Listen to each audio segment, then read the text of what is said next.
Quest presents an unabridged recording of The Secrets We Keep by A.J. Wills, narrated by Penny Andrews and Andy Creswell.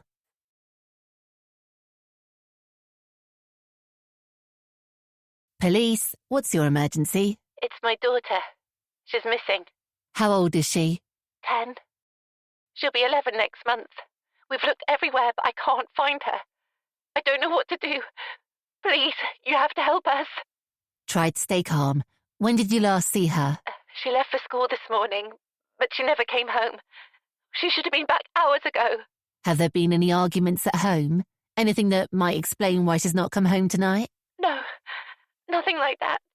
I'm worried someone might have taken her. Have you tried contacting all her friends?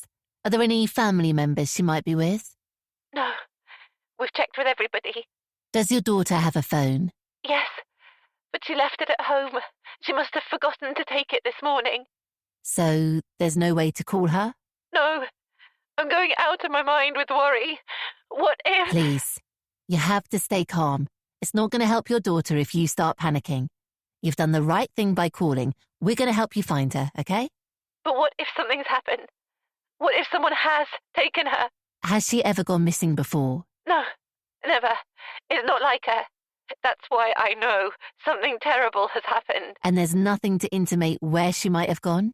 How many times? No. We've looked everywhere we can think of and spoken to everyone who knows her. Nobody's seen her since she left school this afternoon. You have to do something, please. I'm begging you. And what's her name? It's Annie. Her name's Annie Warren.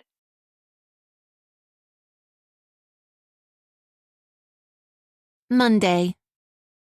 Chapter 1. Kathy. A creeping rot of unease twists in the pit of my stomach. Something dreadful has happened. I just know it has. We've spent the last few hours scouring the estate behind the house, looking in the places where Annie could be hiding, and contacting all her friends and their parents. But it's been an exercise in futility. There's no sign of her. She's vanished. Gone. Missing. Now I'm left with a gut-wrenching, insidious, hollow feeling of utter despair and helplessness that no parent should ever have to experience. Nobody teaches you what to do if your child goes missing. They didn't cover it at our antenatal classes. There are no helpful posters on the walls at the GP surgery or useful cut-out-and-keep articles in those glossy magazines for parents. And when the topic does crop up on Mumsnet, it's never with any actionable advice. Just a load of frantic parents winding each other up into a frenzy about something that will probably never happen to them. I never thought it would happen to us either, and I have absolutely no idea what I'm supposed to do. We should be out there looking for her, not sitting around waiting. Kit jumps off the edge of the sofa where he's been perched for the last 5 minutes, his foot tapping furiously, chewing his fingernails down to the skin. The house aches with emptiness. We're so used to Annie filling it with her noise, singing and chatting incessantly, the TV on too loud, her feet thumping up and down the stairs. The police said we should wait for them to arrive, I say, my stomach tight. Time ticks perilously slowly. It seems like hours ago that I made the call to report my daughter missing. I couldn't believe how calmly and dispassionately the woman, AW1, took all my details, asking whether we'd had any arguments at home and if we'd tried to contact Annie's friends to check whether they'd seen her. Do they think we're stupid or something? Did you tell them she's only 10? Kit asks. Of course I did, I snap back. So why aren't they here yet? I don't know. Didn't you explain how serious it is? He's pacing up and down now, his shoulders hunched up to his ears, hands shoved into his pockets, a bundle of nervous energy. For God's sake, Kit, sit down, will you? You'll wear a hole in the carpet. She said they're sending someone. I'm sure they're on the way. And what are we supposed to do in the meantime? Sit here and make polite conversation. Kick back and watch a film. I hate it when he gets like this. All antsy and sarcastic, taking it out on me when he knows full well this is not my fault. They'll be here, I tell him. There's no point getting worked up about it. It's not going to help. I always thought Kit would be good in a crisis. He's usually so calm and collected, the person who keeps his head, while everyone else runs around flapping and clucking. But he's wound up so tightly tonight, it's infectious. I just about held it together when I dialed 999, but his agitation is getting under my skin, ratcheting up my own anxiety. I've always looked up to Kit and deferred to him on most things. Maybe because he's older than me. A lot older. Not quite old enough to be my father, but not far off it. Before him, I'd been through a string of unsuitable boyfriends, all too immature and self-obsessed to amount to anything more than a bit of fun. There was something different about Kit. At 42, he was 15 years my senior, but the age difference barely registered. I was attracted to him because of his relaxed self-confidence. Not arrogant or cocky, but a man happy in his own skin. He had nothing to prove to himself or anyone else, and that was utterly alluring. It was entirely by chance that we met, one of those weird quirks of fate.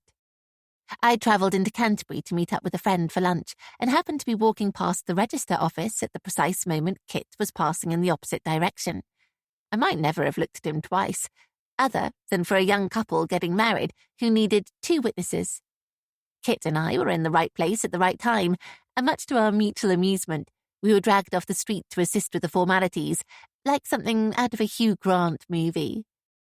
Afterwards, Kit asked me to join him for a drink. He told me he'd only popped out of his office to grab some lunch. It became his little joke, telling anyone who wanted to know how we met it was the most expensive sandwich of his life. One drink became several, and when he finally realised the time and had to rush back, I happily gave him my number. We were married within the year, and I fell pregnant with Annie, our little miracle, 4 years after that. She came as a surprise to us both. Kit already had grown-up children of his own from a previous marriage, and I'd been told by doctors it was highly unlikely I'd ever conceive again. So when I did, unexpectedly, I had no way of knowing how he was going to react. I was terrified of telling him, but I had nothing to fear. Kit was delighted, although I think more for my sake than at the thought of being a father again. I cooked him his favourite meal, and when he asked me how my day had been, I placed the plastic pregnancy stick in the middle of the table. "What's that?" he said, glancing at it briefly like he didn't know. I waited. "Are you—" I nodded. "Pregnant." "Are you serious?" "Look for yourself." But how?" "I thought after 2 kids you might have worked that out." I laughed. "Yes, but I mean, I thought you couldn't, after—" I thought so too. I was only 19 when I'd first fallen pregnant. Too young to be a mother. I still didn't know what went wrong, only that there had been complications. "Darling, that's wonderful news." He pushed back his chair and hurried around the table to hug me. "Are you sure?" "Am I sure what?" "Are you sure you're happy? We've not talked properly about having a baby." "Of course I'm pleased. I know how much this means to you," he said. 9 months later, and after a textbook pregnancy, I nearly gave birth in the cafe. My waters broke while I was chatting by the counter to Fiona, my friend and co-owner. She had to shoo the customers out to close up early and drive me to the hospital. I couldn't reach Kit on his mobile, but I left a message between my contractions as we drove, praying he'd make it on time. They wheeled me straight into a delivery room where I gulped down great lungfuls of gas and air. Fiona stayed with me, gripping my hand, until, finally, Kit made it. He'd cut it fine, but he crashed into the room seconds before Annie was born. "It's a girl," he announced, his face beaming with joy. "And she's perfect." I lifted my head to see, sweat pouring off my brow. Gingerly, the midwife placed her on my chest, and in that exquisite moment, I thought my body was going to explode with happiness and love. Her face was red and wrinkled, and she was grumbling like she was working up to scream. Kit was right. She was perfect.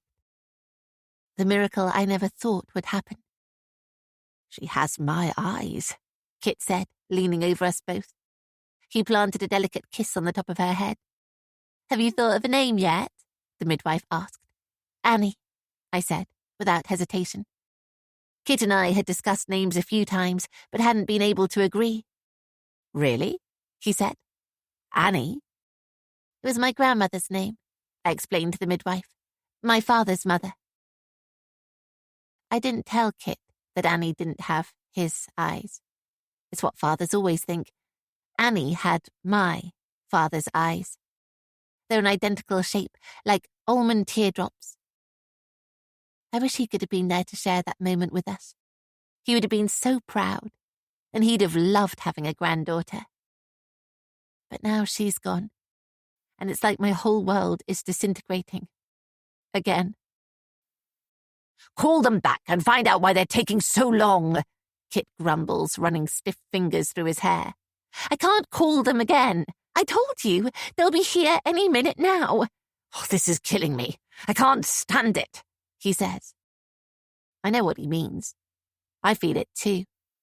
We're in limbo, a hellish purgatory between our old, happy life and this new reality.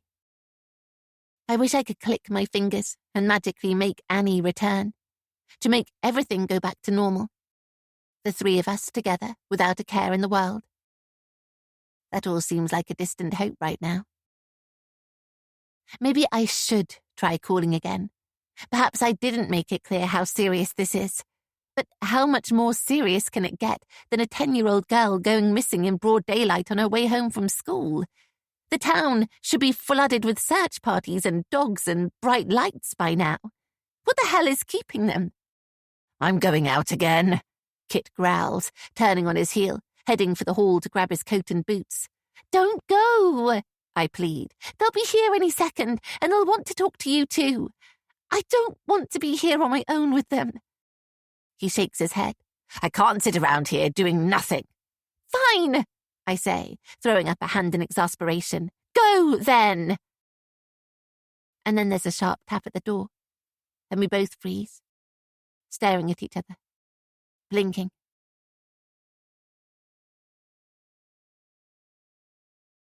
Chapter 2.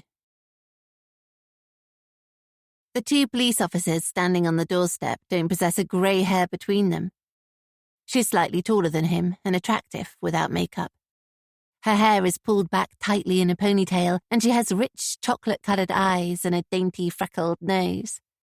He's all muscle, brawn and hair gel, obviously trying to make up for his lack of stature with hours spent in the gym. "Mrs. Warren, we're here about your daughter," she says, shooting me a tight professional smile. "May we come in?" I open the door and stand back to let them through. Kit's waiting in the lounge. He looks them both up and down. They're not what I had in mind either. I'd imagine they'd send some senior detectives, hard-bitten cops who'd seen it all and wouldn't muck about when it came to finding a missing 10-year-old girl. Kit glances at me with a "what the hell" kind of a look. At least they're here. "Please, take a seat," I say. They sit next to each other on the sofa. She pulls out a notebook and pen while he rests his hands on his knees and stares at us with a grim but polite smile. I guess it's supposed to let us know he appreciates the seriousness of the situation. In which case, why did they only send 2 young PCs? She asks me Annie's full name, age, and circumstances of her disappearance. "We've given you all these details on the phone already," Kit huffs crossly. "Why aren't you out there looking for her?" The female officer stops writing and studies my husband. "I understand your frustration, Mr. Warren, but it's important we gather all the relevant information about your daughter. Rest assured, we're doing everything in our power to find her. Now, when was she last seen?" I explain again that the last we'd seen of her was when she'd left the house that morning to walk to school. "And how was she when she left home?" "Happy," I say. "You not had any arguments or crosswords?" I shake my head and fold my arms over my chest, hugging myself tightly. I spoke to the school when she didn't arrive home, and they confirmed she'd been there all day. I mean, otherwise they would have called me, wouldn't they? The female officer smiles and nods. Does Annie have any health issues, either physical or mental? I glance at Kit. No, nothing like that. Does she have a mobile phone or any other electronic devices, like an iPad or a laptop? Yes, she has a phone in case she needs to contact us. But she forgot it this morning, I say. I found it in her room. May we take a look? Yes, I guess. Kit jumps up. I'll get it, he mumbles. And her passport? What? Does Annie have her own passport? If so, is it missing? They think she's run away. After everything I've told them and the danger she could be in right now, they actually think a 10-year-old girl who's never gone missing before has decided to run off to another country. Dover and the cross-channel ferries to France aren't far from here, but I don't think Annie would have a clue how to get there on her own, let alone how to make it to an airport alone. And besides, what would she do in another country? She doesn't have any money. No, I sigh. We've never taken her abroad. She makes another note in her little black book. Can you give us a description of Annie? She's about so tall, I say, holding my hand at shoulder height above the floor, a lump balling in my throat as I think about my precious little girl. So roughly 4'7", I guess. Hair, eyes, brown eyes and dark brown shoulder-length hair. Any distinguishing features? She doesn't have any birthmarks or unusually shaped moles, if that's what she means. But I could tell her a million things about Annie that make her unique. Like the way she always sits on her hands, rocking back and forth when she's watching TV. How she sticks out her tongue between the gap in her 2 front teeth when she's concentrating on her homework. How a rash of freckles on the bridge of her nose only becomes visible in the summer sun. And how she gives this peculiar, lopsided, goofy smile whenever she's in the vicinity of a cute animal. But it's not what she wants to hear. No, I say. And she was wearing school uniform when she was last seen? Yes, a grey pinafore dress, white blouse and a green cardigan. Any other clothes missing from her room? No. Great. That's helpful, Mrs. Warren. Thank you. Kit clumps down the stairs and reappears with Annie's phone. It's only a cheap model. Ironically, we bought it for her so she'd be safe when she's out on her own. She can text and call, but we set it up with tight parental controls to stop her accessing inappropriate websites. The male officer takes it and asks for the passcode. 0905, Kit says. Annie's birthday. Does she have access to any social media accounts? He asks, spooling through the phone. I crane my neck to see what he's looking at, but he's holding it at an angle and I can't see. She's not supposed to, I say. The male officer glances up and raises an eyebrow. We'll get the experts to take a proper look at this. Mind if we hold on to it for now? Sure, if you think it'll help. I'd also like to take a quick look around the house, he says, if you have no objections. What do you need to look around the house for? Kit wrings his hands. She's not here. She's out there somewhere. He waves in the air. You should be out there looking for her. It's nothing to worry about. The male officer stands and tugs his stab vest down towards his hips. Fine. Kit bows his head in surrender. There's no point fighting it. We don't have anything in the house to hide, and the sooner they get on with it, the sooner they can get out on the streets looking for Annie. Do you have a loft? The male officer asks. Kit nods. I'll need access to that. And any outbuildings, sheds, cabins, anything like that? I'll show you. Kit leads him out of the room, leaving me alone with the female officer. For the next 10 minutes, she grills me about Annie's mood and behaviour and our family circumstances. Has she experienced any bullying at school? Have we noticed any unusual bruising or marks on her body recently? Has her behaviour changed in recent weeks?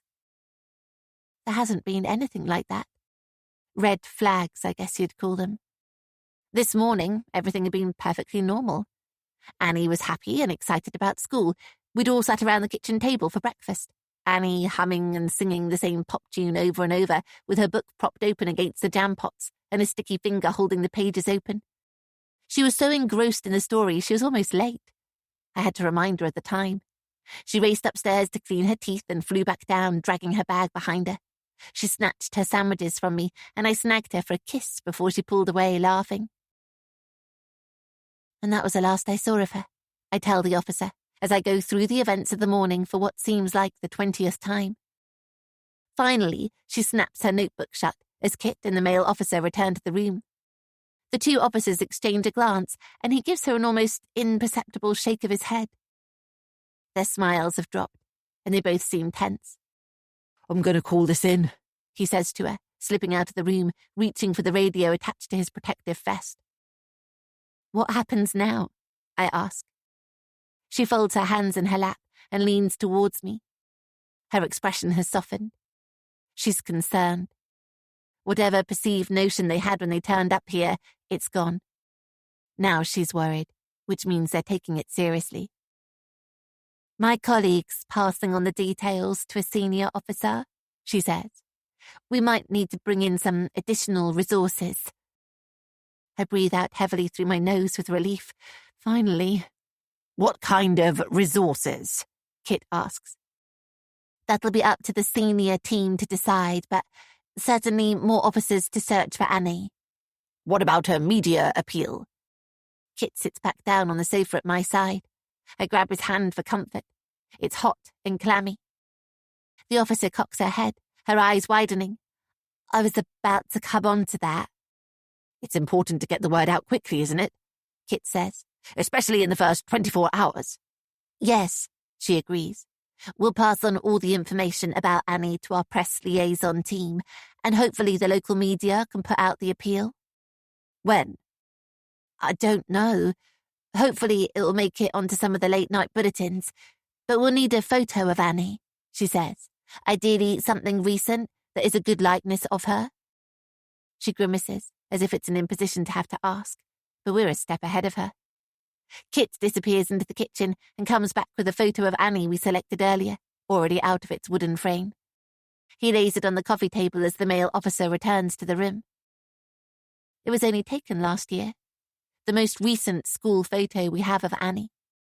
She's grinning into the camera, happy and carefree, her bottle green school cardigan slinking off her shoulders, a dark spot on her blouse above her collarbone that could be jam or paint or blood. She looks off balance, like she's falling from the stool and is about to make a run for it. So typical of her. Never still for one moment, even when she's having her picture taken. I love this photo. It really captures her cheeky side, her irrepressible spirit. It looks natural, not posed, even though it is. "That's a lovely picture," the female officer says, picking up the image and studying it. I know we have to do this for Annie's sake, but by handing the photo over, we're making her public property. If she's not found soon, that image is going to be everywhere. All over the news, in the papers, on websites, social media. We'll have lost our little girl all over again, and we'll never get her back as our own. I still remember that photo of Sarah Payne, the little girl who was abducted and murdered years ago, and Holly and Jessica, Millie, and so many others, immortalized in the photos their parents shared with the police and the press when there was still hope they'd be found alive. "Do you have any others?"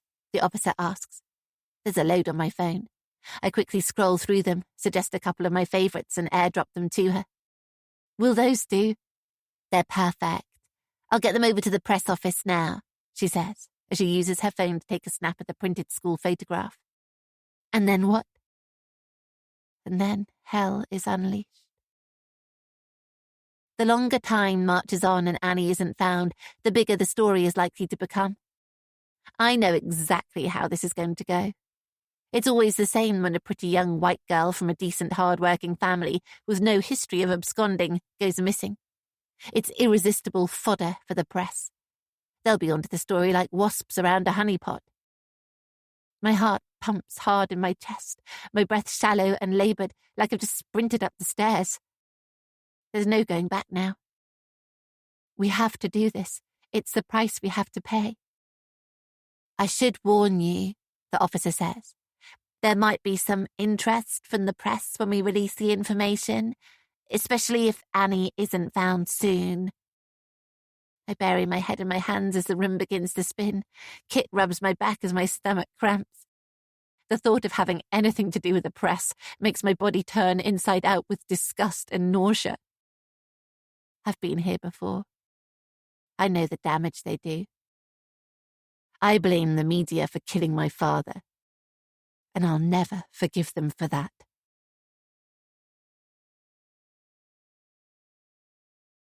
Chapter 3. Yannick. What are we leading on tonight?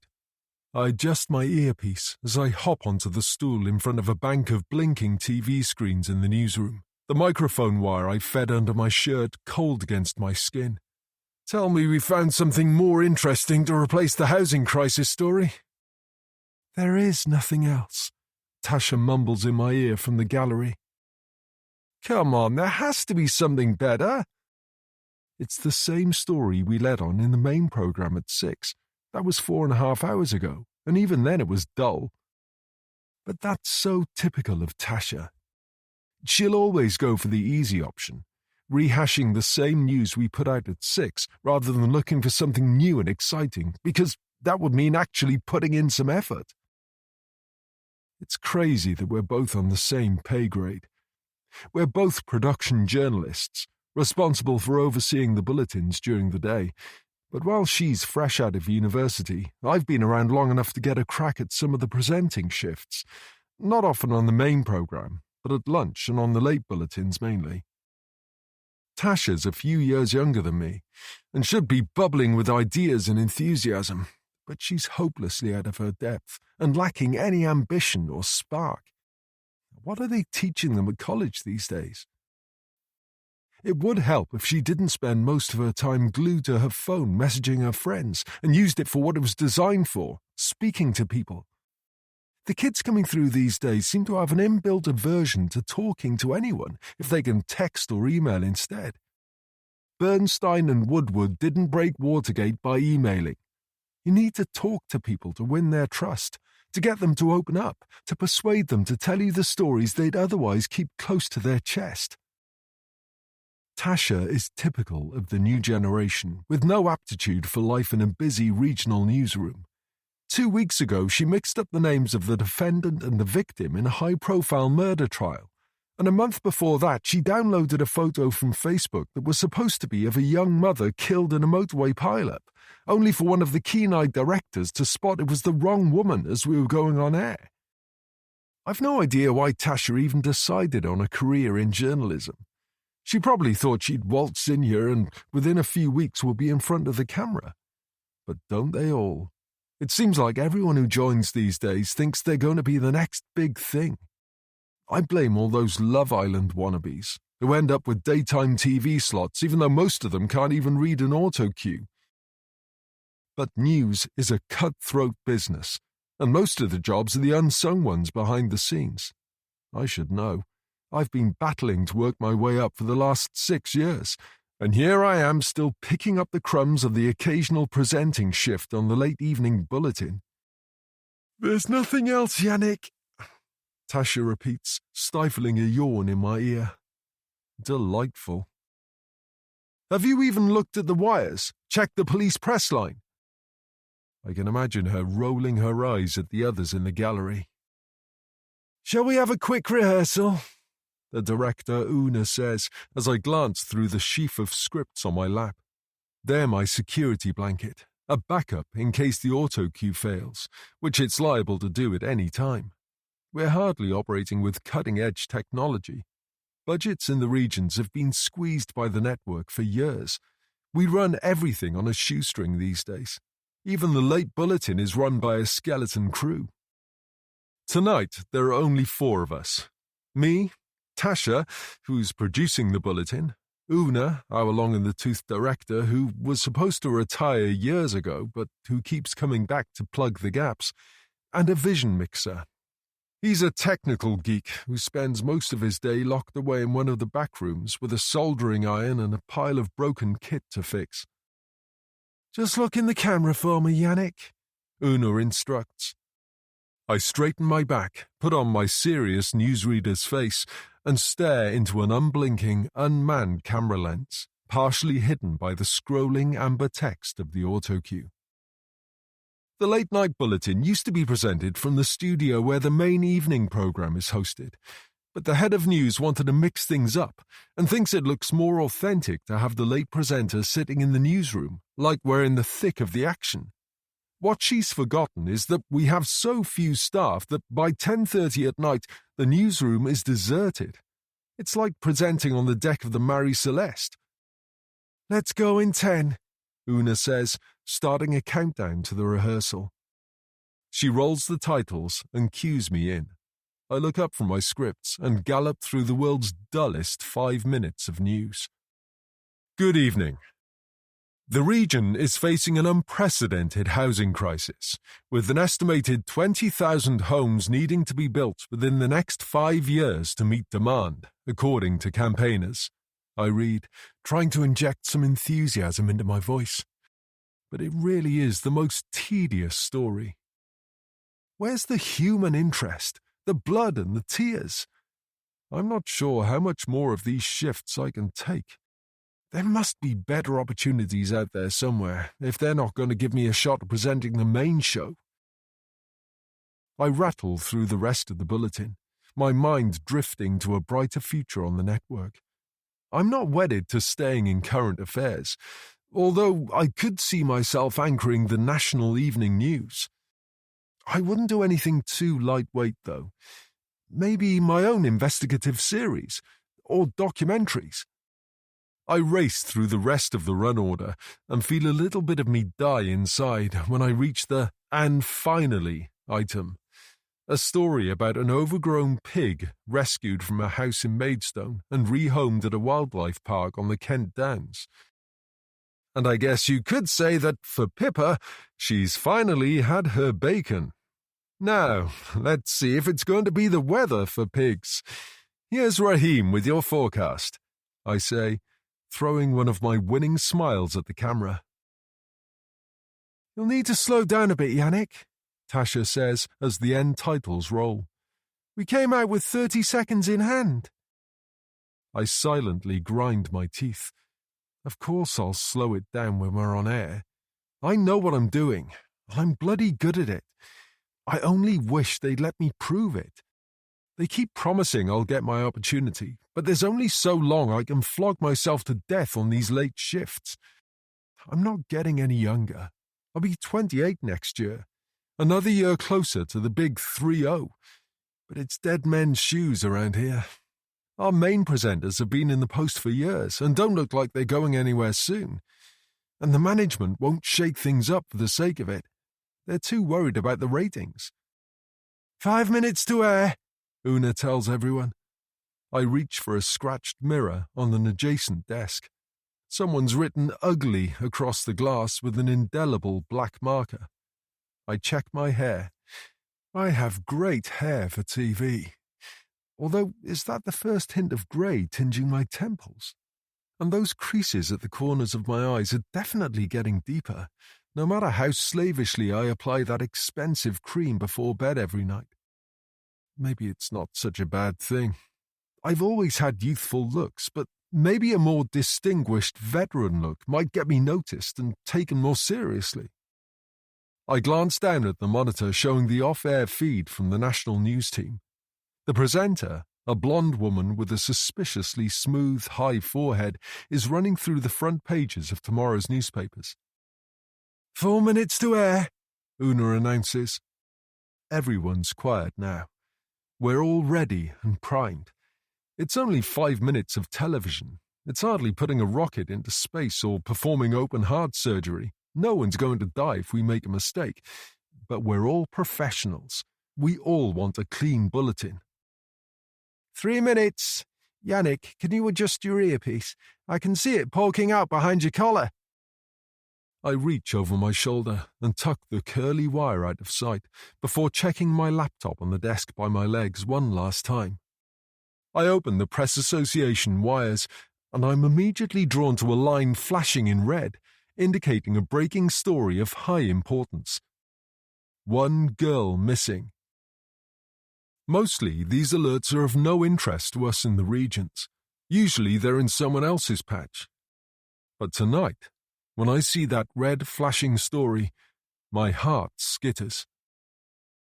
2 minutes to air. I click it open and scan the brief details. There's not much. A name, an age, and a location. A little girl who's gone missing on the way home from school. More information to follow. My mouth goes dry, and the world around me shrinks away. I double-check the name. Keep breathing. This isn't the time to lose it. Tash, have you seen this? I glance at the camera, as if I can see her through the lens. There's a girl missing in Faversham. The story dropped 20 minutes ago. 20 minutes it's been sitting there, flashing red, and she's not spotted it. What is she playing at? Yeah, but it's a bit late to get it on now, she says in a bored drawl. I could throttle her.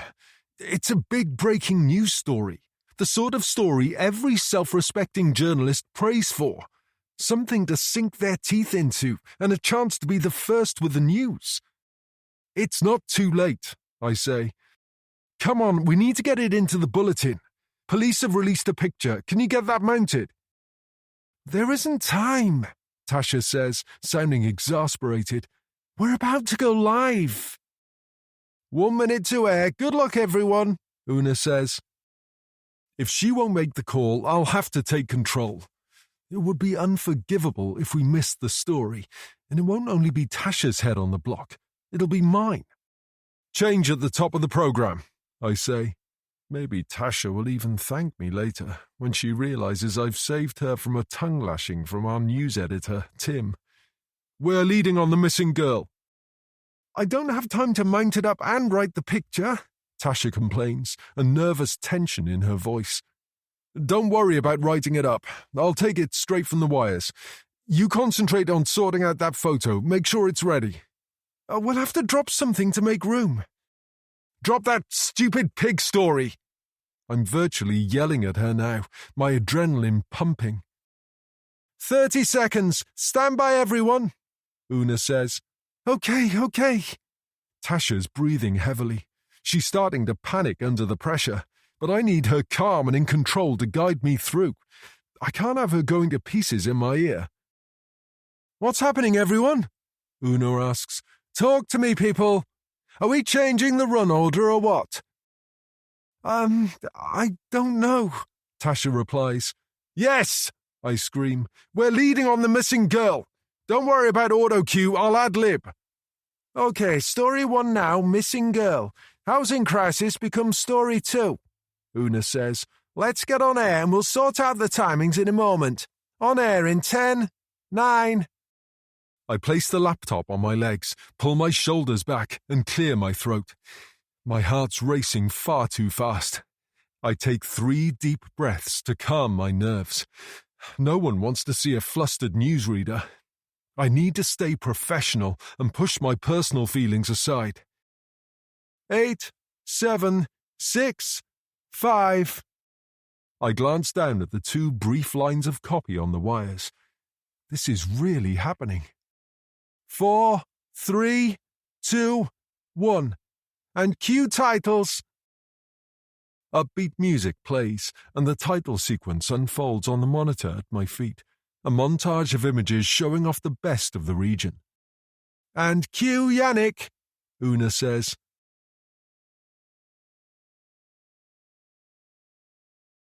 Chapter 4. There's nothing like the buzz of live TV and a breaking news story. I glance up from my laptop, looking serious. Not quite frowning, but resisting the urge to smile. It's important to set the right tone. A newsreader shouldn't appear happy with a run order of misery, tragedy, and injustice. Good evening. We start with some breaking news tonight. A major search is underway for a missing 10-year-old girl who vanished on her way home from school in Faversham earlier this afternoon. Police say they are extremely concerned for the safety of Annie Warren, who was last seen leaving school at around 3:30, but who failed to arrive home.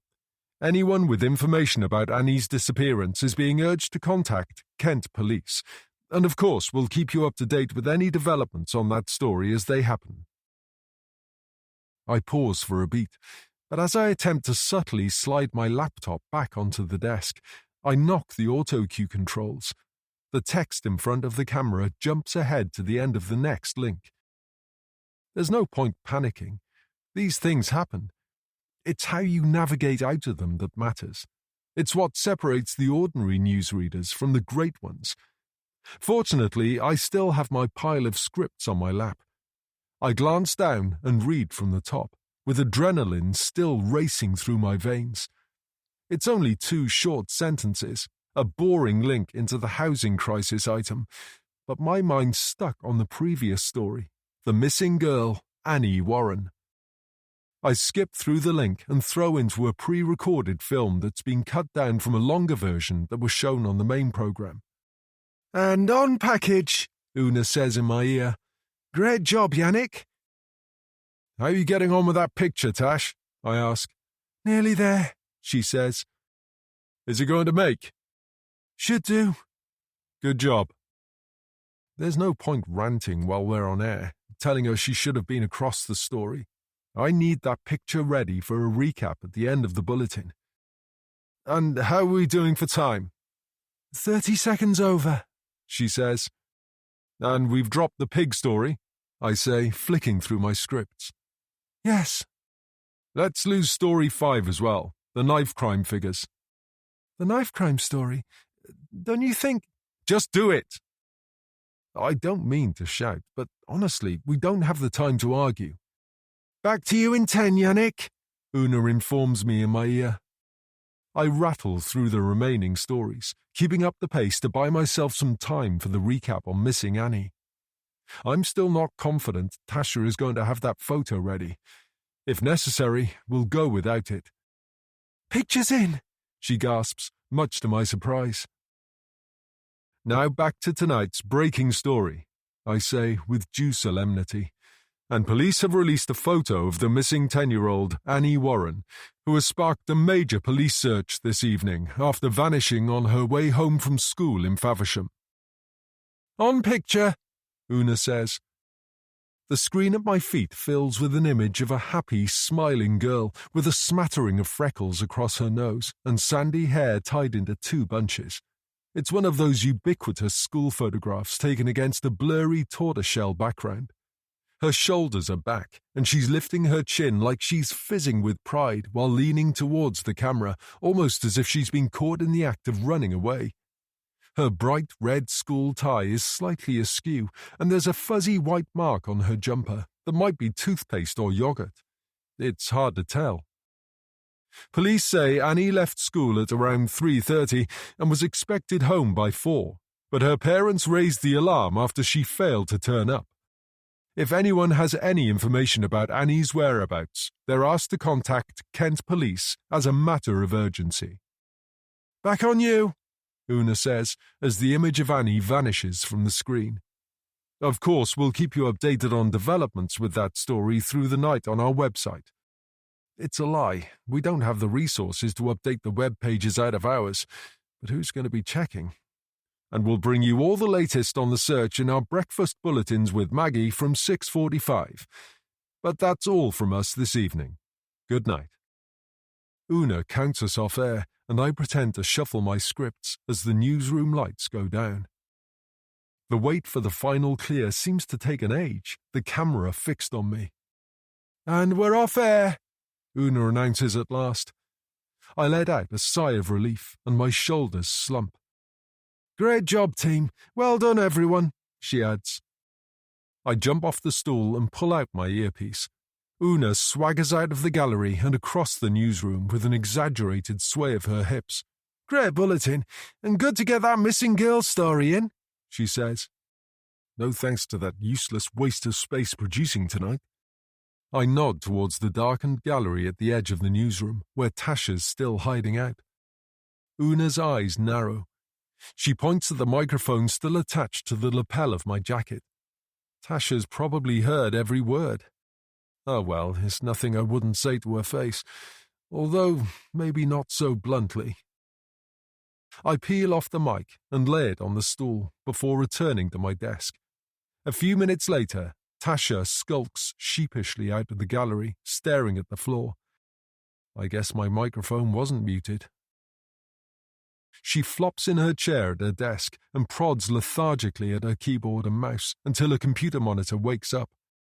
She's supposed to leave a handover for the breakfast producer, as well as a selection of ready-written news items, so I suspect she'll be here for a while longer yet. As I'm cleaning the makeup off my face with a baby wipe, the phone on her desk rings. No prizes for guessing who that'll be. I chance a surreptitious glance in her direction. The colour drains from her face as she picks up the handset and listens.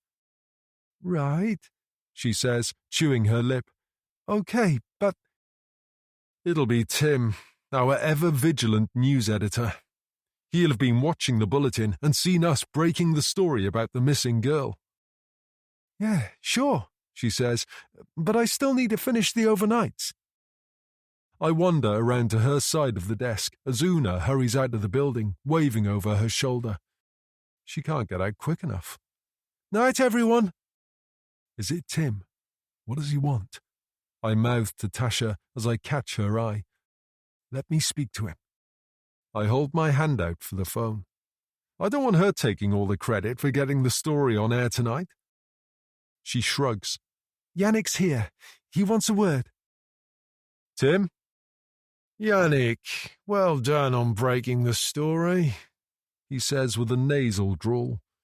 If you didn't know him, you'd think he was disinterested, but it's just Tim. He rarely sounds excited about anything. "No problem. It broke just as we were going to air, so it was a team effort," I say humbly. I don't want to look like I'm crowing.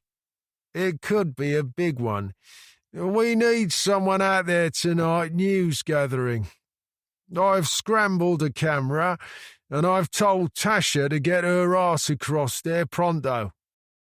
"Tasha? Why?" I say, momentarily forgetting she's sitting right in front of me. I turn my back on her as her lips curl and she raises an eyebrow. I'm not having her stealing my story from under my nose. "Because she's on the late shift and there's no one else." "Do you think she's up to taking on a big story like this?" I say, lowering my voice to a whisper. "I don't have any alternative, Yannick, unless you want to go. I've spoken to the police and there's already a big search going on. I want us there talking to people. Plus, National wants some pictures too, although they might send their own reporter if the story develops," Tim says. "I'll go." I glance over my shoulder. Tasha is staring at me with her arms folded across her chest.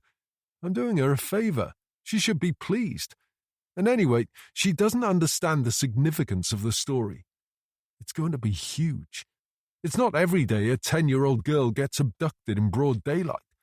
It's going to be all over the papers tomorrow, so we need to be on the scene before the hordes from the London Nationals descend on the town. "Great. Get there as soon as you can," Tim says. "Start digging around. See what you can find out. And make sure you get some pictures sent back for the breakfast bulletins." "Of course, I won't let you down." When I hang up, Tasha is staring at me with ill-concealed disdain. Her lips pursed and her eyes narrowed. "Tim asked me to go," she says. "I'm doing you a favour." I hurry back to my desk and start packing my bag. "Haven't you still got the overnights to write?" "That's not fair." "Life's not fair." I'm not going to stand here arguing with her. This is my story, and I'm not about to share the glory with anyone else.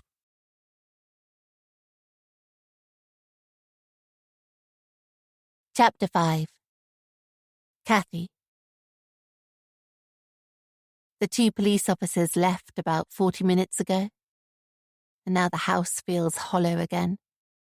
We rattle around inside it like 2 spare parts, not sure what to do with ourselves. It feels wrong to be doing nothing, but the police are adamant. Imagine if by some miracle Annie turned up and we weren't home, or she somehow managed to get to a phone and there was no one here to answer. Kit's pacing up and down the lounge, chewing his fingernails, the floorboards creaking under his feet, while I sit on the edge of the sofa staring into space, my mind numb. We're both too preoccupied with our own thoughts to speak. Annie's never been out this late on her own. Wherever she is, she must be terrified. Not knowing is the worst thing. My mind's already started filling in the blanks, conjuring up terrible images of Annie's little body, blooded and pale at the bottom of a water-filled ditch, or cowering in the footwell of some stranger's car. I know that doesn't help, and I need to stay positive, but I can't control it. The dark thoughts control me. Can you get onto the internet? Kit says, scratching his head as he pores over his phone. I was trying to see if they've released Annie's picture. I don't know. I pick up my phone and open a browser, but a stark message informs me it can't connect to the internet. No, it's not working. Oh, bloody hell. That's all we need right now, on top of everything else. Neither of us is much good with technology. I usually find if you wait long enough, invariably these things tend to fix themselves. But why did it have to happen tonight of all nights? Kit dives behind the TV to check the router, but he's interrupted by a knock at the door. We both freeze and stare at each other. Kit's the first to react, marching purposefully into the hall. I hold my breath. But it's not Annie. It's another police officer in civilian clothes who flashes a warrant card and introduces herself as a family liaison officer, a FLO, she says, who's been assigned to stay with us during this difficult time. My name's PC Zara Sotkowski. She has a practice-friendly smile, which I guess is designed to put families like us at ease. But please, call me Zara. I'm here to support you while we try to find your daughter. I can answer any questions you might have, and I'll do my best to keep you up to date on any progress in the search for Annie. Is there any news? I gasp.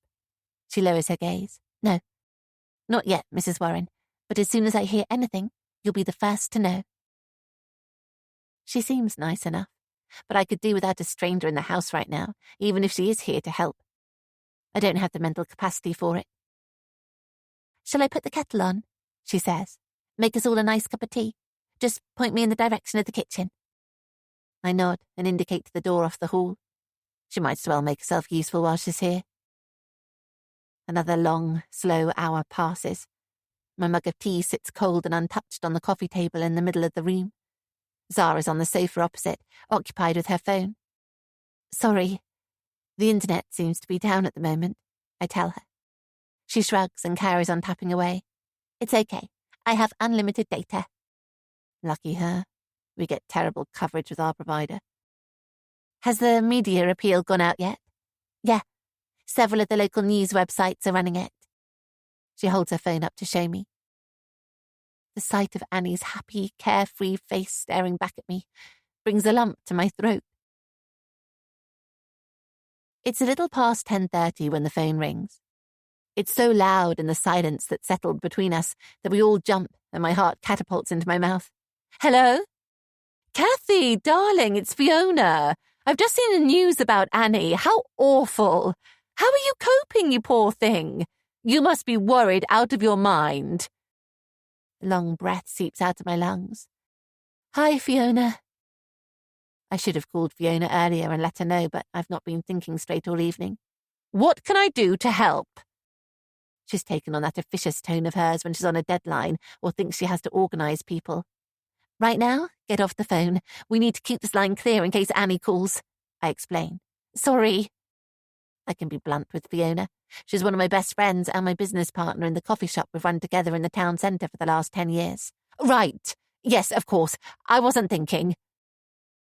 She hangs up immediately, but 10 minutes later she's at the door, hammering at it like there's a raging fire.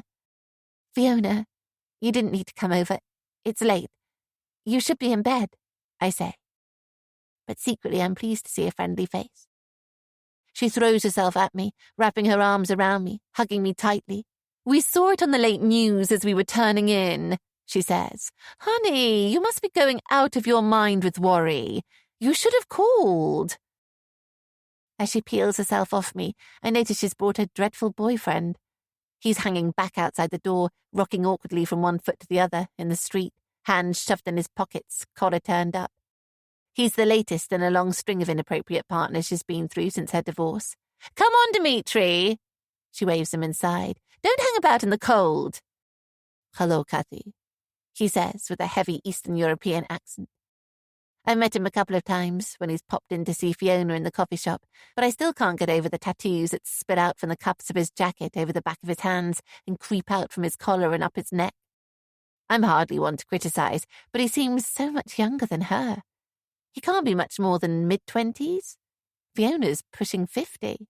Right, tell me everything, she says, grabbing both my hands and fixing my gaze. When did you last see her?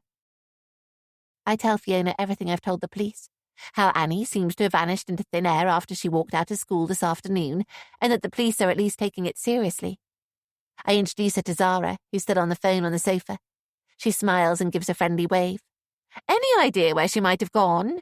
Fiona asks. I shake my head and bite my lip, trying to hold back my tears. No, I whimper. But what if someone's taken her? Hey, don't even think like that, Fiona says sternly. I'm sure she's fine. You've called around all her friends, I take it. Yes, of course. Nobody's seen her. What the hell am I going to do? She slips off her coat, hangs it on the newel post at the bottom of the stairs, and pushes up her sleeves, all businesslike. Right. Well, there's no point moping around being miserable about it, is there? We need to get on it. Start mobilizing people. Kit shakes his head. I should be out there looking for her, but the police want us to stay in the house in case Annie tries to get in touch, he says. Fiona waves his concerns away. Leave that to them. They know what they're doing. There's plenty we can do from here. She slips on a pair of thick black glasses and holds her phone at arm's length. I take it you've already posted something online? Facebook, Instagram, Twitter? It's not even occurred to me. I rarely share anything on social media. Why would I want people prying into our lives? No, not yet, I mumble. She arches an eyebrow. Come on, Kathy. We need to start raising awareness. You know how important the first few hours are, don't you? If we can get everyone sharing your posts, we'll reach far more people than the police can. I'm sure you're right, but you know how much I hate it. I don't care. Not tonight. If you want to find Annie, we need to spread the word, Fiona insists, making my insides crawl. Fiona is a dear friend, but she can also be a monumental pain in the arse. She's the most loyal, funny, caring person I know, but she has a tendency to be bossy and controlling. I fear tonight is going to bring out the worst in her. I warmed to her immediately when we met as newbies at a yoga class in the community centre in town. It was run by a skinny-assed oat milk-drinking vegan with a long grey plait that spilled down his spine, who told us all to breathe through our feet and shin bones. We thought it was the funniest thing we'd ever heard and ended up in a giggling mess at the back of the class like two naughty schoolgirls, neither of us with a clue how to do any of the stretches. The only stretch I've mastered is yawning, Fiona told me over half a pint of lager in the pub afterwards. We never went back to the yoga class, but we stayed friends ever since. I can't remember how the subject of life goals came up, but several months later, we discovered a common dream of owning our own coffee shop. Fiona had a young daughter and hadn't worked since she was born. She was getting itchy feet to do something meaningful with her life, while I was still working as a waitress, supported by Kit's rather more successful career. When I mentioned it to him, he was wildly enthusiastic and offered to put up half of the money if Fiona covered the rest. And that's how the Skinny Latte coffee shop was born. A video post is probably the best thing. A tearful appeal from you, Fiona says. I'll tag all my friends and family. We'll get it going viral in no time. I'm not doing that, Fiona. Be serious. I am serious. Come on. She holds up her phone and points it at me. What the hell hell's wrong with your internet? I can't get any Wi-Fi. Every cloud. Yeah, there's a problem with it. Sorry, I say. That's no good. Fiona lowers her phone and scowls at me. You're going to need decent broadband or we won't get anywhere. I shrug. I don't have a clue what's wrong with it. I just want my Annie home. Fiona turns to Dimitri, who's standing in the corner looking bored. He sticks out his bottom lip in a gesture which suggests he doesn't have a clue either. I know, I'll call Jake. He'll be able to fix it. Fiona, no! He'll probably be in bed, I cry. But it's too late. She's already found his number and has her phone to her ear. She holds an outstretched hand towards me, fingers splayed, holding me back. Jake McGuinness is another ex-boyfriend. The first after her divorce, although he was still married at the time. They only lasted 5 months until he called it off, and they both agreed it had been a mistake. They split amicably and have remained good friends, which is just as well as we've relied on him since we opened the coffee shop. He's a plumber by trade, but also an all-round Mr. Fix-It. There's not much he can't turn his hand to. Jake, it's Fiona. I'm with Kathy. Did you hear about Annie? She says. It's a mistake asking Jake to come round. The house is already full. There's a problem with her broadband, and she desperately needs to be online tonight to sort out the social media appeals. Any chance you could pop around and take a look? Oh, brilliant. You're an angel. She hangs up and smiles. He'll be here in 10 minutes.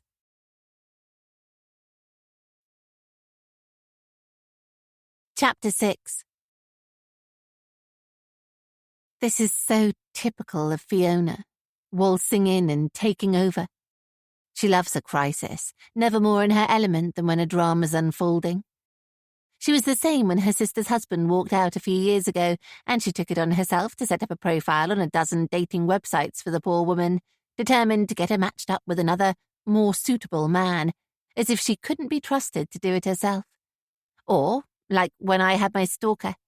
He wasn't really any trouble, just an older guy who developed a weird fixation with me. He kept coming into the coffee shop and telling me how beautiful I was. It was all harmless enough, although a bit creepy, until one evening I found him waiting for me outside with a bunch of flowers while I was locking up. I was handling it, but Fiona thought she knew better and had to interfere. It was lucky he could still walk after she arranged for her friend's son to put him in hospital for a week as a warning. And that's what she's like. She can't keep her nose out of anyone else's business, unless there's a genuine problem, and then she flounders around, waving her arms in the air and wailing like the world is ending. It was me who negotiated a better deal on the lease on the coffee shop when the landlord wanted to double the rent. It was me who called in pest control when Fiona spotted a rat in the rubbish in the backyard. And it was me who found Jake in the first place, the night before we were due to open, and had the near disaster of the boiler packing up. He was the only plumber who'd come out at short notice and happily worked through the evening to ensure our grand opening could go ahead the next day. A few weeks later, he was back to replace all the aging pipework, which he said was another catastrophe waiting to happen. And that's how he became our go-to guy for anything that needed repairing or replacing. He could turn his hand to anything, including, it turned out, Fiona. You look a bit pasty, she says, fussing over me, stroking strands of hair behind my ear. Maybe a touch of lipstick, something for your cheeks, nothing too over the top. Kit, what do you think? Kit's eyes widen. He glances at me and back to Fiona. Yeah, I don't know. Whatever you think. I swat her hand away. Fiona, stop it. She glares at me like she's my mother or something. Kathy, I'm only trying to help. Kathy, can I use toilet? Dimitri asks, looking pained. Sure, it's upstairs. First door on the left. I waft a hand in the direction of the stairs and he slopes off. Have you thought about what you're going to say? Keep it natural. Speak from the heart. Fiona thumps her chest with her fist. We're all about winning hearts and minds. And don't smile. Look sad. I let out a gasp of exasperation. Why can't she just leave me alone? I'm almost grateful when Jake finally turns up. He whips off a baseball cap when I answer the door and usher him inside. He hasn't shaved and smells faintly of stale sweat. His eyes dart nervously around the room. Hey, he says sheepishly. Thanks for coming. I told Fiona not to call. It's fine. Fiona rushes out of the lounge like a whirlwind. Oh, Jakey, you're here. Well done. We're all so worried about little Annie. She pouts. Poor Kathy is beside herself. We were going to post some social media appeals, but her internet's not working. Would you be a dear and see if you can fix it? You're so good with things like that. Is she flirting? I shake my head. There's a time and a place, and it isn't now. Where's the router? Jake asks. Behind the TV, in the lounge. He kicks off his boots and places them neatly under the rack of coats in the hall. Kit shows him through, while I'm left stuck with Fiona prattling in my ear. Perhaps you could hold up a picture of Annie, she says. Do you have one we could use? And I don't know if this would help, but if you give me your logins and passwords, I could run your accounts for you. You know, to take some of the pressure off while you've got other things on your mind. Yeah, whatever. I mean, say if you'd rather not, but I thought it might be a good idea. Yes, it's fine. I'll write them down for you. Where the hell is Dimitri? He's been gone for ages. I hope he's not upstairs poking around. I know he's Fiona's boyfriend, but I hardly know him. And what about a hashtag? We need to agree on something we'll all use. What about hashtag find Annie? Sure, whatever you think. I know she's right. We need to do everything we can to find Annie. But I can't think about all this stuff right now, with all these people in the house and Fiona going on and on. Or maybe hashtag bring Annie home. What do you think? Yes, I say. Yes, what? Okay, try that now. It should be working. Jake shouts through from the lounge. I check my phone. The local news webpage I was trying to look at earlier loads instantly. The search for Annie is their top story. I wander into the lounge with Fiona trailing behind me like a lamb. What did you do? Rebooted the router, that's all, Jake explains. Sometimes they get jammed up and stop working. Brilliant. Thanks so much. He glances down at his shoeless feet and wriggles his toes. It's okay. Bravo, Jake, Fiona says, beaming. Right, let's crack on, shall we? Jake, you must have loads of followers. Can you make sure you share all this stuff? His smile looks more like a grimace. Sure. Why don't you sit down on the sofa? Fiona tells me, pushing the coffee table out of the way. She kneels on the floor with her phone held up in front of her face. Above our heads, the floorboards creak. What is Dimitri doing? Where? Here? I ask, lining up in front of Fiona's phone. I don't want to do this, but if it gets her off my back and can help in any way to get Annie home, I have no choice but to go along with it. Okay, recording, she says with a nod. I feel everyone's eyes on me, waiting to hear what I have to say. Hello everyone. This is Kathy Warren. I stare unblinking into the lens. Thanks for watching. I was just wondering if anyone has seen my daughter, Annie. Fiona lowers her phone, her face painted with disappointment. No, she says, like she thinks she's Martin bloody Scorsese. With passion, Kathy. Try again. She holds her phone up once more and I clear my throat. In the corner of my eye, I see Kit watching with his arms crossed and Jake at his side, running his tongue around the inside of his mouth, looking like he'd rather be anywhere but here. If anyone's seen my daughter, Annie Warren, please let us know. You didn't introduce yourself, Fiona snaps. Try again. Hello, I'm Kathy Warren.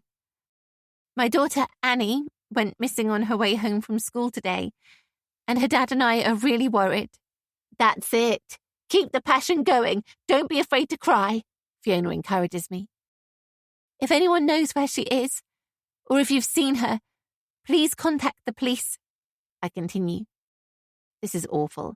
I hate being the centre of attention, and I've never liked having a camera pointed in my face. She's only 10. Ask people to like and share. So, if you could like this message and share it, we'd be most grateful.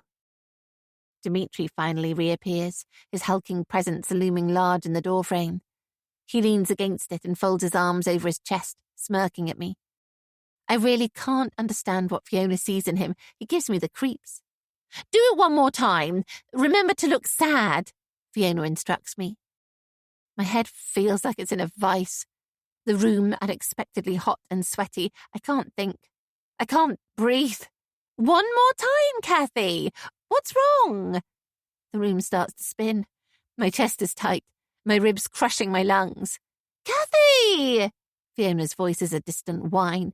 I can't stand it anymore. I can't do this. I jump up, and Fiona rocks back on her haunches, eyes widening in surprise. Enough, I say. It's too much. I can't bear it. I want everyone out, now. When no one moves, I raise my voice and scream. I said, everyone out! Get out of my house and leave me alone! Fiona stands, watching me warily. Kathy, we're only trying to help. But you're not helping, Fiona. You're interfering like you always do, trying to take over. Get out of my house! She blinks rapidly and swallows as everyone finally falls silent. Fine. I know when I'm not wanted. Dimitri, come on. We're going. She strides out into the hall and snatches her coat off the stairs with her boyfriend lumbering like a sulky teenager behind her. Jake, head down, slides past me. I'm sorry, he mumbles. I shouldn't have come. He pulls on his boots as Fiona flings open the door. I was only trying to help, she hisses. And then they're gone. Jake pulls the door closed behind them, and I collapse onto the sofa with my head in my hands and let out a long, deep breath of relief, conscious that sitting opposite, Zara, our liaison officer, has been wordlessly watching everything.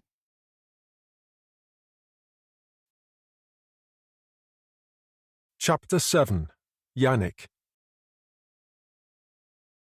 It's almost midnight when I arrive in Faversham, a smart market town on the north coast of Kent, half an hour's drive from the TV studio in Ashford. I head straight for Annie's school, St Jude's Primary, which, according to the map on my phone, is on the northeastern side of the town, near the marshes at Orr. The town should be deserted at this time of night, but as I pull off the motorway and head north into the neighbourhood where Annie was last seen, there's a buzz of activity. Worried-looking people wrapped up against the chill trawl the streets with torches, peering into gardens and behind bushes, calling Annie's name. The lights are on in many of the houses, and as I drive slowly on, taking it all in, I can sense the collective fear, like static in the air before an electrical storm. People are worried. A child is missing. They all want to help, but I know what they're thinking. Something bad has happened to her. At worst, she's been abducted. Someone, maybe even someone they know, has snatched her from the street. It's a terrifying thought. At the school, the playground is brightly illuminated under fierce floodlights that have been erected to assist the search. There's a significant police presence. Swarms of officers in fluorescent yellow jackets are everywhere. It's already turned into a full-scale operation, and Annie's only been missing for a few hours. I park close to the school, a brown brick single-storey Victorian building with an incongruous-looking bellcote above the apex of a tiled roof. I kill the engine and grab my phone. I've missed several calls from Harry Collier, the cameraman Tim scrambled. I call him back and we arrange to meet by my car. Harry can be cantankerous and difficult when his heart's not in it. I guess he's been doing the job too long, but I'm hoping this story will get him excited, even though it's late. While most of the staff cameramen were let go a few years ago in another round of budget cuts, and the reporters issued with camera kits to self-shoot their own stories, Harry managed to cling on. We're only supposed to use him when it's a big story, or the circumstances make it a difficult shoot, like tonight, when we'll need to be agile and ready for any developments. "Bloody hell, they must be desperate!" Harry shouts when he spots me clambering out of my car, ignoring the fact that it's the middle of the night. He's staggering along with a camera in one hand and a tripod slung over his shoulder. "I thought Tim was going to send me a decent camera," I retort. "It's not like you to get your hands dirty on an actual story." "You're right. They were desperate." I clasp his meaty hand as he drops the tripod on the ground with an unconscious groan. Can you get some general shots of the activity, and I'll see if I can grab some people to talk to.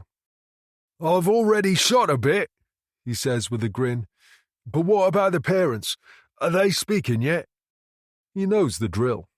On stories like this, it's like following a formula.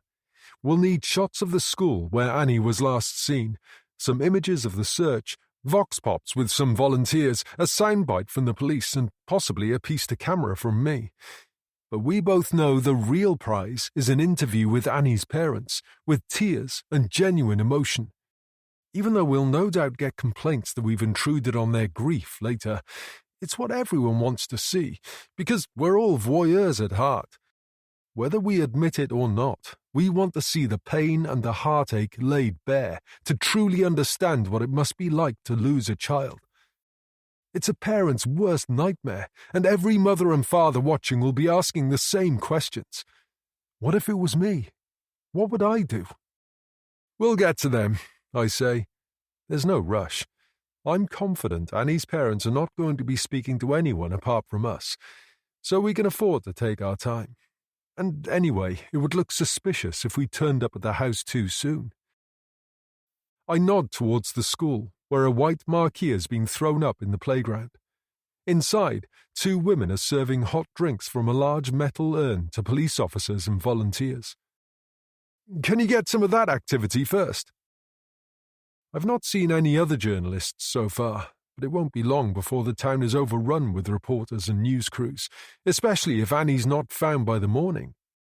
A 10-year-old girl missing overnight is news gold. We need to move quickly. As Harry sets up to grab a wide shot of the school, I spot a woman in an oversized high-vis jacket circling around the playground. She's clutching a notepad and pen and looks a little lost. A reflective strip on her back confirms my suspicions. She's a police media officer, dispatched to assist communications between the police and the press, who they'll be relying on to broadcast appeals for information about Annie. I plaster a smile on my face. Yannick Keller, I say as I approach.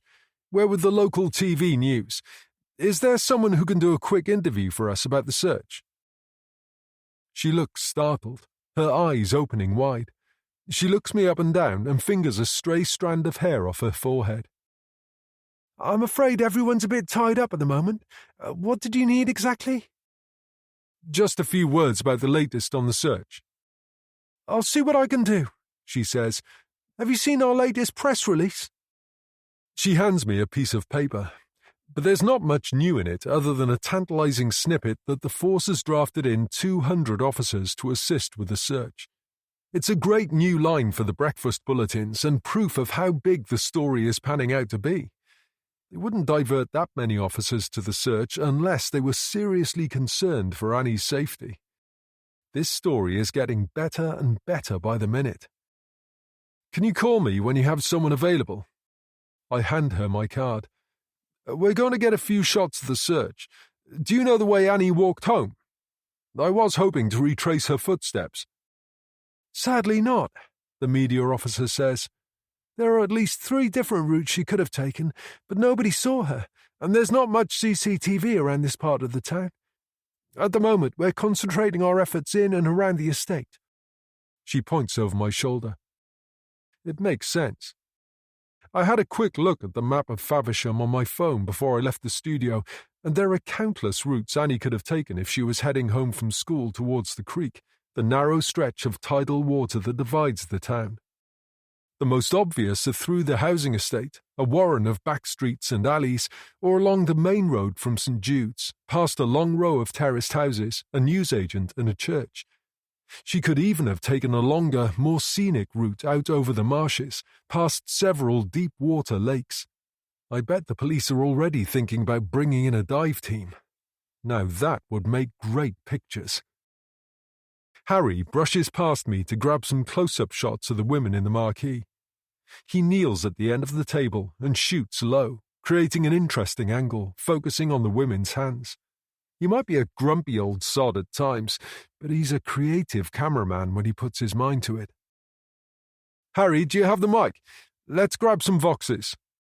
He tosses me a scruffy black rucksack. I pull out a shotgun mic and approach a middle-aged couple in walking boots, woolen hats, and hiking jackets, who are milling around cradling hot mugs of tea. "Can we have a quick word?" I say, with Harry at my elbow, the camera on his shoulder, its top light blinding them.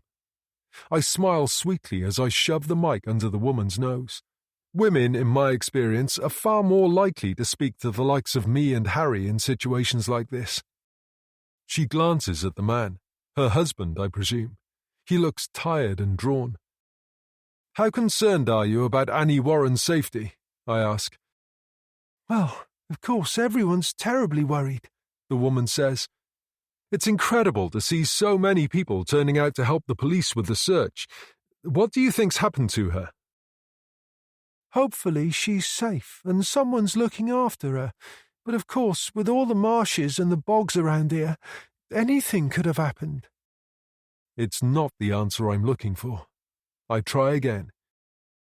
"Are you worried she might have been abducted?" The woman's jaw tightens. "Gosh, I hope not." "But it's possible." "It would be awful if it's true. But it does happen, doesn't it? You hear about these things on the news, but you just don't think it's going to happen on your own doorstep." I lower the microphone and touch her arm. "That was great, thank you. But can I get you to say that last answer again, so we don't have to edit it later?" She looks at me blankly. "So, if I ask you again what you think has happened to Annie, could you say you're really concerned she might have been abducted?" Her husband steps away, and I sense Harry moving behind me, framing the woman's face tightly. I ask the question again before she has time to say no. "Of course, we're really worried about little Annie," she says as I nod enthusiastically. "Especially if she's been abducted. You don't expect that sort of thing to happen around here, do you? Is that all right?" "Perfect, thank you." There's nothing more to be gained from hanging around at the school, so I suggest to Harry that we head into the estate. There are so many people out, either chatting on their doorsteps with their neighbours or working in pairs, combing through the undergrowth and poking their heads into darkened alleys, that it could be the middle of the day rather than the small hours of the night. Groups of teenagers are loitering with cigarettes, footballs and bikes, watching with amused detachment. A police patrol car crawls along, its headlights dipped. A bleary-eyed young woman with dishevelled bed hair appears at her door, wrapped in a toweling dressing gown. In between the masses of houses, mostly post-war semi-detached cheap stock, we find a rudimentary football pitch with a pair of rusty, paint-flaking goalposts alongside a fenced-off children's play area. It's the perfect location to record an As Live for the breakfast bulletins. It's not something I've been asked for, and it probably won't be used, but if we keep it short, it'll at least give the producer an option, and I'm keen to show I've gone the extra mile. Harry shoulders his camera. I hold the microphone below my waist, out of shot. I stare into the lens, count to 3, and begin. Police have drafted in around 200 officers to help with the search for missing 10-year-old Annie Warren here in Faversham, their numbers bolstered by countless volunteers from the community. Although it's too early to speculate what has happened, many here tonight fear the worst, that an innocent little girl has been snatched off the streets by a monster living in their midst. I lower my eyes and speak directly into the mic with some directions for the breakfast producer. Drop in the vox here with a female volunteer talking about her concerns Annie might have been abducted. Nobody knows what's happened to Annie for sure.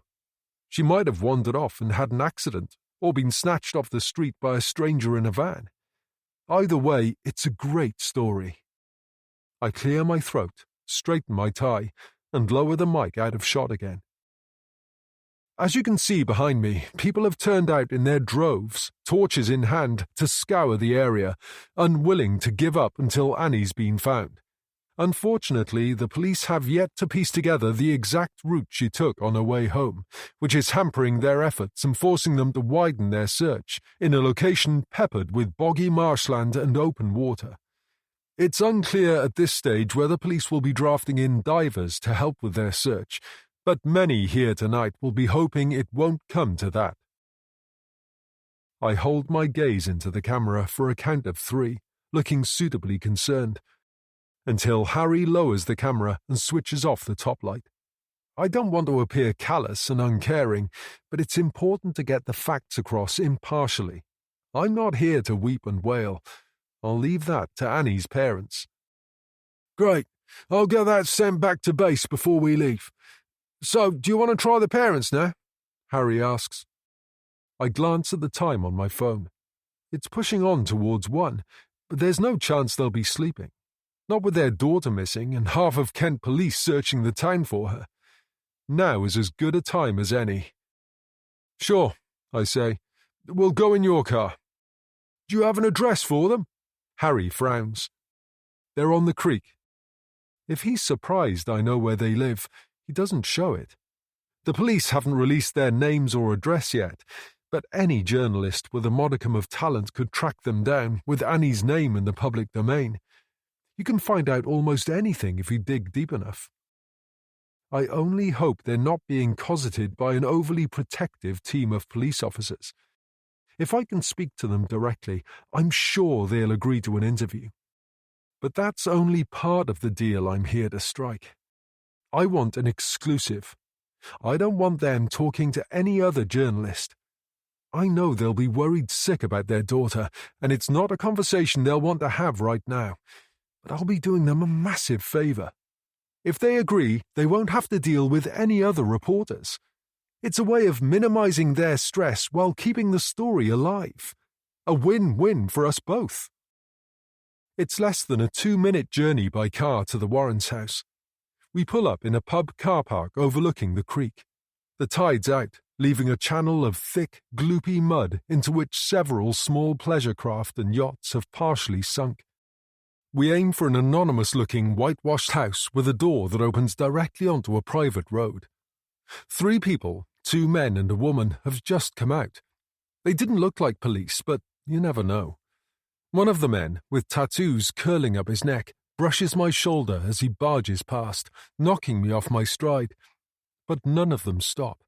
They keep walking away. All the lights are on in the house, but thankfully no police are standing guard outside. There's no one to stop me from knocking. I hammer with my fist and step back. A bubble of voices from inside falls silent, and footsteps creak across the floor. The door opens and a woman stands silhouetted by the lights inside. It only takes a second for the spark of recognition to flit across her face. "Hello, Auntie Kath," I say with a sympathetic smile. "I heard about Annie. Can I come in?"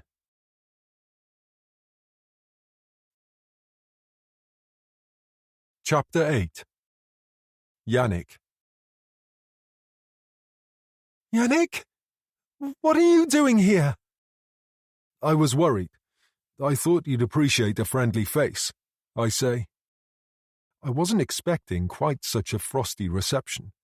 Apart from Kit, I'm about the only family Auntie Kath has left, although we've not been close for years. And of course, she hates that I'm a journalist. She still sees my choice of career as a personal affront. But I suppose you can't blame her after what she went through with her father. "It's not a good time." My aunt yanks a chunky knit cardigan back onto her shoulders. She's not hysterical like I expected, or shedding a flood of tears, although I'm sure they'll come. She's holding it together well, probably still in shock and not yet contemplating the worst. But her face is pale, like she's seen a ghost float through the walls, and she's knotted with tension, clawing at the back of her hands as if her skin is crawling. "I heard about Annie. How are you coping?" "Fine." "Really?" "Look, Yannick, what do you want?" "I told you, I was worried about you. And Annie," I say. "It's 1 o'clock in the morning." "I was on the late shift when the news broke. I thought I could help." I chew my lip, trying to hold my irritation in check while Aunt Kathy keeps me standing on the doorstep like a stranger. "Kathy?" Uncle Kit's voice calls from inside the house. "Who is it?" His heavy footsteps on the wooden floor herald his appearance. When he sees it's me, his face freezes in an expression I struggle to read. I'm not sure whether he's pleased or not. He rests a protective hand on Aunt Kathy's shoulder. "Yannick," he says, forcing a smile, "it's cold out there. Why don't you come in?" Kathy glances at him, unsure, but steps aside. She's never stood up to him in all the years they've been together. "This is my colleague, Harry," I say, remembering my cameraman waiting discreetly behind me. He raises an apologetic hand in greeting as he follows me in.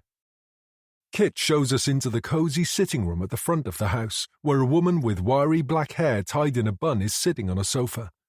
She nods a tight-lipped greeting as Kit introduces me. She looks me up and down, clocking the tripod I'm carrying, and then, when she notices Harry's camera, her eyes widen with alarm. "Mr. and Mrs. Warren, I'm not sure it's a good idea inviting the press in at this early stage," she says. "Yannick's family," Uncle Kit says firmly. "Even so, this is still my house. I'll decide who I invite in and who I don't," he says pointedly. "PC Slotkowski is a police liaison officer. She's keeping us up to date with developments." I nod and smile. So much for catching Kathy and Kit on their own. It's going to make negotiating an interview with them that much harder, but there's not much I can do about it. These so-called liaison officers invariably overstep the mark. Too often they think they're there as a barrier to hold back the media, which is utter nonsense. PC Zlotkowski begrudgingly makes room for us on a long, low sofa. Harry and I sit side by side opposite my aunt and uncle. A TV is on low in the corner, tuned to one of the rolling 24-hour news stations. A ticker tape scrolling along the bottom of the screen routinely flashes up news of Annie's disappearance. I keep half an eye on the screen to check whether the channel has considered it a big enough story to warrant sending a crew yet.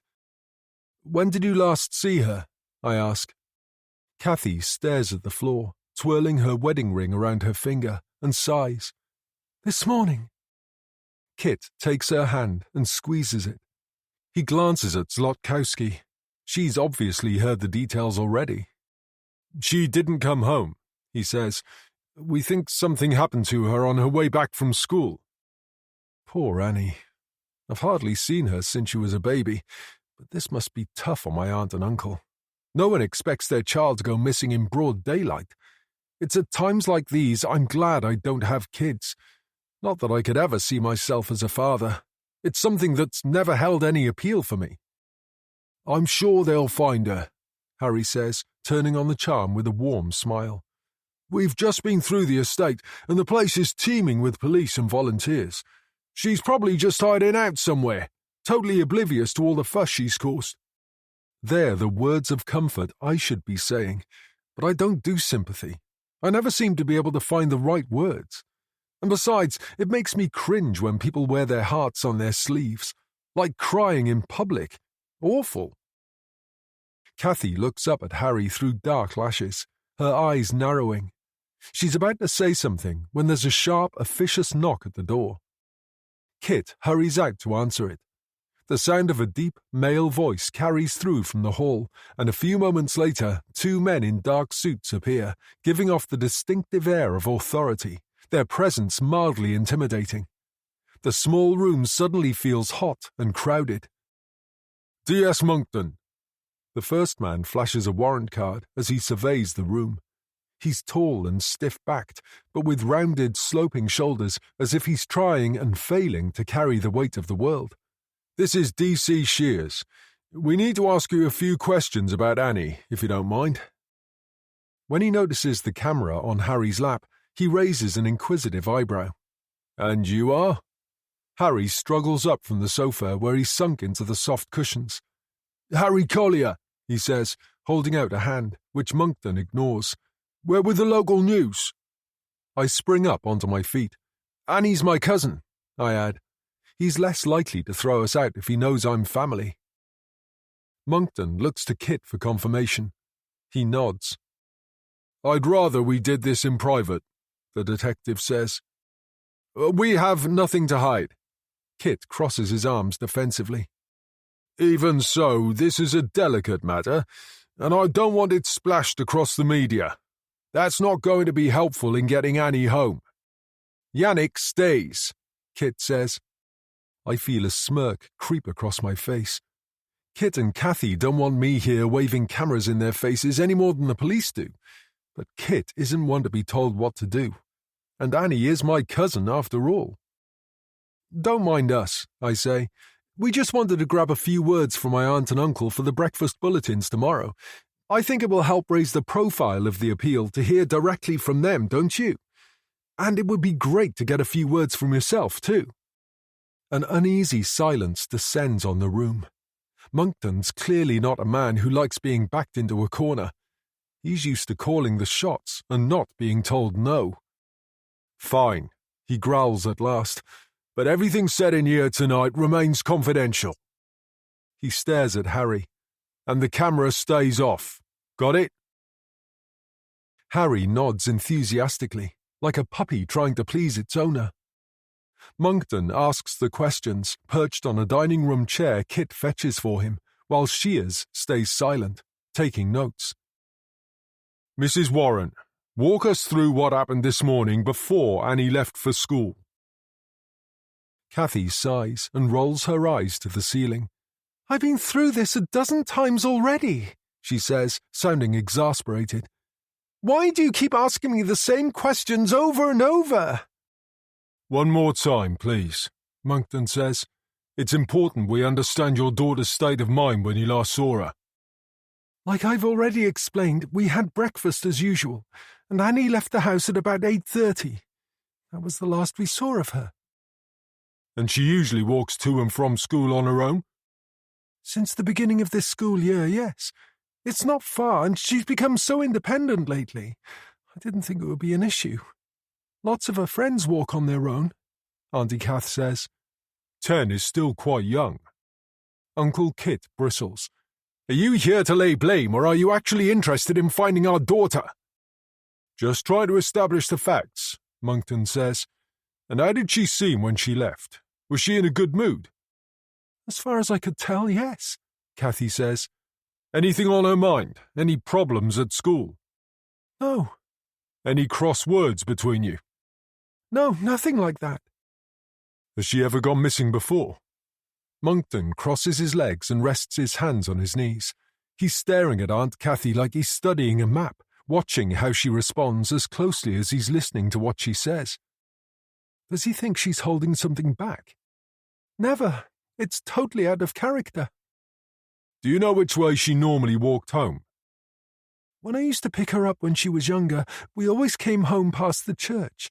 It was the way I taught her to come. You mean down Brent Hill and past the factory? Monkton says. Yes. I picture the route in my mind, recalling the map I studied on my phone.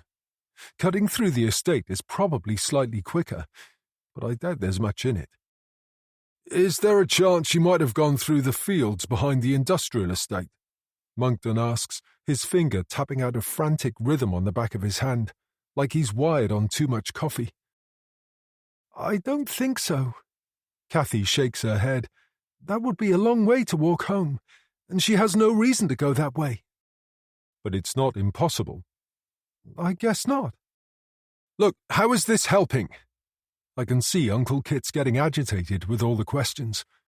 Shouldn't you be out there looking for Annie instead of giving us the 3rd degree? In fact, we should all be out there looking for her. Monkton shakes his head. I want you both to remain at the house in case Annie turns up or tries to contact you. I understand she has a phone, but she left it at home this morning. One of your colleagues took it earlier, Auntie Kath says. Interesting, and certainly a good line to keep up my sleeve. Something I can drop into a package or reveal during a live. To hell with confidentiality. People are fascinated by that sort of tidbit. Of course, there'll be the usual cohort of conspiracy theorists who'll read more into it than just being a forgetful 10-year-old with other things on her mind. Could we take a look in Annie's room? Shears asks. It's the first thing he's said since he arrived. He has the sort of Weasley voice that would grate on you if you had to spend any time alone with him. Why? Kit asks. He sits up straight with a muscle in his jaw twitching. It's routine in these sorts of investigations. There might be something Annie's left behind that could be useful. And we'll need to take Annie's toothbrush, Monckton adds with an apologetic grimace. Toothbrush? Kit frowns. We need a sample of her DNA. Monckton lowers his gaze. At least he has the decency to look sheepish. The room falls silent as the implication becomes clear. It's obviously in case they find a body and need to identify it quickly. A lump balloons in my throat as I imagine little Annie's body being dragged from a marshy pond, her face blue and bloated, her hair tangled with weeds. It's a horrible thought. I glance at Auntie Kath. She looks as wizened as an old lady, folding in on herself, as if she wants nothing more than to curl up in a ball on the floor with her own misery and despair. Maybe I have misjudged the timing. It's too early. We should have waited until the morning when it wasn't so raw. But if it wasn't me knocking on the door, it would have been someone else. At least I can try to keep the wolves at bay if they agree to an exclusive with me. It'll give them a good excuse to turn the rest of the media pack away, especially if we agree to feed some selected clips to the other broadcasters in return for respecting my aunt and uncle's privacy. Uncle Kit gets up with a weary sigh. The stairs in the old house creak as he and Shears head for Annie's room, the floorboards above us wheezing under their weight. Monckton smiles at Cathy as they wait, but her eyes are vacant. We have 200 officers out looking for your daughter right now, he says, trying to make her feel better. And there are probably several hundred more volunteers from the community helping. We've already started door-to-door inquiries. If she's out there, we'll find her, I promise. He doesn't sound convinced, but he's trying to divert her thoughts from the alternative. That Annie is already dead, and that they're looking for a body. Aunt Cathy sniffs and wipes her nose with a tissue she has clenched in her fist, but she's clearly not ready to accept that Annie might be dead. Someone's taken her, haven't they? She says, echoing my immediate thoughts when I saw the news break as we were going on air. Monckton blinks rapidly. His fingers stop tapping on the back of his hand as he holds her gaze. It's a bit early to speculate, he says. But that's the most likely scenario, isn't it? Not necessarily. The stairs groan, heralding the return of Uncle Kit and D.C. Shears. All the eyes in the room are drawn to the transparent plastic bag in his hand. Inside, a solitary pink toothbrush, adorned with rainbows, glittering stars, and prancing unicorns, its bristles splayed. If ever there was an image that captured the essence of the story, that's it right there. I'm sorely tempted to sneak a photo on my phone, but even I can see how insensitive that would be. I'm afraid we'll also need to take any computers or laptops in the house, Monckton says, directing his demand at Uncle Kit. What for? My uncle grumbles. I'm not surprised he's pissed off. They're treating them like they're suspects rather than victims. It's a formality. And we'll need your passwords, of course. I don't see what this has got to do with finding Annie. Uncle Kit's voice rises, and his face reddens. There might be something useful on them that could lead us to finding your daughter, Monckton says calmly, unmoved by Uncle Kit's growing indignation. Something you might have overlooked. You think we have something to do with this? Uncle Kit thumps the arm of the sofa, making us all jump. You think we're involved in Annie's disappearance, don't you? Why don't you have the balls to come out and say it? It's purely routine. I can't believe this! Uncle Kit runs a hand through his hair. You seriously think we could be involved in the disappearance of our own child? I wince. It's the elephant in the room we've all been trying to ignore. The police always suspect the parents when a child goes missing.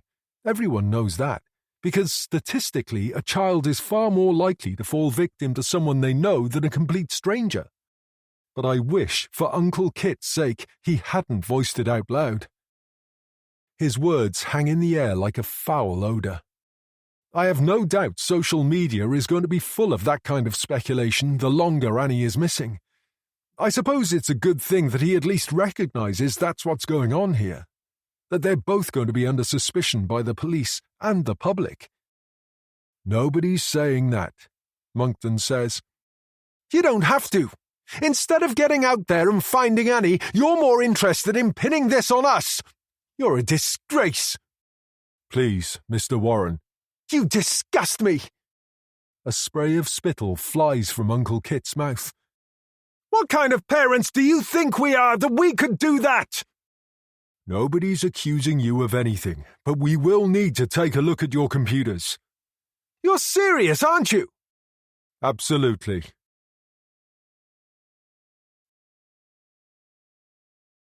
Chapter 9. Kathy. August 1990. It's Mother who takes us to school and picks us up, cooks our dinners, keeps the house clean, does all the shopping, and nags us to finish our homework before bed. We hardly ever see Daddy, but that's because he's usually helping his patients. He's not just any kind of doctor. He's a special doctor, a surgeon, which means he has to cut people open to make them better, and that's why he has to spend so much time at the hospital. It sounds yucky to me. Who would want to cut someone open, even if it is to make them better? But Mother says it's an important job, and it's why we live in such a nice house near the sea. And I have my own bedroom, and I don't have to share with Monica, my older sister. I only wish he was around more often.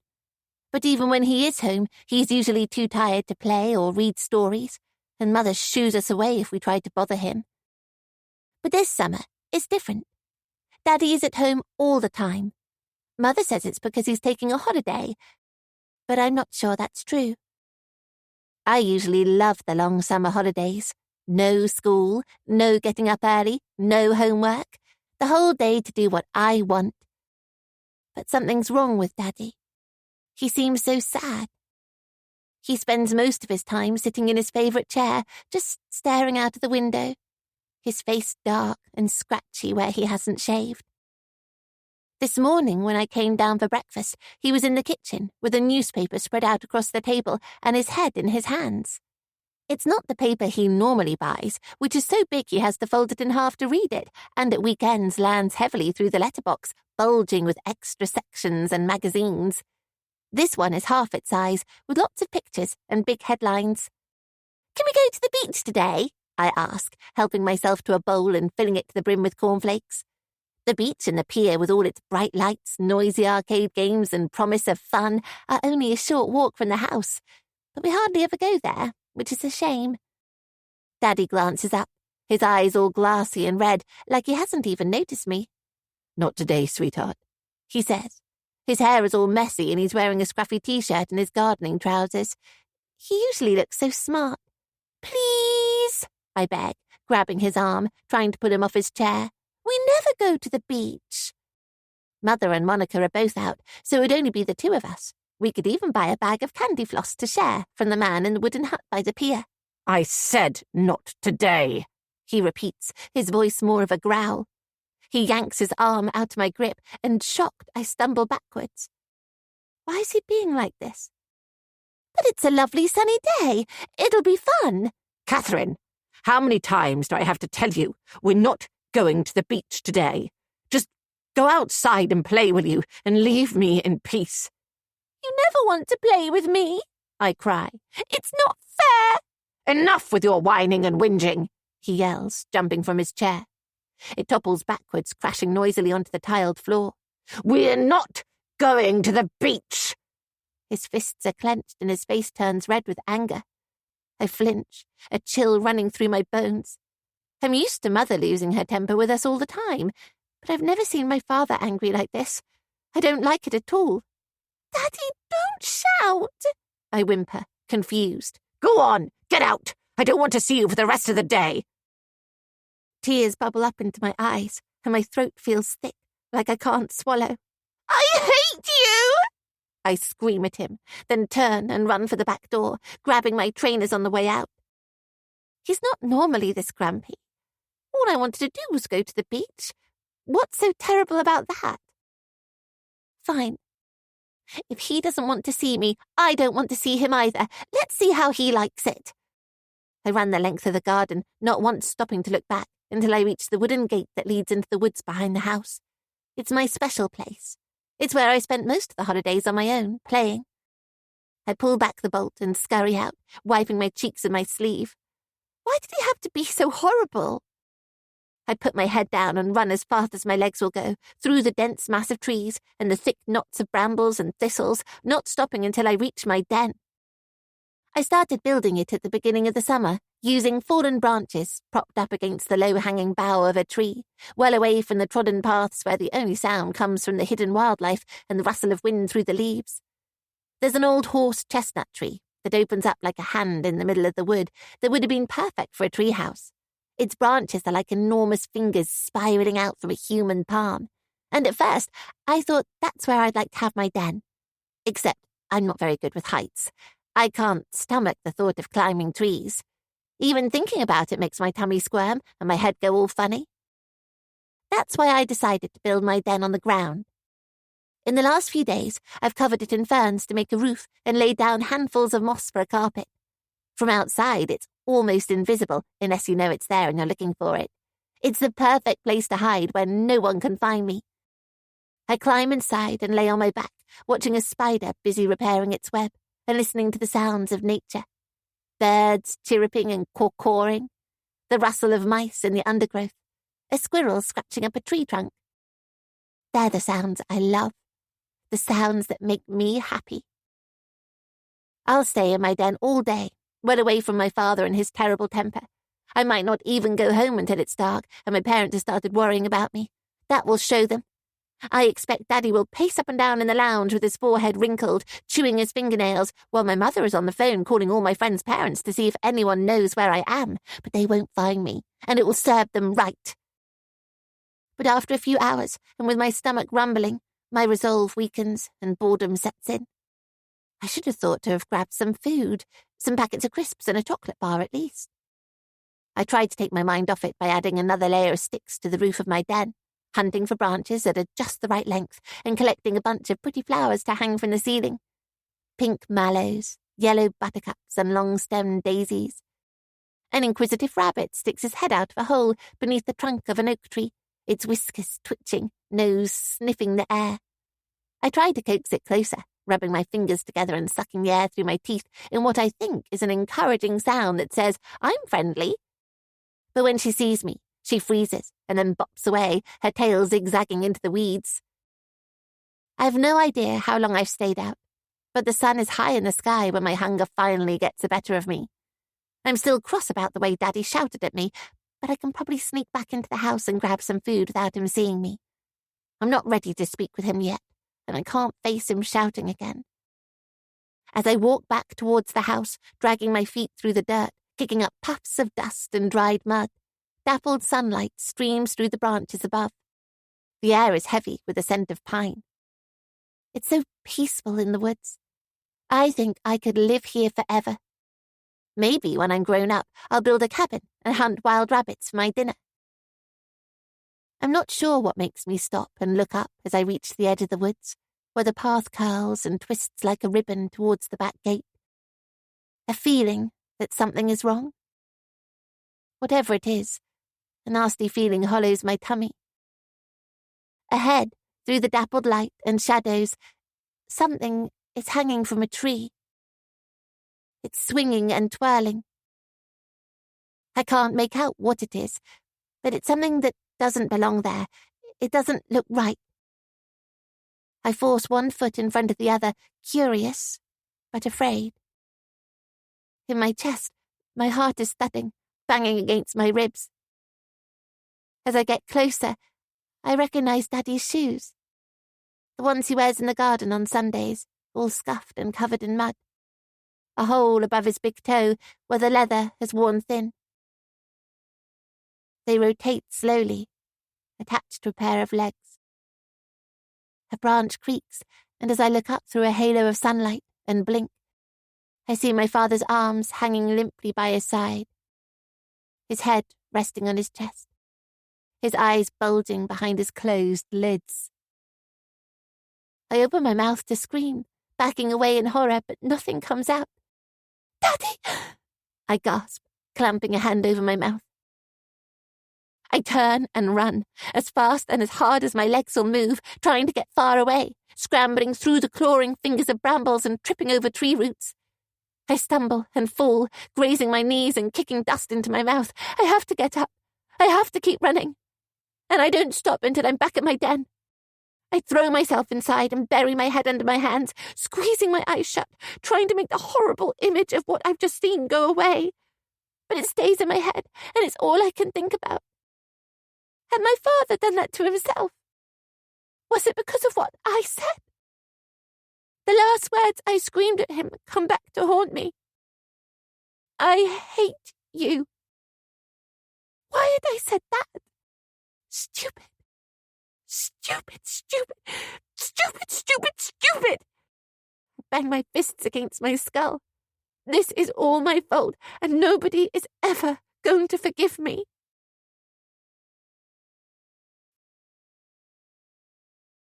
Chapter 10. Kathy. I can't breathe. It's as if all these people in the house are sucking the air out of the room. Eyes are staring at me, watching me. The police asking the same questions over and over again. Yannick sitting there pretending he cares. A stranger with a TV camera on his lap smiling sympathetically.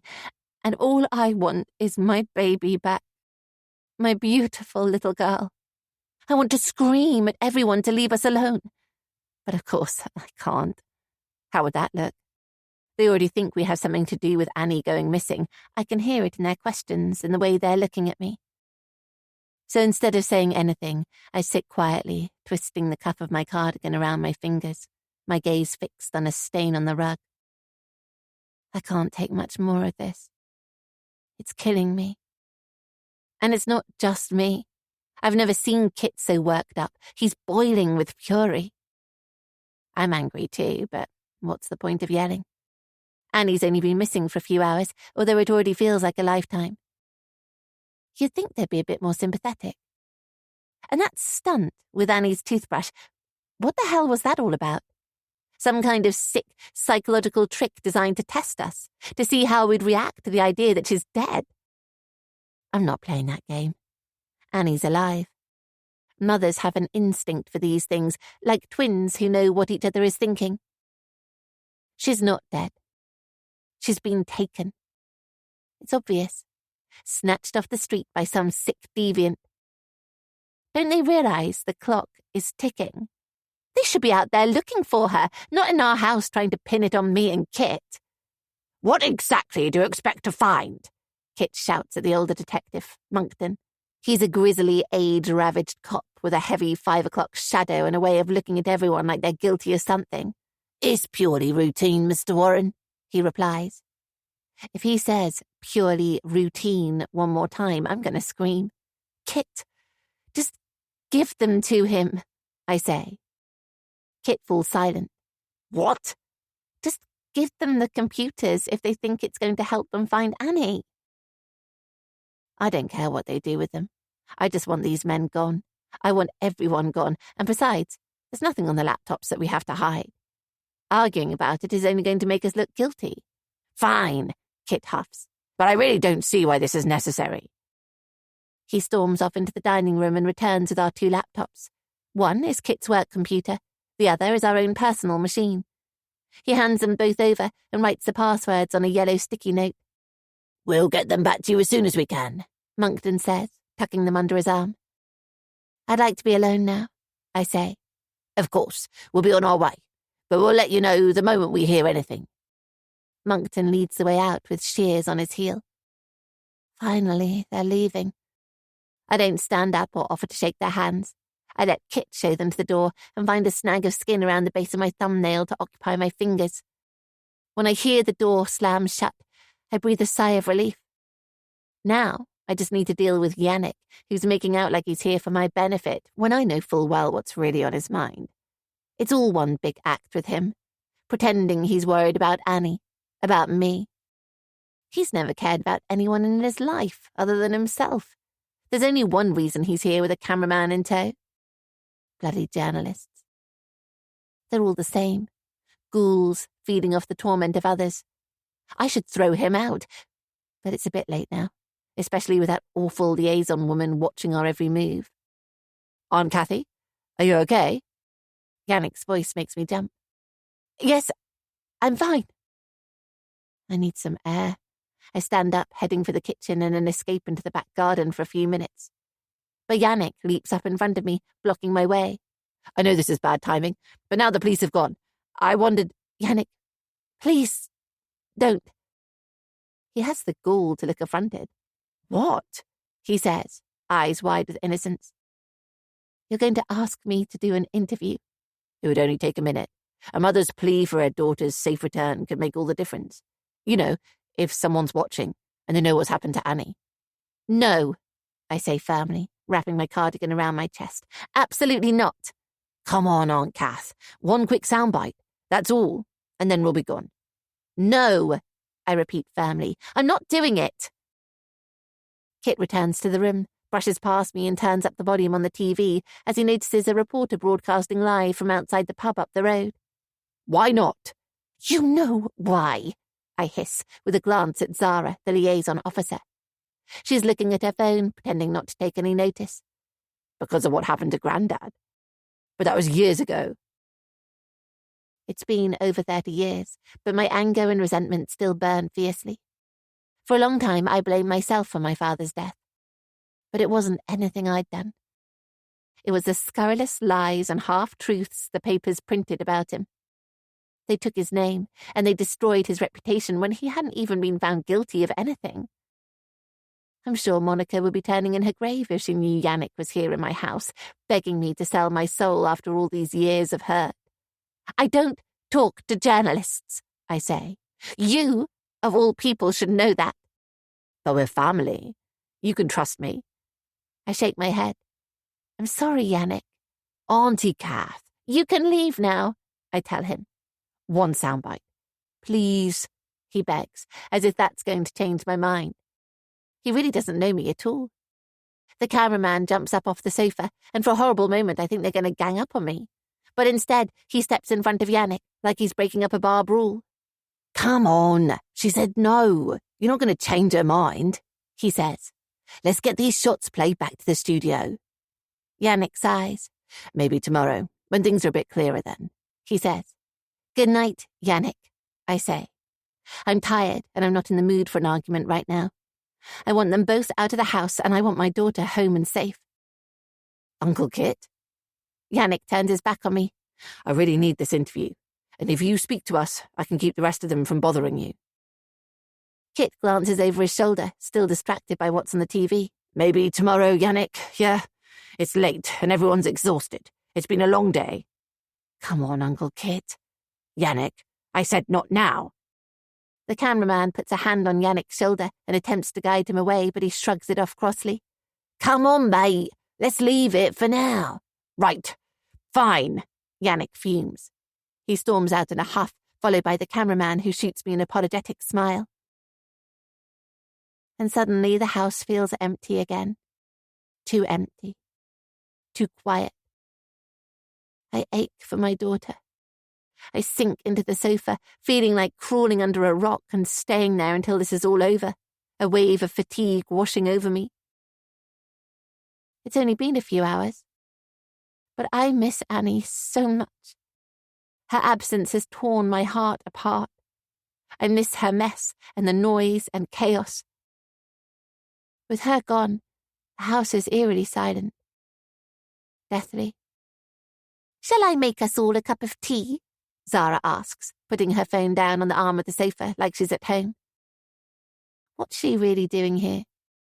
Has she been sent to keep an eye on us?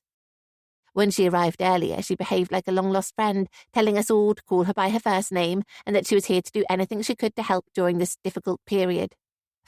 Difficult period. She has no idea what we're going through. How could she?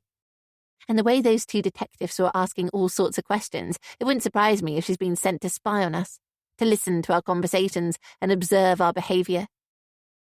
I don't know. Maybe I'm being paranoid. I'm so tired I can hardly think straight. Actually, I think my husband and I could do with some time by ourselves, I say, It's been a stressful few hours. Her friendly smile slips. That's entirely your decision, but most people in this situation find it's useful to have someone around they can talk to and guide them. And if there are any developments, the team will let me know straight away, and I can keep you informed. I need some space, I say. Kit turns down the volume on the TV, takes my hand and places it in his lap. It's going to be okay, Kath. I promise, he says. The police are going to find whoever's taken Annie, and they're going to bring her home. Would it help if I made myself scarce for a bit? Zara says. Why don't I take myself off into the kitchen and leave you two to it? I'd rather you came back in the morning, I say, as another knock at the door makes us all start. Who the hell is that now? If it's another journalist, I'm going to give it to them with both barrels. It's been like an open house since we reported Annie missing, with people coming and going as they please. Whatever happened to our privacy? Whoever it is, tell them to go away, Kit says. I drag myself wearily to the door and pause for a second before opening it, gathering my strength. There's a woman I don't recognise standing on the doorstep. She doesn't look like a police officer or a reporter. Yes, I snap. She's about my age, shorter though and heavier, with streaks of grey running through her shoulder-length hair. I eye her with suspicion, ready to slam the door in her face. I'm Pam Buckley, chair of the Residents' Association. I live on the estate. She waves a hand at the sprawling network of houses in the road behind our house. I saw the police leaving and the lights still on, so I thought I'd pop my head in and see if there's anything you need. She smiles so sweetly, I feel bad about the tone I've taken with her. I'm so sorry about what's happened. She glances down the road, towards the rows of houses along the creek and the boats sitting lopsided in the mud. Almost everyone's turned out to look, she says. It's a real community effort. I'm sure we'll find Annie soon enough. Anyway, I just wanted to let you know we're doing everything we can. People are going to keep looking through the night. All night? It seems extraordinary that people who don't even know us are prepared to go to such incredible lengths, giving up their time and sleep. People are distraught that something like this could have happened on their doorsteps. I've got groups all around the lakes and 3 more concentrating on the marsh.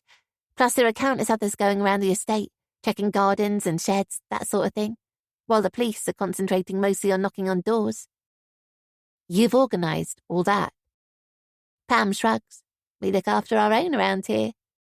We can't imagine what you must be going through. It's awful. I've never met Pam before. I didn't even know there was a residents' association, even though we've been in the house for over 2 years. But we're private people. We don't even have much to do with our neighbours other than a friendly hello if we happen to see them out. I can't believe she's gone to so much trouble coordinating a public search for my daughter. I don't know what to say. You don't have to say anything, Pam says. It's what we'd do for anyone. It's what I hope someone would do for me.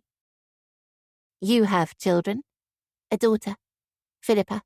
She's a couple of years younger than Annie, but she knows her from school. She's staying with my brother tonight. She catches me glancing at her hand, looking for a ring. Her father didn't stick around for the birth, she says, but I reckon we're better off without him anyway. My shoulders slump and tears spring from nowhere. I've held them in all night, trying to be brave, trying to stay strong as everyone was firing questions at me. Now, in the face of such compassion and kindness, I can't help myself. I'm sorry, I say, wiping my cheeks with a tissue. You don't need to apologise. You let it out. Thank you for everything you're doing, I say.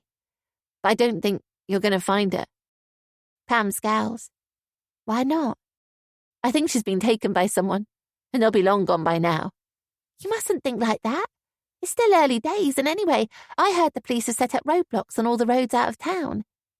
And if someone took her by boat, she could be halfway to France by now. Kathy, who is it? Kit calls from the lounge.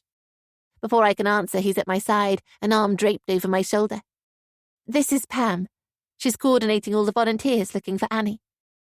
Kit nods, and Pam smiles. What can we do for you? He asks rudely. My cheeks burn with embarrassment. Pam was just telling me that everyone's turned out to look for Annie, I say, and they're going to keep searching for her through the night. Right. Kit eyes her suspiciously. Thanks. Pam shoves her hands in her pockets and puffs out her cheeks. I suppose I better get back to it. These volunteers aren't going to organise themselves. Would you like to come in? I ask as Kit steps back inside. I hear him telling Zara it's just some do-gooder from the estate. I'm fairly sure Pam hears him too. No, thank you, she says.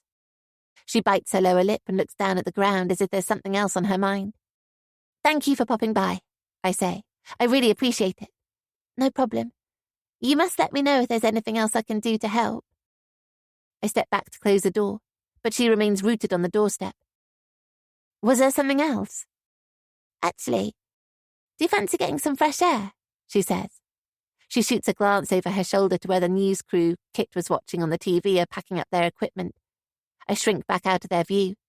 I don't want them spotting me after I've only just managed to get rid of Yannick. I'm pretty tired, I say. Just for a few minutes. And the police have asked us not to leave the house in case there's any news from Annie. Pam draws in a deep breath and lets it out slowly. Look, she says, poking her tongue into her cheek. There's something you really need to know.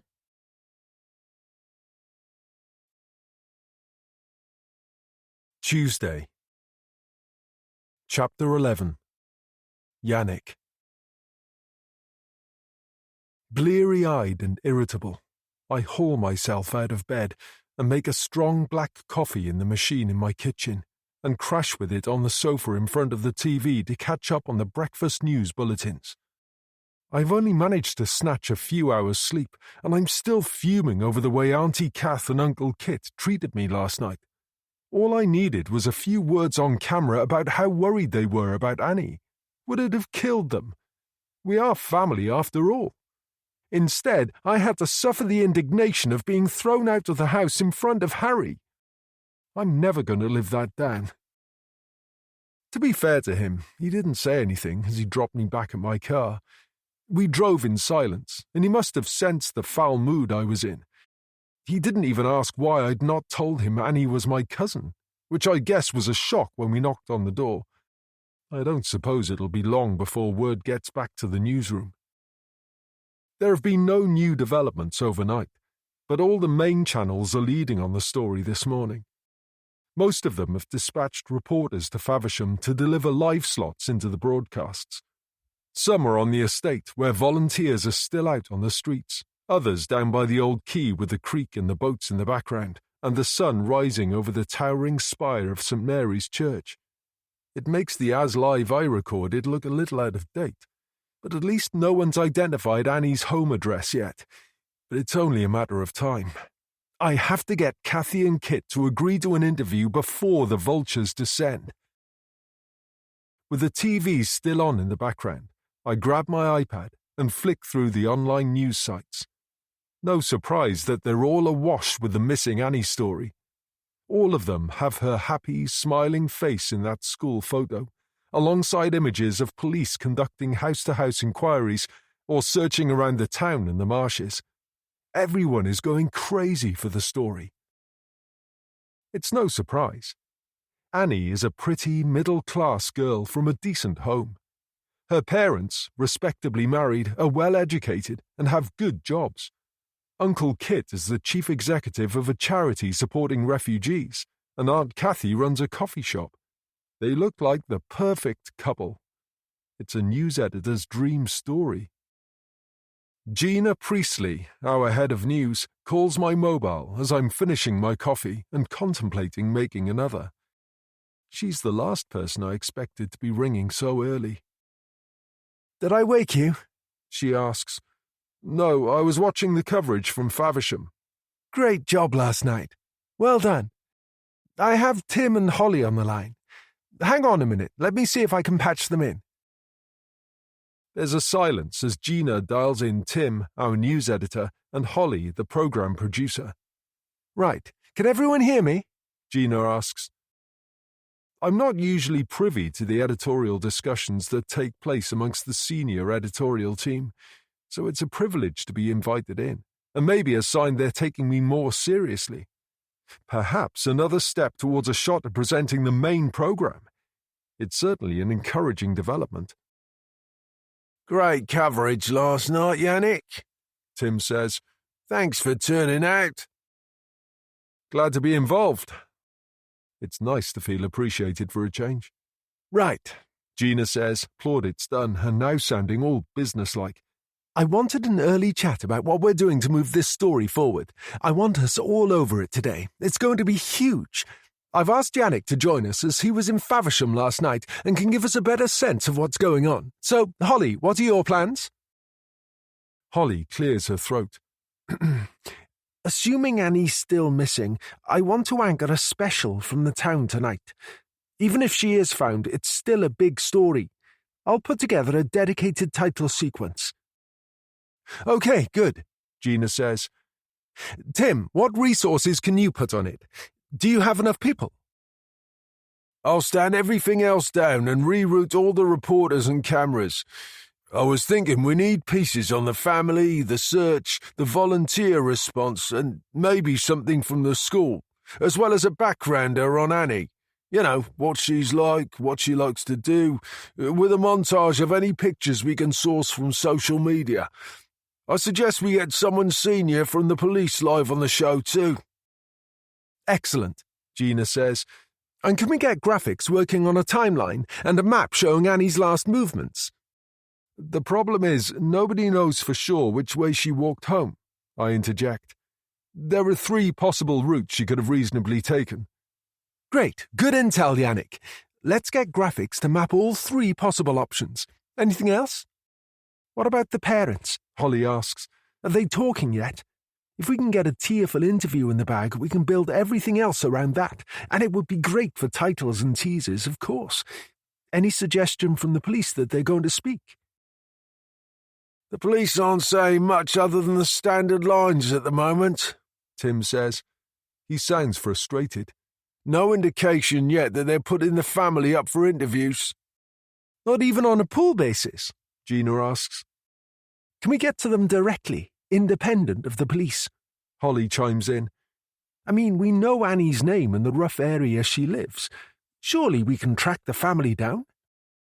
We'll do our best, Tim says. My heart sinks. I can't sit here and say nothing. They'd never forgive me. I'd wanted to deliver an interview with Kit and Kathy ready for the breakfast bulletins and well ahead of the opposition. That would have made Gina sit up and take notice of me. Instead, I'm going to have to tell them the truth about last night. I cough to get their attention. Yannick, do you have something to add? Gina asks. Actually, I say, my mouth dry. I spoke to Annie's parents last night, but they were too upset to speak on camera.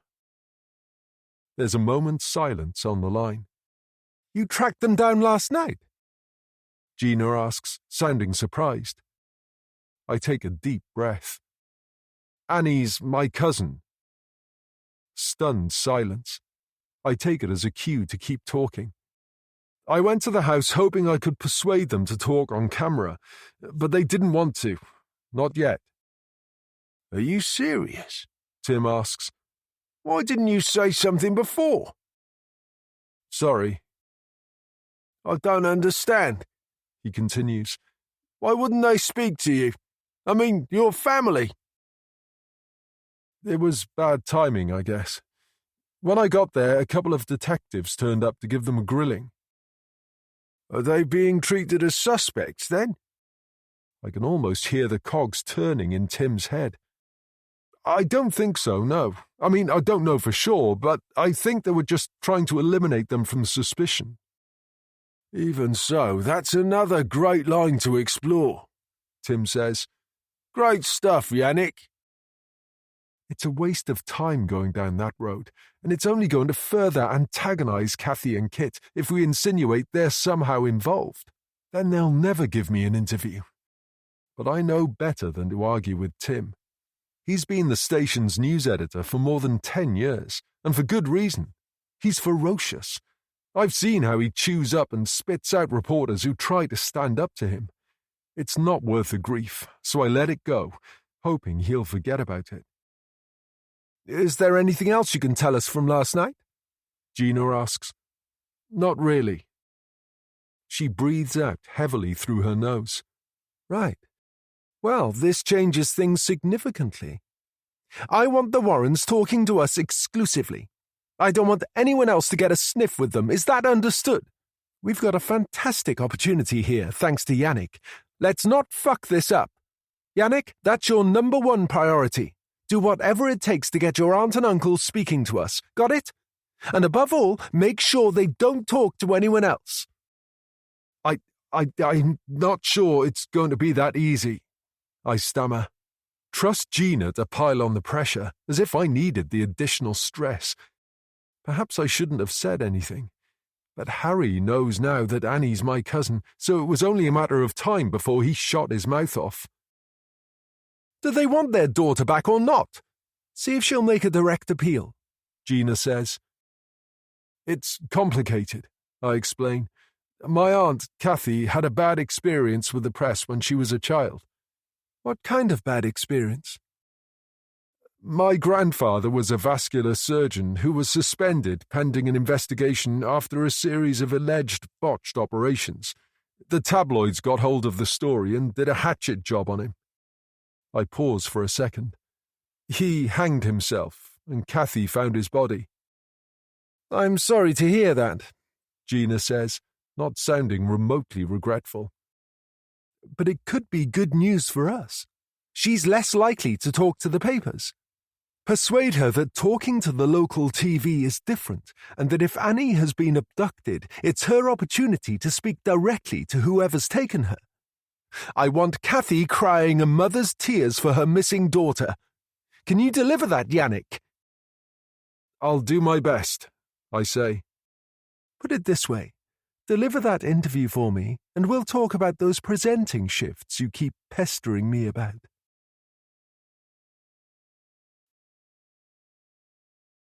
Chapter 12.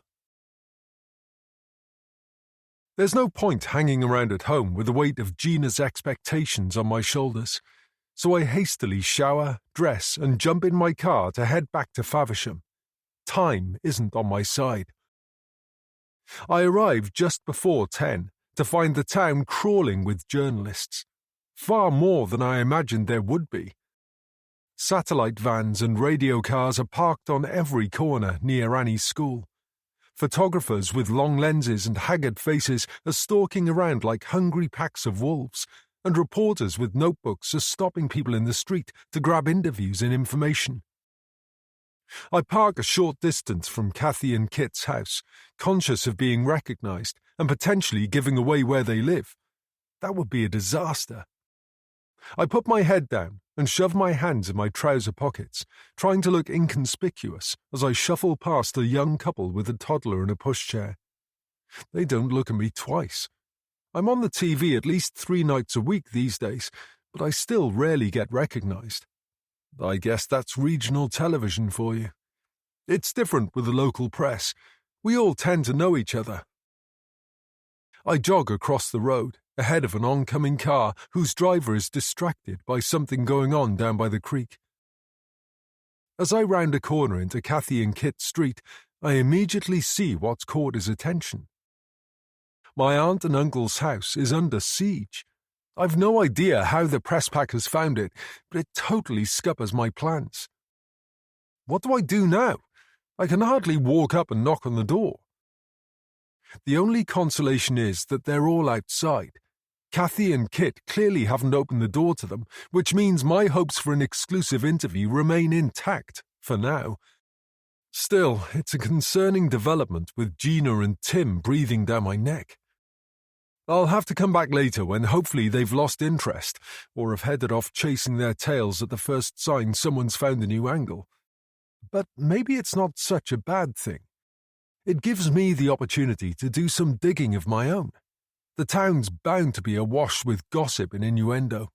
Someone will have heard something on the grapevine. It could give me a lead to chase and a juicy new line on the story for tonight, just in case I can't get the interview with Kathy and Kit.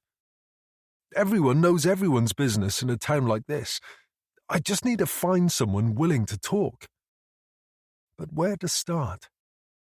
The school seems a good place, so that's where I head first. The marquee is still up, and there are a handful of volunteers hanging around, cradling steaming polystyrene cups. I straighten my jacket and run my tongue over my teeth before approaching a couple of the women with my best newsreader's smile. "Excuse me, sorry to trouble you. I'm from the local TV news station." But the words are barely out of my mouth before they've moved swiftly away, holding up their hands as if to ward me off. It's been less than 24 hours, but they've already grown weary of the press attention around here. An older man with thinning grey hair, a rounded back and shuffling gait turns off the street and into the playground. His boots are caked in mud. It's a fair bet he's been out on the marshes all night. "Excuse me," I say, stepping towards him, stooping to his height to make myself appear less threatening. He looks up at me with frightened eyes and hurries on. This is hopeless. I'm in the wrong place. I need to go where they've not been pestered 1,000 times by reporters already. Maybe the estate is where I should be, and particularly the ring of houses on the outer fringes that haven't been bombarded by journalists and the police yet. A place where the tittle-tattle of a big story has been fermenting. The first 3 doors I knock on go unanswered, but at the 4th house, my luck changes. The door is opened by a balding man in his mid-60s with spindly arms and wizened, sun-damaged skin. "Sorry to bother you. I'm with the local news," I explain. "We're following the story of the missing girl, Annie Warren." "Oh, aye," he says, raising his chin and studying me through narrow slits for eyes. "I imagine you've heard all about it." "Little girl on her way home from school, was it?" "That's right," I say.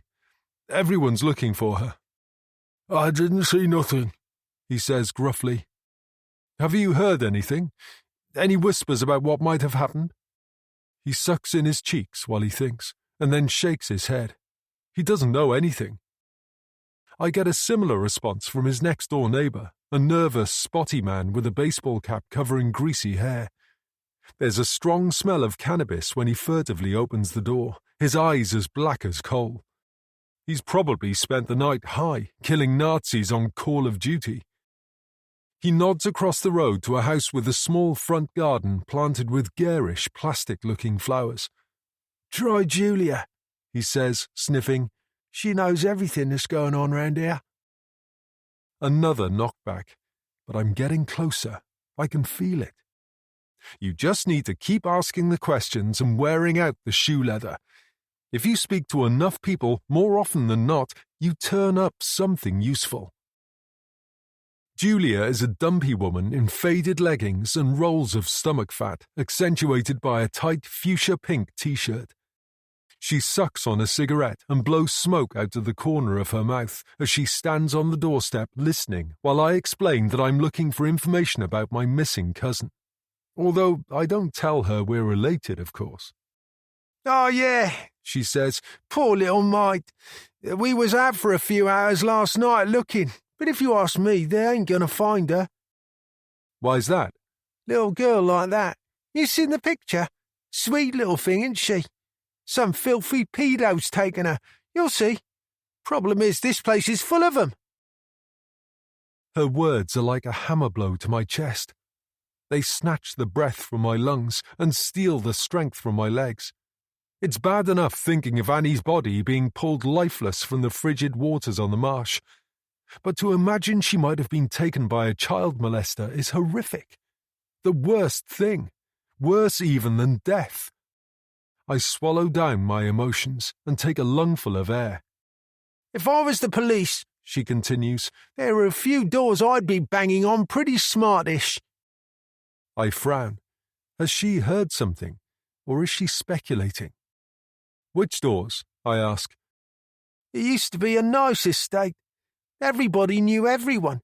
We used to look out for each other." I brace myself for the inevitable tirade of hate and intolerance. "I welcome anyone here who's decent and hard-working." That wasn't what I expected her to say at all. "But—" She leans towards me conspiratorially and lowers her tobacco-tinged voice to a hissed whisper. "Here we go. The council's been dumping all these sex offenders here for years. It's disgusting." Her mouth curls, and she wrinkles her nose. Is that true? It's a hell of a story if it stands up, but it sounds like the sort of rumour that goes around small communities like this. Sex offender or not, I suppose they've got to live somewhere.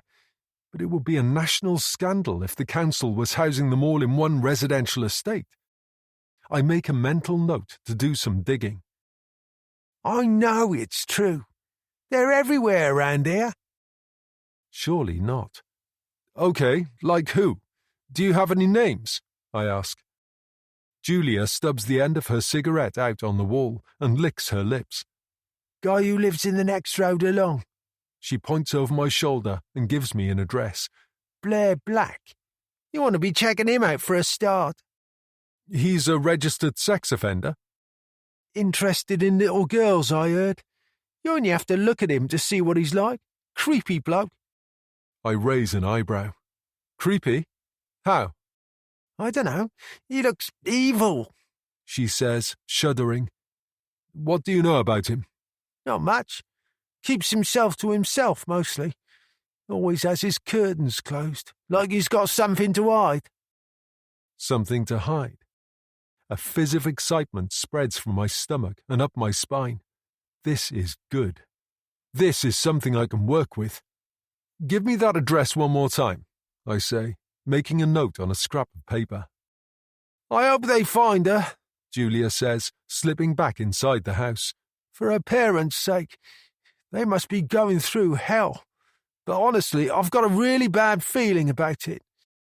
I only hope I'm wrong. Blair Black. He's got to be worth checking out as a suspect. Who knows, if I play it right, I might even talk him into giving me an interview. I hurry back into the street and find a quiet spot under a telegraph pole to call Tim on the news desk. I've got a lead, I say. Some bloke the neighbours are pointing a finger at. He's on the sex offenders list. Into little girls, apparently. I want to doorstep him and see if I can get him on camera. Tim listens attentively, but I sense he doesn't share my enthusiasm. Right, and what about the Warrens? Have you spoken to them yet? I've got a crew on standby. We really need that interview for tonight's programme. I've not had the chance to speak to them yet. The house is surrounded by journalists. I'm trying them again later, but listen, this guy, he's called Blair Black. Perhaps you can get someone to do some digging into his background for me. Is there a camera I can use? Tim sighs wearily. Where's he live? About 5 minutes' walk from Annie's school. Please, let me have a camera. I won't let you down. Tim falls silent for a moment, and I hear the hubbub of a noisy newsroom in the background. Fine, you can use Harry. Give him a call. He's already in Faversham. He should be free. Thanks, Tim. You won't regret this. I'd better not, or I wouldn't show your face in the newsroom for a while. He hangs up, leaving me with my phone pressed to my ear, listening to static. I know he has no faith in me, but I'm going to prove to him I know what I'm doing.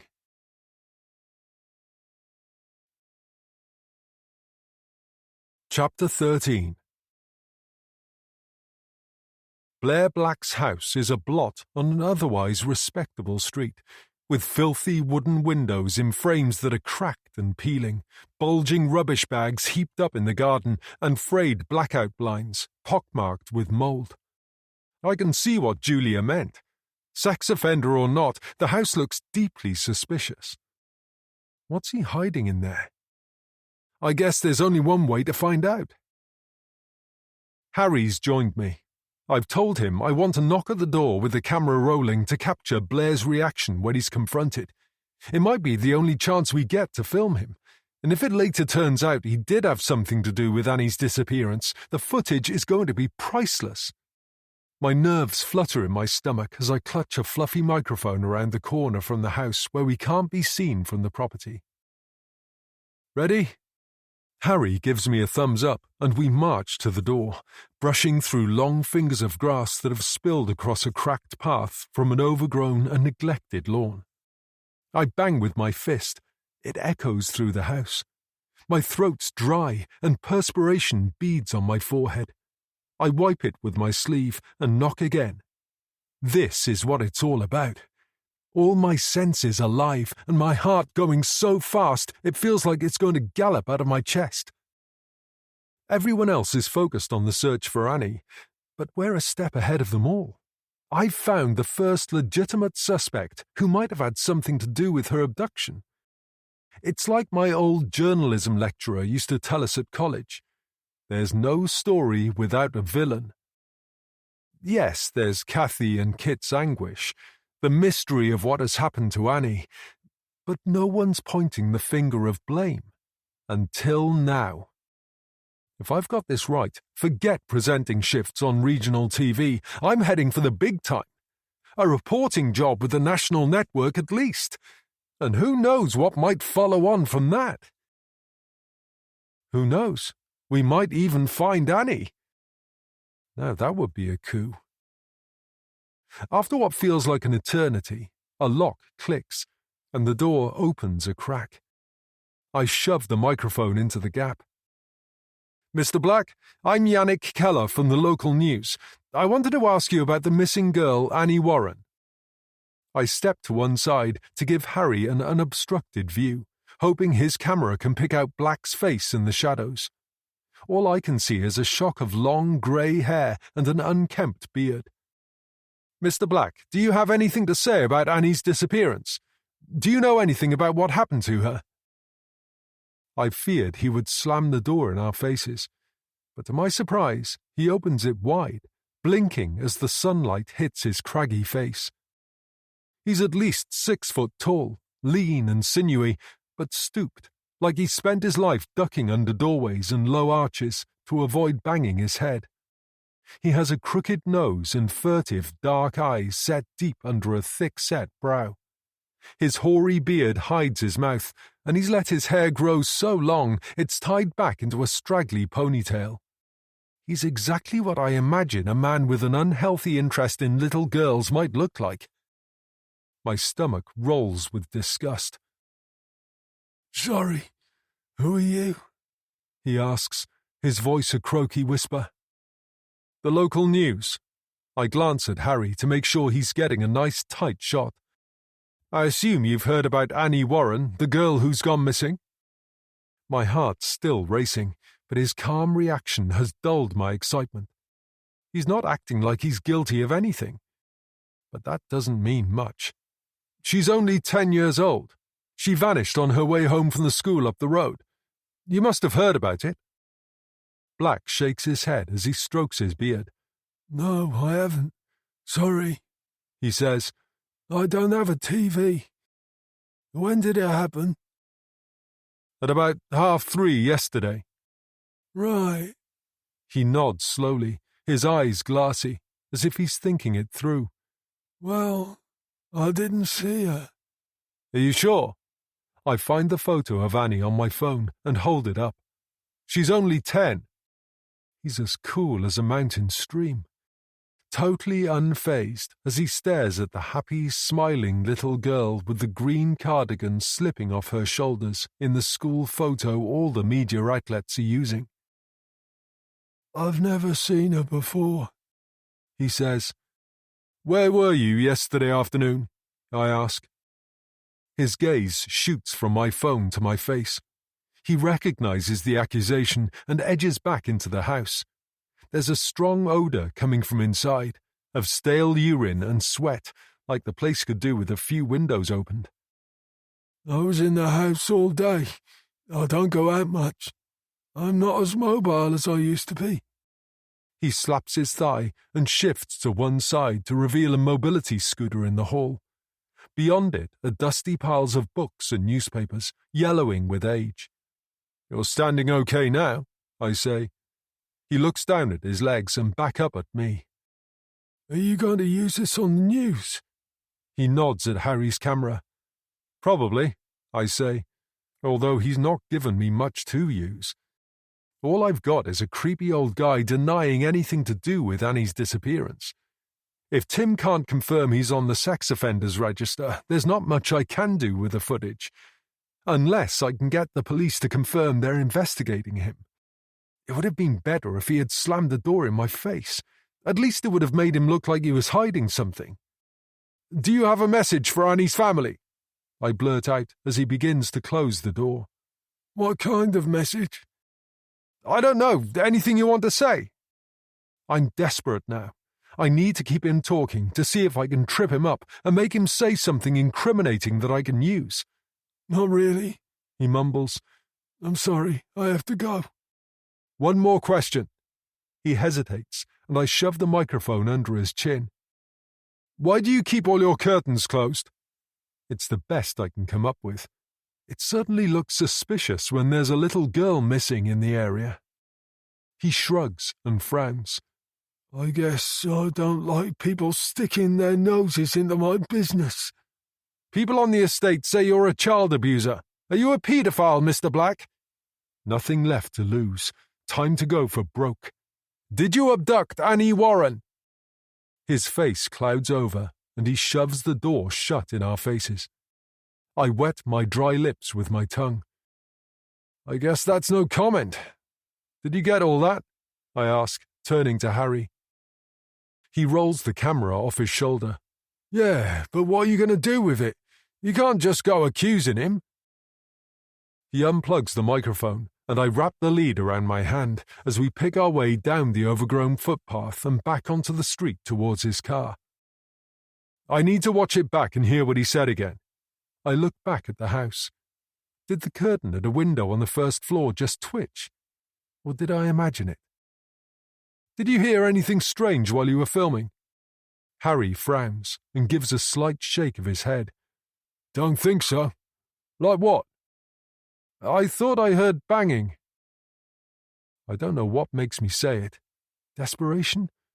I need something from Blair Black, else I have nothing for tonight, especially if I can't change Aunt Kathy's mind about giving me an interview. If I can persuade Harry there's something untoward going on in that house, it'll be easier to justify why I've singled out Blair Black. Harry stops walking and stares at me. From inside the house? I think so. Bloody hell. I didn't hear anything, but I can play the footage back and see if the mic picked up anything. The hairs on the back of my neck stand on end, and I get a chill sense that we're being watched. I glance up and spot a figure across the road, standing near a tree on a patch of grass between the row of houses and the creek. It's a man wearing a baseball cap pulled down over his eyes, scruffy jeans, a zip-up top, lean, athletic, just looking at us, staring at me. He looks familiar. I've seen him before, but I can't think where. You'd think I'd be used to it by now. It's always a source of fascination when we turn up anywhere with the camera. It's like a beacon advertising something extraordinary is happening in the neighborhood. But this feels different. It's more than just mawkish curiosity. He's standing back, trying not to be seen, almost like he's stalking us. Most people just come right up to us and ask us what we're doing. At first, he doesn't move or avert his gaze when he sees he's been spotted. Is there something he wants to tell me? Sometimes people are reluctant to come forward and speak on camera, even when, inside, they're dying to talk. I raise a hand and wave. Hey, I call, stepping into the road towards him. I've spent the morning hunting down information about Annie, and maybe this guy has what I've been looking for all along. An approaching car blasts its horn, and I have to jump back onto the pavement to avoid being run down. When I look back, the man has vanished, like he's clicked his fingers and disappeared into thin air. Did you see that guy? Harry nods. Just another rubbernecker, he says, blipping open his car and sliding the camera into the boot. I don't think so, I say, shaking my head. I think he wanted to talk to me. Harry laughs. You think everyone wants to talk to you? Do you want to listen back to this recording or what? He plugs a pair of headphones into the camera. They look like a relic from the last century. He scrolls back through the footage, but is interrupted when his phone rings. He wedges it between his shoulder and his cheek as he answers it, keeping his hands free for the camera. "Yep, right, I'm on my way," he says, and hangs up. His clipped tone tells me something urgent has occurred. "What is it?"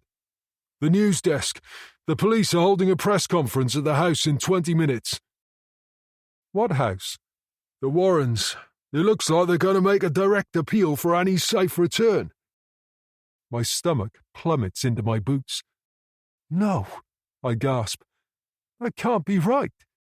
They can't be doing this. It's my exclusive, my family. Why would they do this to me? It feels like my whole world is imploding out of control. Gina and Tim are going to kill me." "Are you certain?" "I'm sorry, Yannick. I know you were hoping to bag them for yourself. Are you coming or what?" But I can't speak. This is a total and utter disaster.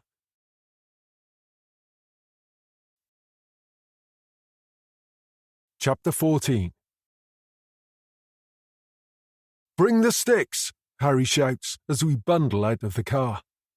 He grabs the camera as I throw the tripod over my shoulder and trudge wearily down the creek towards Kit and Kathy's house, where there's a buzz of excitement in the air from the swelling press pack jostling for position. Normally I'd be excited too, but this shouldn't be happening. Kathy and Kit have no right taking part in a press conference when they refused to talk to me last night. I'm Kathy's nephew, for pity's sake. What a betrayal. Well, good luck to them. I hope they realize they're going to be bombarded with media requests now, and I'm not going to be around to fend them off on their behalf. They should have taken the deal I offered them last night. Now they're on their own." Harry waves as a familiar face steps towards us. Luke Bloody Braithwaite. I might have known. He's been with the station for longer than I can remember. He's one of those career journalists, a solid, safe pair of hands they usually put on all the biggest stories. So not only have I lost my exclusive, but Tim's punishing me by taking me off the story entirely. He could have at least had the decency to let me know. Luke nods in my direction, but he's more interested in getting Harry into place than acknowledging that he's stolen my story. My gut twists with resentment. A few hours ago, I was finally being promised that shot of presenting the main program, being told what a brilliant job I'd done last night, and now I've been dumped. I'm half-minded to call Tim and tell him exactly where he can shove his job. It's only regional bloody TV. Luke grabs the tripod out of my hands and shoves Harry through the throng of photographers and camera crews until he's at the front with an unobstructed view of the door where Kathy and Kit are expected to speak. Has anyone even briefed them on what to say? I hope they're not going to make it up on the spot and trot out some hackneyed cliches dressed up with a few tears and sniffles. This is why they need me, to guide them on what to say and how to say it. The whole nation's going to be watching. If they're not careful, they'll end up looking foolish. I should leave, go and drown my sorrows and forget about it. But I can't. I need to hear what they say. And I suppose there's a chance all might not be lost. If they keep it brief and stick to a simple appeal for information about Annie, a longer, more in-depth interview with them might still be possible. But if they take questions, it's going to seriously undervalue any deal I can strike with them. It's not long before two uniformed officers who've been stationed outside the house step to one side, and the door opens. I stand on my tiptoes to get a better view over all the heads and flashing cameras. Another officer steps out of the house, clutching a notepad in one hand. I immediately recognize the assistant chief constable. The crowd of reporters close in on him like the jaws of a python around the twitching body of a doomed rabbit. Elbows fly, microphones appear from nowhere, people jostle and push. Everyone wants an unobstructed shot. Everyone wants to hear what he has to say. It should be me in the thick of it, not standing here at the back. But like a deep-sea diver in the middle of the desert, my presence here is redundant. This is all Kathy's doing, and all because of what happened to Grandad. I hope Uncle Kit can talk some sense into her. Good morning, ladies and gentlemen. A hush settles over the press pack. My name is Neville Mickelson, the Assistant Chief Constable of Kent. I have a brief update for you on the inquiry into missing Annie Warren. Then Annie's parents would like to make a short appeal for information. As you will know, Annie was last seen leaving school at approximately 3:30 yesterday afternoon, but failed to make it home. We have mobilized more than 200 officers, and my teams have been carrying out extensive door-to-door inquiries throughout the night, with the search supported by members of the local community. We are now becoming increasingly concerned for Annie's welfare and considering all possibilities, including that Annie may have been abducted. I would urge anyone with information concerning Annie's whereabouts to urgently contact the police. If you know anything, no matter how trivial it may seem, please call. You don't have to give your name, but the information you do provide may be crucial. Hands shoot up, and several journalists shoot out questions without waiting to be asked. Do you have any specific intelligence to suggest Annie has been abducted? Do you have any suspects? Mickelson waves the questions away. I'm now going to invite Annie's parents, Kathy and Kit Warren, to say a few words, he says. They'll be making a short statement, but won't be taking questions. At least that's something. If they keep it brief and to the point, there's still hope I can pull this disaster back from the brink. Uncle Kit emerges from the house, hand in hand with Aunt Kathy, both of them wearing grim expressions, like they're stepping up to face the gallows. As the click of cameras becomes a continuous hum, they stare blankly into the sea of strange faces. They both look exhausted, with dark rings around their eyes and a haunted air of despair hanging over their heads. I could almost feel sorry for them. The last 24 hours have broken them. They're hollow shells of the people I know. What a shame they stabbed me in the back. Kathy catches my eye and gazes at me vacantly.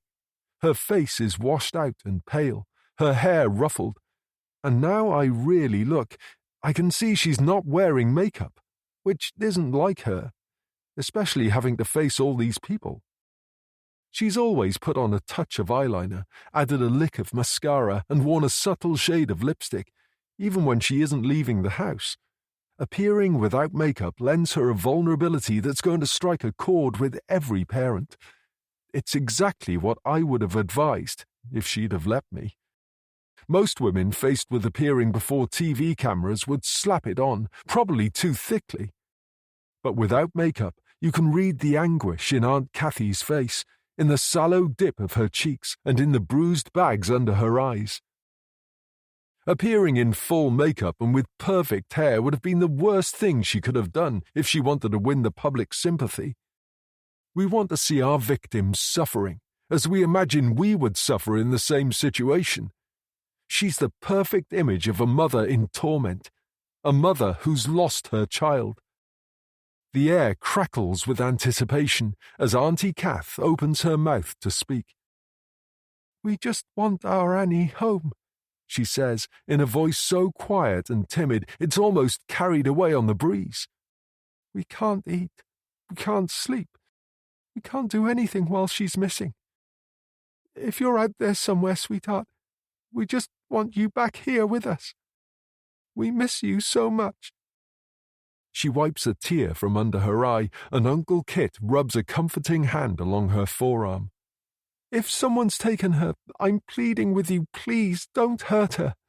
Just bring her back to us where she belongs," she says, then lowers her head and lets the hair fall over her eyes as her shoulders begin to rock. I will her to lift her face, to let the cameras see her tears. The country needs to feel her pain, although there's something endearing about the way she looks so uncomfortable in front of such intense scrutiny. In contrast, Uncle Kit looks more poised and in control. As Kathy sobs at his side, he looks into each and every camera lens, like he knows exactly what he's doing. If you're listening to this and you've taken our daughter, please, it's not too late to bring her home, he says. It's not too late to do the right thing. Let her go. Reporters fire a volley of questions at them, despite the Assistant Chief Constable's warning. Has she ever run away before? Someone shouts. Are you hopeful Annie's still alive? Another yells out insensitively. How are you both coping? I hold my breath, hoping they keep to their word and don't answer any of the questions. It'll leave more for me to explore when I finally persuade them to sit down and talk. Now they've faced the cameras once, it's going to be harder for Aunt Kathy to refuse to do a longer interview with me. The couple turn and walk back into the house, shepherded protectively by the Assistant Chief Constable. The door clicks shut, and the media throng begins to disperse. It was short and sweet, but it's enough to guarantee it'll be leading the news bulletins for the rest of the day. I feel my phone buzzing in my pocket, and my guts lurch when I see it's Tim. Did you see they've held a press conference? He yells down the line at me so loudly I have to hold the phone away from my ear. What happened to the exclusive you promised? A prickle of heat circles around my collar. I'm not sure I promised. I had to send Luke across to cover it, as you clearly can't be trusted. That's harsh. I'm not sure what more I could have done to talk Kathy and Kit into giving me that interview. No one else was knocking on their door at 1 o'clock in the morning. I'm sorry, I mumble. There's no point in arguing with him when he's ranting like this. It's your aunt and uncle. How difficult can it be? Tim, I want that interview as much as you, but I need more time. You don't have time, Yannick, he says, and hangs up before I can utter another word. He really can be an arsehole sometimes. I know he's under pressure from Gina to deliver, but I can't perform miracles. I slip my phone back into my pocket and tap my foot impatiently on the ground as I watch Harry struggling with his camera and tripod back to his car. In fact, everyone's leaving, heading in opposite directions, scurrying off to feed footage back for the lunchtime bulletins or write up their copy for the print deadlines. Outside Kathy and Kit's house, it's now the quietest I've seen it all day. Like everyone's had their feed, and with their stomachs full, all the reporters and news crews have grown indolent. The 2 uniformed officers have resumed their guard positions outside the door, and a few journalists are setting up to do lives with the house in the background. But that's it. If ever there was a perfect opportunity to catch my aunt and uncle, it's now. Except the Assistant Chief Constable's still inside with them.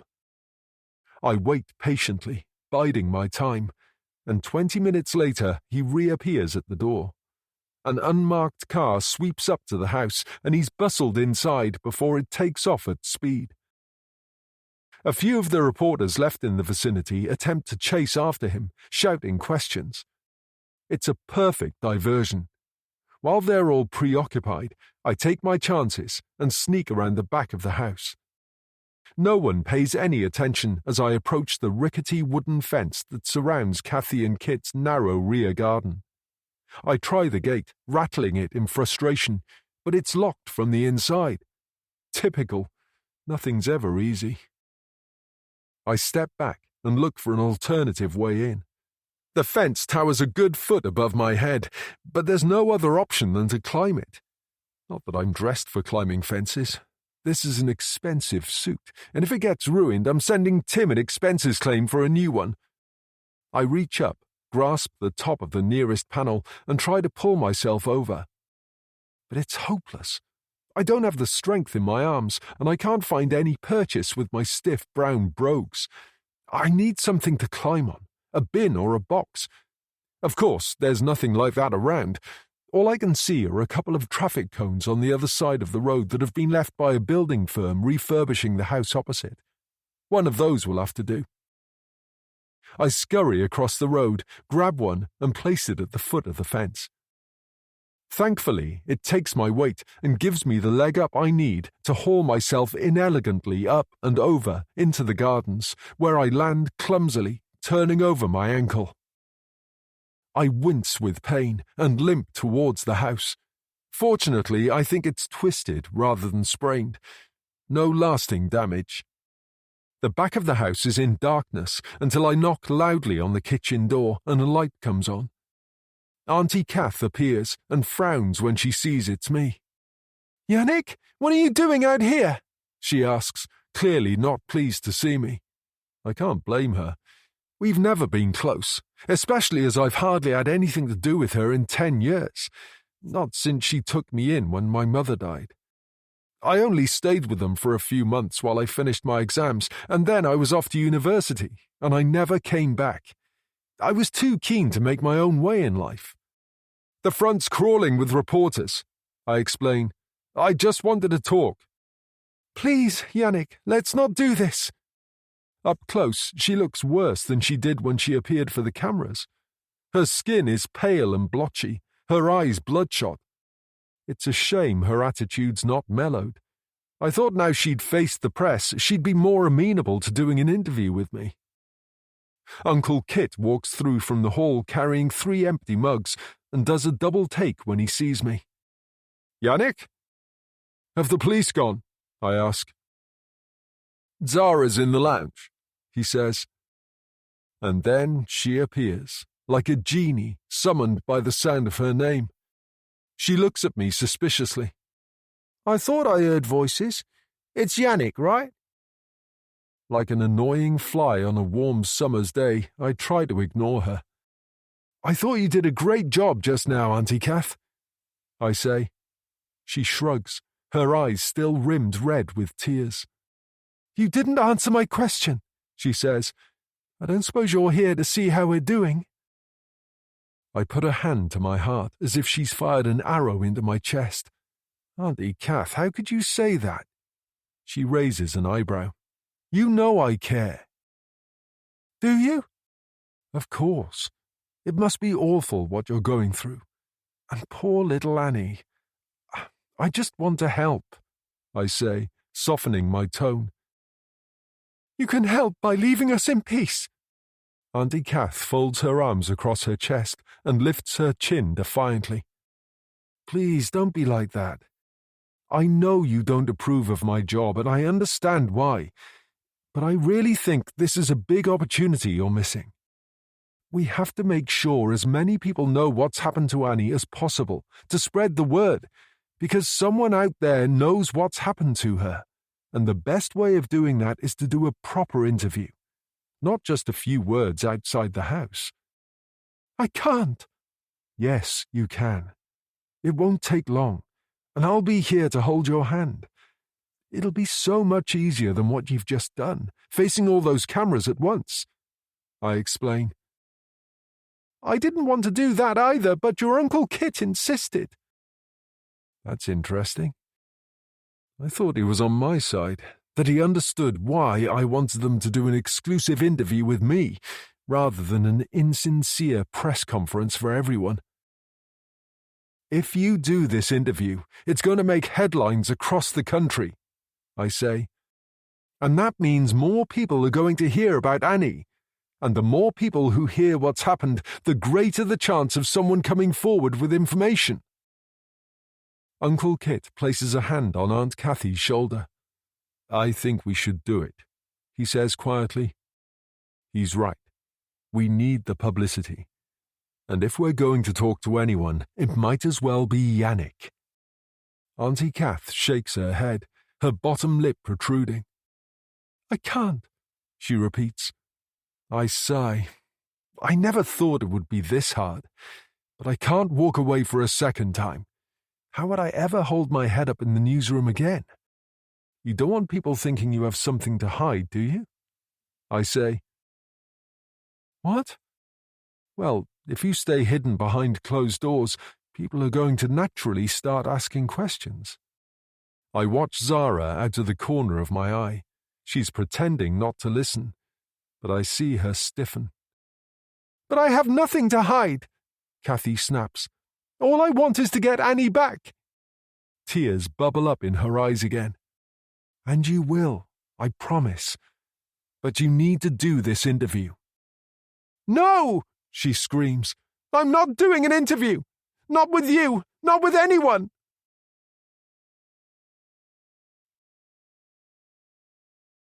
Chapter 15. Kathy. I've not been able to stop thinking about what Pam Buckley, that woman from the Residents' Association who's been organising all the search volunteers, told me. I had no idea there were so many evil people out there living on our doorstep.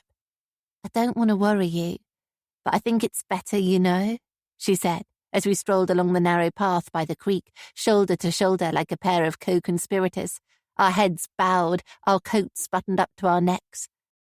And this might have nothing at all to do with Annie's disappearance. Please, if you know anything at all, tell me, I pleaded. Whatever she had to say, she was hedging around it, which is how I knew it was bad. The thing is, I have a contact in the police who tipped me off a while ago because she thought I ought to know, as the Residents' Association chair, she said. I stopped in my tracks, turned and looked her in the eye. Just say it. She sucked in a deep breath and glanced up at the starry night. She told me they've housed almost 20 registered sex offenders within a 5-mile radius of the estate. 20? I couldn't believe what she was telling me. That's 20 suspects who could all have had something to do with Annie's abduction. That's unbelievable. Why are you telling me this? What did she expect me to do with that kind of information? Couldn't she see how cruel it was to share it with me? To make me think Annie might have been snatched off the street by any number of sick, depraved predators living in the town.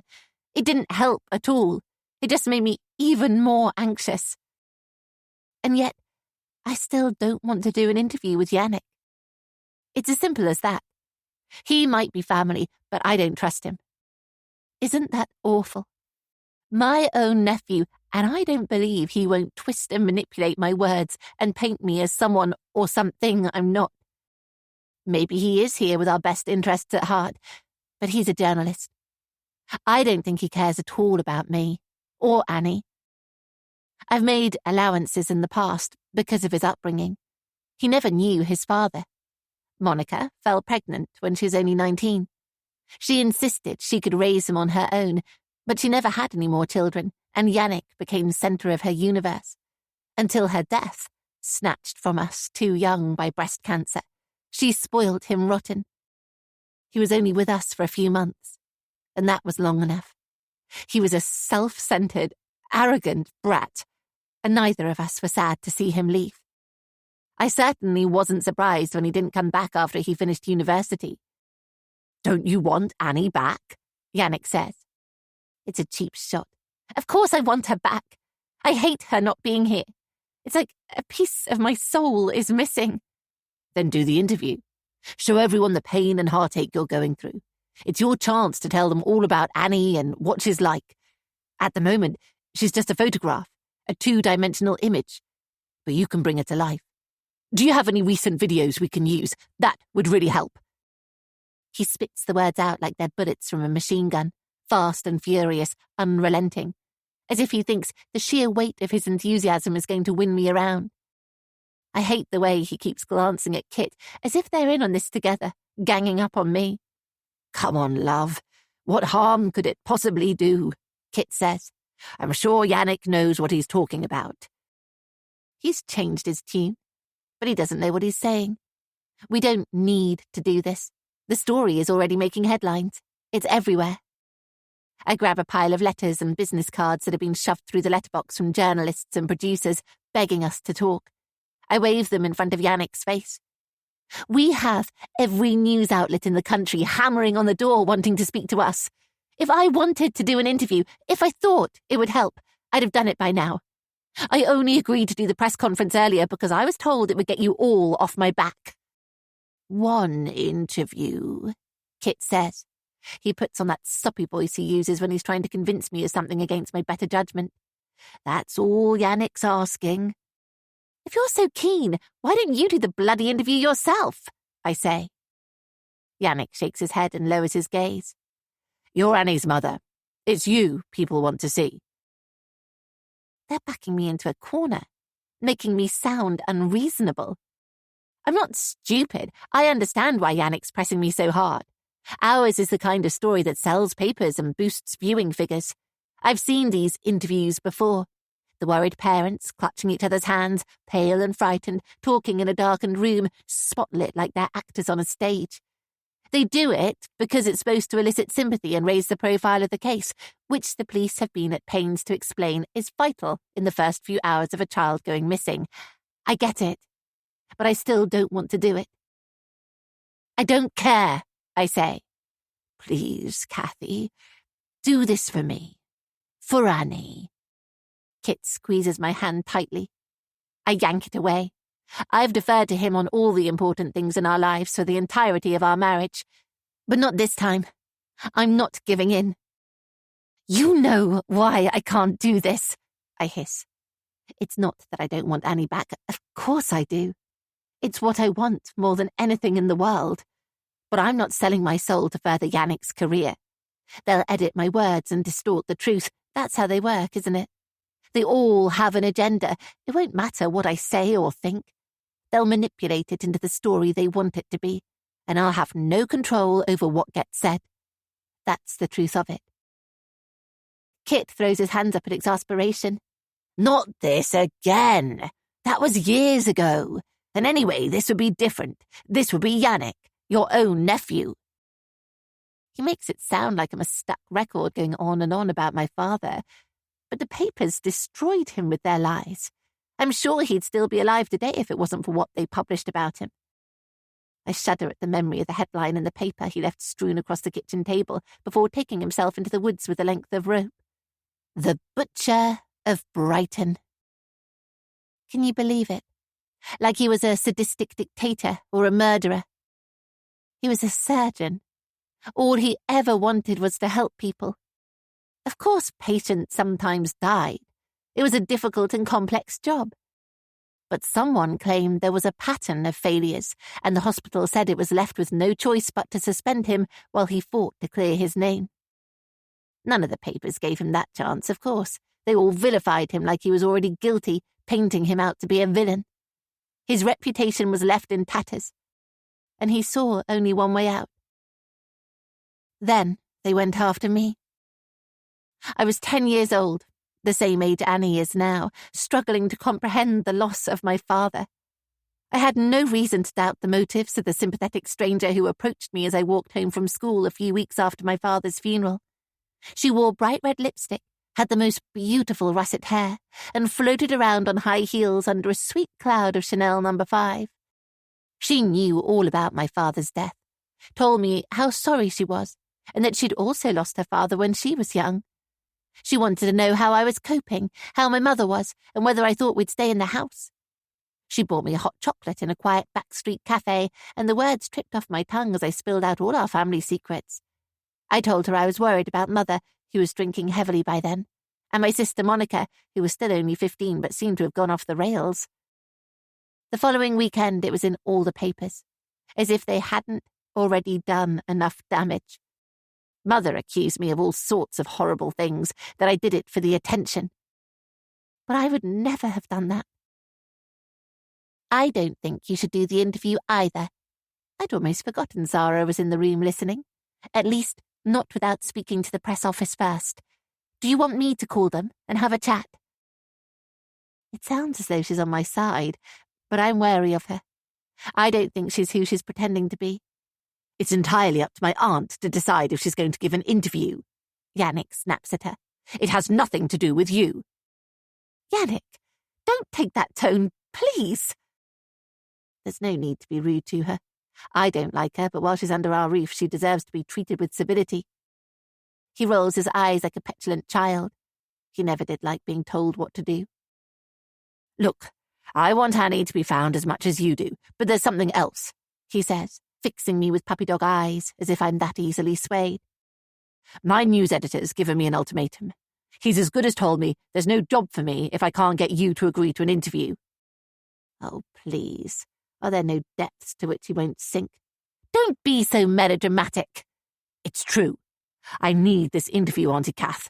But you need it too if you're going to get Annie back. This could help us both. At least he's being honest now. This isn't about your career, for God's sake. This is about Annie. She could be anywhere, with anyone, and you're worried about your job. Show some respect, Yannick. Please, I really need this. We both do. Just stop, okay? I'm sorry. Yannick takes a step backwards away from me. You're right. This isn't about me. But let me help you take control of the story. This is completely different to what happened with Grandad. This is about using the media for good. All you need to do is be open and honest, and the public will love you. I don't need their love. This is like water torture, the way he keeps going on and on and on. I wish he'd just stop. But he's not going to until he's got his way, is he? No, you don't, he says. But you need them to help find Annie. You need them on your side if you're ever going to get her back safely.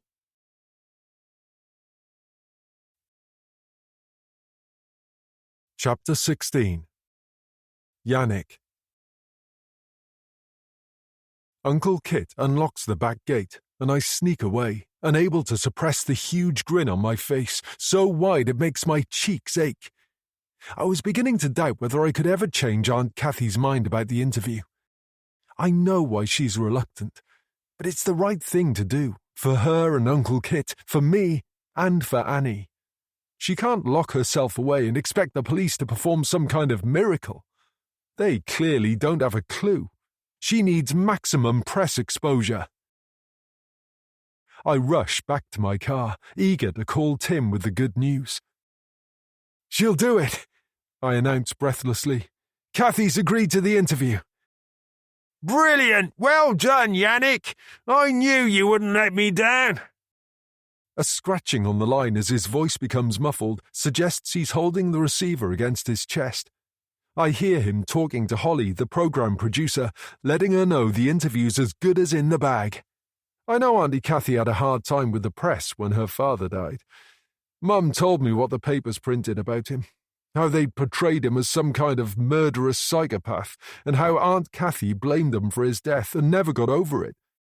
But like I told her, this isn't the same. This is using the media to her advantage, raising awareness and getting Annie home safe and unharmed. And who better to hold her hand through the whole process than me? My stomach bubbles with excitement. Everyone's talking about Annie's disappearance. Finally, this interview, if I get it right, could be my fast track to a network job.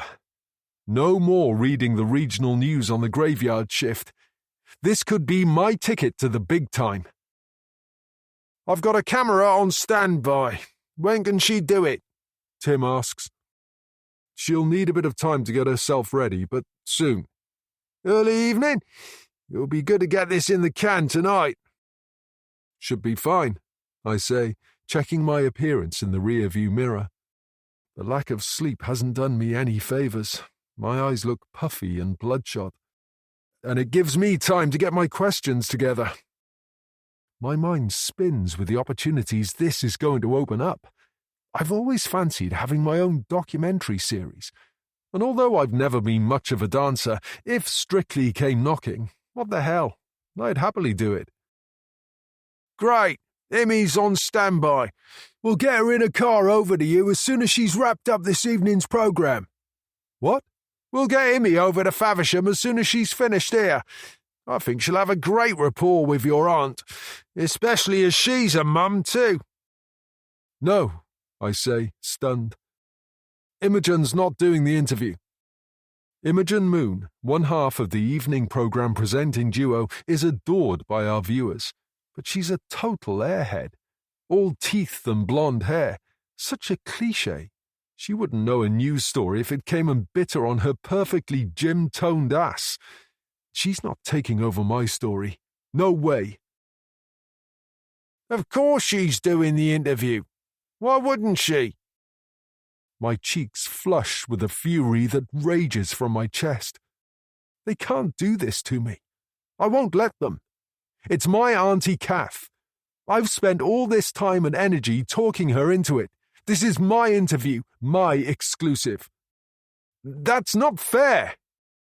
I must sound like a whiny prima donna, but that's how I feel.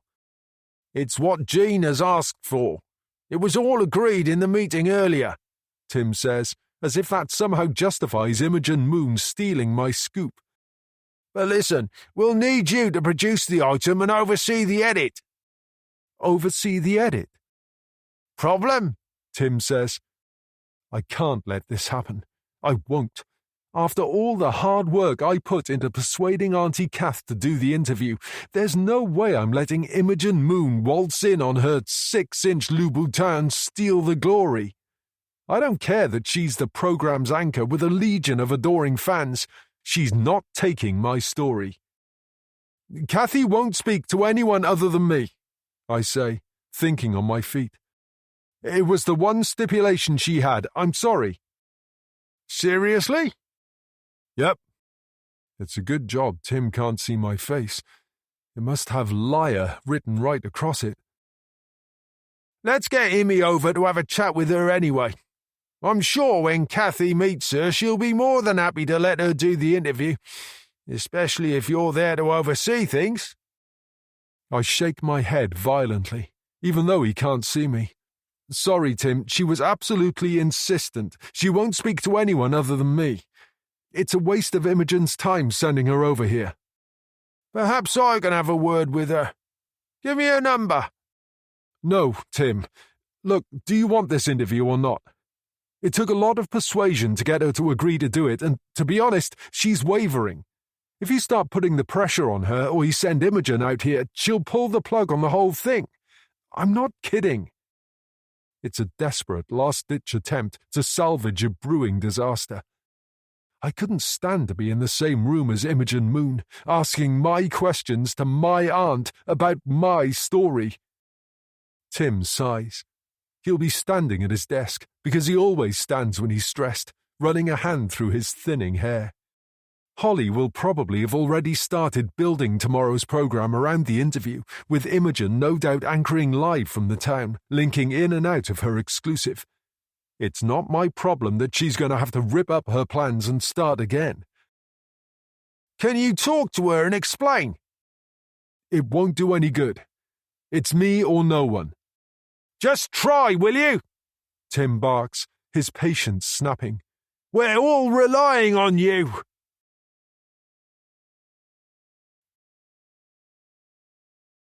Chapter 17. Kathy.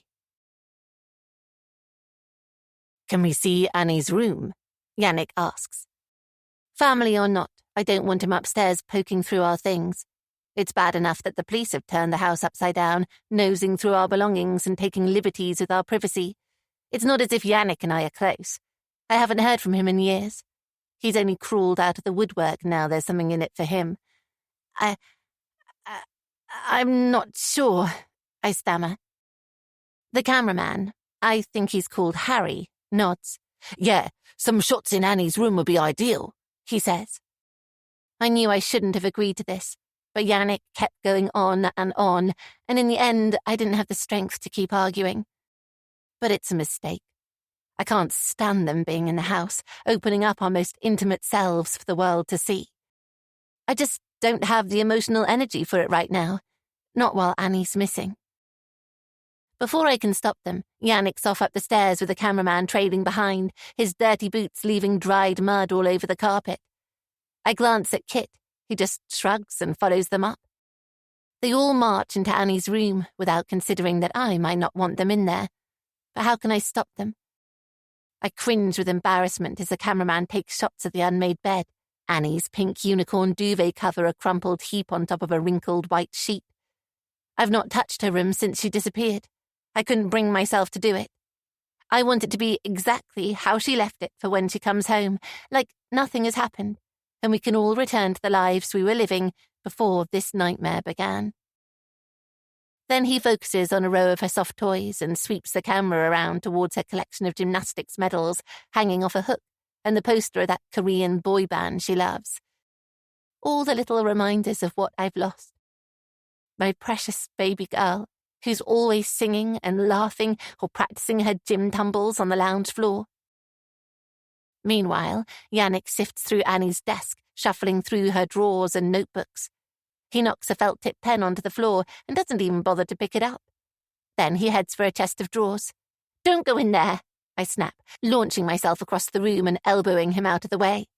I'm not having him pouring through her clothes. It's bad enough they're in her room. He makes an exaggerated protest of innocence, holding his hands up in surrender as if this is all a big game. "Auntie Kath, why don't you sit on the bed and maybe pick up one of Annie's soft toys? Uncle Kit, sit with her. And could the two of you look up out the window as if you're thinking about her?" This is what I was afraid of. How he's going to make it as if all we've been doing is sitting around, staring soulfully out of the window, pining for her return. It's ridiculous. I can't see how this is going to help get her back. "I'm not sure," I mumble. "We want people to empathize with what you're going through," Yannick said. "It's just a way of presenting the trauma you're dealing with in a visual way." With a sigh of resignation, I reluctantly sit on the edge of the mattress, feeling self-conscious and vaguely stupid. I'm certainly stupid for letting Yannick talk me into this. Harry kneels down in front of me with his camera on his shoulder and one eye squeezed shut, staring through the viewfinder, painfully close. I wrinkle my nose at the sour haze of body odour radiating off him as he flicks on a dazzling top light. Kit comes over and sits at my side, our thighs and shoulders pressed together, unnaturally close. He shoots me a tight half-smile. Is that his way of apologising? After all, it's partly his fault Yannick's here at all. He was the one badgering me to do this. On Yannick's instruction, I've not bothered with any makeup and have only roughly run a brush through my hair. He says it would give off the wrong impression if I was dolled up. Better that I look haggard and exhausted. Not difficult the way I'm feeling right now. "Which is Annie's favourite?" Yannick asks, pointing at the teddy bears, dolls and assorted soft toys behind us. "This one. Rocky," I say, plucking out a sad-looking bear with matted fur and mournful button eyes. I sit him on my lap and straighten his blue felt jacket. I can't remember where he came from, whether he was a present or even if Kit and I bought him for Annie. "That's great," Harry says. "Don't look at the camera, but keep playing with the bear and sort of looking wistful, like you're worried about Annie and what's happened to her. And maybe now glance up out of the window for me." "Oh, perfect." It all seems so staged. The light on top of the camera reflects off the window pane, and I glimpse a distorted image of the four of us crammed into the room. What the hell are we doing? We should be out there looking for my daughter, not posing for the TV cameras. This feels so wrong.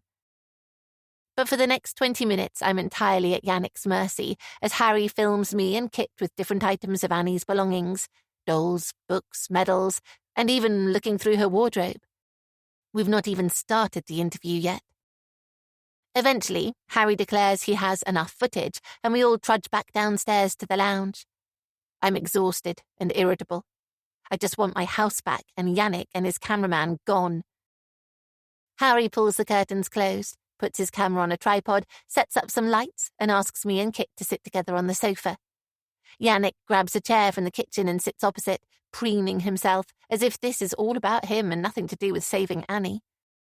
At least Zara's not here breathing down our necks, monitoring every word and how we say it. I've asked her for some space this evening, and she didn't protest. I'm sure she'll quiz us about it when she's back tomorrow. It seems to take an age for Harry to set up everything just as he wants it. Every second we wait, ratcheting up my nerves until I'm a tightly coiled spring. This is worse than anything I imagined. Adrenaline races through my veins like molten lava. My stomach churns and my head swims with a dizzying lightness. What would my father say if he could see me now, selling out so cheaply? I hope he'd understand I'm only doing this for the sake of Annie and my family. Finally, we're ready to begin. Let's start with the morning you last saw Annie, Yannick says. What do you remember about the day and how Annie seemed? She seemed fine. I glance at Kit. He's wringing his hands in his lap, no less jittery than I feel. Happy. Looking forward to school. Nothing unusual or different about her behaviour or demeanour that morning, then? No. What time did she leave the house? About 8:30. And that was the last time you saw her? Yes. I didn't want to cry on camera, but my tears seemed to have a mind of their own, dampening my eyes. I dabbed them with a tissue and tried to compose myself. I don't want to appear like a blubbering wreck, although I have the feeling that's exactly what Yannick wants. Tell me a bit about Annie. What's she like? Yannick pinches his chin between his fingers, leaning forwards with an encouraging smile. I suppose he's only trying to put me at my ease. She's always happy, smiling, laughing. She loves music and is forever singing around the house. She's just a beautiful little girl. Every parent's dream, I say. Of course, we have cross words. I don't like the way she talks to me sometimes, and she's definitely becoming more stroppy the older she gets. We're clashing more than we used to, but I guess that's just a sign she's growing up. I was admiring the gymnastics medals you showed me in her room earlier. That's right. She's quite an accomplished gymnast, but like most little girls her age, she's into all sorts of things. She loves her pop music and dancing. She's always dancing. Yannick nods enthusiastically. I just want her home. My bottom lip wobbles. Here, with us, where she belongs. Yannick glances at a notebook he's holding in one hand. I understand the day she disappeared she'd walk to school by herself. It's not far. And she usually walks home on her own, does she? Yes. Remind me how old she is. I don't like the turn his questions have taken. Alarm bells are going off in my head. 10. 11 next month, I say. But you'd know that if you'd bothered to remember her birthday. The barb comes out before I can stop it. Yannick's eyes widen for the briefest moment, but he quickly regains his composure. Don't you think that's a bit young, to be letting her walk home on her own? I bite the corner of my lip. I can see what he's doing, trying to get a rise out of me. I knew I couldn't trust him. Why didn't I listen to my gut and tell him what he could do with his interview? Not really. Most of her friends walk home without their parents. I hope the camera can't pick up that I'm grinding my back teeth. Some would say you're an irresponsible parent.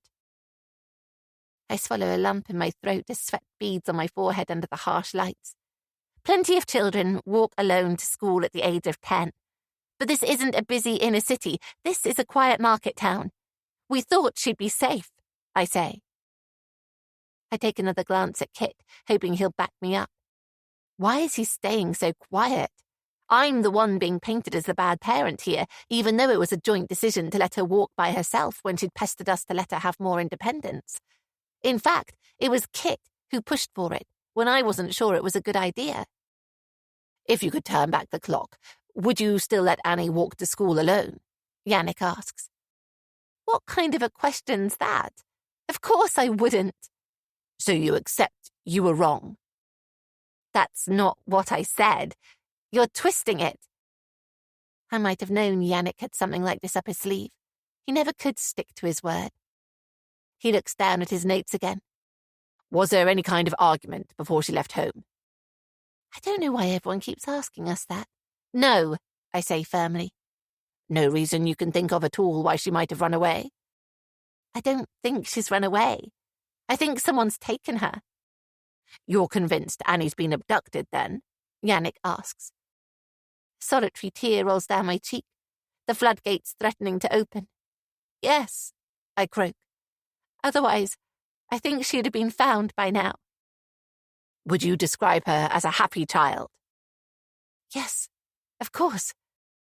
Yannick takes a deep breath and looks to the ceiling, his eyes narrowing as he composes his next question. What the hell is he going to ask now? He's working up to something, I can see it. I'm sure the camera must be able to see my heart thudding against my ribs and the tremor in my hands I'm trying to steady by gripping them tightly in my lap. How much longer is this going to go on? But your own childhood wasn't a happy one, was it? I breathe heavily through my nose with the sensation of the floor opening up beneath me and that I'm plunging down a deep, dark pit. Surely he's not seriously going to bring up my past. Your father died when you were the same age as Annie, and that severely affected your relationship with your own mother, didn't it? Yannick says. I can't breathe. Does he really think I'm going to answer that? That I'm going to discuss my family history in front of a TV camera? Kit stiffens. He knows Yannick's overstepped the mark, so why doesn't he say anything? Yannick, don't, I whimper. Please. It's a reasonable question, given the circumstances, isn't it? Your mother was devastated by your father's suicide, and she became withdrawn and distant. That's true, isn't it? All I'm wondering is what kind of impact that must have had on you, and subsequently bringing up a child of your own. That's enough. You didn't feel loved by your own mother after your father's death, did you? I wonder, do you think Annie felt loved by you? My fingers wrap around themselves so tightly my knuckles turn white. That's enough! I glance at the cameraman, trusting he'll take pity on me and stop the shoot, but he keeps filming. Do you think Annie felt loved? Yannick repeats. I'm serious, Yannick. This isn't what I agreed to. Stop filming. Kit's hands by my knee. Come on, Yannick. Don't be an arse. Yannick's eyebrows shoot up. Seriously? I'm only doing my job. I thought we were going to talk about Annie, I say. And we have, Yannick says. But I think it's also important to explore the relationship between you and your own parents, and how your past might have influenced your relationship with Annie. None of that has anything to do with Annie going missing, doesn't it? Is it why you don't have any more children?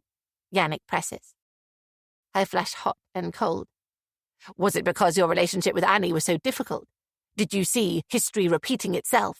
Stop it! I shout.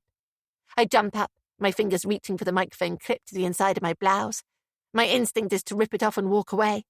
I'm done, I say. I don't need this, Yannick. The interview's over. Keep rolling, he says to Harry. I freeze, staring at my nephew. It's a threat.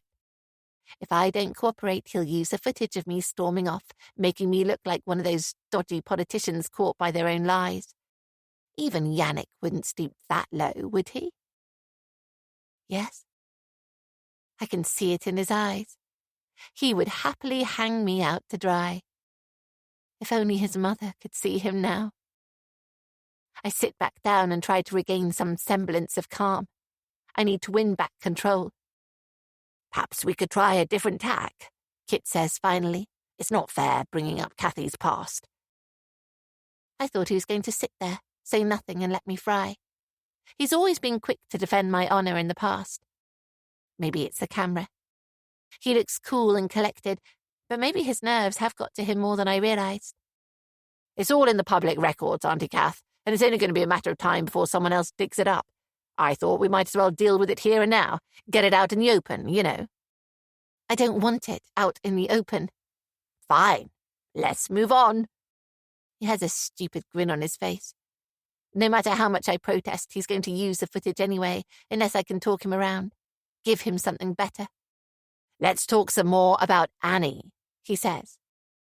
Okay, this is more like it. We're back on track, safer territory.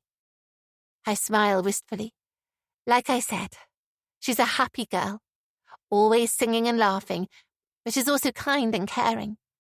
She loves animals. She's always begging us for a kitten or a puppy.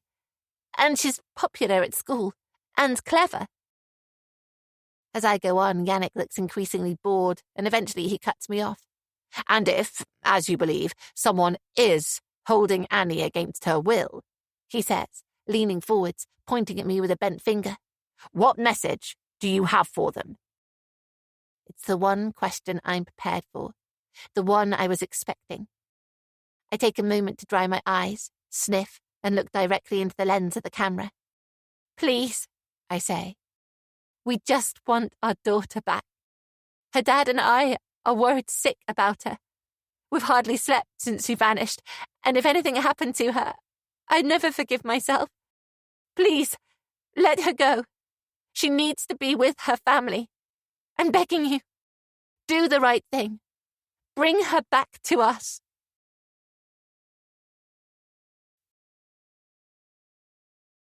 Wednesday. Chapter 18. Yannick. Holly, the program editor, is hunched over a small monitor at her desk in the newsroom, wearing a pair of headphones as she watches the interview I spent most of the night editing. Tim, at the next desk along, is lounging in his chair with a phone clamped to his ear, completely oblivious. I'm not sure he even notices me. But then the reception I've received generally since I walked into the building has been decidedly underwhelming. A few perfunctory good mornings, the odd nod of acknowledgement from some of the reporters huddled around the kettle in the kitchen. One of the other production journalists even asked if I'd watched that new comedy on Netflix everyone's raving about, and didn't mention my interview at all. I wasn't expecting a red carpet, but some recognition that I've just landed the station's biggest scoop in years would have been nice. "Everything okay with the piece?" I ask, sidling up to Holly. At least she'll appreciate what I've achieved. A broad smile lights up her face, and she knocks the headphones off one ear as she notices me standing by her desk. "This is brilliant. Well done, Yannick." I do my best to look humble. "Thanks. Have you had a chance to watch the whole thing through?" Yeah. I was just going through it again to see where we can tighten it up," she says. My shoulders tense. Tighten it up. The edit had come in slightly longer than I'd planned, but it's worth every second.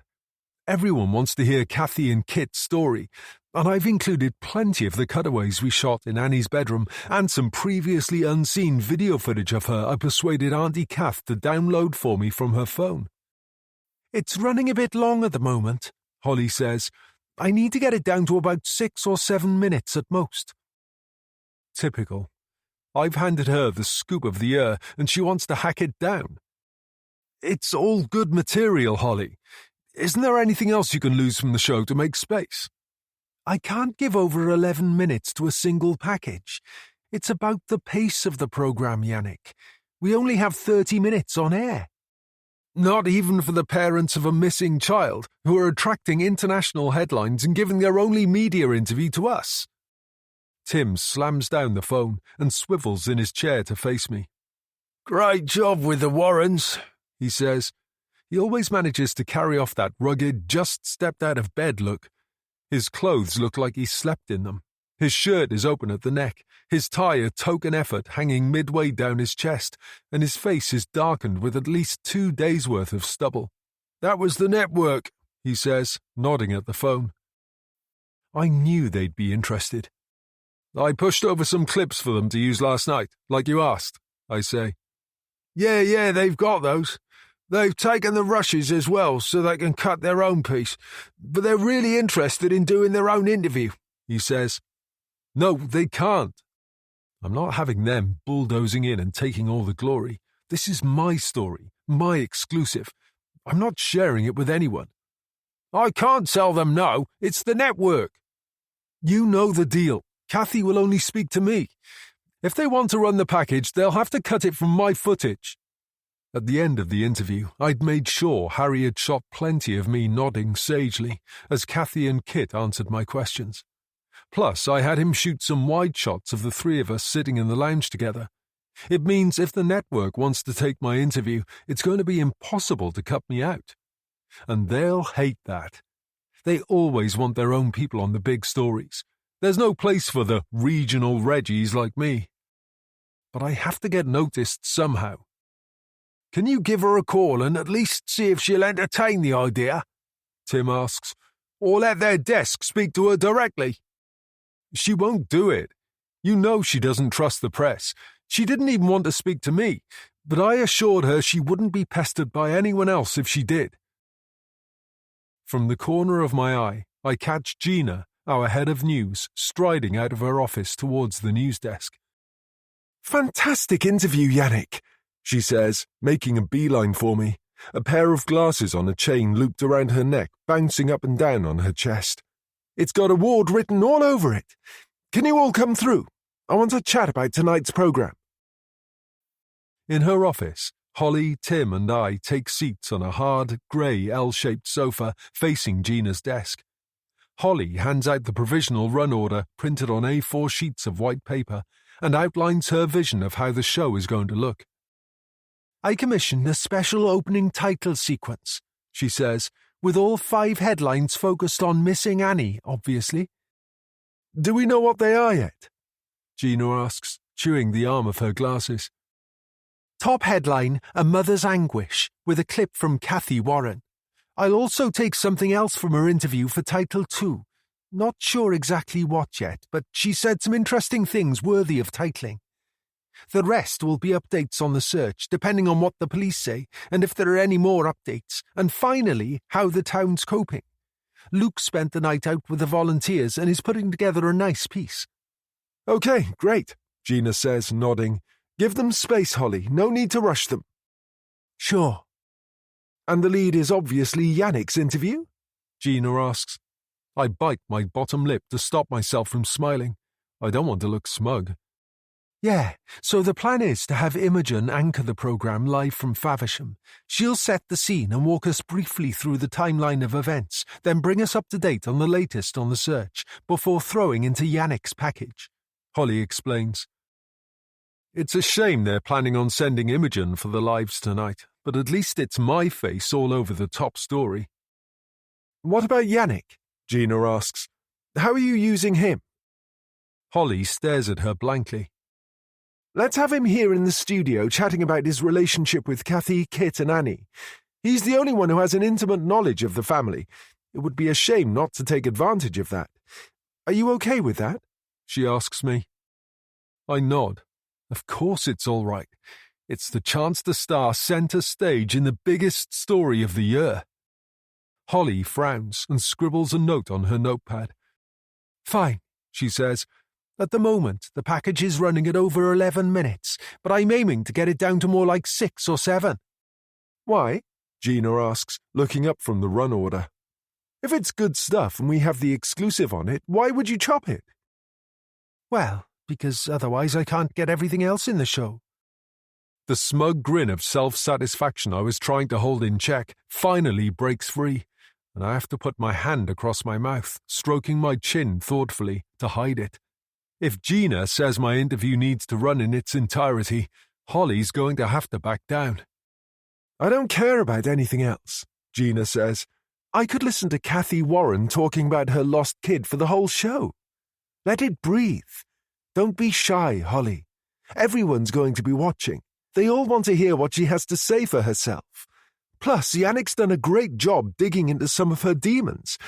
In fact, Tim, have we got someone looking at the story of what happened to her father? I glance up at Gina with a slight pang of guilt. I couldn't ignore my grandfather's suicide and how it's affected Auntie Kath's relationship with Annie. I wouldn't have been doing my job if I'd sidestepped it. But now it's going to be laid bare to the nation, and with Tim digging further into the background of the case, making a big deal of it, there's a danger it's going to be blown out of all proportion. And Auntie Kath has more than enough on her plate to deal with right now. Tim pulls out a pencil from behind his ear and jots down a note on a scrap of paper. We can do. Let's make the most of what we've got, Gina says. Give it the air it deserves. What about the website? My mind wanders as Tim explains how the web editor is pushing out clips from the package through social media over the course of the day. If I'm going to be in the studio tonight, should I go for the red tie or the blue one? And what about an interesting anecdote about Annie? I've not had much to do with any of them in recent years, and I struggle to recall anything worthy to recount on air. I might have to focus on how Auntie Kath and Uncle Kit are coping and the support they're getting from the police. That might do it. What do you think, Yannick? Gina asks. Holly and Tim are staring at me. Sounds great, I say, too embarrassed to admit I wasn't listening. There's a knock on the door, and Tim's deputy sticks his head into the office with the flustered look of a news editor on the heels of a breaking story. Really sorry to interrupt, he says, but there's been a development. The Press Association is reporting police divers have found a child's shoe in one of the lakes near the school. The police are treating it as a credible lead, although they're not confirming it belongs to Annie yet. Gina rocks back in her chair and blows out her cheeks. Right, well, that changes things, she says. Holly looks pained, but I can't see the issue. It's only a shoe. It's not like they found a body or anything. What's the problem? I ask, irritated. If they find Annie's body, Holly says, we obviously can't run your interview as it is. It'll need updating with fresh reaction. All right, let's not panic yet, Gina says. It's obviously a fluid story. Yannick, get back to Faversham and be ready to get the interview updated with your aunt and uncle if this does develop into something more significant. I thought I was going to be here in the studio. If they find a body, your interview's going to be out of date, Tim says. Put them on standby and I'll send a dish to the house. Then at least we can take a reaction from them right up to the wire. Tim's right, Holly adds. At least if you're in Faversham, it gives us some options. You could always link up with Imogen, and the two of you could have a chat about the latest. Oh, God, anything but that.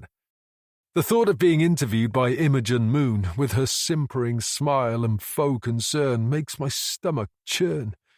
I'd much rather be in the studio and present a piece in my own right. Can't I be in the studio? Think about it. Even if the police did find a body, there's no way they'd confirm an identity by the time we went on air at 6. Tim, Holly and Gina exchange glances. Tim? Gina says. He's got a point, he says. It's unlikely they'd release the identity publicly until they're 100% certain it's Annie. Or not. And that could take a while. Please, I beg. I can add so much more being here, talking about how the family's coping. It's a final throw of the dice. It has to work. I really do not want to be stuck out in Faversham acting as Imogen's sidekick. Gina tugs at her lower lip as she considers my plea. Holly, it's your program. Your call. I don't know, Holly says. Please, I won't let you down, I say, clinging to the edge of my seat. Fine, Holly says at last. Yannick in the studio with a segment on his relationship with the Warrens. But I need someone in Faversham ready to react to any breaking developments as we go on air.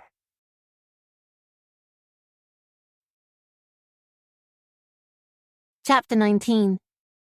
Kathy. Turn it off, I grumble.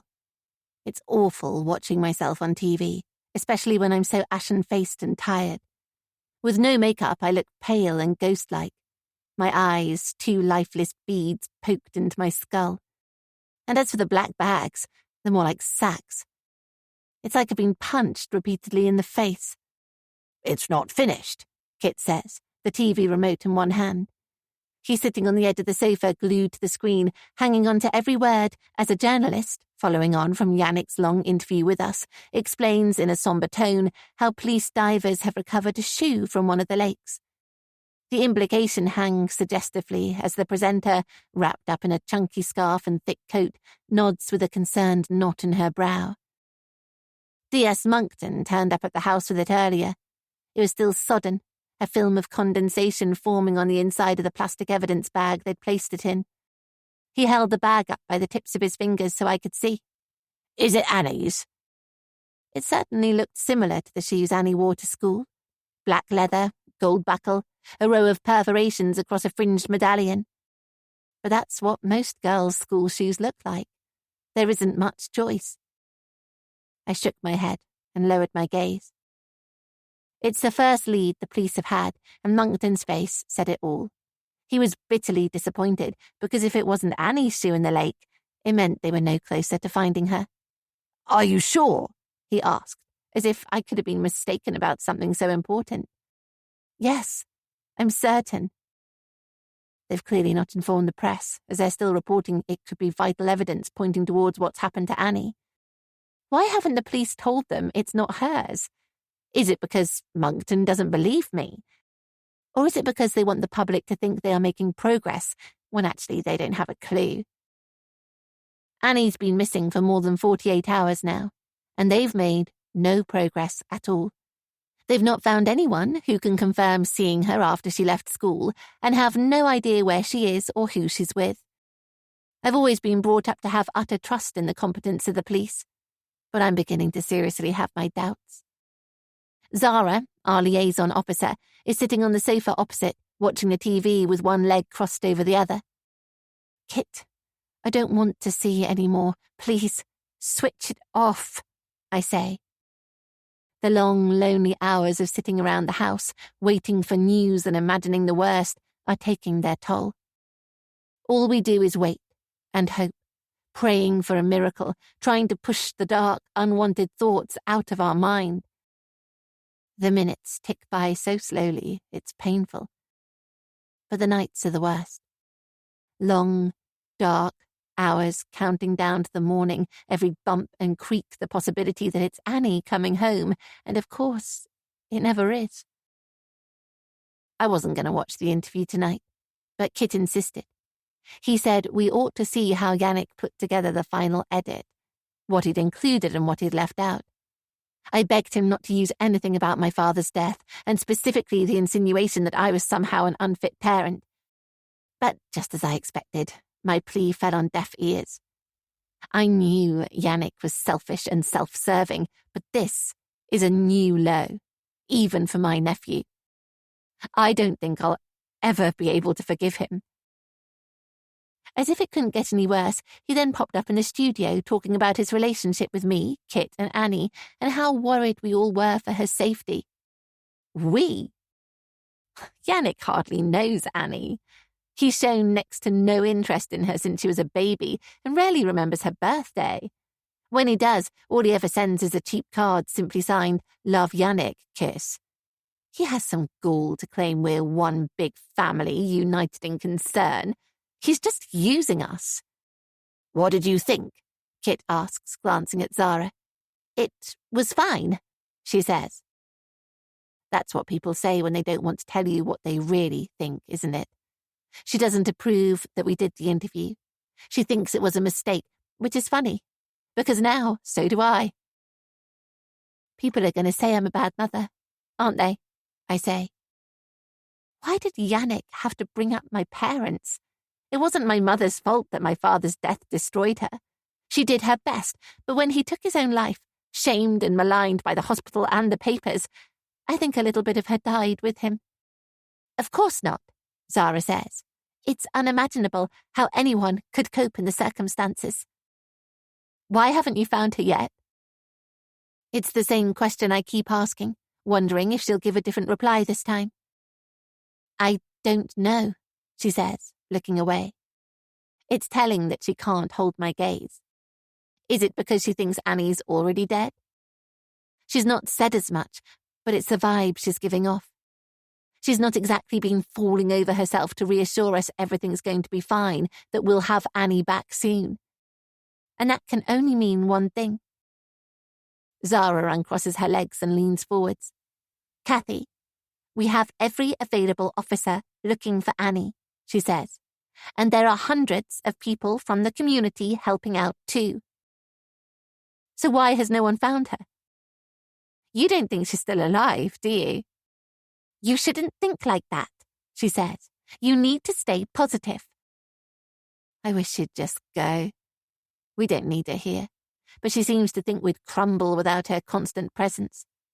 At least that's what she wants us to think, although I'm careful about what I say in front of her, wary a misplaced word or the glimmer of a smile is misinterpreted and fed back to Moncton. I'm sure he thinks we have something to do with Annie's disappearance. There's a knock at the door. Not the urgent, demanding rap of someone here to deliver news, but a soft, almost apologetic knock. Every muscle in my upper body from my shoulders to my stomach tenses. I sit up straight, adrenaline ripping through my veins. Who's that now? Kit growls, putting the TV remote on the coffee table to answer the door. There's a brief exchange of words, which I strain to hear, followed by the door slamming shut. But the knocking immediately starts up again. Go away! Kit yells, stomping back into the room. We have nothing to say! He throws himself onto the sofa, scowling, his face red. Who was it? I ask. More bloody journalists. Why can't they just leave us alone? It's obvious why they've come. They've seen our interview with Yannick, and now they think we've changed our minds about talking to the press, even though we were promised it would keep them all off our backs. More lies. Another knock at the door, louder and more insistent this time, and movement outside the window. Through a crack in the curtains, I see a shadowy face peering in, and then someone banging on the glass makes me jump. "Mr. and Mrs. Warren, 5 minutes of your time, please." The words are deadened by the double glazing, but still clear enough to hear. Whoever is outside must be shouting. "This is what I was afraid of," Zara says. Bloody know-it-all. I slap my hands over my ears and squeeze my eyes shut. I can't bear this. We're under siege. Our privacy has been stolen. Even in our own home, there's no escape. When I open my eyes, Zara's standing on the sofa, sealing off the gap in the curtains. "Can't you make them go away?" I sob, tears of frustration and anger bubbling up uncontrollably. Kit throws his arms around me and pulls me into a hug. I bury my head into his shoulder, softening into his embrace, letting him envelop me. "Mr. and Mrs. Warren, it's the mail." Someone's actually shouting through the letterbox now. "We saw your interview and wondered if we can speak to you both. We can offer you a small fee for your time, of course." It sounds like he's in the house. "Let me call someone," Zara says, "and see if I can get some uniforms down here to keep them away from the house." She ferrets in her handbag and pulls out a mobile phone. The walls feel as though they're closing in. The house, airless. If I stay in the room for a second longer, I'm going to suffocate. I need space, room to breathe. I push Kit away and run for the stairs. "Kathy," he calls after me. "Leave me alone." I dive into Annie's room and shut the door, throwing my weight against it. I slump to the floor in a flood of tears. My shoulders rock and my head falls onto my chest. I never wanted any of this. I never asked for hordes of journalists to surround the house, leaving me a prisoner in my own home. We're victims in this mess, and yet I feel like a worm under the microscope of the nation. Public property for people to scrutinize and judge, all because our daughter vanished on her way home from school. It's not fair. Don't they know we're human too? That we have feelings and insecurities? Why can't they go away and leave us in peace? Is it too much to ask? My head throbs, and a stabbing pain from the stress and lack of sleep attacks the back of my eyes. I haul myself to my feet and flop onto Annie's bed as I bury my face in her pillow and inhale her sweet, stale scent. My heart lurches. I want her home so badly it hurts like a knife in my chest. She should be here with us, sitting around the TV with our dinner on our laps, laughing at some silly sitcom and making plans for the weekend. All we have left is a gaping black hole in our family. I never thought it was possible to love anyone as much as I love Annie. It's unconditional, and absolute, an iron fist around my heart. Losing her hurts more than I could have ever imagined. My beautiful miracle girl. Without her, life hardly seems worth living. My fingers wrap around the blister pack of paracetamol in the pocket of my cardigan. I sit up and pop out 2 pills into my hand. I hate what we're going through, what they're doing to us. The press, the police, my own nephew. I wish I could make it all go away, to end it here and now. Maybe I can. It wouldn't take much, although there's Kit to think about and the fallout for him. Could I really do it? I toss the pills in my mouth, shut my eyes and swallow. The blister pack crinkles noisily in my hand. If I really wanted to end it, I could. And this would all be over, once and for all.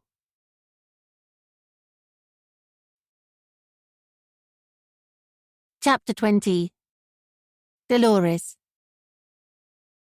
Dolores Steen pulls her laptop closer and scrutinizes the woman on her screen. Her voice is heavy with sadness, her head hanging in defeat. Her face is pale, her cheeks sucked in with the painful hollowness of an emaciated child. But it's her eyes that draw Dolores's interest. Puffy, black bags give the impression they're receding into her skull, and even when she glances up at the camera, she hardly blinks. It's hard to watch. A woman in despair. A mother who's lost everything. It's voyeuristic and yet utterly compulsive. It's an amazing result for the local TV station. The interview everyone else wanted, although Dolores wasn't surprised when she discovered the reporter is related to the family. Kathy and Kit Warren's nephew, Annie's cousin. It partly explains why they've refused to speak to anyone else. Charlie, Dolores' aging ginger Tom, jumps up on the table, meows in her face, and rubs his head against her cheek. She's been so preoccupied with analysing the interview, she's completely forgotten to feed him. She scoops him up, carries him into the kitchen, and pours a pile of dried nuggets into his bowl.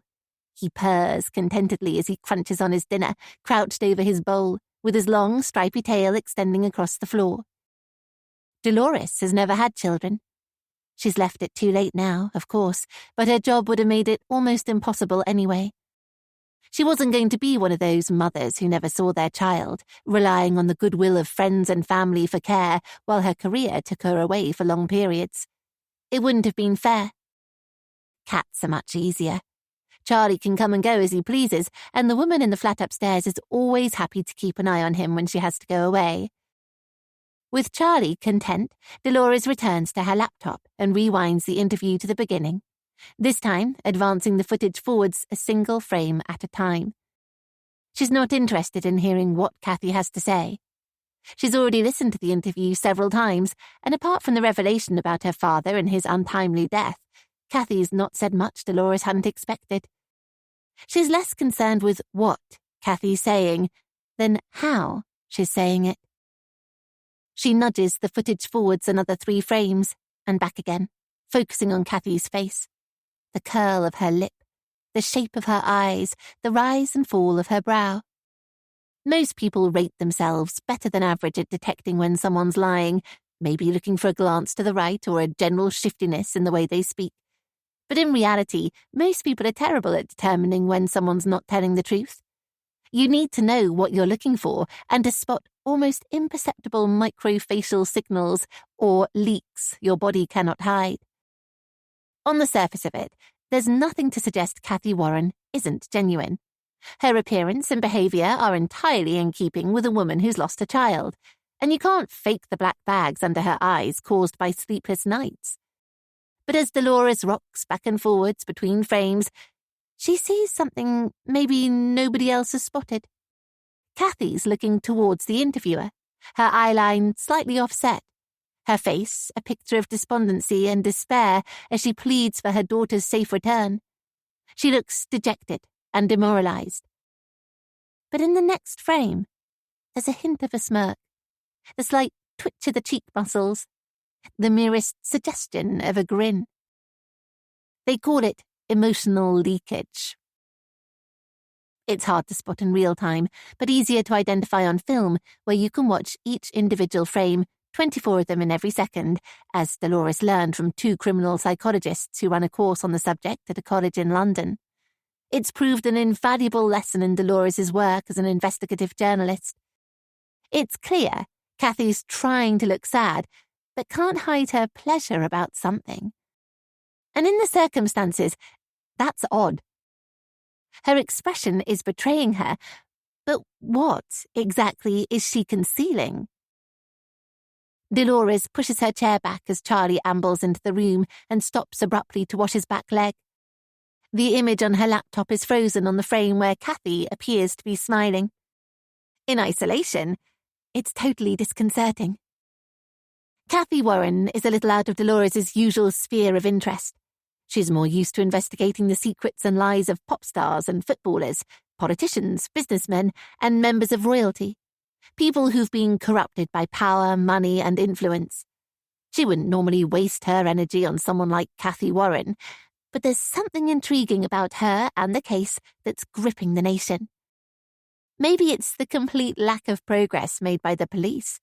There hasn't been a single sighting of Annie Warren after she left school to walk home alone on the day she disappeared. nor a shred of physical evidence or a solitary frame of CCTV footage to suggest what might have happened to her. But it's more than that.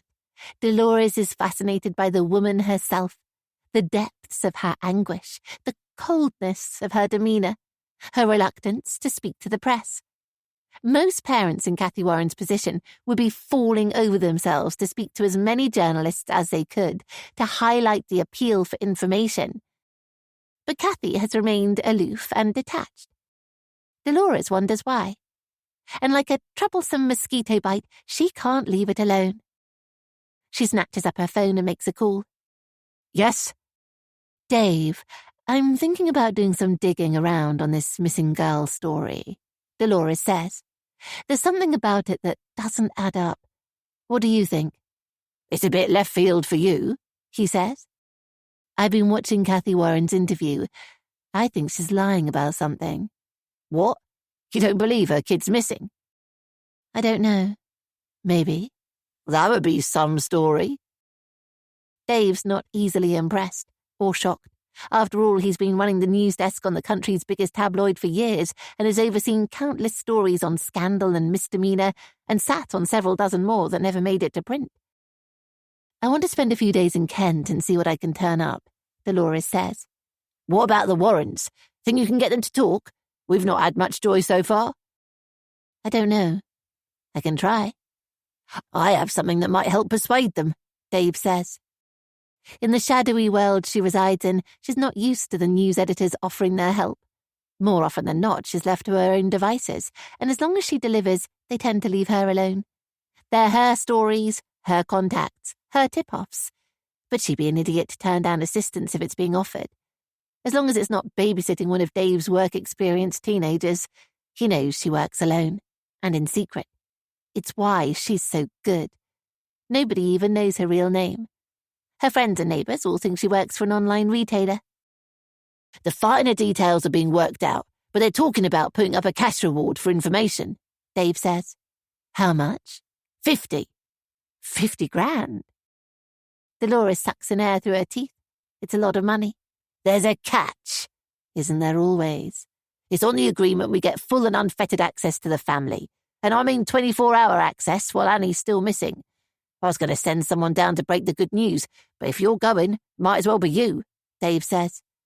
And if they say no, they won't.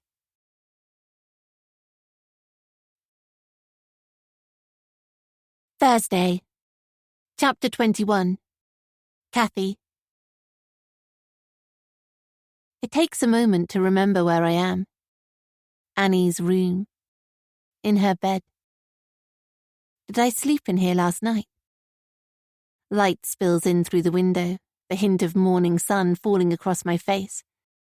And then the memory that she's not here hits me like a thundering avalanche, sending me spiraling back into the depths of despair. It's hard to believe I've slept at all. Sleep's been elusive ever since Annie vanished. But I must have been shattered, running on fumes, nervous exhaustion finally catching up with me. The last thing I recall is crying into Annie's pillow. A flood of tears I thought would never stop. I guess I must have nodded off.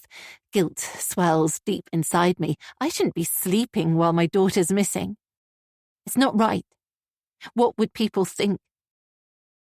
My phone's on the floor. I snatched up to check the time. It's already gone 8. How the hell have I slept for so long? My mouth's as dry as the Sahara, my teeth coated in a coarse film, and I'm still wearing my jeans and cardigan from last night.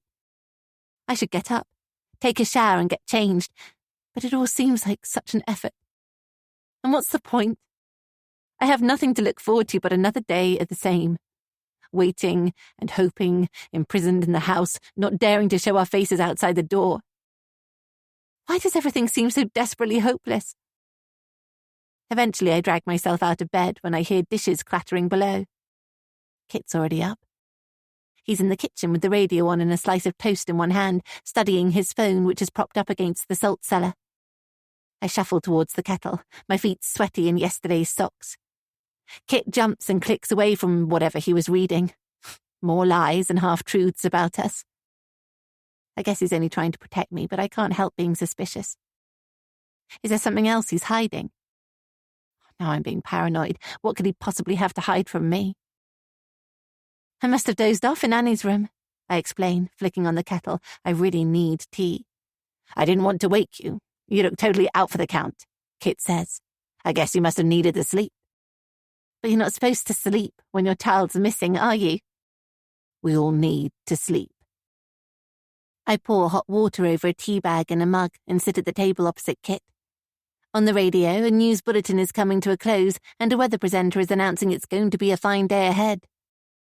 If there's anything about Annie, I've thankfully missed it. Kit seems glued to the coverage, but I don't want to hear them talking about my daughter or read any of their lies about us. If there are any developments, the police have promised we'll be the first to know. Although it's light outside, Kit's left all the curtains and blinds closed with the lights on. I guess it's the only way we can guarantee not being spied on. Is that our life now? Not even afforded the luxury of daylight? How I long for a big house in the country, like we had when I was growing up, surrounded by a deep, dark wood I could escape into, and tall fences to keep people from looking in. The hot tea scalds my lips, but at least it's a distraction from the deeper pain I feel inside. Is Zara here yet? I ask. We might be able to hold the journalists at bay, but there's nothing we can do to avoid contact with our family liaison officer without eyebrows being raised. She should be here any minute. Kit rolls his eyes. He hates her being in the house with us as much as I do, but we can't protest. She's supposed to be here to help. What were you reading? I ask. Nothing, he says too quickly. Show me. You don't need to know. Obviously I do, I say with a creep of worry. It was just a news report. The tabloids trying to dig up some dirt. I bet I can guess. Someone's been raking through the archives and rehashed all my father's old patient case histories, found the old reports about the investigation and subsequent inquiry. So what? At least they'll have also found that he was completely exonerated. No case to answer, no evidence of any wrongdoing. His name cleared and his reputation restored, even if he was already dead. Kit sighs and tosses the crusts of his toast onto his plate. You really want to know? No, but I think you ought to tell me anyway. He breathes in noisily through his nose. Someone's made an allegation, he says. That's all. My own breath catches in my throat. What kind of allegation? That we were regularly heard shouting and arguing with Annie. Kit pushes the crust across his plate, clearing a trail through the crumbs. What? And that Annie was seen running out of the house in tears a couple of weeks ago. I shake my head, casting my mind back. That's not true.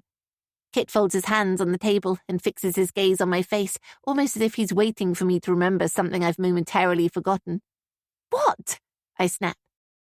A few weeks ago, you two had an argument. You texted me at work about it, remember? I don't recall that. Something about Annie wanting her ears pierced because one of her friends had had them done, and you said she left the house upset, and I told you to leave it and it would all blow over by the time she's home from school. Remember? Oh, that. It was a stupid row over breakfast. A tempest in a teacup. I told her she was too young to have her ears pierced, and she flounced off in a huff. By the evening, it had all been forgotten. They were making a big deal about that. Let me see, I say, holding out my hand for his phone. It'll only make you angry. Show me! Kit reluctantly finds the story and hands over his phone. It's worse than I thought. Parents abused missing schoolgirl, the headline screams. Under it, a sub-headline makes it sound even more sinister. Neighbours reveal 10-year-old's catalogue of mistreatment. They can't print that! I gasp. I scan the story. It's a speculative piece sourced from an anonymous neighbour who says he regularly heard raised voices coming from the house, and on one occasion had seen Annie storm out in tears. The worst is the allegation that he'd noticed bruises on her arm. Bruises? What the hell? How can they get away with printing stuff like this? It's outrageous. They can't make up shit like this. Surely there's something we can do to get it taken down. And who is this neighbour, anyway? Have they paid him to spout this crap, or has he done it out of spite? Of course there have been arguments. Show me a family that doesn't row from time to time, but it doesn't mean anything. We've not been abusing Annie, and she didn't have bruises. That's libel, or slander, or something. Why would they say these things? My chest tightens in anger. It's obviously George next door. Who else could it have been? When we refused to talk to the media, they must have gone knocking on the neighbours' doors, trying to rake up some muck. George has been surly and cantankerous for as long as we've known him. Living alone in the house since his wife died, he seems to have nothing better to do than complain about our bins being left outside his house or the shrubs in the back garden spilling over onto his side. It has to be him. It's not worth stressing about, Kit says. Leave it. I'm not standing for this.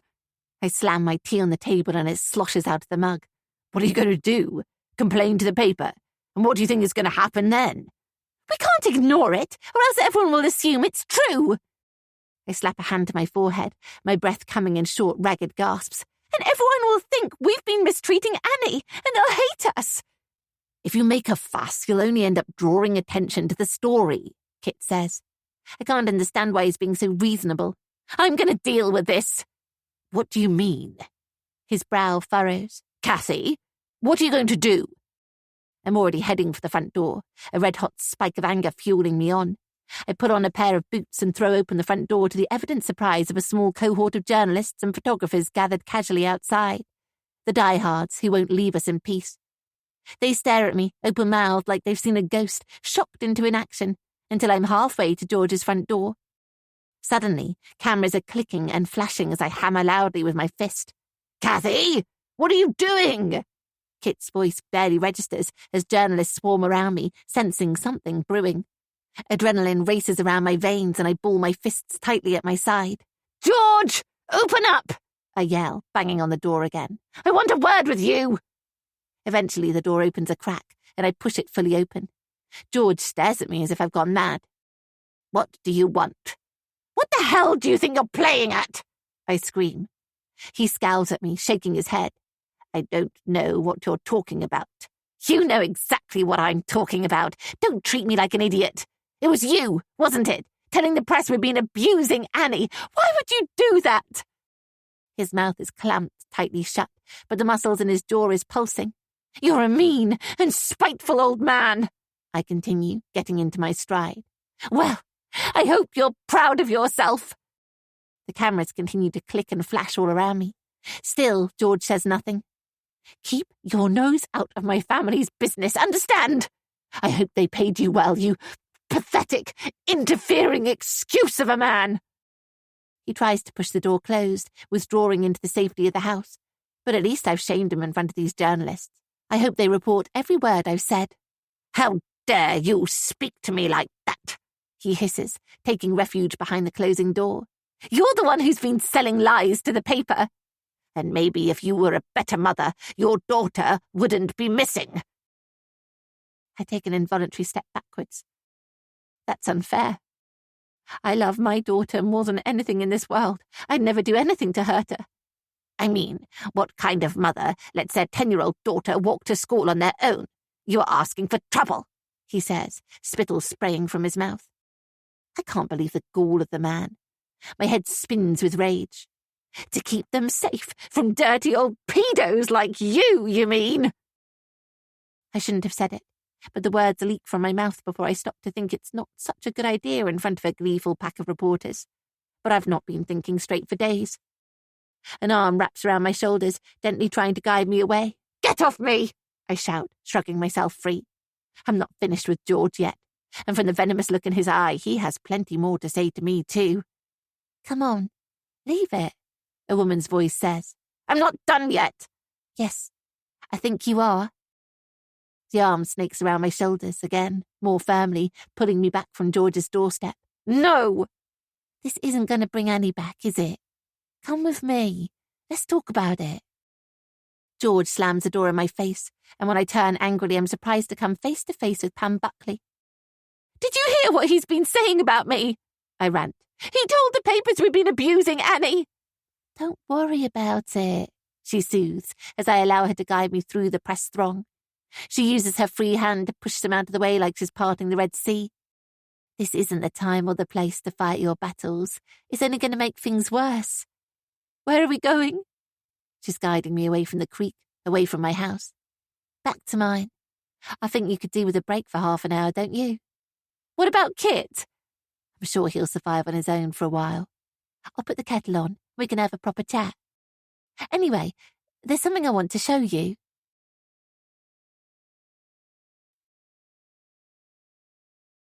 Chapter 22. Pam's house is only a short walk away, but the fresh air does wonders to lower my blood pressure. I shouldn't have confronted George in front of everyone, but I'm running on a short fuse. Every tiny thing seems to set me off. Did I come across as a lunatic? I ask with a wince. A little, Pam says, smiling cheerily. It's understandable, given the circumstances. I bury my head in my hands. The papers are going to have a field day, aren't they? No point worrying about it. You save your energy for finding Annie. Pam lives in a well-maintained red brick terrace in the heart of the residential estate behind our house. It has white plastic windows and a grey satellite dish over the front door.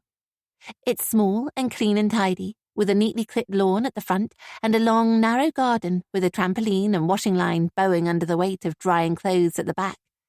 Come and see, Pam says, leading me into a dining room where a long table is buried under piles of T-shirts, leaflets and posters, all bearing Annie's happy, smiling face and the words, "Find Annie Warren," printed in bold capital letters. You've done all this? I ask, amazed. How she found the time, especially as she's been coordinating the volunteer search effort. I run my hand over the stack of T-shirts, pricked by guilt. This is what Kit and I should have been doing, not moping around the house, fretting while relying on the generosity of strangers. I like to keep busy, Pam says. I'm sure she has plenty to keep her busy without adding Project Find Annie to her list. Didn't she say she was a single mum? I don't know what to say. This is humbling. I'm sure you'd have done the same for me. When she smiles, little creases fold around her eyes. Do you ever stop? I ask. Not if it's for a good cause. I can't imagine how I'd cope if it was me. Do you have just the one daughter? I ask. Philippa, yes. She's 7, nearly 8. I'd have liked more, but, you know. My eye catches a collage of photographs in a frame on the wall. Some baby pictures, a few of a toddler with long blonde bunches. Pam, looking younger, slimmer, fresher-faced, appears in many of them, but I can't see any evidence of a man in her life. It's just the two of us, she says, as if reading my mind. I think she told me Philippa's father left when he found out she was pregnant. That must have been tough. I'm sorry, I say. Don't be. We're happy on our own. And you've not met anyone else? God, no. She laughs as she ambles into the kitchen and grabs 2 mugs off the shelf. Aren't you lonely? I don't have time to be lonely, not with Philippa. It must be hard, though, bringing up a child on your own. Not really. We rub along pretty well together, Pam says. I'd find it hard. What about Philippa? Does she ever see her dad? Pam laughs again, but it's hollow, bitter and laced with resentment and regret. He's not interested, she says. That's so sad. She's best off without him. He's a waste of space. I know what he's like. He'd only end up breaking her heart if I let her see him. I don't like to judge, but she's wrong. I don't doubt Pam's doing a great job bringing up her daughter on her own, and I have nothing but admiration for single-parent families. But Philippa's missing out on so much not knowing her father, or at least having a male figure in the house. You only have to see how many juvenile offenders come from broken homes and how many of them go on to become serial offenders. Are you getting much sleep? Pam asks, handing me a mug of tea. I pat my hair down where I feel it sticking up, remembering I'm still in last night's clothes. God knows what she must think of me. I slept in Annie's bed last night. You poor love. I haven't managed to get much sleep the last few nights. You need to look after yourself. Are you eating? Are you hungry? Pam asks. I can make you a sandwich. I'm fine, I say. Thank you. I just keep thinking, what if it had been my Philippa? I'd have totally gone to pieces, but you've been so strong, Pam says. Have I? Yes. You've been amazing. I'd have been a blubbering wreck, but you've held it together so well. I saw the interview on TV last night. You're so composed and rational. I really do admire you, Kathy. You do? Of course. Oh, you all need a shoulder to cry on.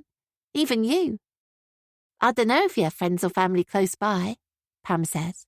But if you need someone to talk to, I'm here. You know that, right? Pop around any time or give me a call, or I can come to yours. I know you have Kit, but I don't want you to think you're dealing with this on your own. She means it too. It's coming from a genuine place in her heart. I envy her. A rush of emotion causes a lump to swell in my throat, which I can't seem to swallow.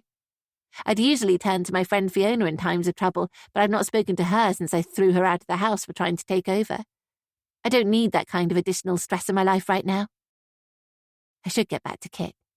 I don't want to cry in front of Pam. You're very kind. Thank you, I mumble, glancing at the floor to hide the tears wetting my eyes. I mean it.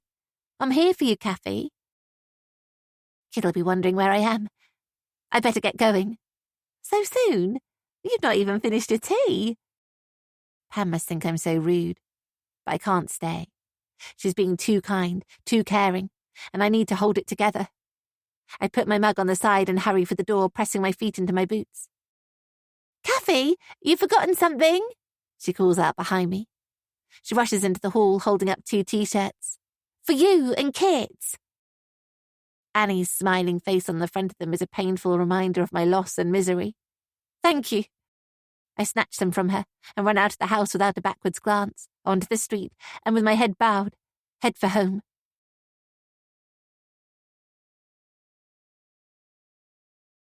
Chapter 23. I can't face running the gauntlet of all those journalists at the front of the house again, so I slip in around the back, grateful Kit's left the back gate unlocked. But as I approach the kitchen door, I can see through the glass that 2 figures are sitting at the breakfast table. One of them is Kit, but the other is a woman I don't recognise. Curious, I watch them for a moment. She's doing all the talking, and Kit looks tense, his shoulders scrunched up to his ears. Another police officer.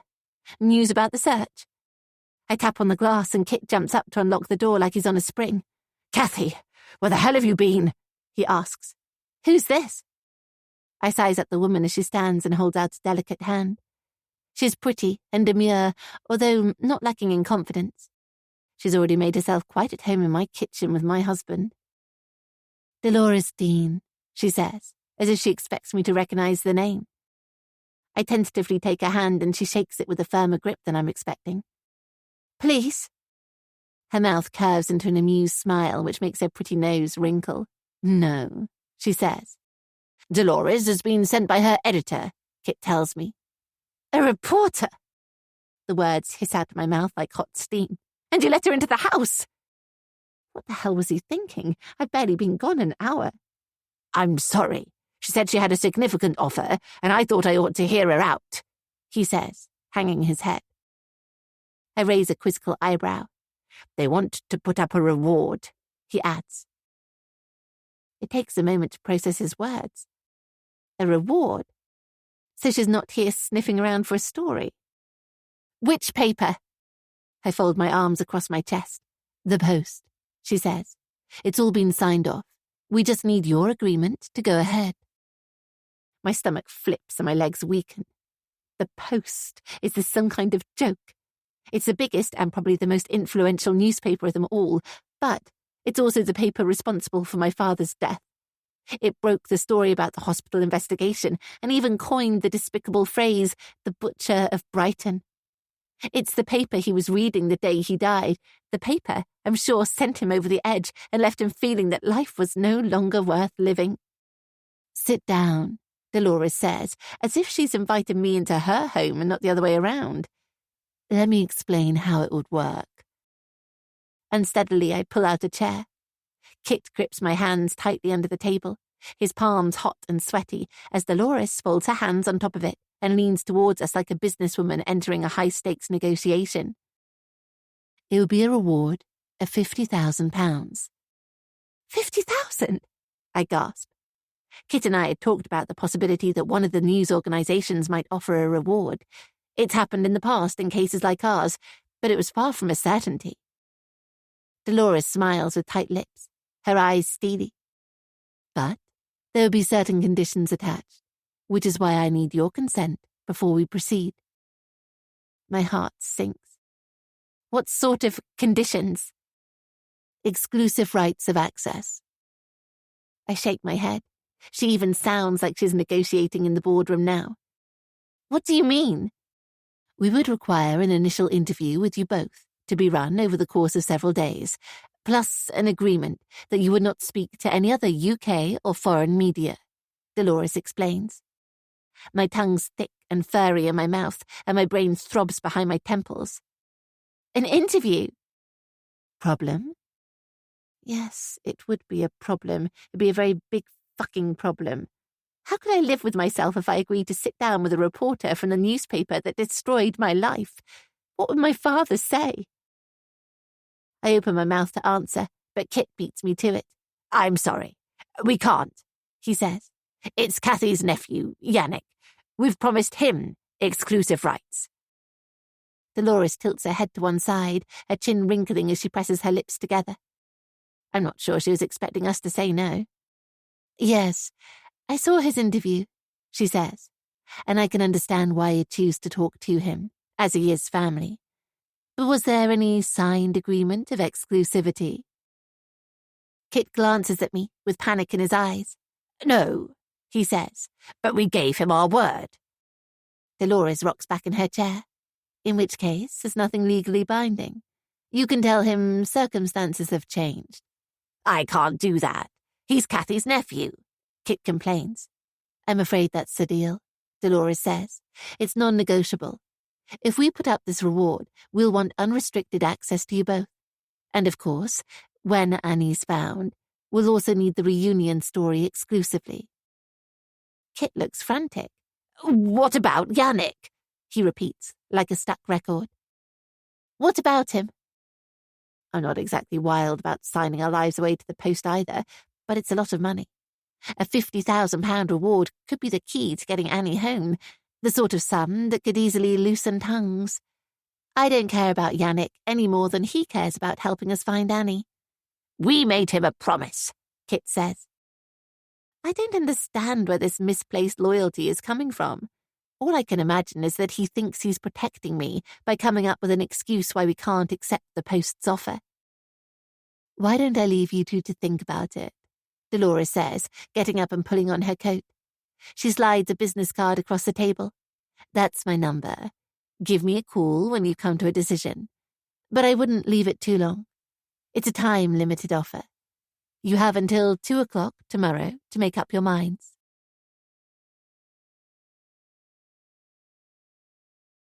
Chapter 24. Dolores. By a stroke of good fortune, the Airbnb Dolores has rented is on the opposite side of the creek with an unobstructed view of the Warrens' house. Unfortunately, she hadn't anticipated there would be a rear access to the house that allowed them to come and go as they pleased, unseen. She'd only discovered that when Kathy returned home while Dolores was chatting with Kit in the kitchen. She didn't say where she'd been, which has only deepened Dolores' suspicion that Kathy has something to hide. Dolores lets herself into the flat, pulls up a chair in the window, and watches the bored pack of reporters and photographers hovering outside the house, like an indolent pride of lions waiting for an unsuspecting gazelle to stray too close. As she watches, she fishes her phone out of her bag and makes a call to the office. What did they say? Dave, the news editor, asks. The newsroom in the background is humming with activity. They're thinking about it. They have reservations about the interview, so I've given them until 2 tomorrow to give me their answer. Dave sighs. She can almost hear him rubbing his big meaty hand across his stubbly face. Well, I hope they don't take that long to decide. We want to splash on it in tomorrow's paper. We don't have time to muck around waiting for the Warrens to decide if they want to help finding their daughter or not. I pushed them as far as I could, Dolores says, although she didn't push them at all. She knows if she had put pressure on them, they'd have run a mile. It needed a gentle touch, not too aggressive. Instead, she'd offered them a ticking clock to focus their minds. I'm confident I'll hear from them soon. You better! Dave puffs out a loud mouthful of air. How were they? Tired, and not exactly pleased to see me, Dolores says. until I mentioned the reward. And then? He was worried they'd promised exclusivity to the local TV station, but actually, she didn't dismiss it out of hand. Dolores watches a seagull soar on the breeze and glide down to the muddy water on the creek, where it lands on the bow of an old sailing barge. They know they have no choice. It's a lot of money, and if they're truly committed to finding Annie and getting her home safely, they'd be insane to turn it down. Kathy had been everything Dolores had expected. Wary, distrustful, exhausted. If she is hiding something, she's giving nothing away, playing the grief-stricken parent to perfection. Her face was grey and haggard, her fingernails bitten down to the flesh. And as for the house, the kitchen was a complete state. Dirty cups and plates piled up in the sink, the bins overflowing and stinking. If they're somehow involved in Annie's disappearance, they're playing a cool hand. It was only a short meeting, but the dynamic between the couple was interesting. Kit's much older than his wife, but Dolores isn't sure where the balance of power lies. At first, she thought it was with Kit, but clearly it's not that simple. Kathy certainly didn't back down when he didn't want to sign the agreement. In fact, she was less resistant to the whole idea than Dolores had expected. She knows all about Kathy's father and those supposedly botched operations her paper exposed, which led to his untimely suicide. Is she still bitter about the paper's role in his death? Grieving sons and daughters often have a warped view of reality. In retrospect, calling him the Butcher of Brighton was a bit strong, especially as the investigation had yet to be concluded. But it's water under the bridge. Something that happened more than 30 years ago, long before Dolores' time. People have moved on. Times have changed. It's not the same publication it used to be. And Kathy must know that if they reject the paper's offer, it's going to look bad on them. What parent in their right mind would shun a huge cash reward for information about their missing child? It would certainly raise a few questions. It's probably why she didn't put up much of a fight, despite Kit's reluctance. And now you've met them, you still think they know more than they're letting on? Dave asks. They're convincing on the face of it, but there are too many things that still bother me. For a start, how is it possible no one saw Annie Warren once she'd left school? I've taken a quick look around. The school is surrounded by houses. Someone must have seen her. Unless she was picked up by someone she knew and who wouldn't raise suspicion, Dave suggests. But surely someone would have noticed. Well, that's the point, isn't it? She was coming out of school with 100 other kids, all in the same uniform. Loads of people probably saw her, but no one noticed. I suppose. Regardless, I think Kathy Warren is hiding something. Like what? That she knows exactly where Annie is. Maybe she even organised her disappearance, Dolores says. But why? What's her motive? I've not figured that out yet. Could be they're getting off on the publicity, Dave says. Dolores scoffs, in which case they'd be talking to every journalist with an NUJ card. Kathy hates the press. I think they only did that TV interview because her nephew pressured them into it. What then? Dolores runs her tongue over her teeth. Every motive she's come up with so far seems so far-fetched. They could have trafficked her, she says. It sounds even more ridiculous when she says it out loud. We all know there's an underground market for pretty girls like Annie. Seriously? You think they're the kind of parents capable of selling their own daughter into slavery? Nothing about people surprises me, Dolores says. She's seen too many dark hearts in this job, witnessed the lengths people will go to for money and power, how easy it is for some people to be corrupted and seduced. What about Annie? Do you think she's still alive? Dolores rubs her thumb across her chin. It's something she's thought about.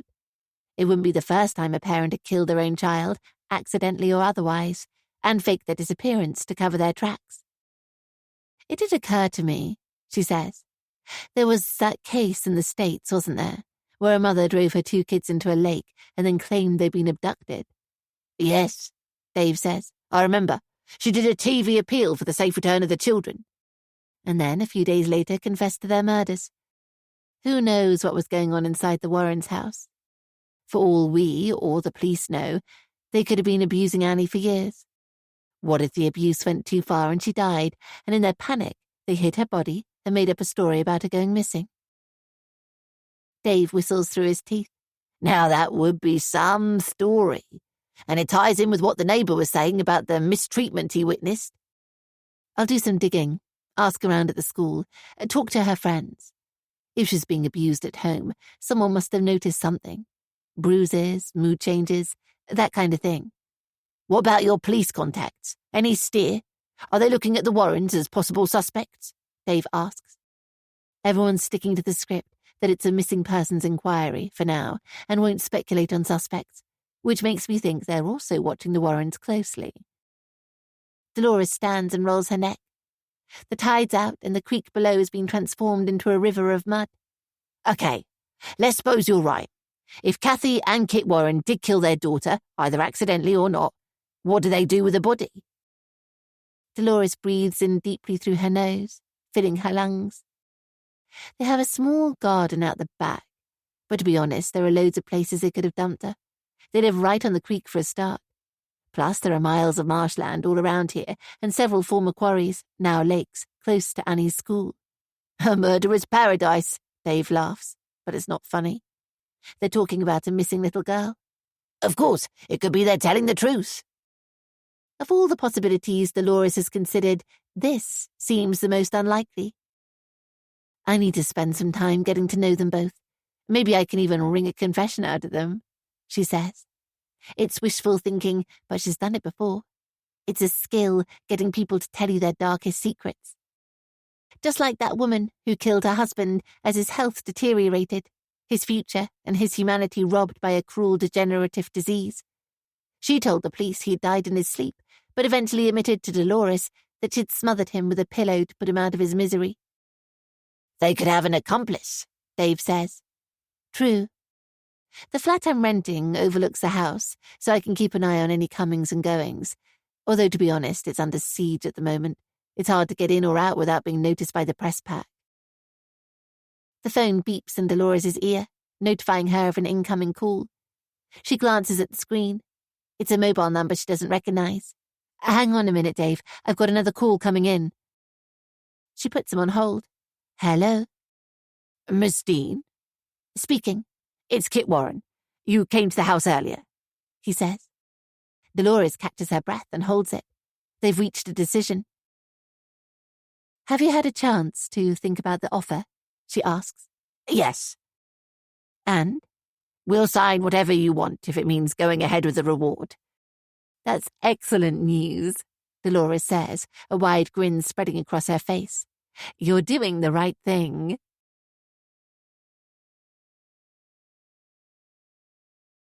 Chapter 25. Yannick. I've spent the morning with Harry at one of the lakes where police divers found that kid's shoe, hoping something else will turn up to give us a decent follow-up to last night's interview with Auntie Kath and Uncle Kit. But it's been a complete waste of time. Other than grabbing a few shots on a long lens of the frogmen in the water, there's been nothing else newsworthy to report. Maybe I made a bad call and we should have been back in the town digging around. Harry's packing up his camera kit in the back of his car when my phone rings. It's Tim on the news desk. It's rarely good news when he rings, so I steel myself to answer. Tell me we have footage of your beloved Aunt Kathy attacking the next-door neighbour. He yells into the phone so loudly I have to hold it away from my ear. I've no idea what he's talking about. What? Your Aunt Kathy went full-on berserk with the next-door neighbour this morning after that piece in the paper about Annie being abused by her parents, he says. The rising flush of heat causes a rash of sweat to break out across my brow as it dawns on me that I've missed something big. I didn't know, I stutter. Harry and I have been up at the lakes all morning. I'd seen the piece in the paper making wild allegations about Kathy and Kit's treatment of Annie, but I'd not taken much notice of it. I thought it was a reporter clutching at straws. The papers have been so desperate after my exclusive, they've been making up all sorts of rubbish. You're kidding me! You didn't get the shots? Well, it's all over the BBC and Gina's hopping mad! Harry flexes an eyebrow, sensing trouble. I roll my eyes and he grimaces. We'll head down there now, I say. What's the point, Yannick? It's over. There's nothing to see now. You were supposed to be all over this story and you've missed it. What am I supposed to do? I can't be in 6 places at once. If he'd left the camera at the house, we'd have been covered.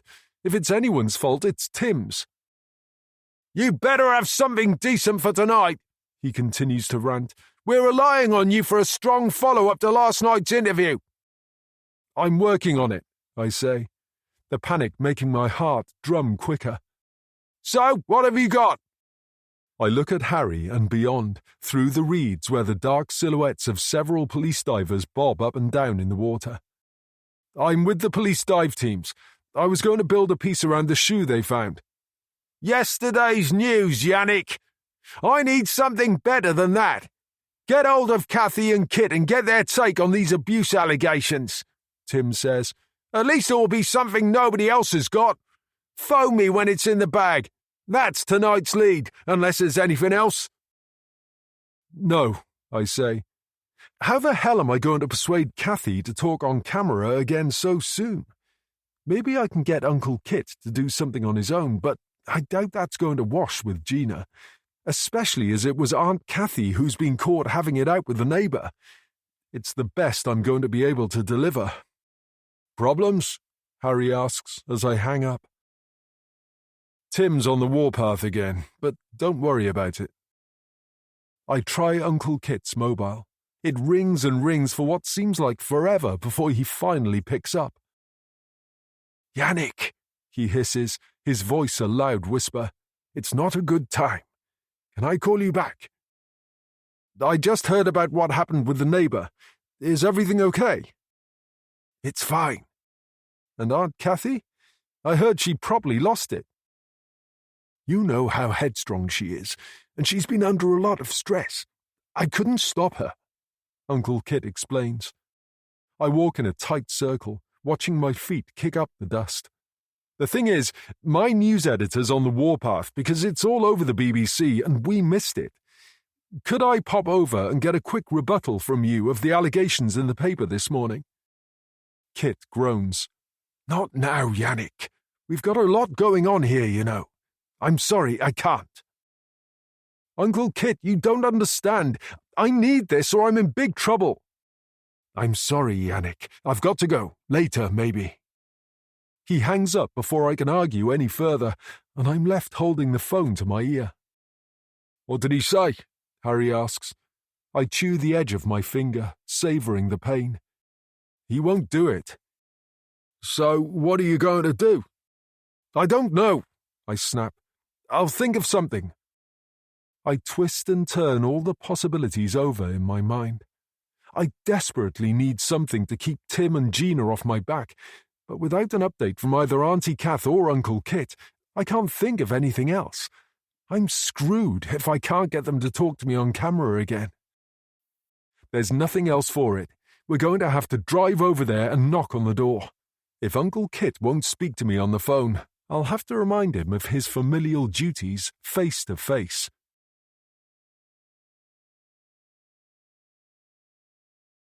Chapter 26.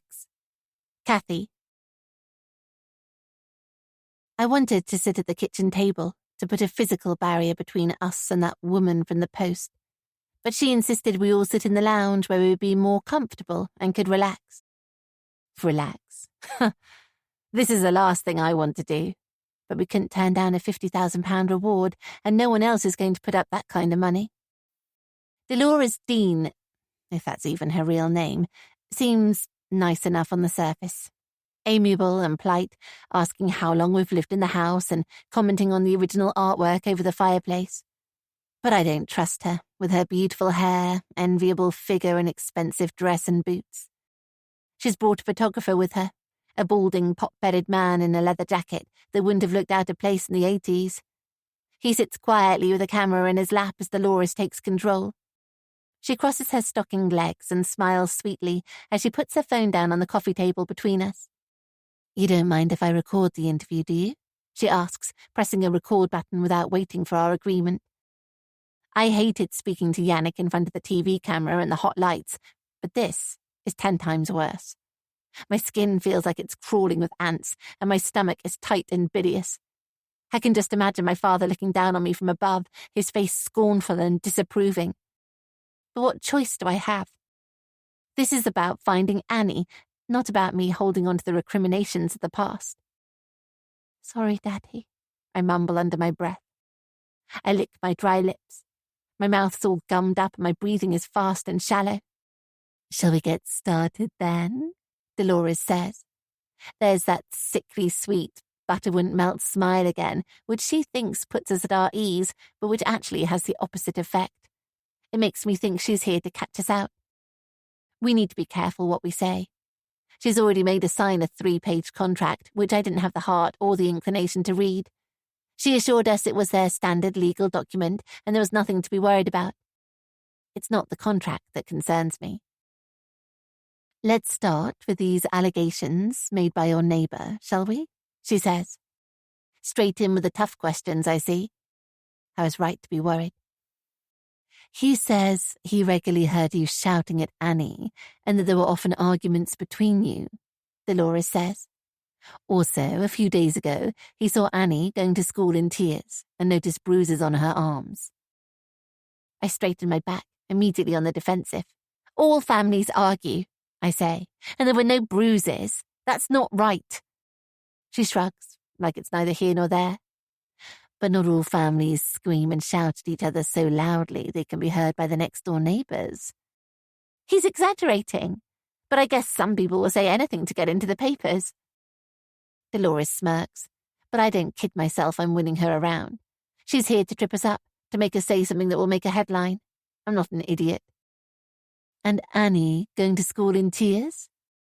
She wants to get her ears pierced. I told her she was too young. I see. Dolores glances at a notebook she has open on her knee. I wish I could read her handwriting and get some forewarning of the questions to come. Is that the sort of thing you'd often fight about? Kit jumps in before I can answer. We didn't fight, he says, but we've always agreed as parents that Annie should have clear boundaries. Like all children, she sometimes likes to push those boundaries and see how far we'll go.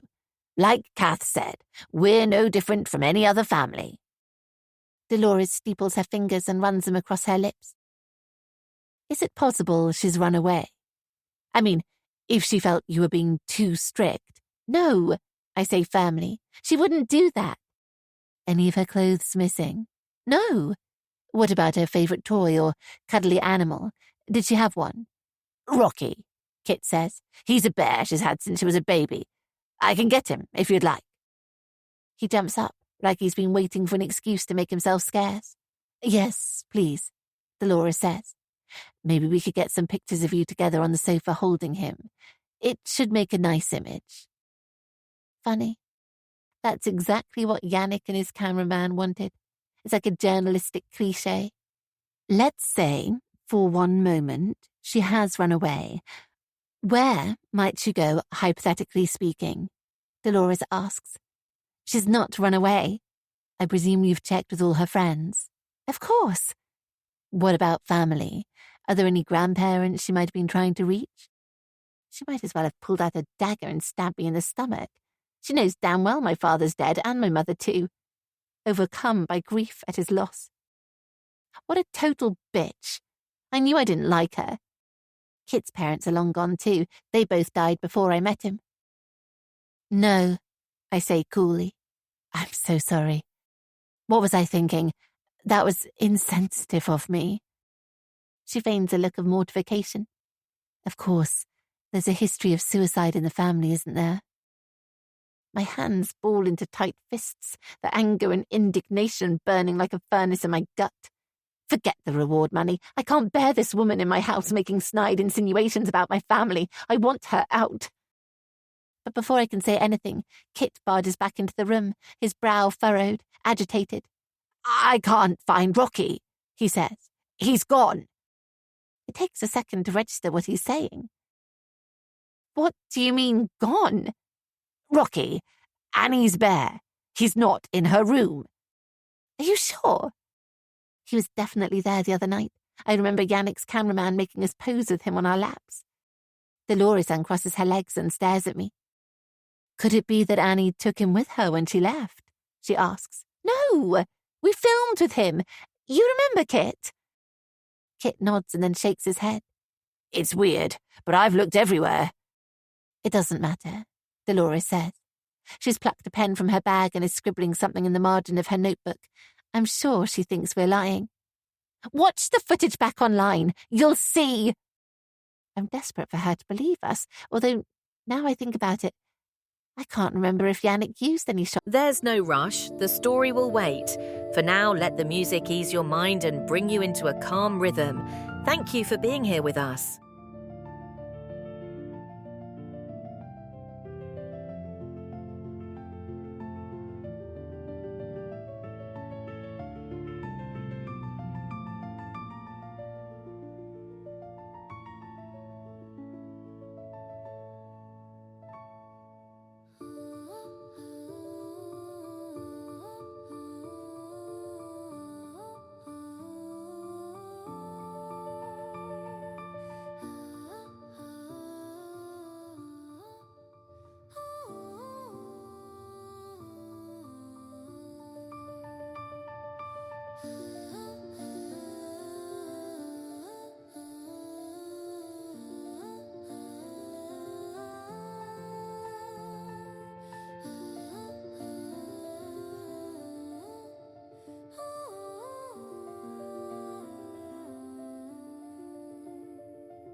Of Rocky in the piece.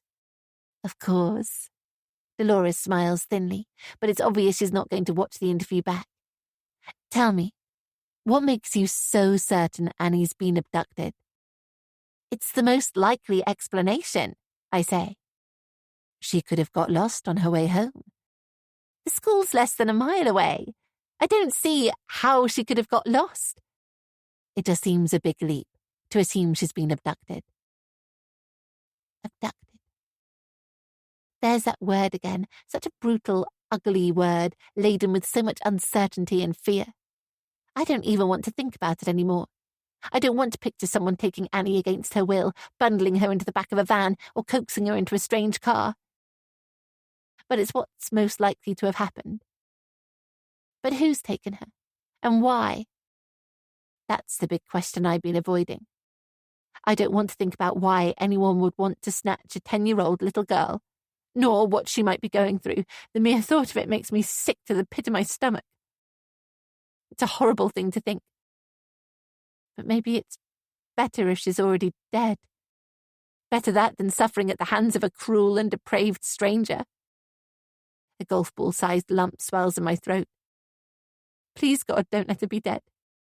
But don't let her be suffering either. I guess it's a feeling I have, I croak. A mother's intuition. Have you ever raised your hand to Annie? Dolores says, changing her line of questioning quicker than the click of her fingers. Are you serious? No. Children can be a handful, can't they?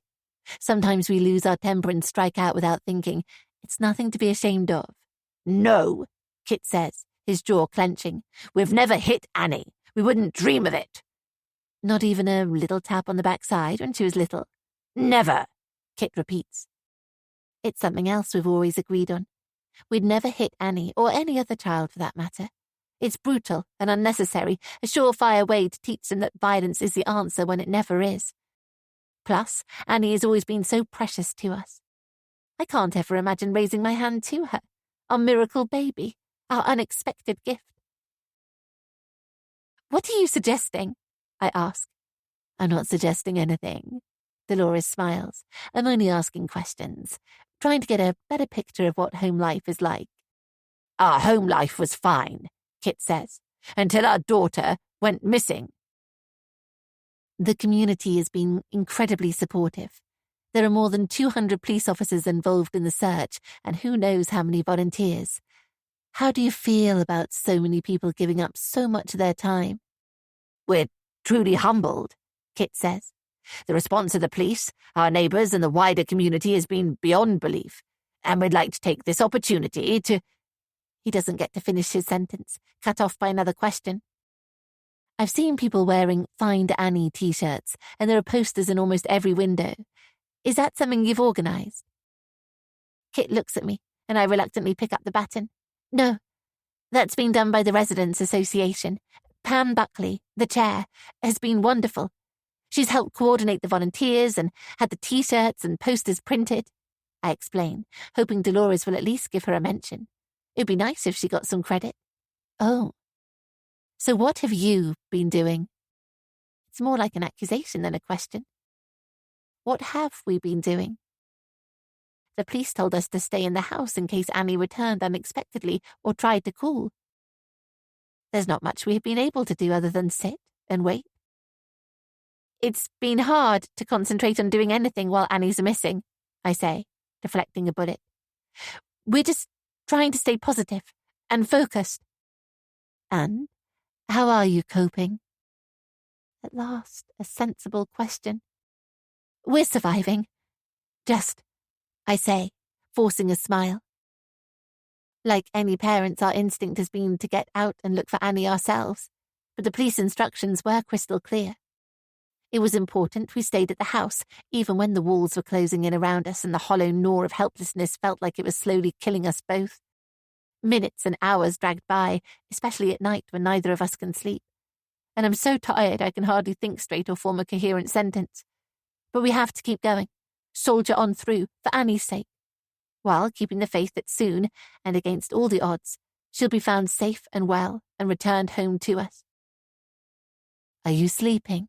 Dolores asks. Not really, Kit replies. Kathy slept in Annie's bed last night. I think it made her feel closer to her, you know? What did he have to tell her that for? I wish he'd watch his mouth. So you did sleep, Dolores says, her eyebrow arching. I'm surprised you can, with your daughter missing. I'm not sure I'd be able to.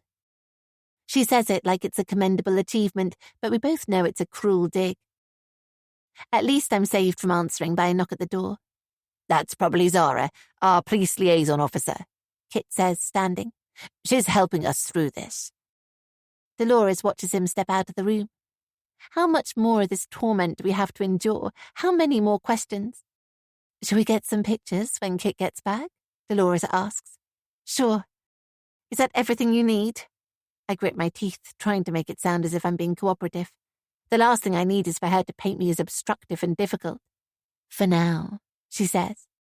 When will it be in the paper? I hear muted voices, hushed whispers coming from the hall. Tomorrow.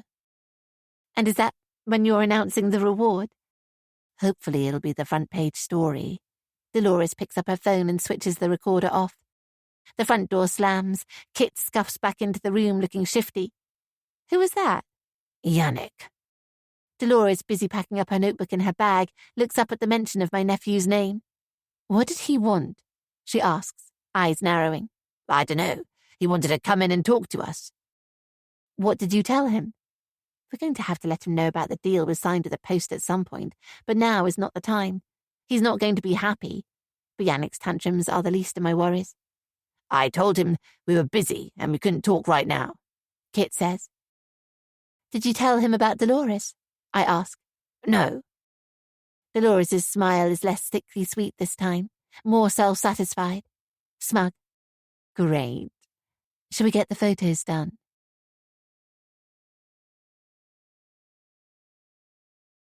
Chapter 27. Yannick. All I wanted was to talk, but Kit as good as threw me out on my ear like I was nothing to him, an annoyance, a pesky fly buzzing around his face.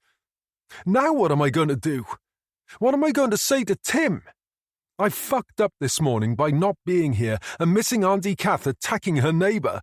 My only chance of redemption is to get her explaining on camera what happened. But how, if they won't even have me in the house? My heart's galloping like an out-of-control racehorse with a mixture of anger at how Kit talked to me and the fear of having to admit to Tim I've failed. Something's going on inside the house.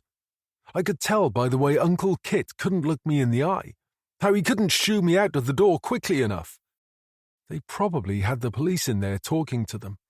Uncle Kit said to come back later, but that's no good. Time isn't on my side.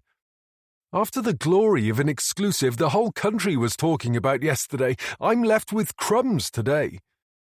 I need something to back it up. A strong follow-up. But I've got nothing.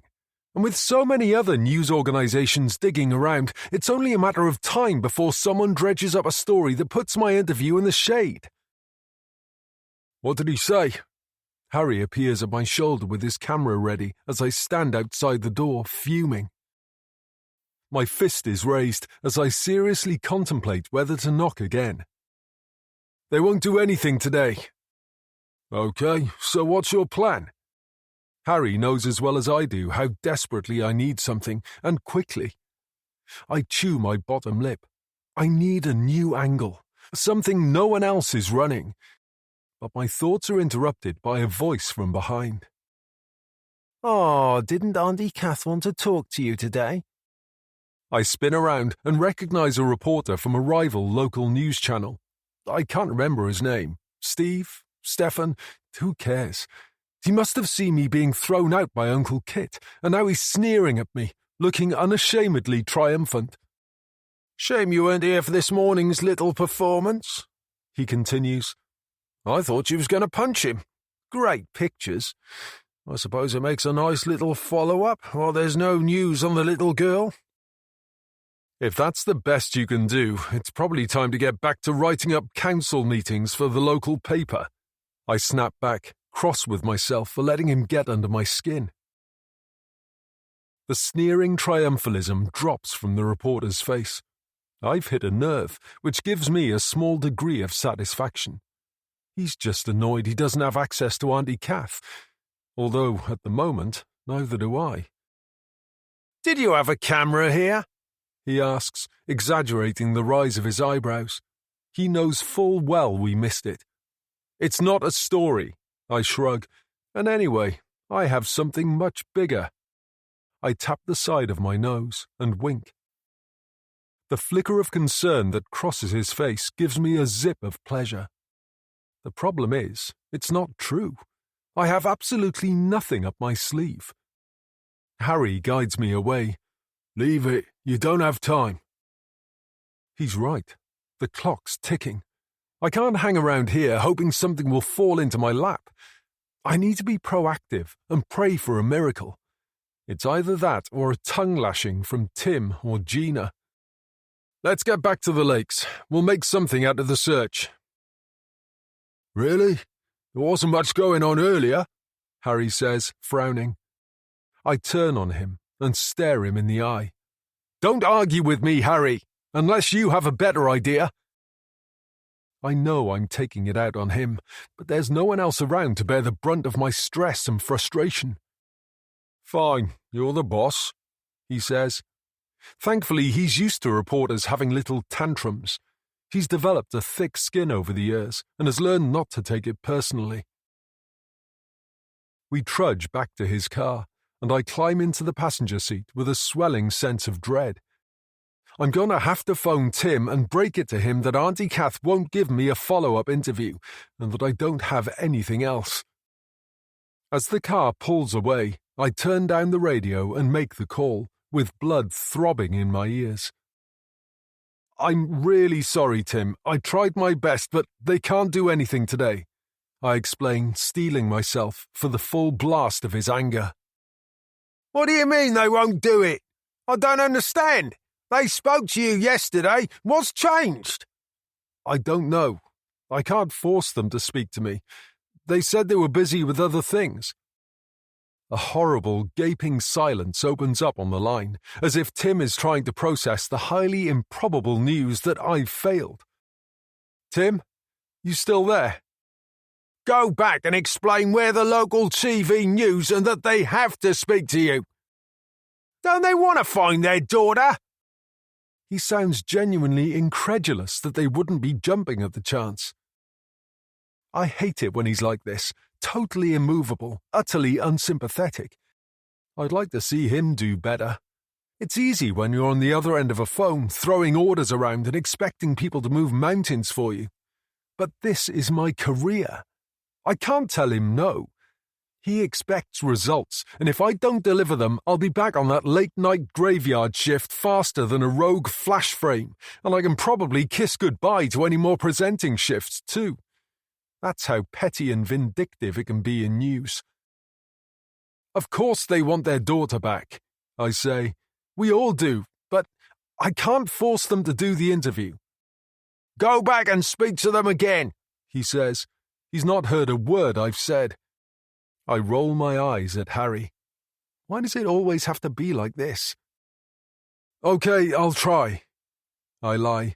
I have no intention of returning to the house and facing the humiliation of being told no again. But it's easier than arguing with Tim. I know he won't back down. I'll call Uncle Kit later, see if he's changed his mind, but I doubt it. But on the off chance it doesn't come off, I thought I'd go live from the lakes tonight. I've spoken to a contact in the police who says they're going to be making a major announcement in the next hour or so.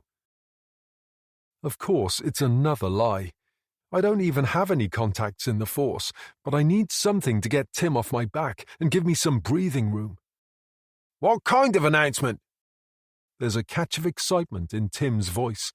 He's bought the lie. But of course now he wants details. What am I supposed to say? A significant one. Harry shoots me a sideways look. I shrug. Have they found something? A body? Possibly. I'll know later. What am I going to do now? I can't magic up a police development out of thin air. But I can't stop myself now I've started. You won't be disappointed, I continue. And as far as I know, nobody else is onto this yet. Can you send the satellite truck? It might be a tight turnaround. Of course, and I'll let Holly know. Great, well done, Yannick. A smile of satisfaction creeps across my face. Even though it's a complete fabrication, any kind of praise from Tim is a precious commodity. He hangs up abruptly, and I let out a sigh of relief. At least I've bought myself some time. If I can find something better, Tim might forget all about my half-assed promise.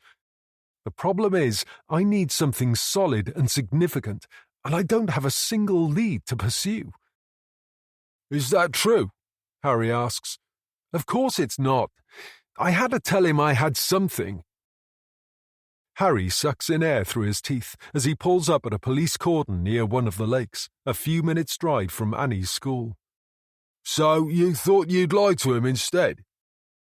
It's fine. We'll go live from here tonight, and I'll just have to make sure I found something half-decent to report. 5 minutes before we come to you, Yannick, the director says in my ear. I give a thumbs up to the camera to show I've heard and understood. We found a spot between the trees with a great view across the water to the police activity on the other side of the lake, where several emergency vehicles are lined up. All day, police divers have been in and out of the water. With the sun setting over the marshes and the reed bed swaying hypnotically in the breeze, it's a great shot. While I give an update on the latest on the search for Annie, Harry's going to zoom in and focus on the police activity. I tried to come up with a new significant angle, but I've got nothing. I called Kit's number a few times, but it kept going to his voicemail, and he never returned my calls. I tried to persuade the police to give me an interview with the dive team working at the lake, but that was turned down. And still with no confirmed sightings of Annie, there's next to nothing new to say. I'm going to have to wing it and hope for the best. I've told Tim the police announcement is still expected, but they've had to delay it for a few hours for operational reasons. He was surprisingly happy with that. My plan now is to reveal live on air that the police are close to a major breakthrough in the case. It's not true. It's a figment of my desperate imagination, but it's the best I can do. And who's going to remember anyway? There's bound to be some kind of development or new line someone's turned up tomorrow, and we'll all move on.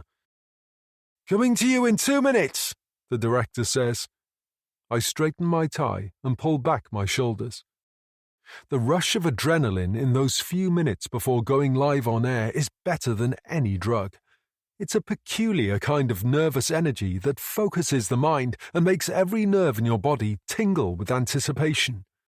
That feeling is especially heightened right now, knowing the untruths that are about to trip off my tongue. They're only small lies, little whitish ones. And for all I know, the police could be on the verge of a breakthrough. "Shit!" Harry hisses. The panic in his voice makes me glance over my shoulder. "They're packing up." "What?" "The police are leaving." A set of powerful spotlights that had been shining on the impromptu camp the dive team had set up go black, and one of the vehicles drives off. One by one, the divers climb into the back of a van. Its headlights come on, and the sound of an engine starting up drifts across the lake. In the studio, Imogen Moon delivers the headlines. "Coming up in the program tonight at 6. Fuck. The beautiful live slot I promised Holly is falling down around us. "Police on the verge of a major breakthrough in the hunt for missing Annie Warren." Imogen continues in my ear. What are we going to do? We can't stop the police from leaving, but it considerably weakens the suggestion I'm about to make that an imminent police breakthrough is connected to the activity on the lake. If there's no police activity here, it's going to be obvious there is no breakthrough in the case. All that and more, including the latest weather forecast, coming up in the next half an hour, Imogen says, wrapping up the titles. And then suddenly she's on the story and throwing to me. Police divers hunting for missing 10-year-old Annie Warren have spent the day searching the murky waters of a lake near to the girls' school. A shoe discovered yesterday has been ruled out as belonging to the schoolgirl, but the force has suggested a breakthrough is imminent. Imogen says, "We can cross live now to our reporter, Yannick Keller, who's at a lake in Faversham where a major announcement is expected within the next few hours. Yannick?" I gulp noisily, my mouth and throat dry. "That's right, Imogen." Behind me, and with appalling timing, I hear the police vehicles driving off. As you can see behind me, after 2 days searching this lake just a few minutes' walk from Annie Warren's school, police divers are tonight pulling out. We were told by police sources that they were on the cusp of making a major announcement this evening, but obviously we're still waiting to hear exactly what they've found, assuming they've found anything at all. Hopes had been raised after the discovery of a child's shoe here, but that has now been discounted from this inquiry. I managed to ramble on for another minute and a half without saying anything new. Harry's face remains impassive. He's the only one who knows I've lied live on air, an unforgivable broadcast sin, but I trust him not to say anything. "And we understand there was a minor scuffle this morning outside the Warrens' house?" Imogen asks. "That's right. Kathy Warren, Annie's mother, reacting to a story in a national newspaper, we understand, claiming a neighbour witnessed a number of noisy arguments at the house. So far, Mr. and Mrs. Warren have been unavailable for comment." Somehow, I battle my way through the rest of my slot, surviving without any major hiccups. But I know they're going to be furious back at base.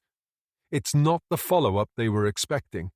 I've failed to live up to my own hype. With the divers pulling out and no updates from the police, today's been a disaster. As Harry switches off the top light and I peel off the microphone attached to the inside of my jacket lapel, my heart flutters. It's not the same kind of nerves I get before delivering a live, but a tightening grip of fear. I'm already in Harry's car, waiting for him to finish packing up, when the inevitable call comes from Gina. I knew she wouldn't be happy. "You want to explain yourself?" she yells in my ear. "I'm sorry, Gina. I did my—" "Not good enough, Yannick. We gave you the opportunity on this story because you promised you had an inside line to the family." "I delivered the only interview they've given to the press," I protest, but predictably it doesn't wash with Gina. She always wants more. "That was yesterday. You didn't even get the footage of your aunt assaulting her neighbour. Give me one good reason why I shouldn't take you off the story right now. Please, I beg. I know I didn't deliver today, but I can do better. Give me one more chance. I promise I won't let you down again.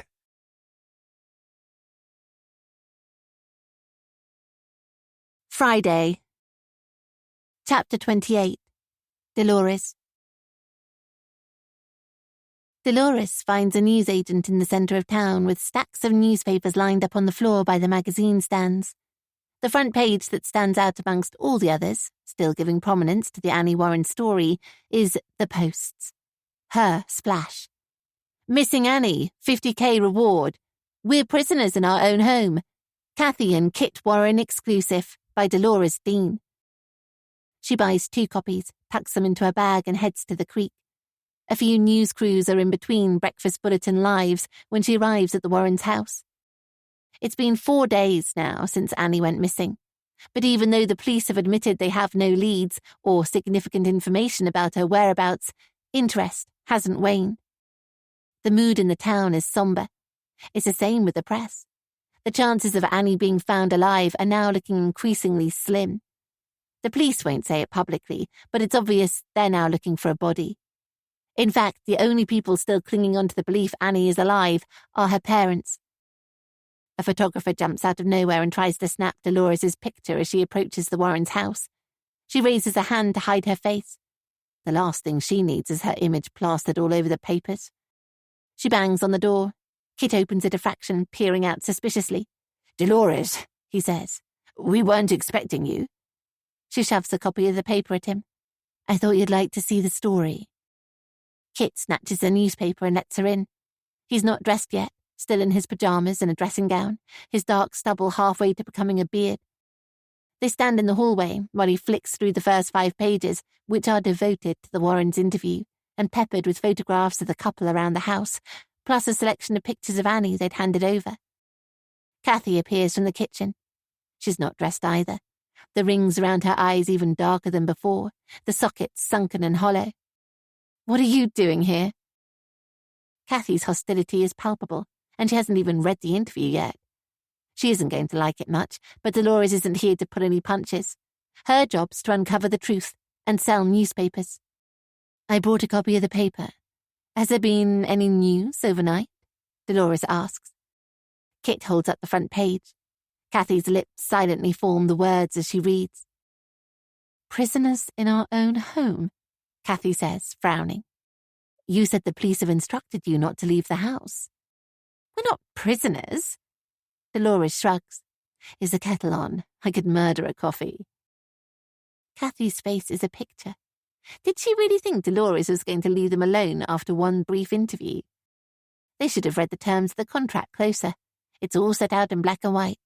They've agreed in writing to full and unfettered access for the duration of the search for Annie, and up until both parties agree to end the arrangement. "I have a few more questions when you're ready," Dolores says. "We're keen to keep the story in the spotlight to raise awareness. I thought today we could talk about Annie as a baby." "Is this really necessary?" Kathy wraps her dressing gown tightly around her body. "Absolutely. You do want to find Annie, don't you?" An hour later, the 3 of them sit at the kitchen table. Dolores, on her 4th coffee of the day, is beginning to feel human again.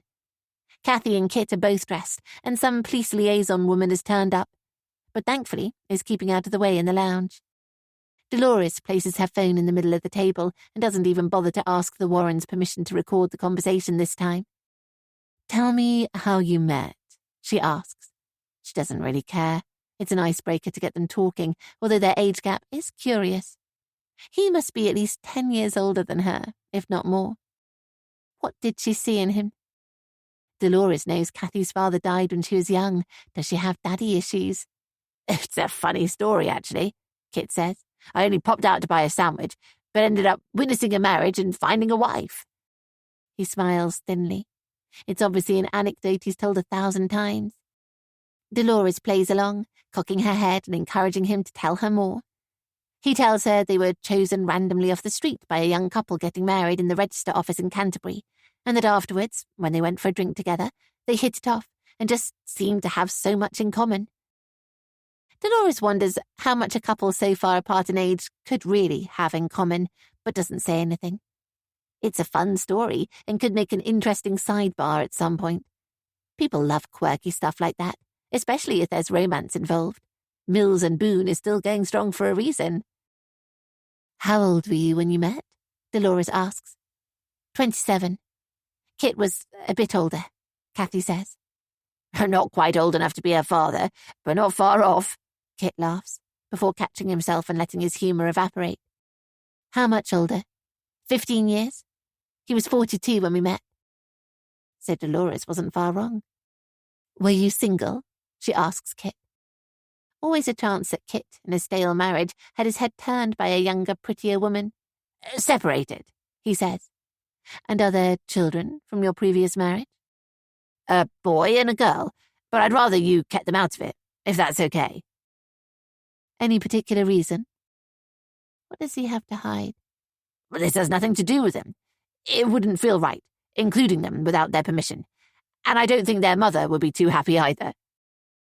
How do they take it when you remarried, especially to a much younger woman? Honestly, I don't see how this is relevant. Kit shuffles uncomfortably in his seat. She's touched a nerve. It's worth exploring further. Were his kids jealous of a new baby on the scene? Or was it the ex-wife who took exception to Kit starting a new family with a younger wife? She makes a mental note to do some digging into the former Mrs. Warren. When did you get married? Dolores asks. In 2008, after Kit's divorce was finalised, Kathy says. She's cradling a cold mug of tea and can hardly bring herself to look Dolores in the eye. She doesn't want to do this interview, but she signed the contract. She should have known what she was agreeing to. But Annie wasn't born until 2012. Is that right? She was our little miracle, Kit says. You been trying to start a family for a while, then? We'd agreed we'd let nature take its course and see what happened. The hint of a smile creeps across Kit's face. A happy accident, then. Fair enough. It doesn't mean they loved Annie any less. Dolores looks to Kathy for confirmation of what Kit's saying, but her face is blank, unreadable. She's staring into a mug, lost in her thoughts. Kathy? What? She looks up, startled. How did you feel when you found out you're pregnant with Annie? Dolores asks. Yeah, it was amazing, she says. I'd always wanted to be a mum, but didn't think I'd be able to fall pregnant again. Kit's phone rings. He checks the screen and dumps the call, turning the phone face down on the table. Again, Dolores says. What? You said you started to think you'd never be able to fall pregnant again. Was Annie not your first pregnancy? Kit's phone rings for a second time. He apologizes and switches it to silent. It doesn't matter, Kathy says, shaking her head. Had you been pregnant before, Kathy? Dolores presses. The fact Kathy doesn't want to talk about it suggests there's a story behind it. That's none of your business, she snaps. Dolores' mind spins with the possibilities. A stillbirth, a child taken into care, a miscarriage. She pauses for a beat, framing the words carefully in her mind. She needs Kathy to open up and tell her everything. The paper's putting up enough money. She softens her tone and leans forwards. It might help build some empathy for what you're going through if you could talk about it, she suggests gently. I don't want to. But I said no. Okay. No point pushing it at this stage if Kathy's made up her mind. It's something Dolores can come back to later. And in the meantime, it's something else to dig into. Any complications with the pregnancy or the birth? She asks. Kathy shakes her head. None. How would you describe your feelings when Annie was born? Kathy thinks about the question for a second or two. I guess I was numb, she says. In shock. It was a quick labour. It all happened so fast. I meant, you must have been over the moon after trying for so long. Oh, yes, Kathy agrees. I never thought I'd be a father again, Kit adds, his cheeriness in stark contrast to the mood his wife seems to be in. Not at my age, anyway. I thought that ship had passed. But Annie was perfect. She came out kicking and screaming like she's ready to take on the world, and we instantly fell in love with her, didn't we, Kath? Do you have children, Dolores? Me? Oh, God, no. Why not? Dolores stiffens and pulls herself up straight. We're not here to talk about me, she says, lips so tight her jaw aches. I want to hear your story. She's always hated talking about herself, which is probably why she became a journalist, so she doesn't have to. She's never liked being the centre of attention. There must be a reason, Kit presses. My job takes me away too much. It wouldn't be fair. Now, tell me more about Annie as a baby. Kit shrugs. She was an angel, he says. A very contented baby. She was sleeping through it 4 months and never gave us any real trouble. It's a shame we couldn't have had more. Couldn't? I'd have happily had at least 2 more, but it wasn't to be, sadly. Kathy's still staring into her mug. What about you, Kathy? Maybe. I don't know. We had Annie, and that was a miracle enough. Right, Dolores says, watching her closely, at the way her hands are gripping the mug so tightly it looks as though she's trying to crush it, at the way she's pulled her chin back so close to her chest as if she's trying to withdraw into herself, and the way she's rounding her shoulders and still can't or won't look Dolores in the eye. She's definitely hiding something. Maybe she'll return to it later or try to catch Kathy on her own when Kit's not around. You run a charity, I understand, Kit, Dolores asks, changing tack back onto safer ground. Kathy scrapes her chair back, gets up and shuffles across the kitchen to the kettle. If she is responsible for Annie's disappearance, she's putting on a good act. The lank, unwashed hair, the bags under her eyes, the air of misery that hangs over her like a bad smell. And yet it still doesn't add up. Kathy is playing a game, but Dolores isn't sure what, if any part, Kit has been assigned. Is it possible Kathy is behind Annie's disappearance, but he doesn't know? She needs to keep probing, asking questions, in the hope one of them will slip up. But so far their answers have been textbook. We provide services for refugees and asylum seekers. Kit's voice is almost drowned out by the rush of water from the tap as Kathy fills the kettle. That must be very rewarding. It is. Shit! Kathy slams her mug onto the worktop. Kathy? What's wrong? Kit jumps up as Kathy suddenly bursts into tears. This sprung from nowhere. It's quite the display. We've run out of fucking tea bags, she cries. Kit rushes to his wife's side, gently takes her by the shoulders and turns her around, pulling her into a hug. It's okay, he soothes. It's okay. Dolores watches silently. She's used to people bursting into tears on her. It's all part of the job. Usually she can tell if it's genuine emotion, but with Kathy, she's not sure. The way she's sobbing her heart out certainly looks real. I'm sorry, Kit says over his shoulder, still holding his wife. It's been a trying few days. Kathy's exhausted. She's finding this whole thing very difficult. Dolores suspects most people in her shoes would squirm with embarrassment to be witness to such an emotional, tender scene between husband and wife. But actually, this could form the opening of the colour piece she has in mind. With the house still in darkness, the curtains drawn to keep out prying eyes, Kathy Warren flicks on the kettle to make a cup of tea. It should be the most ordinary thing in the world, something that happens in houses every day up and down the country, but this is no ordinary house and no ordinary woman. Kathy's daughter Annie has been missing for 4 days, and as Kathy drops the tea bag into a mug, she begins to sob, her hot tears flowing freely with fear, sadness, and loss. I can't even go out to the shops without being mobbed, Kathy sobs. You're right.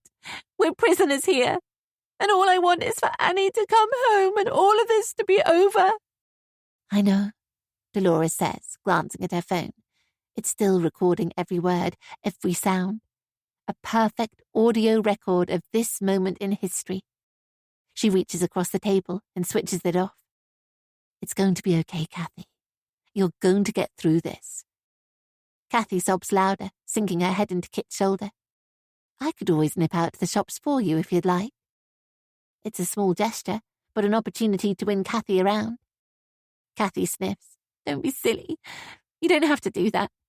I don't mind, honestly. Dolores gets up and hooks her bag over her shoulder. I'll only be 5 minutes. I'll pick up some more tea bags and maybe a couple of pints of milk. Do you need anything else? Kathy shakes her head. Thank you. That's very kind, Kit says. It's no problem. We'll pick up again when I get back. Dolores heads out to the kitchen, her boots click-clacking across the stripped wooden floorboards. She's not going to get anything meaningful out of Kathy while she's so upset, so it's probably for the best that she gives them a short break to compose themselves. She yanks the front door open and yelps in alarm as she comes face to face with the man on the doorstep. He has his fist raised as if she's caught him, about to knock. He looks familiar, but she can't immediately place him. Who are you? He demands, looking her up and down. He's smartly dressed in a suit and tie, his hair styled in a fashionable cut and possibly dyed where it's greying at the temples. Dolores takes an instant dislike to him.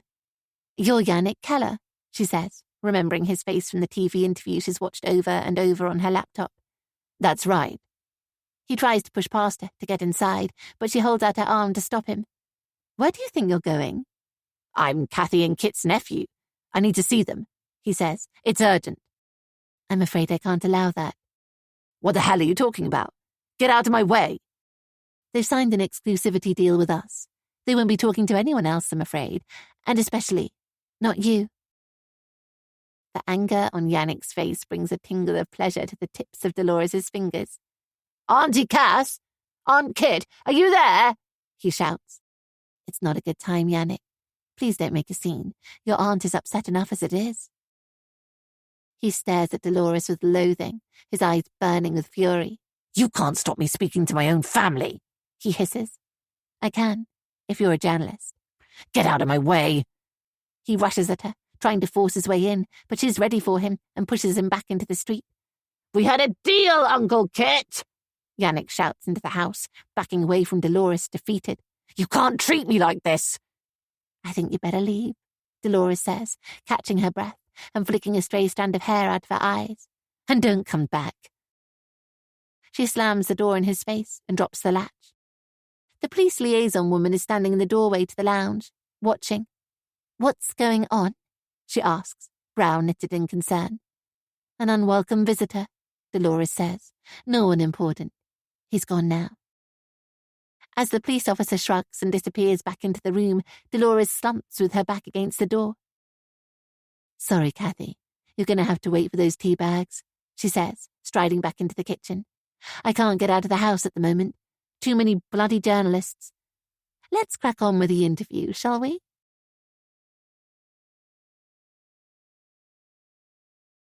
Chapter 29.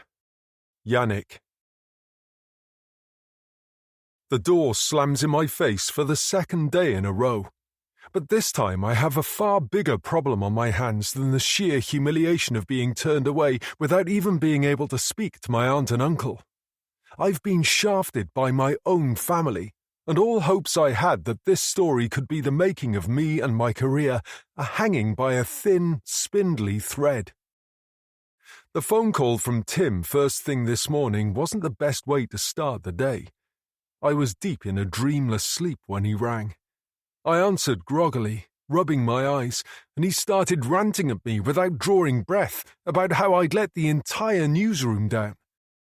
I had no idea what he was talking about until he texted me a link to the story in that morning's Post. They were offering a £50,000 reward for information about Annie. But that wasn't the problem. It was the accompanying story. An exclusive interview with my aunt and uncle revealing, among other things, how they felt they'd become prisoners in their own home since Annie's disappearance. My jaw virtually hit the floor as I read on, Tim still shouting and raving in my ear. I couldn't believe they'd sold me out and hadn't even told me what they were planning. They must have been offered a big pile of cash. There's no other explanation. I hurled my phone across the room and screamed with fury. How could they treat me like this? Did I really mean so little to them? I jumped straight in the car and headed for Faversham to have it out with them. But a journalist from the Post was already in the house, and although I tried to battle my way inside, she point-blank refused to let me in. At least there were no other journalists around to witness my humiliation this time. most of them preoccupied by the arrival of a convoy of police cars that turned out to be nothing of importance. There's clearly no point hanging around. Whatever deal they've signed, I'm not going to be able to speak to either Auntie Kath or Uncle Kit while that woman's in the house. I've tried calling Kit repeatedly, but he's still not answering. This is a complete and utter disaster. Not what I'd planned at all. Of course, I'm worried about Annie, but this was supposed to be my big opportunity, and now it's been stolen from me. I need to get back on the front foot. I need a story that's going to be so explosive no one's going to care about what the Post publishes about Auntie Kath and Uncle Kit. But short of finding Annie and returning her home safely, I'm not sure what I can do. There must be something. Anything. Come on, Yannick, think! And then it comes to me in a flash of inspiration, and I chuckle to myself. It's so obvious now, I don't understand why I didn't think of it before. It's been staring me in the face this whole time. It's certainly explosive, and if I play this right, those job offers should finally start rolling in. Harry sets up his camera on a tripod while I sort out my microphone, coiling the wire up under my shirt and clipping it to my lapel. When I explained to Tim, Holly and Gina on a conference call earlier what I'd found out about the investigation, it was enough to convince them to give me the top slot in the programme, with the warning it was my last chance to prove myself. As if I needed reminding. "This had better be good, Yannick," Tim said. "We're going out on a limb keeping you on this story, so you better not let us down." "You won't regret it," I said. "This is dynamite, I promise."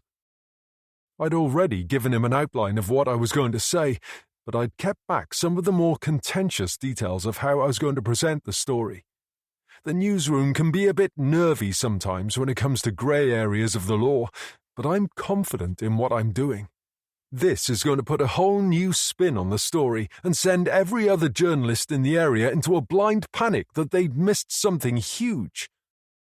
"Make sure you keep the top light off until we're ready to go on air," I tell Harry. "Are you sure? The gallery's not going to like it." "Yes, I'm sure. Stop questioning me," I snap. "Just do what I ask without arguing for once, will you?" I'm painfully aware that if this live goes wrong, it's all over. I can kiss goodbye to a job on national TV. In fact, I'll be lucky if anyone ever lets me in front of a camera again. I don't want the lights on until the last possible moment, because I don't want anyone to know we're here, especially any other journalists. They've all been a bit jumpy since I pulled that interview with Kathy and Kit out of the bag, and they've been keeping a wary eye on what I'm up to. The satellite truck parked a short distance down the street is a bit of a giveaway, but there's not much I can do about that. I brush a few spots of dust off the shoulders of my jacket, straighten my tie, use the camera on my phone to check there's nothing stuck in my teeth, and run a hand through my hair. This is it. Make or break time. "Coming to you in 5, Yannick," the director says in my ear. "You have 3 minutes all up, linking into various soundbites. Then we'll come back to Wimmy, who'll throw you another question." I hold my thumb up to the camera. I'm buzzing. This is going to be so good. Tim, Gina and Holly are going to love it. I can't wait for their phone call when we come off air. And then, suddenly, the title music is playing, soft and tinny through my earpiece. "Good evening. Tonight at 6, a prime suspect identified in the hunt for missing schoolgirl Annie Warren. A news exclusive." My heart thumps so loudly, I fear it'll be picked up on the microphone. I breathe in through my nose and let it out slowly through my mouth. I wet my lips and swallow a buildup of saliva in my mouth. God, I love this feeling. The excitement, the trepidation, the anticipation.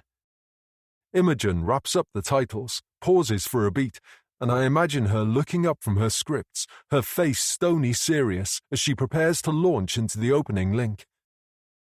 "Yannick, stand by. Coming to you in 20 seconds, the director tells me. "Harry, we can't see Yannick. Can you get a light on him?" There's an urgency verging on panic in her voice. Harry's poised, his finger on the top light of his camera. I nod, and he flicks it on, almost blinding me, but more importantly, partially revealing the scrubby house behind me.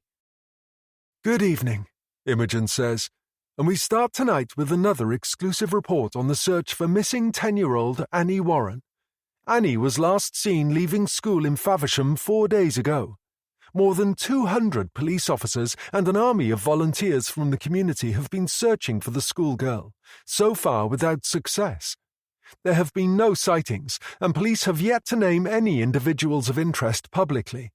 But tonight, we can reveal police have identified a prime suspect, a local man they believe could be involved in Annie's kidnap. Let's cross live now to our reporter Yannick Kellor, who has details of this major development tonight. "And cue Yannick," the director says. I nod into the camera solemnly, trying to convey the gravity of the information I have to impart to our viewers. Yes, as you say, Imogen, a major breaking development here tonight after police swooped on the house behind me late this afternoon. I can reveal that officers have interviewed a 52-year-old former soldier under caution on suspicion of the kidnap of missing Annie Warren. I pause for dramatic effect. I don't know for a fact he's a former soldier, but who's going to correct me? And honestly, it's the smallest of the untruths I've just told. I know I'm taking a massive gamble. As far as I'm aware, the police haven't raided the house yet, but it's only a matter of time, especially after I've outlined all the evidence. I don't see it as a lie, more that I'm jumping the gun a little, helping the police by moving things along. I needed to do something. I couldn't just sit back and hand over my story to that silly woman from the Post. My cameraman, Harry Collier, and I spoke to the man earlier this week as part of our own investigation into what has happened to Annie. I continue. Although we spoke only briefly, what was striking was his claim that he was unaware that Annie Warren was missing, despite the huge amount of publicity the case has generated. The question tonight is, was he telling the truth? Does he know more than he's letting on? And is this the man responsible for Annie Warren's disappearance? "On pictures," the director says in my ear as she rolls the footage of Blair Black peering out of his front door that Harry shot a few days earlier. When I watched it back with Harry, it was far better than I imagined. Harry had done a great job. Blair Black looked every bit like a predatory paedophile with his long grey hair and scraggy beard that hasn't seen scissors or a razor in years. Holly, the program producer, had wanted his face pixelated so he couldn't be identified, but I hadn't bothered. What was the point? He's hardly going to sue us, is he? There are raised voices of panic in the gallery, as if there's some sort of disagreement going on.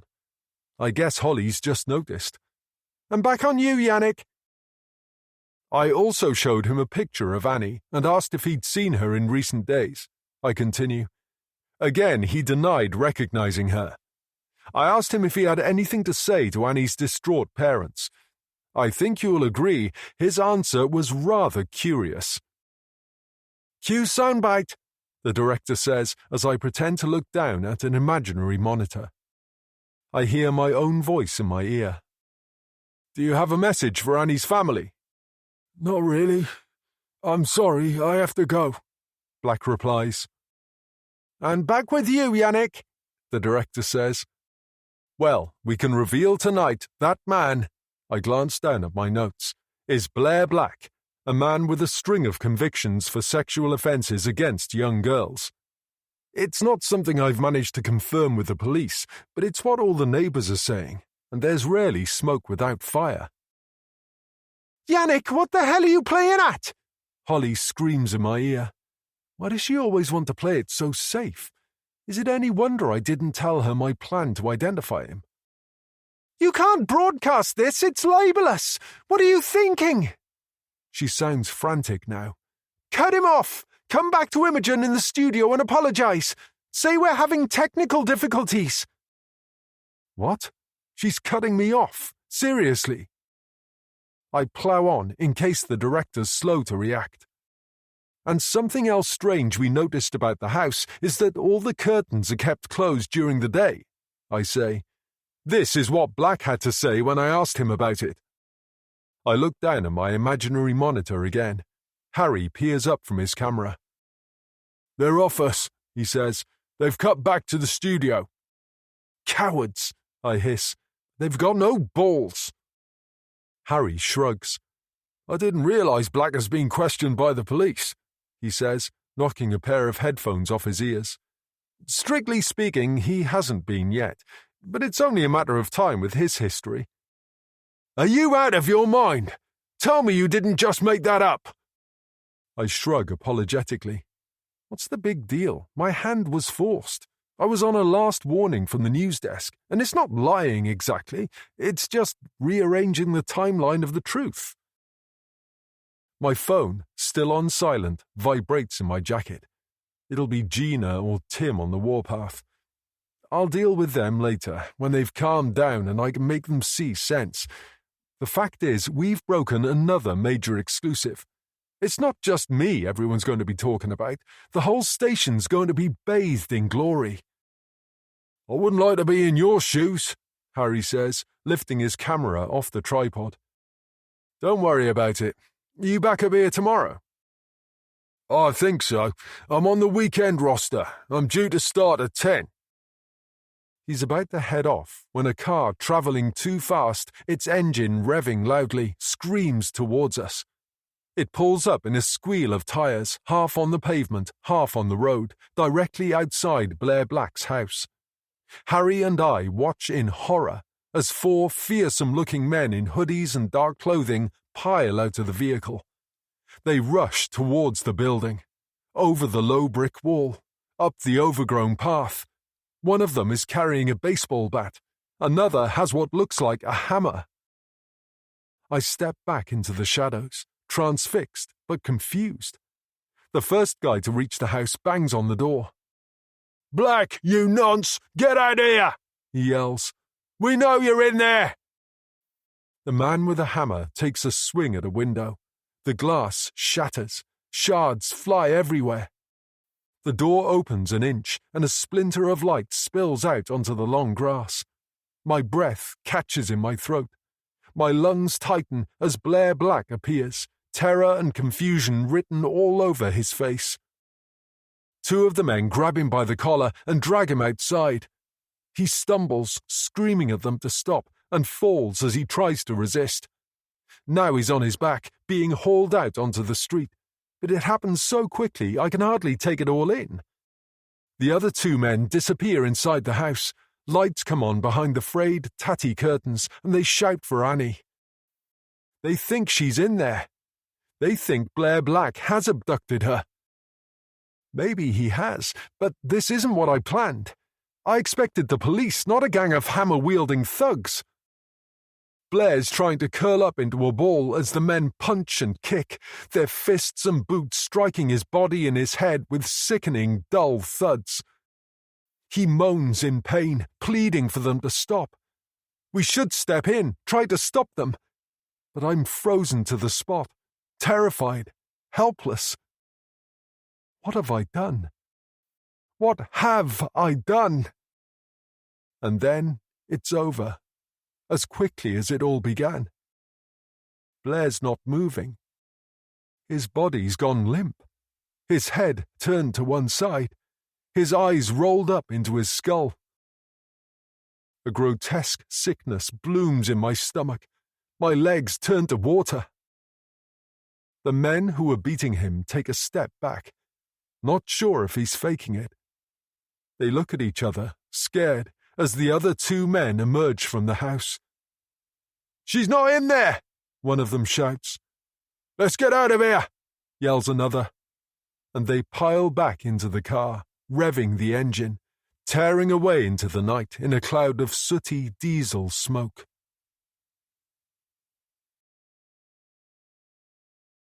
Saturday. Chapter 30. Kathy. Pam said I could pop around at any time. So here I am, early on a Saturday morning, knocking at her door, desperate for a friendly face, now that Fiona and I are no longer speaking. Someone non-judgmental I can talk to. I had to get out of the house, or I thought I might go insane. We've been cooped up inside for days, but rarely left on our own. If it's not Zara, our police family liaison, loitering around like a bad smell, it's Yannick, constantly pestering us for interviews. And now Dolores Dean, that awful, simpering woman from the Post. She's hardly been out of our sight since we agreed to talk to her, asking all sorts of difficult questions. About me and Kit, Annie's conception, my pregnancy, the birth, what Annie was like as a baby, if we have any problems with her. It's been like someone's holding a drill to my temple and slowly boring a hole into my skull. Several times I've almost told her to leave, especially when she started prying into my previous pregnancy, which I accidentally let slip. I don't want it splashed all over the papers that I had an abortion when I was 19, thank you very much. But we're stuck with her. We signed the contract. We agreed to give her full and open access to our lives. What else could we do? We need that £50,000 reward if we're ever going to see Annie again. The stress is getting to both Kit and me. Neither of us is sleeping well. We're bickering more than we've ever done, arguing over the silliest things. Kit wants a TV left on all day with the rolling news. I want it switched off. He's on his phone constantly, which drives me crazy, while he accuses me of not caring enough about keeping track of developments. But I don't care what the media is saying. I only care about getting Annie home.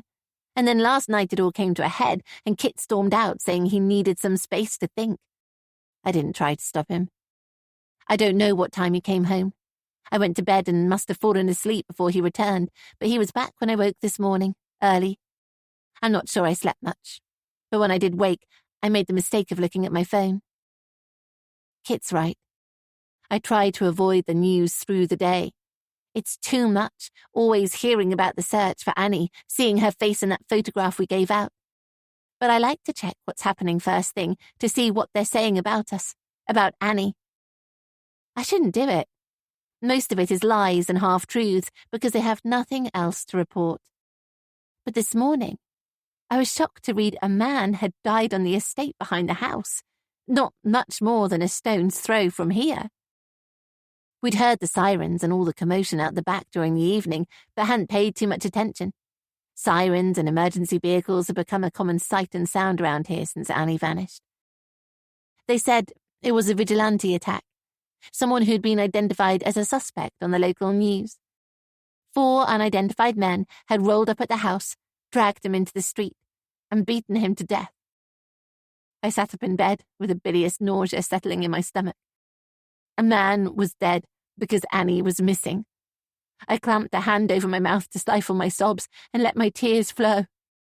I had to get out of the house while Kit was still asleep. I didn't mean to come to Pam's, but my feet found their way here, so I guess, subconsciously, it had always been my intention. She's lovely. So caring, friendly, and best of all, she doesn't constantly bombard me with her questions or tell me what I should be doing, like Fiona. Burrowing my hands in my pockets as I wait for Pam to answer the door, I keep my head bowed, trying to look inconspicuous. Everyone around here knows who I am now. A celebrity of sorts, but for all the wrong reasons. Mothers give me sympathetic smiles, kids point, and the men can't look me in the eye. It's hard to keep your business to yourself in a town like this where everyone knows their neighbours. A postman saunters past and tosses a cheery, "Good morning," my way. I smile and nod. Pam throws open the door and her face lights up. I'm glad she's dressed and I haven't dragged her out of bed. "Kathy, how lovely to see you," she says, and then her expression clouds. "Is everything all right?"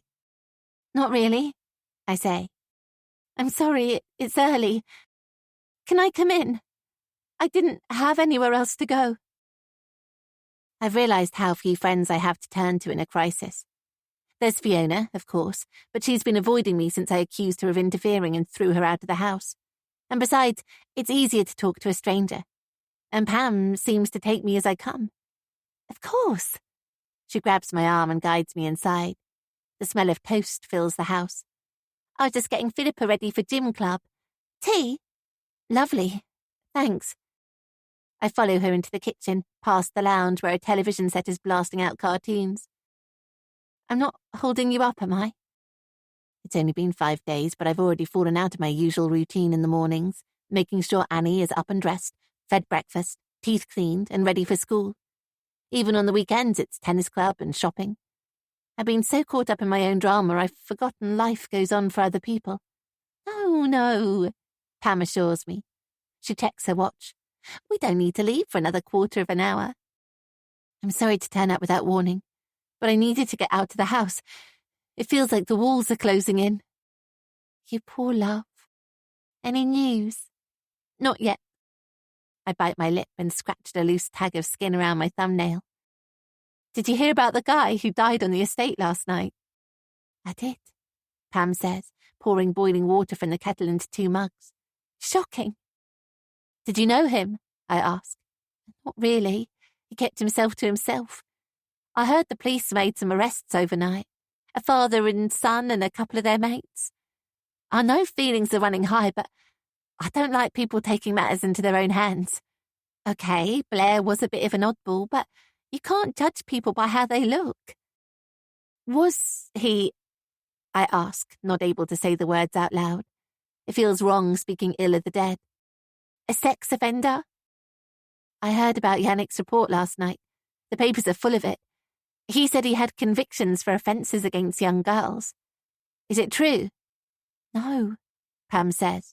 As far as I'm aware, he's not one of those on the list. So he was innocent? A lump forms in my throat. He's lived here for years, never been in any trouble. He looked a bit strange, and the house was a dump, but he was harmless. I take a deep breath and let it out slowly, staring out of the window into Pam's back garden and the trees in the distance swaying in the breeze.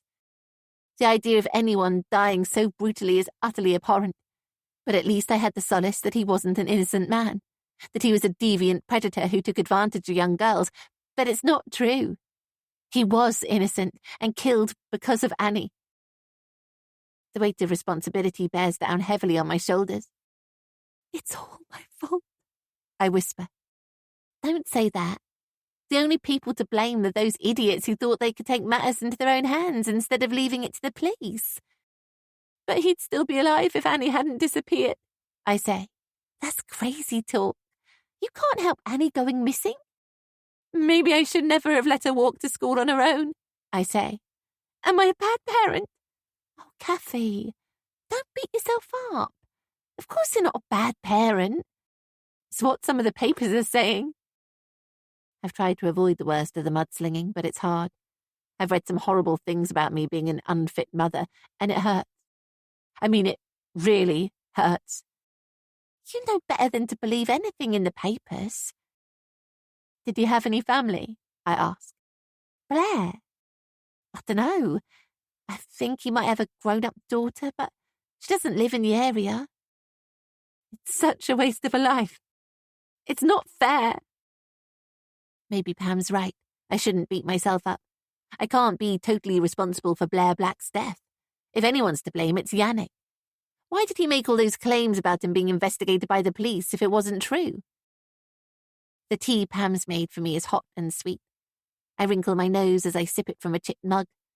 I don't usually take sugar, but it seems rude to ask her to make me another. Listen, while you're here, I thought I should mention I was thinking about organising a vigil for Annie. You know, getting everyone together one evening with some candles, and maybe get the vicar to say a few words and offer some prayers for her safe return. I thought it'd be nice for people to show their support. What do you think? I shrug. What am I supposed to say?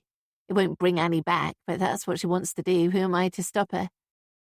Sure, if you like, I say. If that's what people want. It's not about them. It's about you, Pam says. People want to show they care. But they've already done that. So many people have given up their time to look for Annie. And they'd do it again in a heartbeat, Pam says. She pokes her head around the kitchen door and hollers to her daughter. Philippa, turn the TV off now and go and clean your teeth. We need to leave in a minute.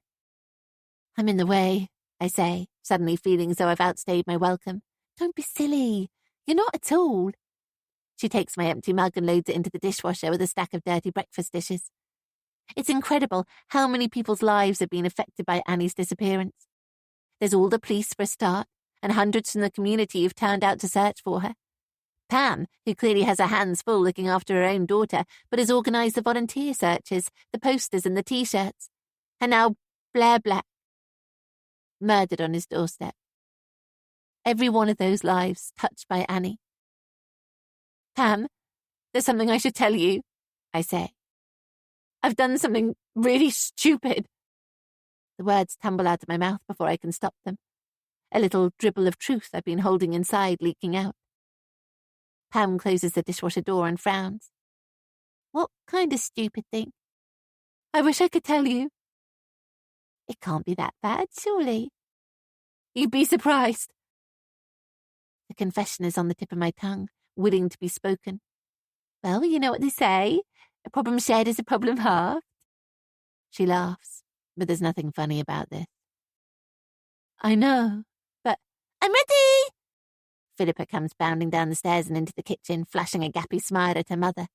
Did you do your teeth? Yes. Right, get your shoes on. Sorry, Kathy, we need to get going. What was that you were saying? I shake my head. It's nothing, I say. Nothing at all.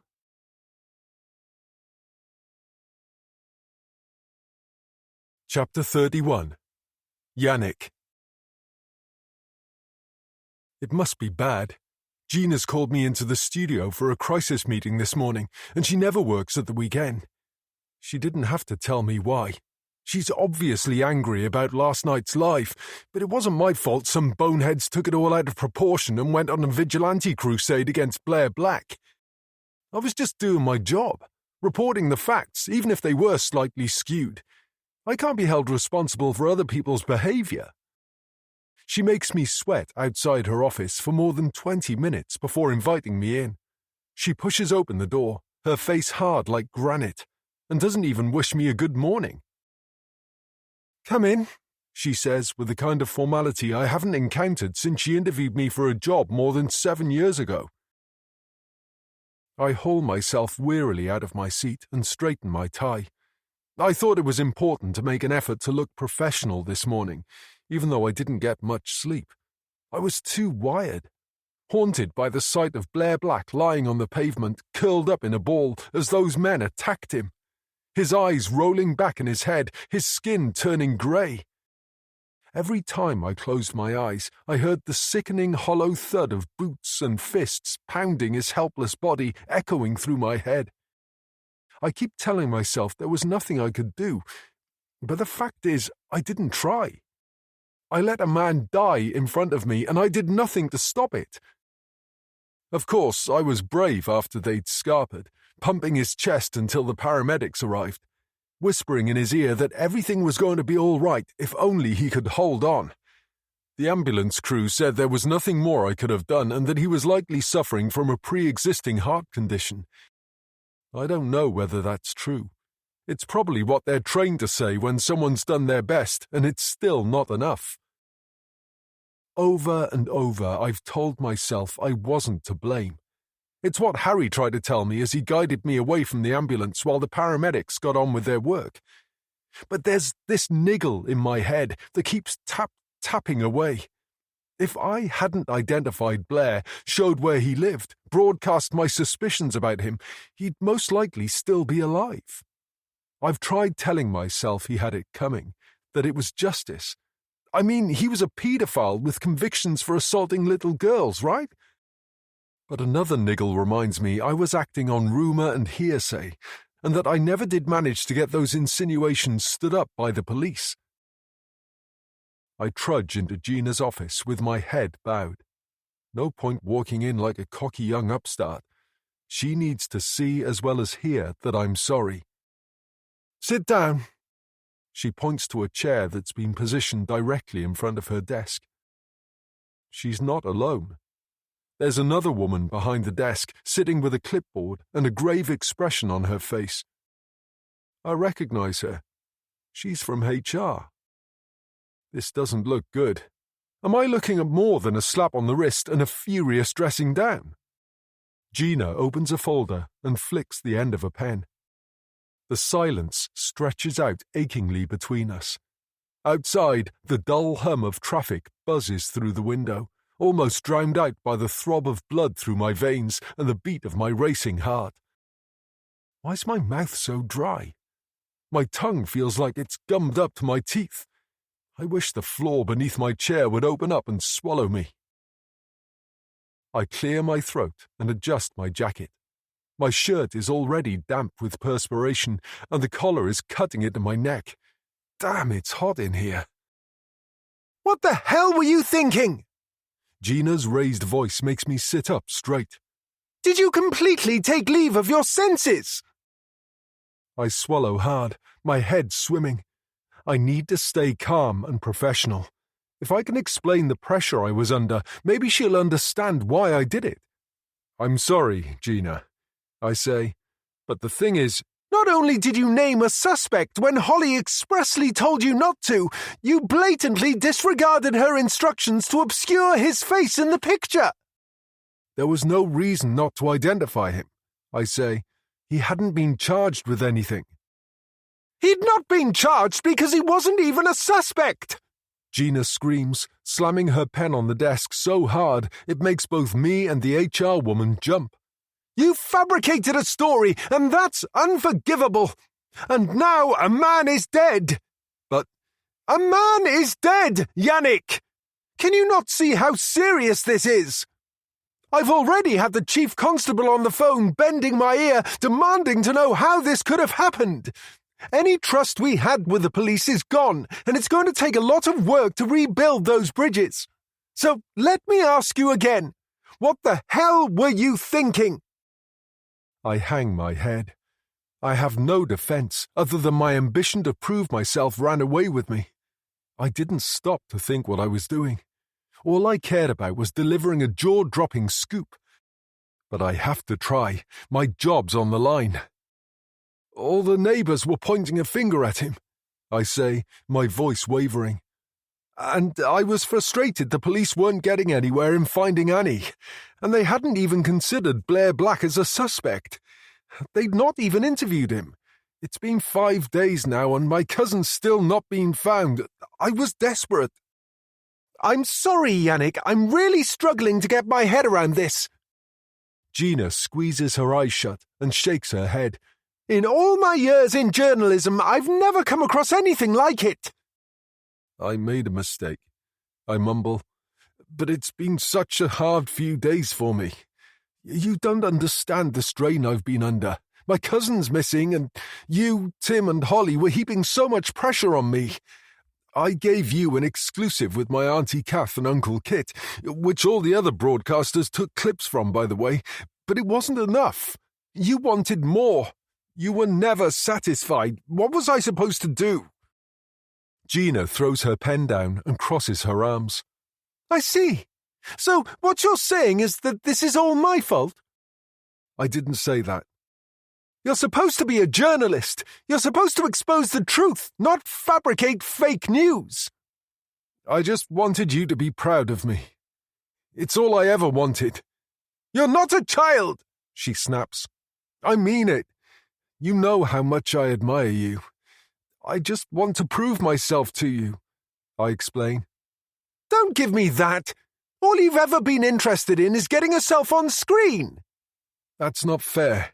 It is. And if you think this is the way to get into my good books, you're delusional, she says. Please, Gina, give me another chance. I won't let you down again. Her eyes open wide. Another chance? Are you serious, Yannick? A man is dead. I know that. I was there. A man is dead, she repeats, drawing each word out slowly and clearly. The community was already a tinderbox, and because of you and your stupidity, vigilantes hunted down that poor man, dragged him out of his home, and murdered him on the street. How can I give you another chance? So what then? You're taking me off the story? I'm clutching at straws. Of course I'm off the story. She's got to be seen to punish me. I fully expect she'll bust me back down to production duties. They won't risk giving me any presenting shifts for a while. At least not until the dust has settled. That would be punishment enough. but the presence of the woman from HR is a concern. Surely they're not thinking of going any further than that. It was an innocent mistake. There was nothing malicious about it. Gina stares into my eyes, a vein on her forehead throbbing. Yes, you're off the story. She sounds incredulous. And I'm suspending you pending a full disciplinary hearing. You've left me no choice.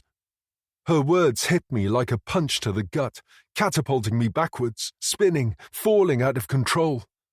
She can't be serious. Suspension? What? I stammer. You can't suspend me. Please, I'm begging you. Go home, Yannick. You'll be notified of my decision in writing. I jump out of my chair, frantic. I'll make an apology on air. I'll do whatever it takes, whatever you want me to do, but please don't suspend me. And keep away from Faversham. I don't want to see you anywhere near there. This can't be happening. I knew it was bad when I was called in on my day off, but I never expected this. It's so unfair. Go home, Gina repeats, and pack up your belongings on the way out. The way things are looking right now, you won't be coming back.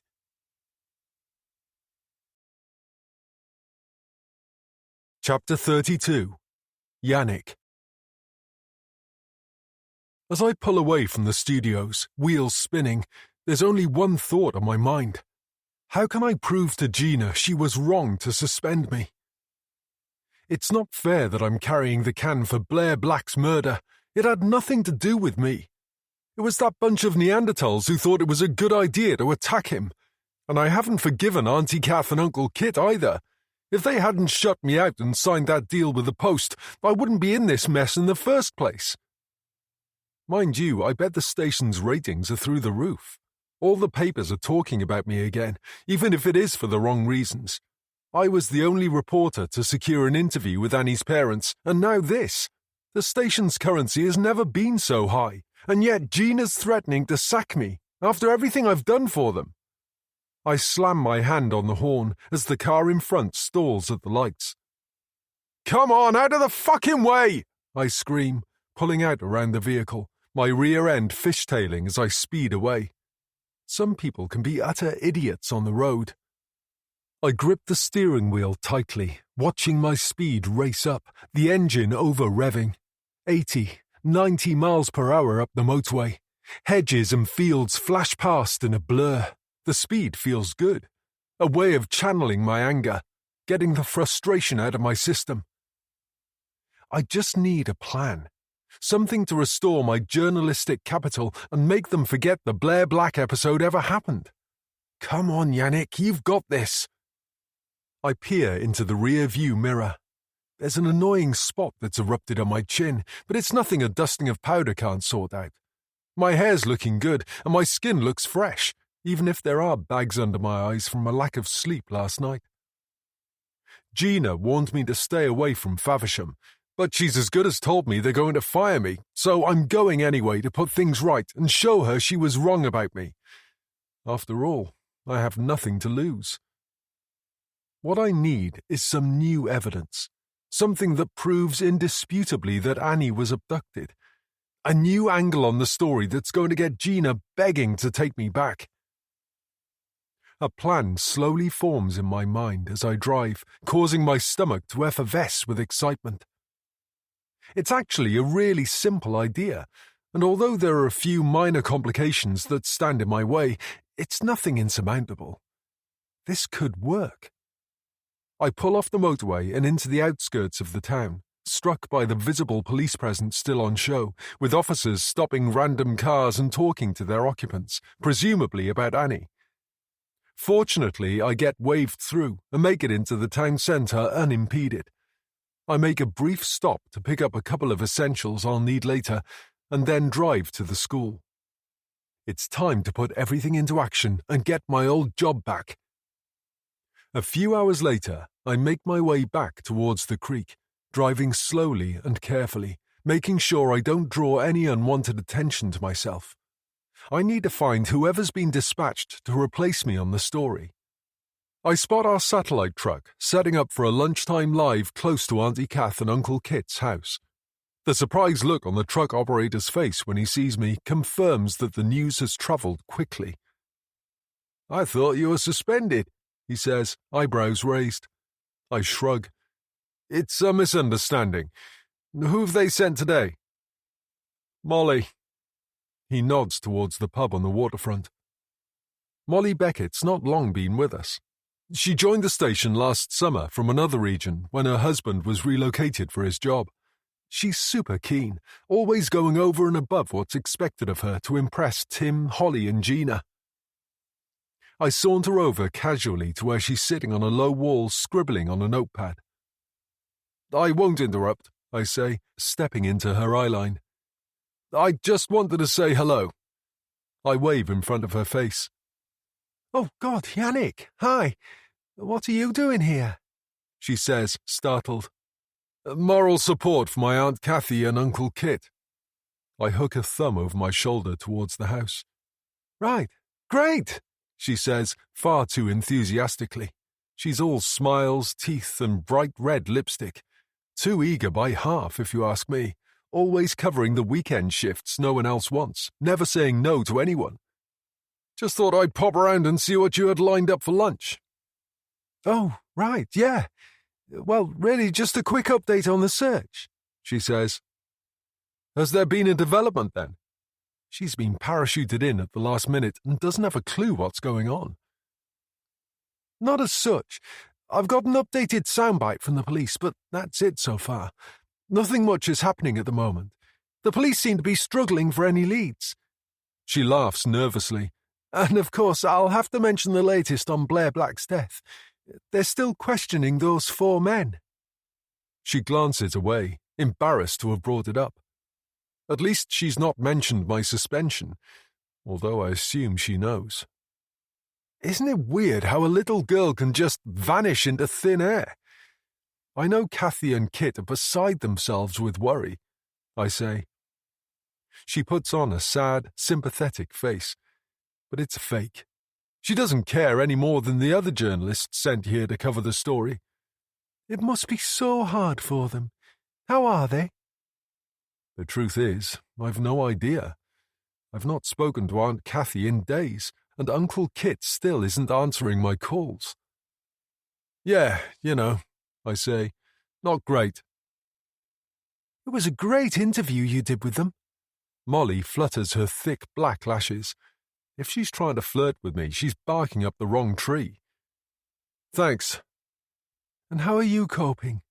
She touches my forearm tenderly. You have to keep going, don't you? "Well, listen, it's nice to see you, Yannick, but I'd better get back to my script. We're on air in 20 minutes. She holds up her notebook. I notice lots of crossings out and reworkings. "Absolutely. Sorry. Didn't mean to disturb you." "Good luck," I say, turning towards the satellite truck. I count out 3 paces, then stop and turn back. "Actually, Molly, now you're on the story, would it help if I gave you a bit of a background briefing? Obviously, I know the story inside out." "Oh my God, would you? That would be amazing." "Of course." I glance at my watch. "Why don't I take you to lunch after you come off air, and I'll bring you up to speed with everything I know?" "That would be awesome," she says. "Thank you. Thank you so much." "No worries. It would be my absolute pleasure."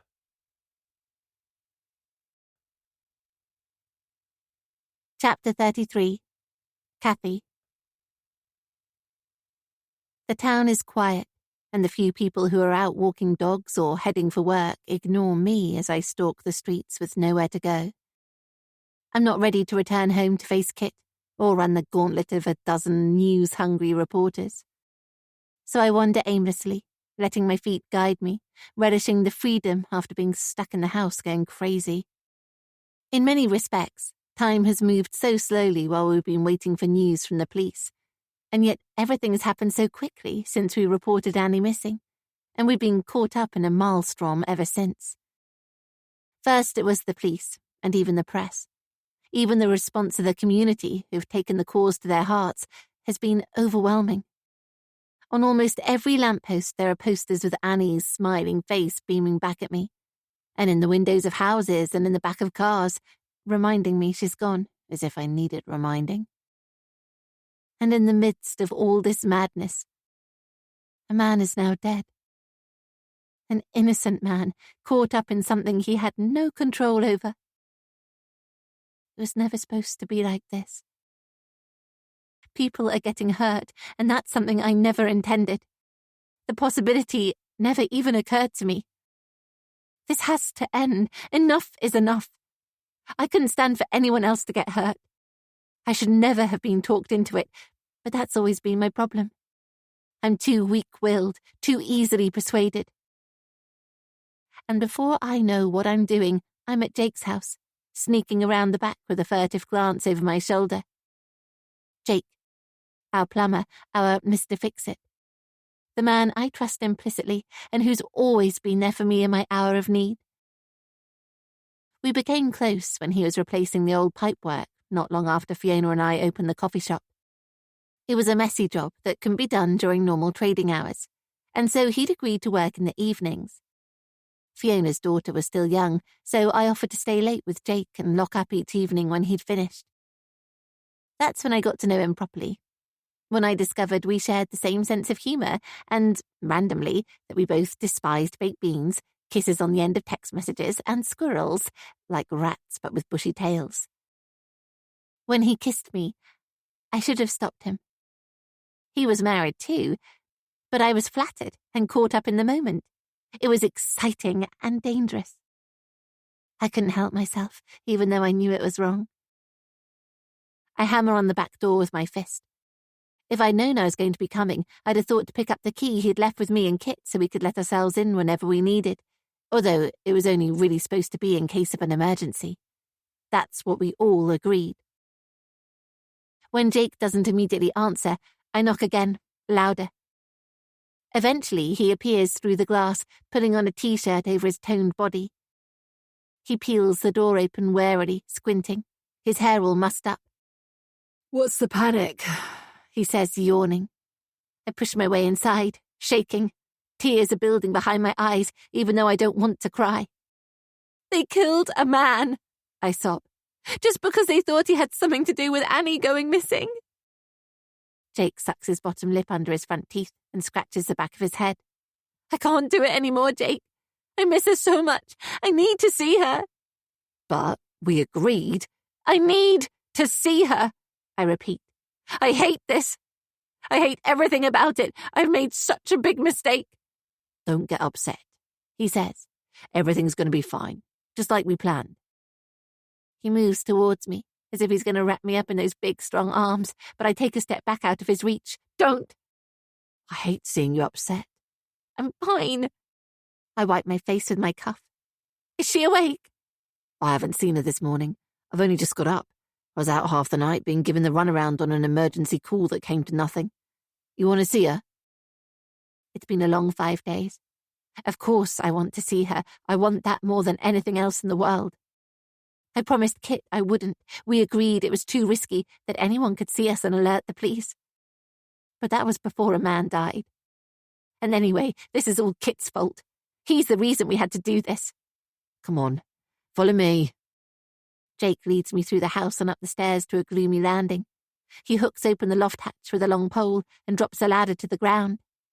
"Annie," he calls in a half-whisper. "Your mum's here to see you. Are you awake?" It was Jake's idea to hide her in the loft.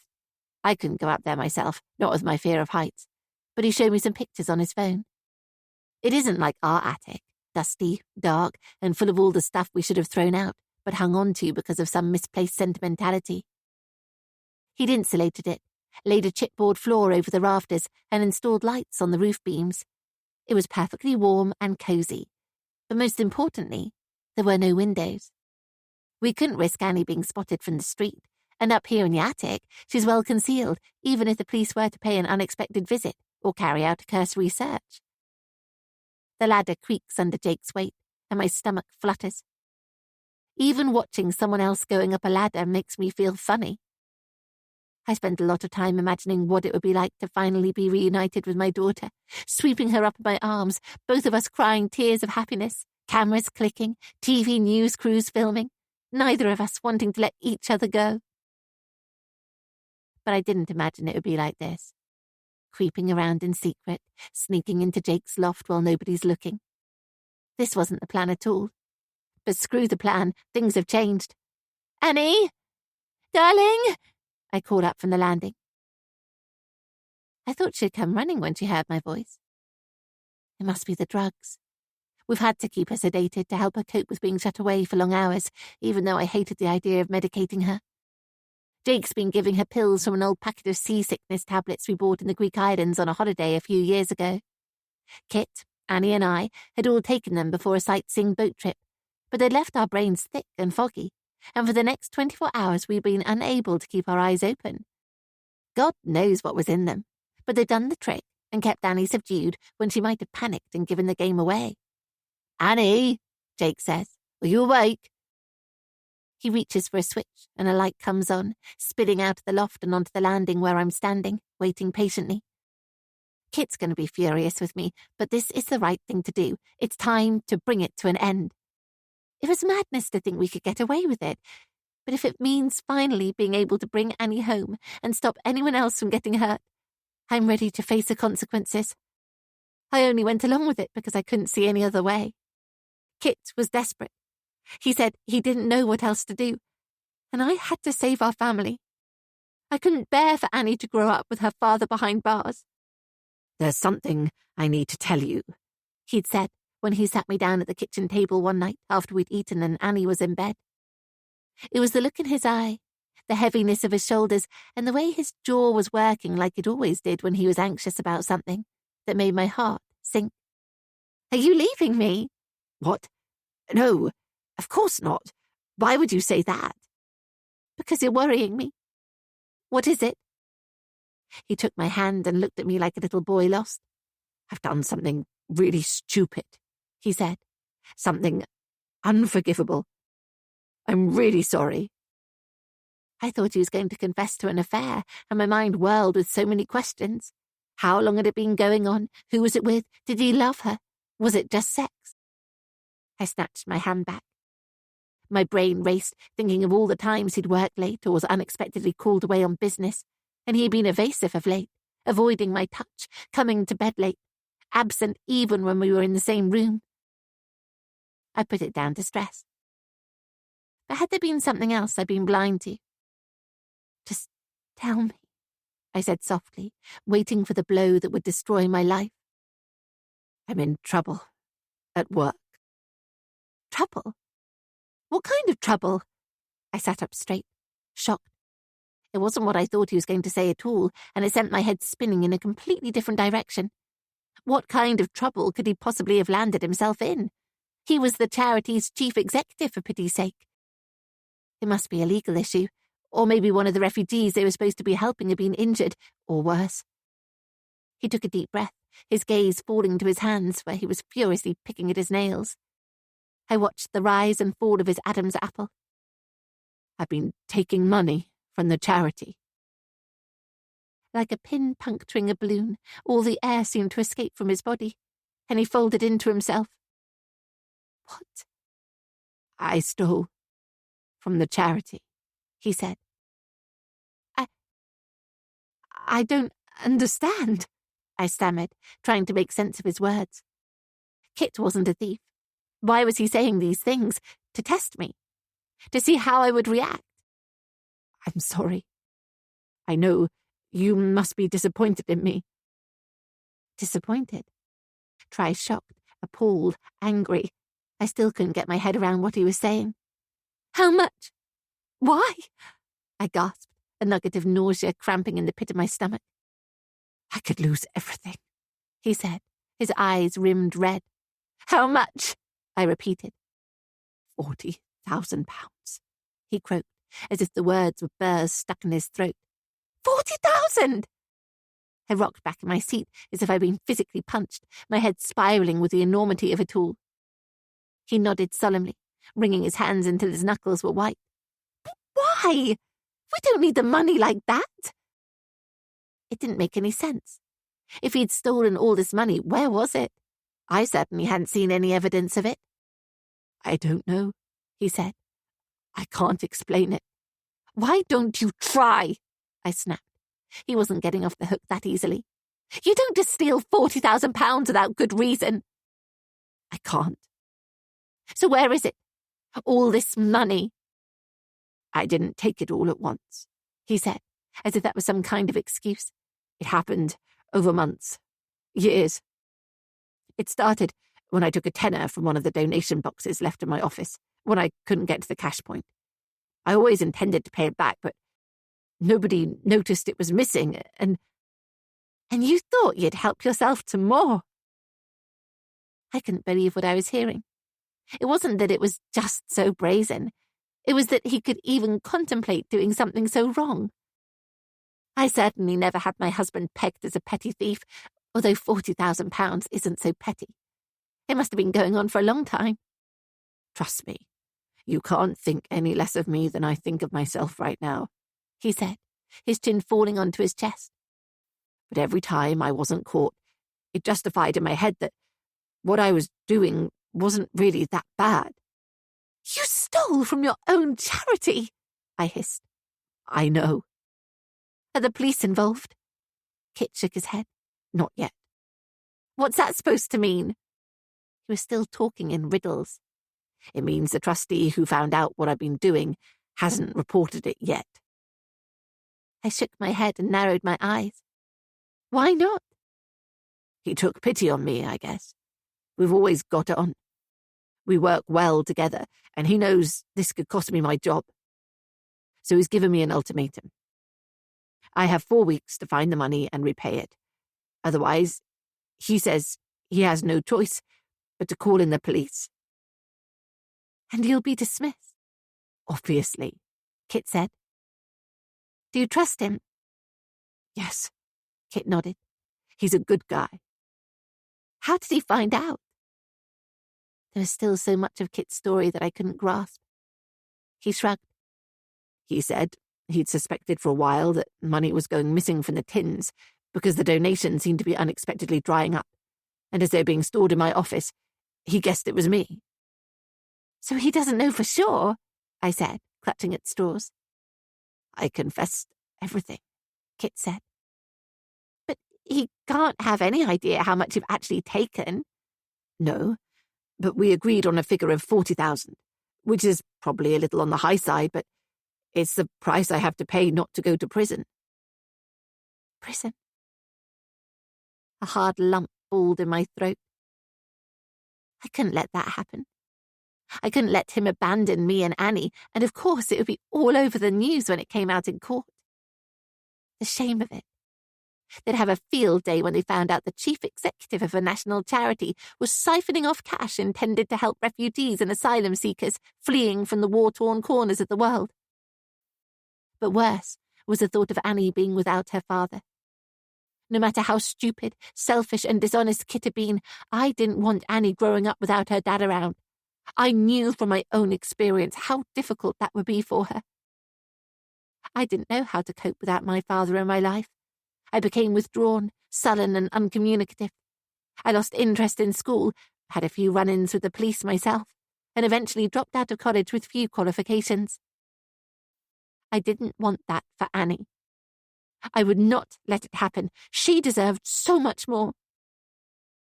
And so I had to find a way to keep our family together. How are you going to find the money to pay them back? I asked, exasperated. Kit looked up at me but said nothing. There's a small amount in our savings account, I suppose, I said, but that was going to be Annie's university fund. What about selling the car? Although that won't go anywhere near covering it. The only other alternative is to extend the mortgage. Kit sighed. We can't take out any more on the house. We've already increased it once to fund the coffee shop. There must be something else, I said, trying desperately to think of something. We could sell up and move somewhere smaller. No, that wouldn't be fair to you or Annie, he said. But you're right. There is something else. although I don't think you're going to like it much." At that point, I was so desperate I'd have agreed to anything. An image flashed across my mind of taking Annie to visit Kit in prison, watching him emerge from behind heavy metal doors looking haggard and grey. Annie, stiff with fear. Me, trying to be stoic and brave. I shuddered. That's when he suggested we could fake Annie's abduction. "One of the papers is bound to put up a reward," he said, like he'd thought it all through. "Remember Madeline McCann and those girls in Soham? All we need to do is keep our heads down for a few days. Then, when the reward is offered, we'll arrange for Annie to be found and claim the money. Simple. No one needs to get hurt, and the charity gets its money back in full." "Are you serious?" I gasped. "Absolutely. It's a win-win situation. We get the money, and the papers are bound to sell more because of the publicity. It's a perfect solution." What he was proposing was preposterous. Or was it? The alternative seemed so much worse. Kit arrested, inevitably charged with theft, and most likely convicted. Annie left without a father during the most important years of her young life, and our names and faces plastered across the papers. I didn't like Kit's plan. But time wasn't on our side, and we had no other way of raising that kind of money quickly. And as he said, no one would get hurt, as long as we stuck to the plan rigidly. I certainly didn't care about duping the papers after what they did to my father. "We'd have to find somewhere to hide her for a few days," Kit said. "Somewhere safe where she wouldn't be found until we were ready." We needed more than that if we were going to make this work. "We can't do it on our own. We need someone to help us," I said, my mind working furiously through the permutations. "Someone who could look after her and then claim to have found her for the reward. Someone we can trust." "What about Fiona?" "No, not Fiona. I didn't want her to have any part of this madness, and besides, I had a much better idea. Jake." "Jake McGinnis? The plumber guy?" Kit frowned. "Trust me. We can rely on him." "Are you sure?" 100%. "Because he's got the hots for you, hasn't he?" "I knew it." It was hardly the time for Kit to get all judgmental. "Don't be so childish," I snapped back. Jake climbs into the loft, his movements quickening, a tension in his muscles. "Annie!" he calls again, louder. I don't like the tone of his voice, the question mark hanging over my daughter's name. Something's wrong. His head reappears, peering through the hatch at me. "She's gone," he says. "Her bed's empty, and her sleeping bag is gone." "What? Then where the hell is she?" I gasp, my heart rattling with panic. Jake stares at me, bewildered. "I don't know," he gasps. "She should be here."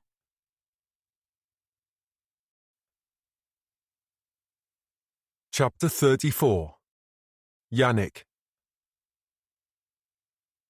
Molly's lunchtime live is predictably dull. She has nothing new to say, and even had to check her notes when she appeared to forget Annie's name.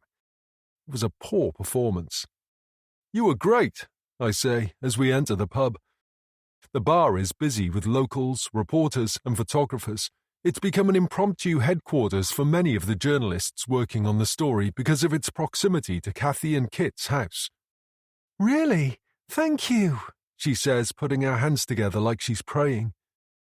I observed her performance from a distance while I kept one eye on the bulletin on my phone. "You did a really good job. Now, what do you fancy to eat? My treat." She chooses a prawn salad, and I leave her at the table while I order at the bar. I carry our drinks back and watch carefully as she sips her Coke, leaving a smudge of bright red lipstick on the edge of her glass. "I heard you had a roasting from Gina," Molly says, tilting her head to one side like she cares. "It's a misunderstanding, that's all." "What are you going to do?" I shrug, admit that I made a mistake. I lie, and prove to her the newsroom needs me. "That's the spirit." Molly shoots me a professional broadcast smile, one that doesn't connect with her eyes. "You must be worried about your cousin. What do you think's happened to her?" It's obvious, isn't it? Someone must have taken her. I sigh. I rotate my glass slowly around on top of the sticky table. There are some sick people out there. I only hope and pray she's safe, and that by some miracle we'll get her home in one piece soon. That poor little girl. She must be so scared, Molly says. Yes, it's horrible. But we're trying to stay positive until we know for sure what's happened. I can't imagine what you all must be going through. Thank you. We're just grateful as a family we have each other, I say. Have you always been close? Molly asks. I didn't know my father, and my mother died when I was 18, I tell her. There's no point hiding the truth. Kathy and Kit took me in for a while, just until I was able to get back on my feet and make a life for myself. Molly's eyes open wide, her glass frozen halfway to her mouth. Oh my God, I'm so sorry, I didn't realize. It's fine. They picked up Mum's cancer late, and by then there was nothing they could do. Kathy and Kit became my surrogate parents, so I've always thought of Annie as my little sister. I had no idea. I can see in her eyes that Molly's buying this crap hook, line and sinker. I don't have anything against Annie, but we're not close. We never have been. She's just a kid. And as for Auntie Kath, she's never forgiven me for becoming a journalist. I wonder if that's why she's punishing me now by cutting me out of the loop and talking to that tabloid reporter. A young guy with what's left of his receding hair tied back in a lank ponytail arrives with our food. Molly immediately tucks into her salad, but I don't have much of an appetite and push my burger around my plate, munching on a couple of chips instead. I knew there'd be a lot of media interest when Annie vanished, I explain, so I've kind of offered my services as their media advisor. It's the least I could do. We talk for another 20 minutes about how Auntie Kath and Uncle Kit are coping, the routes Annie could have taken home, and my theories about how she was most likely snatched from the street by someone in a car or a van. Anyway, I hope that's all useful background for you, now it looks like you're taking on the story, I say, gritting my teeth. It's incredibly helpful and so generous of you, Molly says, finishing the last of her salad and pushing her plate away. It's my pleasure. But I'd better let you get on. I'm sure you have plenty to do. She rolls her eyes. Holly's already been on the phone. She wants another live into the programme this evening and a package about your aunt's abortion. Abortion? Oh, didn't you know? It's all over the papers about how she lost one child when she was only 19, and now she's lost another. Right, I say. Of course, that. Oh my God, you did know, didn't you? Yeah, of course I did, I say, shrugging it off. But she's right. I had no idea Auntie Kath had had an abortion. Another family secret she's kept from me. Did Mum know, I wonder? And who was the father? I guess this was in her wild child phase Mum said she went through after my grandfather's death. I should have spotted the coverage this morning, but I overslept and only had the chance to run a cursory eye over the headlines. How stupid to have missed it. It's a great new angle. If only Auntie Kath had confided in me. That should have been my exclusive. I hope I didn't speak out of turn, Molly says. Don't be silly. Anyway, good luck with tonight's show. If you need anything more from me, I'm around in Faversham for the rest of the afternoon, so just call me. It's important she knows I'm here and available. In the meantime, I need to put the rest of my plan into operation. I amble back to my car, drive to Annie's school, park on the road a short distance away, and wait anxiously for the end of the school day. Time creeps along painfully slowly. I try listening to the radio, but it's an irritating distraction. I just want to get on, but there's nothing I can do until classes end and the children are dismissed. I flick the radio off and go through my plan one last time, making sure I've not overlooked any important details. I have to get this right. There'll be no second chances this time around. Finally, as it approaches 3 o'clock, Parents with pushchairs and toddlers in tow begin heading towards the school playground for pickup. I jump out of the car, grab my camera from the boot, and hurry to the school gates, where I loiter, trying not to look suspicious. A bell sounds somewhere inside the school, and finally pupils begin to spill out of the building, running out in small groups to greet their parents. It's frustrating that most of them, the younger ones mainly, have an adult here to meet them. It's only as the noisy throng of parents and their offspring start to disperse that the older children appear, strolling casually out of their classrooms, dragging bags and scuffing their shoes. These are the ones I've been waiting for. The kids who no longer need their parents to drop them off and pick them up, even after Annie's disappearance. These are the kids who must have known her. I set my sights on a group of girls completely blinkered to everything going on around them as they laugh and gossip, heads down, shoulders bumping. "Hey," I say to catch their attention as they thread their way through the gates and off the school premises. "Do any of you girls know Annie Warren?" They've obviously been told not to engage with strangers and hurry away from me, arm in arm, giggling. The same thing happens with two boys, one tall and one short, who follow them out. They shake their heads, staring at me mistrustfully. Several more students ignore me or run off terrified. This isn't going well, and I'm beginning to attract concerned stares from some of the parents. But my persistence finally pays off when I approach a girl with bushy black hair who emerges from the school alone. Unlike all the boys who have holes in their trousers, grass stains on their knees, and ties hanging askew, she's immaculately dressed, like she's just turned up for school instead of leaving for the day. She's wearing scholarly glasses perched on the end of a pert, freckled nose, and floats with the elegance and poise of a ballerina. "Hello," I say with a friendly smile. "Oh, hi," she smiles back, confidently looking me in the eye. "I'm hoping you can help me." She stops and looks up patiently, waiting for me to explain myself. She has a bag over her shoulder and a coat folded neatly over her arm, like she's out for a day shopping with friends. 11 going on 21. "I'm trying to find someone who knows Annie Warren, the girl who went missing," I say. "Oh yes, I know Annie. She's in my class," she says. She looks pleased to be able to help. "Really? That's wonderful. I work on the TV news." I hold up my camera to show her. I don't want to scare her off by thinking I'm some kind of weirdo. "We're all trying to work out what happened to Annie so we can find her." The girl shakes her head. "I know, it's terribly sad," she says with precocious maturity. She might be mature for her years, but she's also incredibly naive. Haven't her parents warned her about the dangers of talking to strangers, especially after Annie vanished?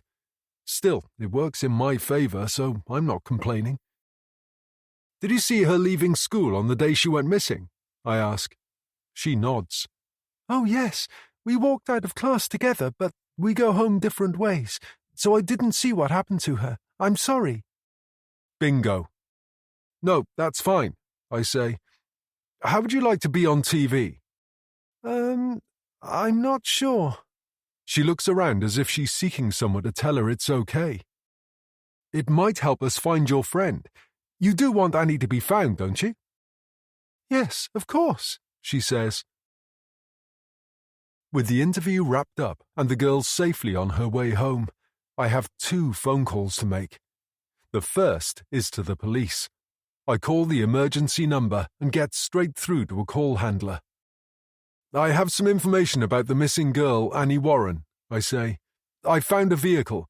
I think it might have been used in her abduction." She might be used to dealing with high-pressure emergencies and all kinds of crank calls, but I catch the slightly shocked hesitation in her voice. "You found a vehicle you think was involved in an abduction?" she repeats back to me. Why do they always do that? "That's right. It's a white van parked on the outskirts of Faversham." "And what makes you think it was involved in the Annie Warren case?" "I'm a journalist," I tell her.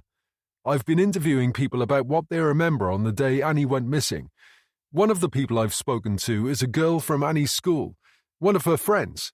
She told me she saw a white van driving past the school several times on Monday afternoon. She even remembers part of the registration plate.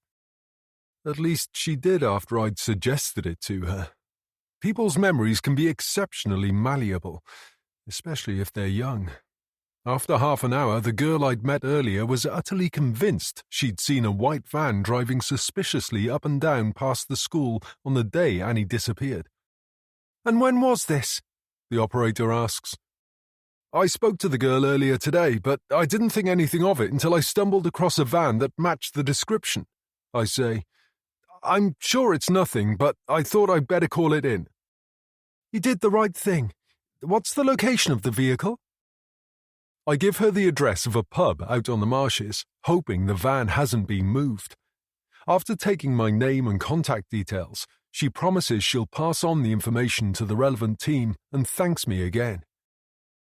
Of course she'll pass on the information. The police are desperate for a breakthrough, and I can almost guarantee they'll be swarming all over it within the hour. Things are slowly dropping into place. Now it's time to see how Molly is faring. I know she's suffering as soon as she answers her phone. I can hear it in the strain of her voice. Just checking everything's going okay, I say. Anything I can help with? Not really, she groans, but I'm not feeling so great. I think it might be those prawns I ate at lunch. Oh, really? I say, feigning concern. I've got really bad stomach cramps, she says. I'm just hoping I can get through the live tonight and get home in one piece. You poor thing, where are you? Still down by the creek. I'll be right there, I say. I'll come and give you a hand. I hang up before she can protest. She has no idea I slipped a laxative into her drink over lunch in the pub, and there's little chance she'll be able to report live tonight. Everything is going to plan beautifully. Molly's pacing up and down outside Kathy and Kit's house, with cameraman Harry looking on concerned. She's clutching her stomach and doesn't look at all well. You look awful, I say, placing a comforting hand on her back as she doubles over in pain. Are you sure you're going to be okay for the live tonight? Not really, she gasps, and then she's off, sprinting towards the pub. As she runs inside, I struggle to conceal my amused grin. I shouldn't laugh. It's not funny, but this is my story. I should be covering it. I'm not sure she's going to be up to this, Harry says, zipping up his puffer jacket. She's not looking too bright, is she? The poor thing. Harry shoots me a sideways glance. He has suspicion written all over his face. But so what? He can't prove anything. 10 minutes later, just as I'm seriously contemplating following Molly into the pub to check on her, she reappears. She doesn't look any better, and the grimace on her face tells me she's still suffering. What are you going to do? I ask. You can't do a live like this. Her bright red lipstick is smudged, and her hair is coming loose where she's pinned it on top of her head. I don't have much choice, she says. I'm the only reporter on duty today. That's a shame. I chew my lip in mock contemplation. Unless... What? No, it's silly. Gina would never agree to it. You could do the live, Molly says, finally catching my drift. I'd love to, Molly, really I would, but I'm supposed to be suspended. Yannick, please, you have to help me out here. I don't know. I run a hand through my hair, doing my best impression of looking conflicted. I'd better not. I can't do it like this, she moans. I suppose it makes sense, but... Let me call Gina and see what she says, Molly insists, pulling her phone out of her pocket, and before I can utter another word, she's making the call with her back to me. It seems to go on forever before she spins around to face me again. Yes, he's here right now. Hang on, let me hand you over. You can speak to him yourself, she says, thrusting her phone at me. It's Gina. I hold the phone tentatively to my ear. Molly says she's ill, Gina says curtly. She doesn't think she can do the live tonight? No, she's not looking too good, I'm afraid. Gina takes a deep breath, as if what she's about to say goes against every instinct in her body. Molly says she's ill, Gina says curtly. She doesn't think she can do the live tonight. She's building up to ask me to do it, but I'll make it easier for her. It's time to play my trump card. You've heard about this van the police have found, have you? They think the abductor might have used it. Is that the story Molly was going to package tonight? I ask innocently. I let the stunned silence sit awkwardly between us. Of course she hasn't heard. Nobody apart from the police has heard. Where? She snaps. Hollowshaw, out on the marshes, in a pub car park. One of my contacts tipped me off. If you hurry, you could reposition the SAT truck and take a live from the location, I say. I don't think anyone else knows about it yet, I add for good measure. She swears under her breath. Are you sure? 100%. I know I let you down before, Gina, but I promise I have this on very good authority. In the background, a dog barks. She must be at home. It took me ages to find a suitable vehicle, one of a certain age and in the sort of condition that would appear credible. It was streaked with rust around its door seals and front bonnet, and empty coffee cups, cans of soft drink and newspapers were piled up in a mess on the dashboard. Its seats were all ripped and spewing out lumps of foam. It had a soft front tire and the bodywork was splattered in mud. It was the sort of vehicle you could imagine being used in a child abduction. It was almost too perfect. I can see now I went too far when I named Blair Black as a police suspect. On an estate like that, it was asking for trouble, although I could never have predicted what would happen next. But this is different. It's a van. I'm not pointing the finger at anyone, unless you count the owner, but I'm not naming them, and I really need my job back. First, I dashed around to each wheel, letting out the air. I couldn't risk the owner returning and moving it before I'd had the chance to alert the police, so as a backup, I grabbed a bottle of mineral water from my car and flipped open the fuel cap. Frustratingly, it was one of those lockable caps, but I tried it anyway, and to my surprise, it twisted open in my hand. The mix of diesel and water should have wrecked the engine and prevented the owner from driving it away, even if they managed to pump up the tires. At least, that's what I found out with a quick search on the internet. Finally, I needed to convince the police this was the van used by Annie's abductor. It's a good job I kept hold of Annie's favourite teddy bear, Rocky. It was in the boot of my car, wrapped in an old towel and tucked into the spare wheel under the felt liner. Aunt Kathy and Uncle Kit were so caught up in the filming they didn't even notice me smuggle him out of her room under my jacket and slip him into my bag while Harry was fitting them with microphones. I knew it would come in useful at some point. Of course, there's a chance it's contaminated with my DNA, but I've been careful and it's easily explained. I'm Annie's cousin, and I've been to the house a few times. It would make sense that there could be cross-contamination. I dropped the bear into the undergrowth behind the van, with his ear poking out of the thicket, sufficiently hidden so no one would find him by chance, but not too well secreted that the police wouldn't discover him when they searched the area. Look, is there any chance you can do the live for us, Yannick? Gina finally asks. I thought I was suspended. Do you want to do it or not? She snaps. Of course, I say, lowering the phone and holding it to my chest. Harry, get packed up. We're moving.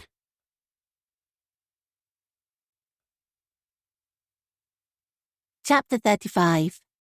Kathy.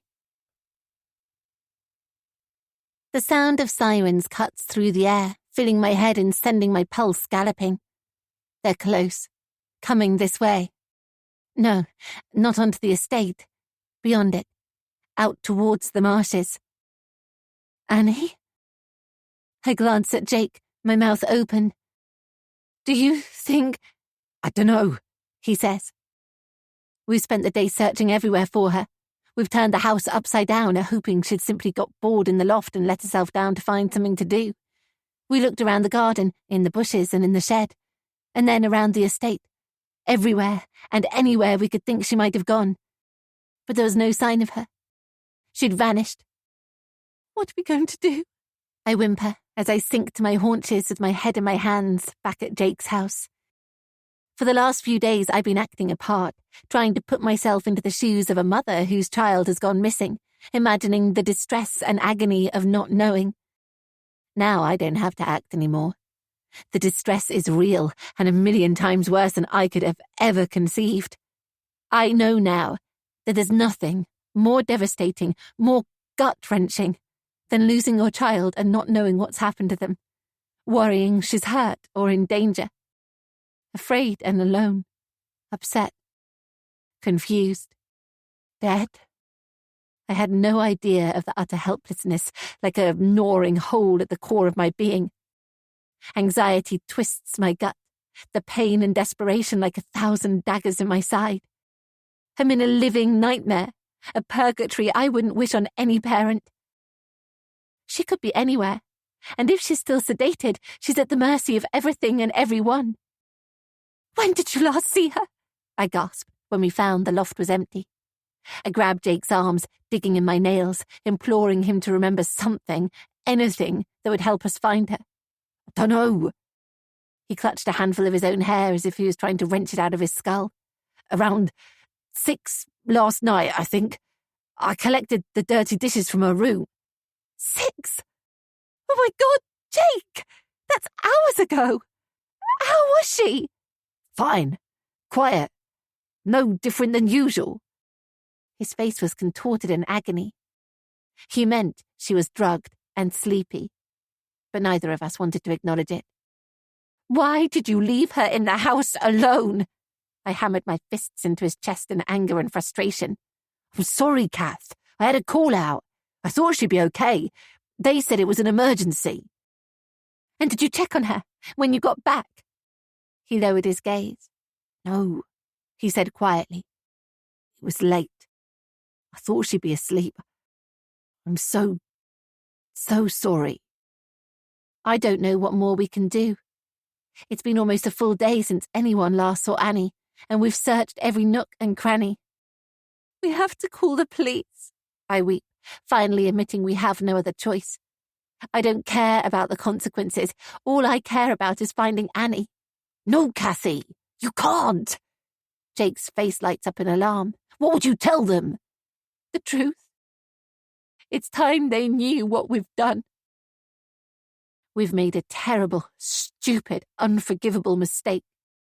It seemed so simple when Kit suggested faking our own daughter's disappearance to dig him out of a hole of his own making, and I'd glibly gone along with it.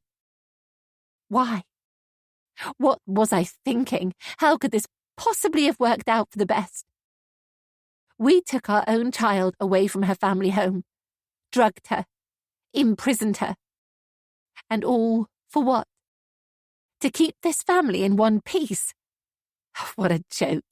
This family was destroyed the moment Kit let temptation rule his head and he took money that didn't belong to him. I should have called the police myself as soon as he told me. Who knows? Maybe he wouldn't even have faced a custodial sentence. No one was hurt. He might have got away with community service or a fine. Now we're both facing prison, and Jake too. But none of that matters one jot while Annie is missing.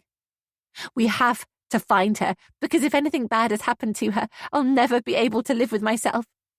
We can't, Jake pleads, clutching my forearms as he kneels in front of me.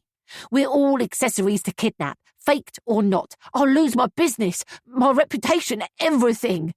I don't give a flying fuck about your reputation, Jake, I hiss, snatching my arms out of his grasp.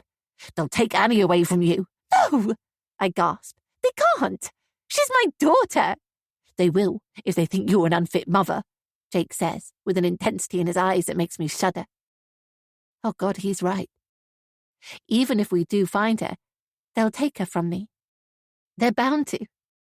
They never take the parent's side. I might never see her again. I mean, what kind of mother am I anyway? And how could I ever have thought this was a good idea? I'm no better than a pimp prostituting my own daughter out, using her for my own ends. I thought I was a good mother. A caring mother, the sort of parent who would go to the ends of the earth for her child. But it turns out I'm no better than my own mother. Come on, let's keep looking, Jake says, pulling me to my feet. I'm sure she'll turn up. We could try down by the boat sheds at all. I shake my head. We have to tell Kit, I say. He has a right to know what's happened. I'm surprised I haven't heard from Kit all day. Hasn't he been worried about me? Did he not wonder where I've been? I guess he's still angry with me after we argued last night and figured we could both do with some time apart. I don't blame him. It wasn't so much an argument as a full-on stand-up blazing row where we stood nose to nose screaming at each other. I had a major wobble after that man was murdered on the estate and told Kit I wanted to end this crazy charade, to call the police and confess everything, to get our lives back to normal. But he wouldn't hear of it. He told me I was insane, that we were nearly home and dry, and to keep my nerve. Keep my nerve! A man's died! I yelled in his face. I'm not going to prison, he screamed back. And he'd still be alive if Annie wasn't missing. We're not to blame. He died because some thugs were looking for an excuse to get into a fight. That's not our fault, he said. But if you call the police now, it's over for both of us. We'll both go to jail, and your friend, Jake. Is that what you really want? And then he'd stormed out of the house. That was almost 24 hours ago, and the last time I'd seen or spoken to him. But no matter how angry I am with him for getting me into this appalling mess, he still deserves to know that Annie has gone. You want me to come with you? Jake asks. It's better if I do it alone. I wipe my eyes dry and moisten my lips. I'd love to have some moral support when I tell Kit I've made up my mind about confessing to the police and won't be talked out of it. But Jake isn't the person I should have with me. I don't mind, he says. No. I have to do this on my own. You keep looking for Annie.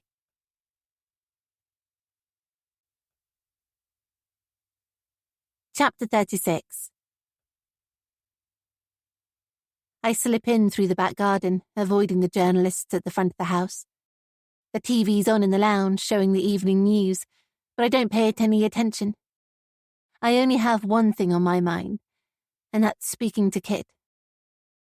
He's perched on the sofa, with our police family liaison officer Zara sitting opposite, straight-backed and attentive. Kathy, where have you been?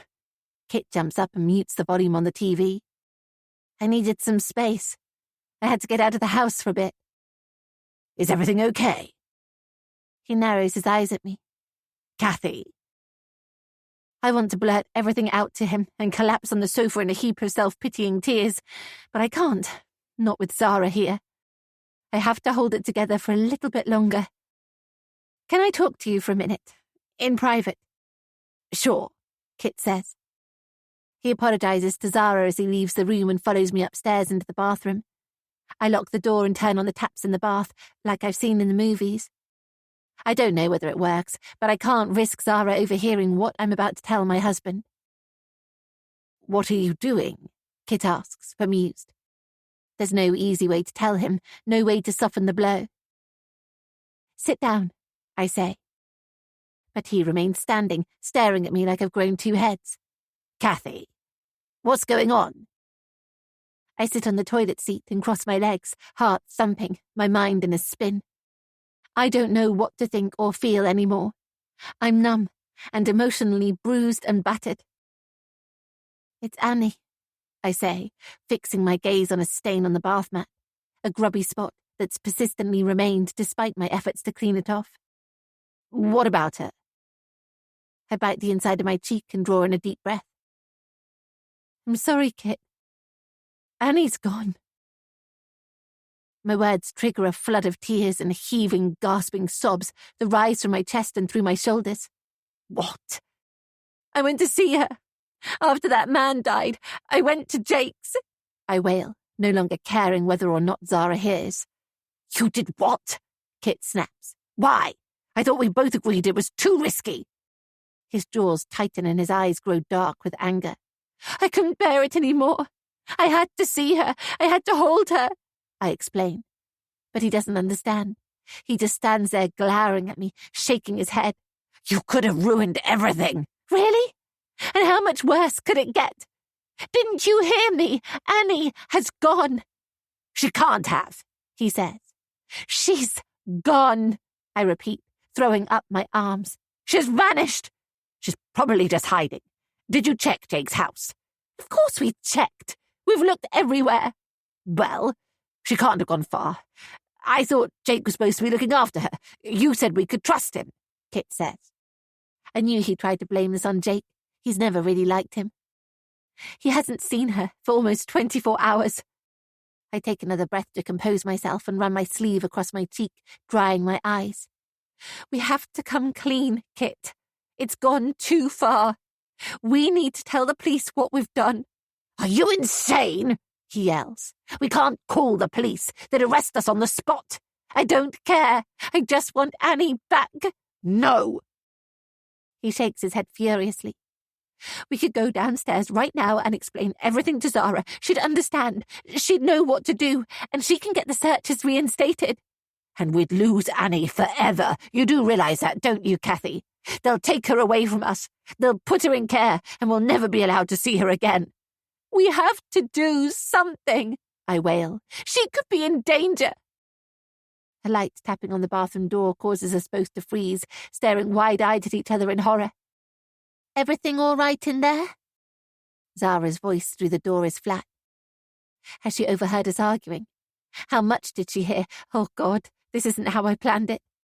We're fine, I say, my voice cracking with the effort of trying to sound normal. It's just that I thought I heard shouting.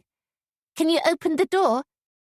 I sniff and run my fingers through my hair, trying to put some volume back into it, to look vaguely human again and not like a madwoman who's in the middle of a shouting match with her husband. Kit unlocks the door, and I force a smile as he peels it open.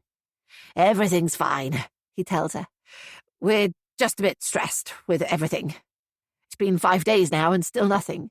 I mean, what exactly have your lot been doing? There have been no confirmed sightings, no leads, no nothing, he shouts, venting his anger on the poor woman. It's not her fault the police have been next to useless. Until last night, we had Annie safely hidden, although I'm surprised there have been no recent sightings of her if she's managed to escape from Jake's house. I appreciate it's frustrating, but we're doing everything we can, Zara says in a soothing tone. You just have to trust us to do our jobs. I guess she's used to parents like us taking it out on her. All part of the job. Someone taking a bath? She asks, nodding at the gushing taps that have steamed up the room and fogged the mirror over the basin. No, that was me, I say, lunging for the taps and turning them off. The silence hisses in my ears. It's the perfect time to speak up, to make my confession and tell her the awful thing we've done. I should be pleading for her forgiveness and begging her to find my daughter. Instead, I'm paralyzed with indecision. The moment I say something, it's all over. There's no taking it back, and they'll probably take Annie away from us. But I can't leave it another night, not knowing where she is. Okay, well, I was just going to say that unless you need me for anything else this evening, I'll be getting off, Zara says. I realise now she's already pulled on her coat and has her bag over her shoulder. Right, see you tomorrow. Kit ushers her out of the room and down the stairs with almost indecent haste. Did he sense I was going to say something? The front door opens and bangs shut. It's too late now. Zara's gone. We're alone again, but I can't face Kit. I don't want to see him or talk to him. My head's all over the place. I just need to think. I trudge into our bedroom and slump on the bed, shaking my head in my hands. What the hell am I going to do? I never thought I'd have to choose between my husband and my daughter. All I ever wanted was to keep our family together. It's not too much to ask, is it? A normal life, a quiet life. Annie safe and tucked up in her own bed. No journalists banging on the door. No fear of the police turning up and leading us away in handcuffs. I don't deserve this. Surely Kit can see that saving his daughter's life is more important than saving his own skin. Or maybe he can't. Is the thought of going to prison really so terrifying he'd rather sacrifice Annie's life? That would be such a cowardly way to think, and I know my husband better than that. Or do I? I never thought he was capable of theft either, but that's what's landed us here in the first place. How do I even begin to choose?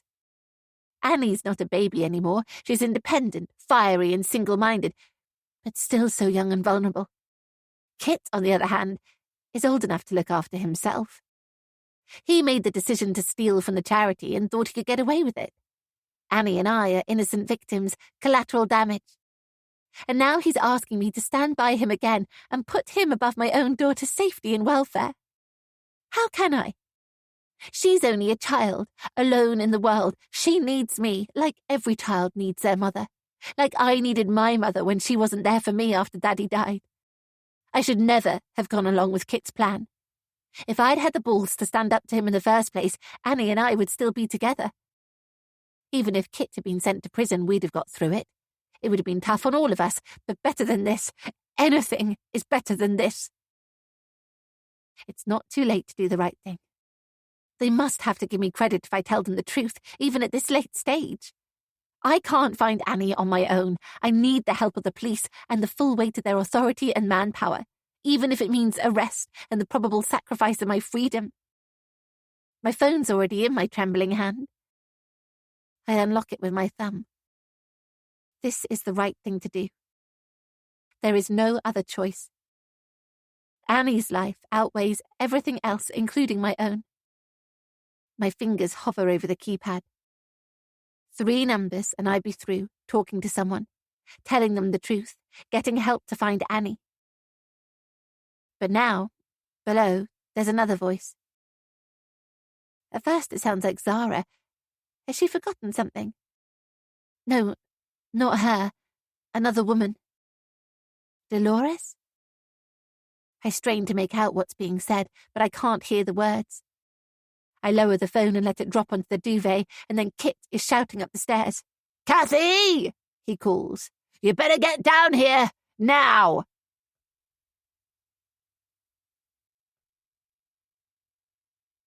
Chapter 37. Dolores. Dolores has no idea how he's done it, but Yannick has stolen a march on everyone again. There he is, reporting live into the early evening news as the police swarm around a white van they say they suspect has been involved in Annie's abduction. In the background, men in white forensic suits pore over the vehicle. He's obviously been tipped off by someone, maybe by a contact in the police, but she can't rule out it came from the Warrens themselves, although that would clearly be a breach of the contract they signed. She's annoyed, but all is not lost, because what the public wants next, besides news that Annie's been found, is Kathy and Kit's reaction as this development appears to finally confirm their worst fears, that Annie was snatched off the street as she walked home from school. Dolores throws on her coat, grabs her bag, and jogs across the narrow swing bridge over the creek and slows down as she reaches the Warrens' house. Kit is in the doorway, slipping back inside, with that police liaison woman marching off towards the pub car park. Dolores is glad to see her go. She finds her presence suffocating. "Kit!" Dolores calls out. "Wait!" He lets her in and swiftly closes the door behind her. He looks even more weary than before, his cheeks hollowed and his eyes dull. The stress is really getting to him. "Did you hear about the van they found?" Dolores asks. "They told us something about a vehicle," he says, "up at Hollowshaw, right? They think it might be the van the abductor used to snatch Annie. Is Kathy around? I was hoping to get a reaction from you both." Kit lets out a tired sigh and rolls his eyes, but at least he's given up protesting whenever she asks for a quote. "Yeah, she's upstairs." He leans over the banister and shouts, "Kathy! You'd better get down here, now!" There's something about his tone that's unsettling. Until now, Kathy and Kit have seemed like a tight couple, united, in harmony. But she senses there's a tension between them this evening. Have they been fighting? It's something to watch and explore. It could be an interesting new line to the story if Annie isn't found soon. The couple whose marriage is unravelling under the pressure of losing a daughter. Kathy emerges, looking pale and fraught. The lack of sleep is hitting her hard. Her eyes are bloodshot and her complexion ashen. The three of them sit in the lounge in the same places they took when Dolores conducted her first interview. Kathy and Kit next to each other on the big sofa. Dolores on the smaller sofa with the low coffee table between them. "It seems like this might be a significant development," Dolores says, placing her phone on the table and switching on the voice recorder. "Especially as I've also found Annie's toy bear." She watches them both carefully, gauging their reactions. She still has a nagging feeling they're hiding something. Kathy jolts like she's been stung. "Rocky!" "I know this must be hard for you both, but it seems to confirm your worst suspicions. What are your immediate thoughts?" Dolores leans forwards, her eyes darting from Kathy's face to Kit's and back again, hunting for the little cues and leaks that will tell her what's really going on inside their heads. If they're lying or fabricating any of this, Dolores is going to find out. Her reputation depends on it. Kathy wraps her arms around her body and starts to gently rock, staring into the space above Dolores's head, like she's zoned out, lost in her own world. This isn't the same Kathy as before. She's different, more tightly wound up, like she's standing on the precipice of a cliff, deciding whether to jump. Something's happened. But what? Maybe it's the discovery of this van and the final dawning realization that Annie has more than likely been abducted. Dolores continues to observe her closely. Kit pinches his nose. "It's obviously shocking," he says. "I don't know what else to say. I'm sorry. We just want Annie back home." His eyes redden with tears. He's clearly fighting his emotions. It's the first time Dolores has seen this side of him. Previously, he's been the calm, measured one who's kept it all together. It makes her wonder if they know more than they're letting on. Have the police found something else they've not revealed publicly yet? "It's okay," Dolores says. "Take your time. What have the police told you?" Kit shrugs. "Not much. They said they were looking at a van up at Hollowshaw, but they weren't sure if it had anything to do with Annie's disappearance." "Your nephew seems pretty certain." Kathy's head jerks towards Dolores. "Yannick? What's he said?" "He was the first to break the news about the van," Dolores says. "He obviously has good contacts." Kathy mumbles. But she's gone again, staring into space, looking like she's about to burst into tears. "Maybe you have a message for whoever's taken Annie?" Dolores asks. Right. Yeah." Kit blinks several times as he runs a hand over his face. "I just say, please don't hurt her. She's only a little girl, you know. Our little girl. She's probably confused and upset. Please just get in touch with the police and let them know she's safe, and it's not too late to do the right thing." "What about you, Kathy?" Dolores asks. "Do you have anything you'd like to say?" She shrugs like a petulant child. "I don't know," she murmurs. "You've said all along that you suspected Annie had been abducted. What makes you so sure?" Dolores asks. Kathy meets Dolores's eye and fixes her with a long, hard stare. Her tongue is working inside her mouth, but she keeps her lips firmly closed, almost pouting. She's afraid of blurting out what's really on her mind, holding back. But why? "Kathy, don't you have anything to say?" Dolores presses. Kathy shakes her head. Kit said it all. "But you must be terrified. Aren't you worried someone is holding Annie against her will?" "I'm sure the police will find her," she says, turning her head pointedly to look at Kit. There's definitely something going on between the two of them, and Kathy is almost certainly holding something back. "And a message to her abductors?" Dolores asks. "I just want her home with us, okay? Wherever she is, whatever has happened to her, she should be here, with us." "And if Annie could hear you, what would you say to her?"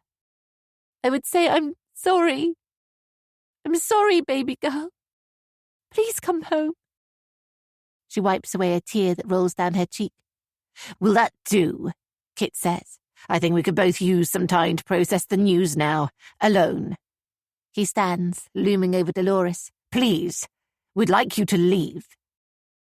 Dolores could remind them of the terms of the contract they signed, that they've effectively waived their right to any privacy, but what's the point?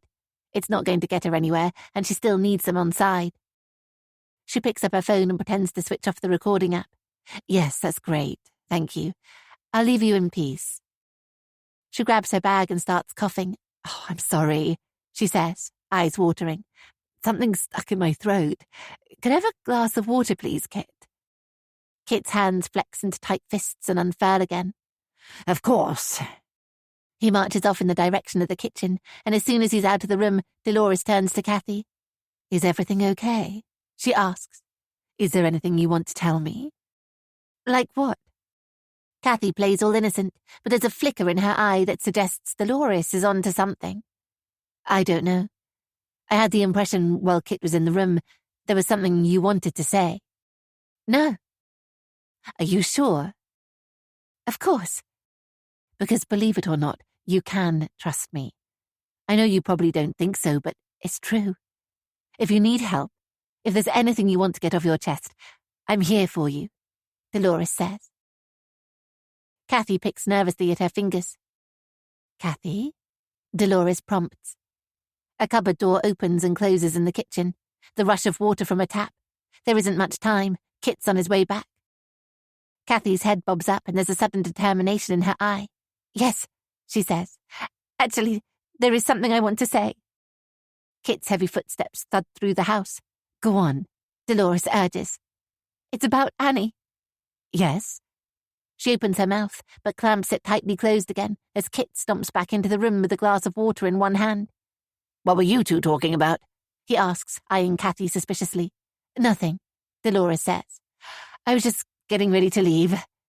She drinks the water slowly, with one eye fixed on Kathy, but she's looking away again, focusing on the corner of the room, on nothing much at all. She was on the verge of telling Dolores something significant. But what? That they know exactly where to find Annie? That Kit has something to do with her disappearance? Whatever it is, Dolores is determined she's going to find out. "Thank you for the water," she says, standing. "I'll be in touch soon."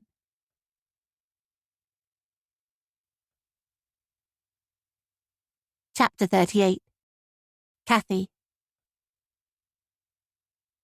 I sit frozen on the sofa as Kit shows Dolores to the door.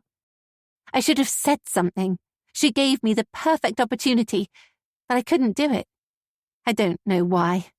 Maybe because she's a journalist. All that nonsense about being able to trust her. Yeah, right. She knows something's wrong, though. The way she looked at me when she managed to get me on my own, pretending she was on my side. Does she suspect we were involved in Annie's disappearance? And how long before she prints something? I can't afford for those sorts of allegations to appear in the papers before I've had the chance to come clean to the police. Kit storms back into the room, his face thunderous. He stands with his hands on his hips, staring at me murderously. "What did you say to her?" he growls. "What?" "Don't play dumb with me, Kathy. You said something, didn't you? You told her about Annie." "Of course I didn't." I squirm in my seat. I didn't, but I came very close. The weight of guilt has been pressing so heavily on my shoulders. The urge to tell someone, anyone, what we've done is overwhelming. "Don't lie to me," he screams, making me jump. "I heard you whispering. What did you say? Tell me." He rushes towards me, grabs my arms and shakes my body like I'm a rag doll. "I didn't say anything, I promise." "Liar!" I've never seen Kit like this before. He's a man possessed, driven by anger and desperation. It's certainly the first time he's ever laid a finger on me. I jerk out of his grasp and push him away. "Don't touch me!" I scream. He stumbles back, clutching his face. "I'm sorry," he mumbles. I didn't mean... There's no point arguing. We should be putting our energy into finding Annie. She's out there somewhere, all alone. Don't you understand? She could be in danger," I say, rising from the sofa.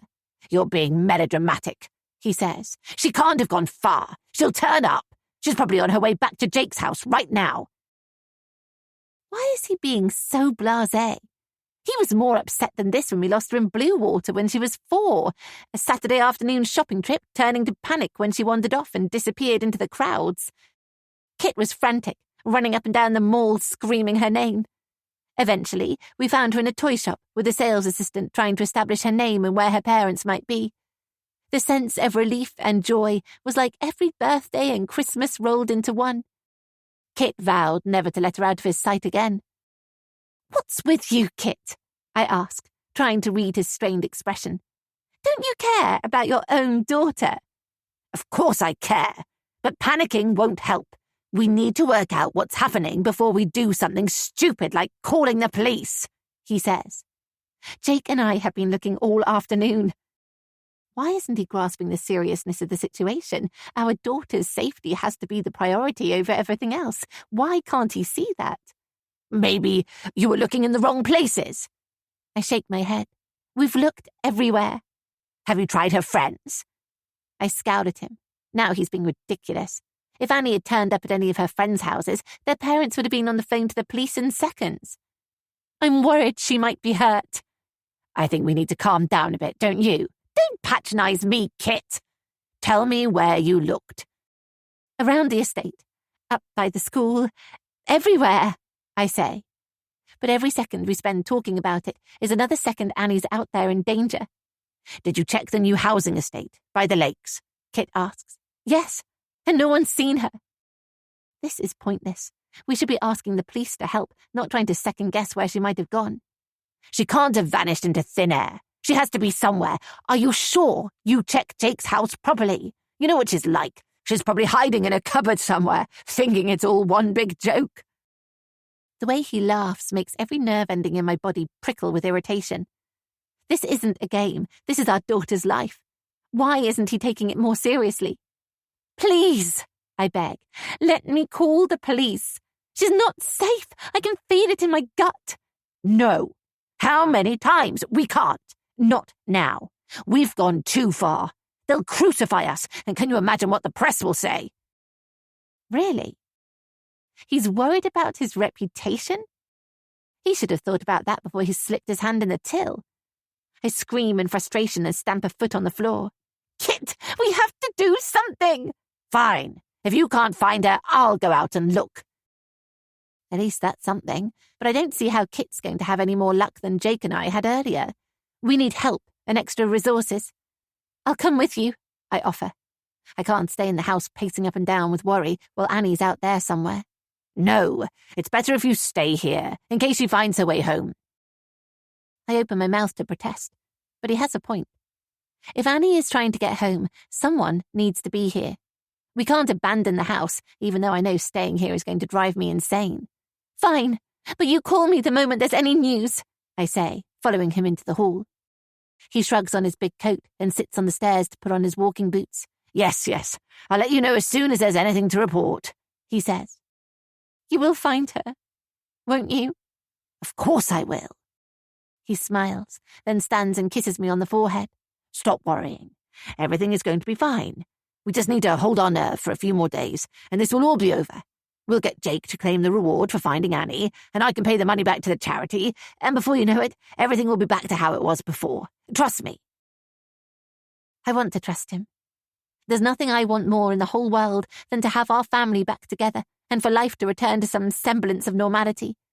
No more journalists outside the house, no more Zara, no more posters of Annie on lampposts, no more pretending, no more guilt, and no one else getting hurt. And yet, why do I have this feeling it's not going to be that easy? The security light over the back garden blazes on as Kit lets himself out, and I watch his lumbering frame head towards the back gate, his long shadow stretching out along the path. And then he's gone. The light goes off, and I'm left alone in the house. Totally, utterly alone. A hollowness balls in my stomach as I stand in the cold kitchen, my arms folded over my chest, my mind still in turmoil. I'm in agony, and yet I'm totally helpless to do anything about it. All I can hope for is that Kit has better luck than Jake and me in locating Annie. I need to find something to take my mind off my worries, so I head back into the lounge and flick on the TV. I don't want to watch the news, anything but that. Just something for a bit of company and some background noise to take away the creaking emptiness of the house. My head spirals through all the events of the last few days, playing them over and over. Kit says the plan was foolproof. Annie was supposed to be safe. Nothing could go wrong. Except it has. In spectacular fashion. If she's let herself out of Jake's house, confused and disorientated, anything could have happened. A listless and dazed child could be such an easy target. Oh God, please don't let anything bad have happened to her. I bury my head in my hands, letting my hot tears drip through my fingers. How I wish I could turn back the clock and change my mind. If I could have my time again, I'd tell Kit he was being an idiot and talk him into facing up to the consequences of his actions, not going along with a harebrained scheme that would wreck our family. A noise at the window sounds like someone throwing gravel at the glass, and then I hear a hissing burst of rain splattering the road outside. I peer through a crack in the curtains. It's a sudden, viciously heavy downpour. And somewhere out there is my precious little girl. What if she's caught in it? Frozen, wet and shivering. I can't bear it. I can't sit here doing nothing in front of the TV while Annie is lost. I don't care what Kit wants, or that we could both end up behind bars. Annie has to come first. My only decision now is whether to call the emergency number again and confess to a stranger, or to call Zara. I have her number on my phone. She made us both put it into our contacts lists for emergencies. The consequences will be the same whoever I call, but it'll be easier speaking to our liaison officer. She'll guide us through it, make it less painful for us. My hand trembles as I dial, but I'm doing the right thing. Kit's going to be furious, but he'll come round in time. When he's given it some thought, he'll understand I was only doing what was best for Annie. The call connects and starts ringing. This is it. I'm scared, but relieved. It takes Zara an age to answer. What is she doing? I thought she'd have her phone within reach at all times, but I suppose she has a life outside work too. Eventually, the ringing stops. There's a click, and Zara's voice is in my ear. It's functional and to the point. Leave a message. I'll call you back. What do I do? I swallow the anxiety that's bloomed in my throat. I can't back out now. Zara? It's Kathy Warren, I say. Can you call me? It's urgent. There's something I need to tell you. I hold the phone to my ear for a moment, listening to the blood flooding through my veins. Should I tell her why? Will she phone back any quicker if I say Kit and I faked Annie's abduction?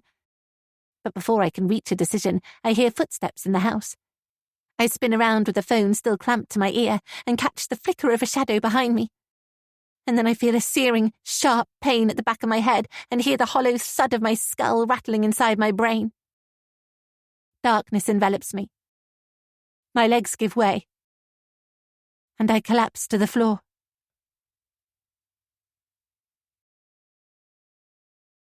Sunday. Chapter 39. I'm on my side, my arm numb and my shoulders burning. I can't move my hands, which are twisted painfully behind my back, and a jagged spear of pain shoots behind my eyes, like my head's being crushed in a vice. Nausea swells in my stomach, and my hips ache uncomfortably. What the hell happened? I peel open my eyes and try to lift my throbbing head. The unfamiliar room is unlit, and there's a strong smell of damp, mould and dust. Where am I? Worse than the smell, there's something filling my mouth. A wad of material thick with a cloying taste of old sweat and diesel that's bound around the back of my head, straining against my cheeks and forcing my face into a rictus grin. The hot, moist air from my lungs whistles through the gag as my breath quickens, my panic rising. I can't breathe. I need to spit it out. It's clogging my mouth, my throat. I work my jaw and tongue in tandem, pushing and pulling simultaneously until the damp, coarse material slips over my chin and is finally out. I gasp for air, pushing my head back, the relief like a surging flood through my contorted body. Slowly, my heart rate comes back under control. My breathing steadies to a rhythmic rasp, and my eyes adjust to the gloom. I'm lying on a cushioned wooden bench in a small square room with dark wood panelling and cupboards on every wall. It looks like the cabin of an old boat. But that doesn't make sense. Why would I be on a boat? There's no swell. The room's not pitching or rolling. There's no gentle lapping of waves or creaking of wood. Only the pulsing thump in my head like the world's worst hangover. So I don't think it's afloat. There's another bench opposite, covered in a pile of old blankets, and above it, a brass porthole, spotted green and tarnished with age. But I can't see anything through it, not even the sky. Only what looks like a sheet of canvas flapping in the wind. I attempt to sit up by swinging my legs onto the floor, but my ankles, like my wrists bound behind my back, are tied together tightly. I'm trussed up like a turkey, unable to move or do anything.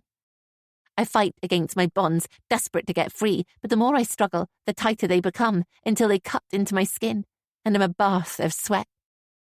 It drips off my forehead and runs down my cleavage, soaking my top. Who's done this to me? And why? I have to get out of here, wherever here is. But how? I can't move. I could probably roll over, but I'd only end up on the floor, and then I'd be worse off than I am now. At least the bench is cushioned. Help! I cry, but my voice is weak and croaky, my mouth and throat dry. Someone, please help me! I stop struggling to listen, to hear if anyone has answered, but the only sound is the flapping of the tarpaulin over the porthole. For all I know, I'm in the middle of nowhere with no one around for miles. Suddenly, it seems hopeless. Whoever's left me here doesn't want me to be found. I don't understand any of this. It's like I've woken up in the middle of a nightmare, my worst claustrophobic fears realized. I don't know what to do. Oh God, please, somebody help me, I sob. I don't know whether the tears that flow are from frustration, fear, or desperation. But they won't stop, and quickly they consume me. Come on, Kathy, pull yourself together. I clench my jaw closed and focus on taking long, slow breaths in, centering myself, forcing the tears to stop. Crying won't do me any good. I need to think. If I can't fight my way free, I have to use my brain. The last thing I remember is being in the house on the phone to Zara, leaving a message, begging her to call back. My mind made up that I would confess what we'd done and tell her Annie was missing for real. Oh God, Annie! How can I help her if I can't even help myself? I've no idea how long ago that was. An hour? 6? It can't be any longer than that, surely. I heard footsteps in the house, someone creeping up behind me, hitting me on the back of the head, blacking out. Have I been unconscious all this time? Everything's so fuzzy, like I'm floating on the edge of reality, or in one of those dreams where you have a false awakening and find you're actually in another dream. I stare across the room at the dirty bundle of blankets opposite, my vision swimming in and out of focus. Funny. I imagined for a second the blankets are moving, like a seething pot of snakes. But that's impossible. I must be seeing things. That bang on the back of my head's probably given me concussion. I blink several times as I lift my head off the bench and tilt it upright for a better view. No. They're definitely moving. I saw them. My vision fades from colour to a monochrome silver, and darkness clouds in from the edges. Once again the blankets quiver and stir, more noticeably this time. It's not in my head. It's real.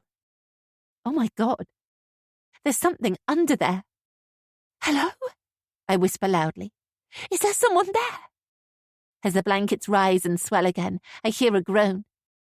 A small, pale arm appears and flops out, and a hand drops onto the floor. I gasp, catching my breath. There is someone else. A head of hair pokes out, and my heart almost explodes out of my chest. I coil back into the depths of the bench until I realise it's only a child. A young girl. No. Surely not. It can't be. A thrill of excitement rockets through my veins. Annie? I croak. Is that you? Another sleepy groan. Her head lifts and twists, and Annie's face appears, her eyes closed in peaceful sleep. My heart could burst with happiness. She's alive. If only I could pull her into my arms. I'd wrap her up in the tightest hug and shower her beautiful head with kisses. Annie, darling, it's Mummy, I soothe. Are you awake? Her tongue darts out of her mouth and moistens her lips. Her hair is damp and plastered to her forehead. Annie, I say louder, wake up, sweetheart. One sleepy eye cracks open, followed by the other. She stares blankly in my direction, looking beyond me, not seeing me. It's Mummy, I repeat, smiling. Her eyes narrow and sharpen as she focuses on my face, and then her lips turn up into the most beautiful grin I've ever seen. It's magical. She mumbles, the words slurring drunkenly from her mouth. Where have you been? I asked. I looked for you in Jake's house, but you'd gone. Her smile fades as her eyes flutter closed again. Annie, darling, wake up. I need your help. I can't move my arms or legs. As far as I can see, Annie's not tied up, but she's clearly still sedated. I need her to wake up, to set me free so we can both get out of here. I don't know how long we have. Whoever brought us here could be back at any moment. We don't have a second to lose if we're going to escape. And what about Kit? He must be worried out of his mind. I promised I'd stay at the house. I can only hope he's come to his senses and called the police. With any luck, they should be looking for us both by now. Annie mutters something incomprehensible and rolls over, turning her back to me, burying herself under the thick blankets again. Don't sleep, I call out, my voice echoing around the tiny room. Wake up, Annie! I try to sit up again, wincing in pain. With a renewed determination, I finally managed to roll my legs off the bench and onto the floor.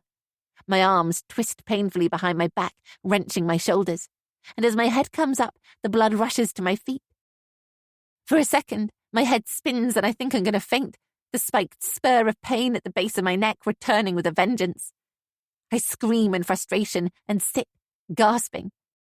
I can see now my ankles have been secured with a thin blue rope, and I'm not wearing any shoes. But that's the least of my worries.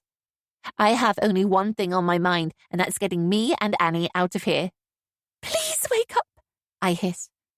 But Annie doesn't stir. If someone's given her one of those seasickness pills recently, she could be out for hours. But time is a luxury we don't have, and unless I can get Annie to unpick the bonds around my wrists, we're not going anywhere. My voice alone won't rouse her. If only I can make it across the cabin to shake her. I square my knees so they're in line with my hips and swing my body forwards, hoping the momentum will help me stand. My backside lifts off the bench briefly, but almost instantly I lose balance and fall back down. With my hands tied so tightly behind my back, this is going to take more effort than I imagined. I rock back and try again, gritting my teeth against the pain, throwing myself forwards and bending at the hips, trying to shift my centre of gravity over my knees and propelling my weight up and off the bench. I reach a tipping point where I'm on the balls of my feet and catch myself before I fall back down at the exact moment a thud against the hull reverberates around the boat. It's hard to pinpoint exactly where it came from. Above, below, from the side. It's followed by a softer sound. What is that? Feet on the decks above. The blood thrums through my veins as I freeze, paralysed with fear. The thud of footsteps draws closer. Someone's coming. Metal rattles against wood, and then there's a scraping sound I can't place. I turn my head to watch as a hatch opens in the roof above a short flight of wooden steps, and a pair of boots appears, followed by a figure who scoots effortlessly into the cabin. It's Kit. Thank God. Help me! I'm down here! Someone's tied me up! I wheeze. Shut up! The sharpness of his tone shocks me into silence. He moves deftly towards me, but not to untie the ropes. He shoves me back down onto the bench with his fingers reaching for my throat. No, not my throat, for the diesel and sweat-soaked gag I spat out and which is now coiled around my neck. He's trying to put it back in my mouth. No! I yell, twisting my head and clamping my mouth firmly shut. Stop wriggling, he mumbles. Panic scrambles my mind. Why is he not helping me? Unless... Oh no. Not Kit. Not my husband. Stop yelling, he says, fury blazing in his eyes. He gives up trying to put the gag back into my mouth and raises a hand as if he's going to slap me. I squeeze my eyes shut and tense my body, waiting for the red-hot sting on my face. He's never hit me before. He's not a violent man. But then I never thought he was a thief either. How can you share a life with someone and not truly know them? This isn't the man I fell in love with. This is a monster. I tremble, my body losing control of itself. Fear runs cold through my core, confusion twisting my mind. Kit must have returned to the house while I was on the phone to Zara and attacked me, tied me up and abandoned me here on this boat. There's no other explanation. But why? Did he hear me making the call? I crack open my eyes. Kit stepped away, his hands by his sides. I snort heavily through my nose as I watch him pace up and down, his brow furrowed. I told you not to call the police, he growls, grinding the ball of his hand against his forehead like he's trying to massage away an incessant pain. I didn't, I protest. Don't lie to me. I heard you. You were leaving a message for Zara, and you were going to tell her everything. I was worried about Annie, I sobbed. I just wanted her home and safe. She was safe, but now you've ruined everything. I don't understand, I say. How could she be safe? Oh, God, it was you. You took her from Jake's house, didn't you? What was I supposed to do?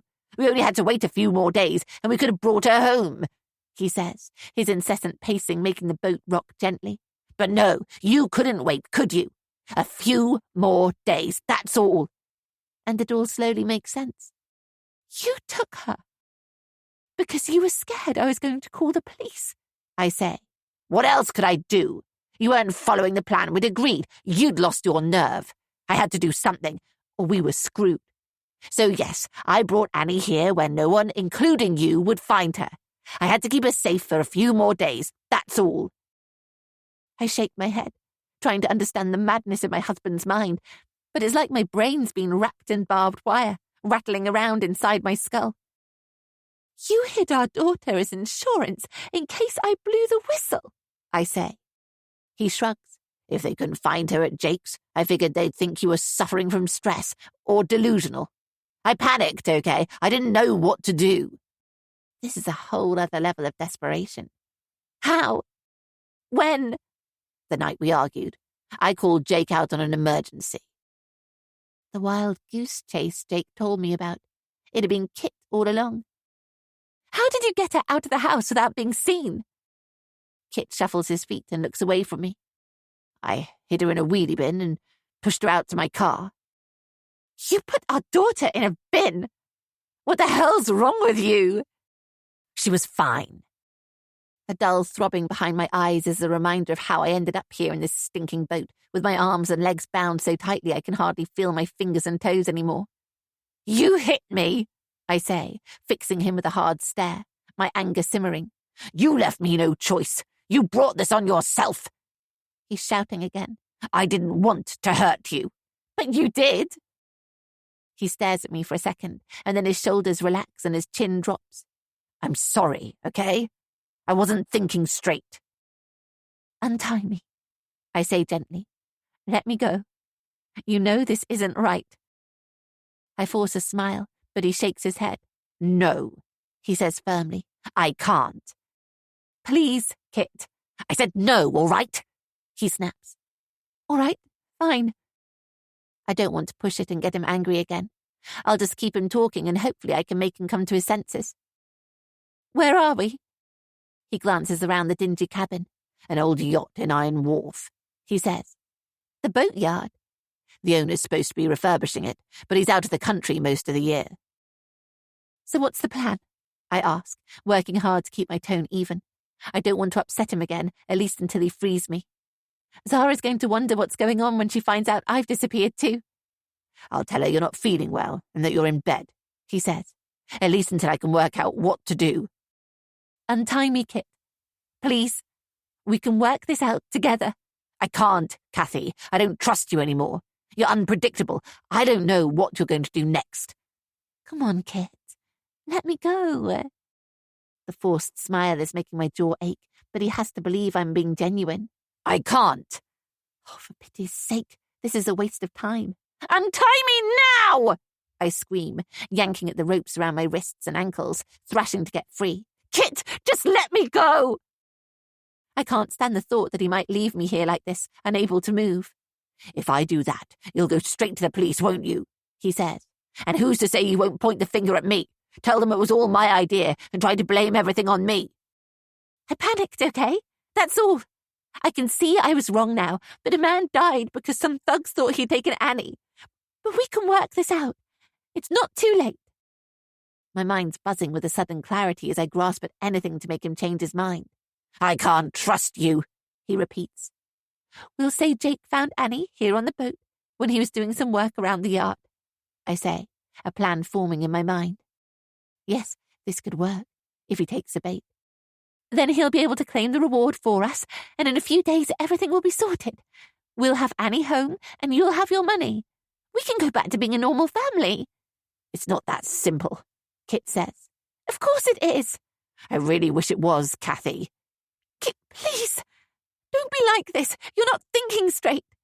I tried my best to make this work, he says. But the shrill warble of his phone cuts him off mid-sentence, and he turns his back to me to take the call. What the hell could be more important than this? He listens for a moment with his hand on his forehead and starts pacing again. I know, he says. But listen to me. We have a serious problem and I don't know what to do. I really need your help. You need to get over here urgently.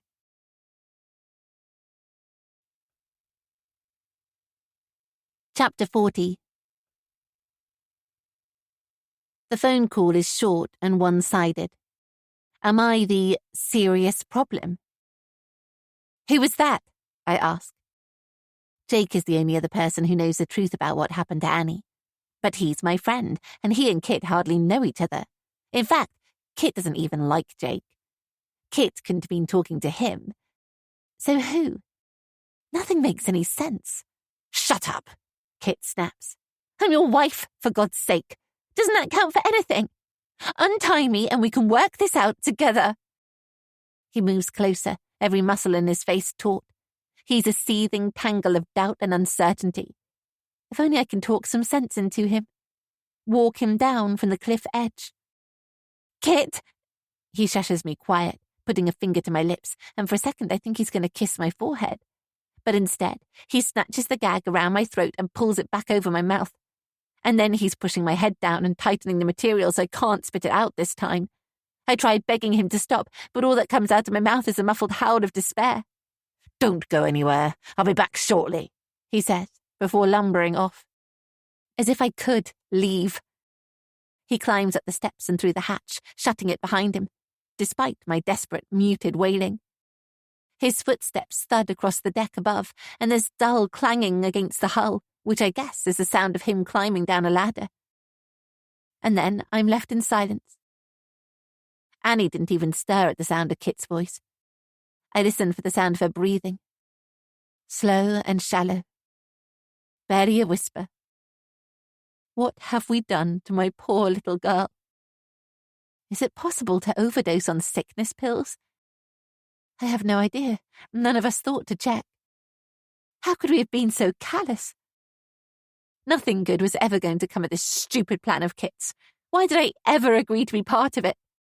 There was too much that could have gone wrong, and we were totally naive to think we could walk away with a reward without anyone getting suspicious. It's as clear to me now as a spring morning. So why couldn't I see it before? Maybe if I kept my nerve, everything would have worked out. If Yannick hadn't pointed the finger at that poor man, Blair Black. If those thugs hadn't dragged him out of his house and beaten him to death. If I'd not argued with Kit. If I'd not threatened to call the police. So many ifs. So many could-have-beens. But here we are, and I have no idea how this now ends. I collapse on the bench and screw my eyes shut, exhausted and strung out, and with the darkness closing in on my consciousness again. Suddenly I'm coming back round with a cold sweat of fear that the boat's been launched and we've been abandoned in the middle of the ocean, pitched and tossed on the waves as part of Kit's grand plan to make me and Annie disappear for good. But no, the boat's not moving. It's me. Someone is gently shaking me awake. My eyes spring open in panic. I'm choking. My lungs struggling to draw breath, bursting. My throat constricted. It's a gag in my mouth. I can't breathe. I'm going to die. Fog! Mummy! Mummy, wake up! I'm thirsty. I blink, trying to focus, trying to remember where I am and what's going on. My shoulders are in agony, my legs strung together, pressing my kneecaps painfully against one another. Annie? She's standing over me, frowning, her eyes glazed and dull. With one hand on my shoulder, she's rocking me gently back and forth. She looks like a zombie, half dead, her limbs heavy. My heart wants to tear itself out of my chest. It's thudding so hard. I yank my wrists to free my hands, but the rope stings where it's cut the skin and I yowl in pain. I try begging Annie to remove it, to let the air back in my lungs, but I can't form the words with the wad of material in my mouth, and all that comes out is a muffled sound of frustration. I can't hear what you're saying, Annie says. I roll my eyes frantically down towards my mouth until eventually she understands and peels the roll of material down my chin, scraping my sore skin, chafed and red raw where I've been dribbling. There you go, she says, dead-eyed. Thank you, darling, I say. I couldn't breathe. But she's so out of it, she doesn't seem to care. I'm thirsty. My mouth is really dry. She looks awful. Her hair is all tangled and her skin pale. Her eyes are puffy and barely open. I need to get her off this boat. I know, I say. I'm thirsty too. Have a look around and see if Daddy's left any water. I try to keep the panic out of my voice. I don't want to frighten her. She's been through so much already these last few days. She wanders aimlessly around the cabin with her hands hanging limply by her sides, poking her nose into the tiny galley area and under a table near the hatch. I can't find any, she moans. Try all the cupboards. She throws open one or two and takes a cursory look inside, but the whole place looks like it's been stripped bare and only the basic shell left. Annie starts to cry. Hey, sweetheart, don't get upset. We'll find some water, don't worry. Help me get free, and I'll have a look for you. She wipes her tears and hobbles back towards me. With another huge effort, I sit up, turn my back to her, and raise my hands as far as they'll go. Can you untie them? I ask hopefully. She kneels on the bench. Her cold fingers brush my wrists. She tugs and pulls, but the knots don't loosen. I can't do it, she says sulkily after a few minutes. They're too tight. Okay, don't worry. Maybe have a look in some of the other cupboards and drawers. See if there's a knife or some scissors. It's a vain hope. I can't imagine Kit would have left a knife lying around, but we won't know until she's looked. Annie pads across the cabin in a daze. I guide her to each cupboard, each drawer, each little cubbyhole I can see from where I'm sitting, but she draws a blank. There's not so much as a screwdriver. Seriously? There has to be something, or we're never getting out of here. There's nothing here, she says in despair, slamming a drawer shut. I want to go home. I don't like it here. I know. Me neither, but it's going to be okay. Daddy will be back soon. I say it to reassure her, but I'm not convinced Kit's reappearance is going to help either of us. Listen to me, I say, as she throws herself on the floor with her back against one of the empty cupboards. I want you to see if you can get out and find someone to help us. Can you do that? How? There's a hatch at the top of the steps. See if you can open it. I hate having to ask her to do this, but there's no other way. Any hope we have of escaping is entirely on Annie's shoulders now. But even if she can open the hatch, and by some miracle Kit hasn't locked us in, she'll have to crawl across the deck and climb down a ladder. I'd never allow her anywhere near a ladder at home, but these are desperate times, and Kit could be back at any moment. And then she'll need to find someone to ask for help. At least her face has been plastered over every newspaper in the country and every lamppost in the town for the last few days. Someone's bound to recognise her and raise the alarm. Annie pulls herself to her feet like a huffy adolescent. It's a little glimpse into her teenage future. But if that's the worst we have to deal with, I'll be grateful. I can only pray what we've put her through doesn't leave deep scars. Will she grow up to hate me when she realises what we've done? Will she ever be able to forgive me? I'd be naive to think life's going to go back to normal after this is all over. The hell we've put Annie through is going to be with her for the rest of her life, and it's all my fault. Maybe with a lot of support and counselling we can get her through it. That is, if we ever get out of here alive. Annie clambers up the steps and reaches up for the hatch with both hands. When it doesn't move, she tries shoving it open with her shoulder, but it doesn't budge. It must be locked from the outside. So that's it then. We're stuck here, entirely at Kit's mercy. I can't do it, Annie wails in frustration. Leave it.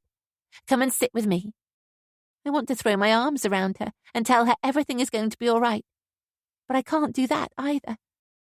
Instead, she comes and sits next to me on the bench and rests her head on my shoulder, nuzzling into my neck. I'm sorry, Mum. There's nothing to be sorry for. You tried your best.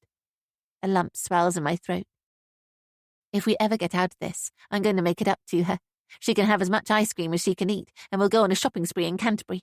I'll make sure she's totally spoiled. Maybe we'll even fit in a visit to the animal rescue centre to look for a puppy. She's been nagging us for months about getting a dog. Why did Daddy tie up your arms and put that thing in your mouth? She asks, as if she's only just noticed. Hopefully it's a sign the drugs are wearing off. I don't know, sweetheart. I think he's playing a game. That's all. It's not a very nice game. No, it isn't. I tried to take her mind off the awfulness of our predicament by reciting pop songs we used to sing along to in the car. She giggles as I deliberately mess up the lyrics to her favourite Taylor Swift song, and when she tries to correct me, I remain adamant Taylor was singing about Starbucks lovers rather than her long list of ex-lovers, which only makes her laugh more. I've missed Annie's laughter so much. If only I could bottle it up and keep it. When are we going home? She asks, as we finally fall into silence. Annie still nuzzled into my neck. Soon, baby girl. Soon. We stay snuggled up together for a while, cosy in each other's warmth, even though all my joints and muscles are screaming in agony, until there's another thud against the hull outside and footsteps on the deck. Annie sits up, stiffening. The hatch rattles open and sunlight, diffused green from a canvas awning above, spills into the cabin. Kit clumps down the steps, and I'm about to yell at him to let us go, when I notice he's not alone. There's someone descending the steps behind him. Someone in a suit and tie and polished shoes. His clothes look totally out of place on the filthy abandoned yacht. What are you doing here? I gasp as his face comes into view. Hello, Auntie Kath, Yannick says, with a sickly grin.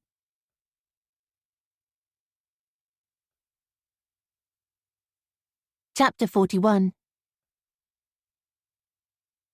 I shake my head in disbelief. What did you bring him for? I glance at my husband, who's standing with his brow creased. What were you thinking, Uncle Kit? Yannick asks, coming closer and staring at me like I'm an exhibit at the zoo, his hands casually shoved in his pockets. I told you, she didn't give me any choice. I know, but we're not barbarians. You didn't have to tie her up. Let her loose, Yannick says. Fine. Kit roughly turns me around and unpicks the bonds around my wrists. I rub the feeling back into my skin and flex my shoulders as he coils the rope in a loop and stuffs it in his pocket. Then he works on freeing my ankles. I should be grateful, but I'm not. I'm seething. It's all I can do to stop myself launching at Kit with my fists flying. But what good's that going to do? Instead, I grab Annie and wrap my arms around her, savouring the feel of her slight body against mine, the smell of her hair, the warmth of her, and I squeeze hard like I'm never going to let her go. With my head resting on the top of her head, I scowl at Yannick. Do you want to tell me what the hell's going on? I scream. He ignores me. What are you going to do now? Kit shrugs. I was hoping you'd have some ideas. Yannick tuts. Hey, Annie, you look tired. She turns her head away from him, like she's embarrassed. I'm not surprised. Yannick's never had much to do with his cousin. Hey, Poppet, Kit says, crouching to Annie's level. How are you feeling now? It gives me a frisson of satisfaction that she recoils from him, burying her face into my shoulder, hugging me tighter. Will somebody please tell me what the fuck is going on? I say, before I can catch myself. Annie's eyes widen with shock. Oh well, I'm sure she's heard worse at school, and frankly, it's not the time to be watching my mouth. I want answers, and I want them now. Shall I tell her? Or do you want to? Yannick says to Kit with a smirk. Yannick knows everything, Kit says. You told him? You idiot! He's a journalist, in case you hadn't noticed.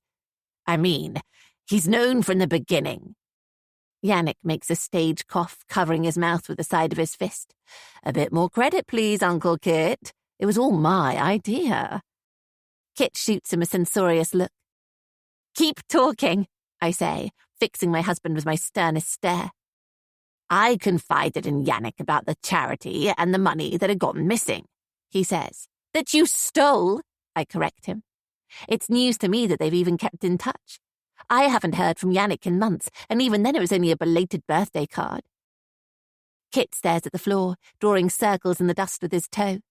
He doesn't even have the balls to look me in the eye. I was desperate, and I thought he might have an idea how I could handle things, he says.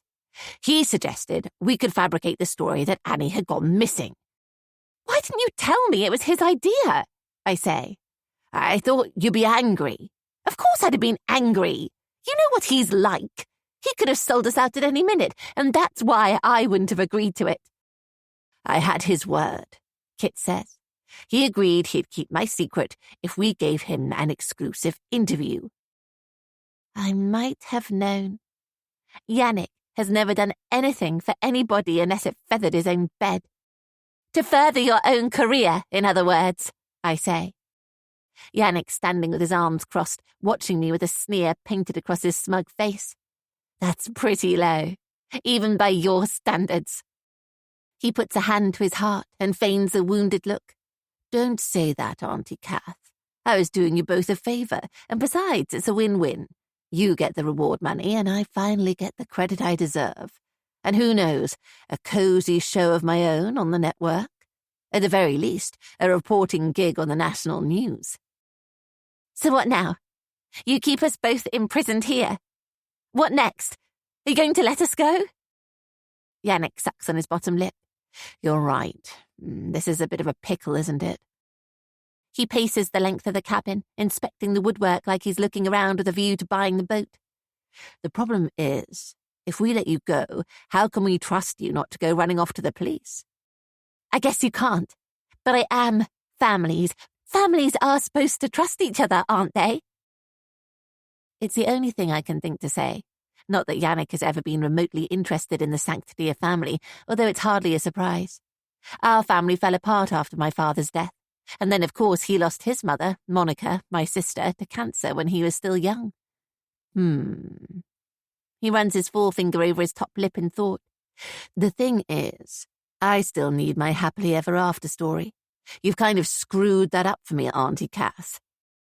What are you talking about? I need Annie to be found safe and well and reunited with her family. It's what everyone's hoping to see. I was supposed to get the exclusive interview with the three of you together. You can still have it, I gasp. Nothing's changed.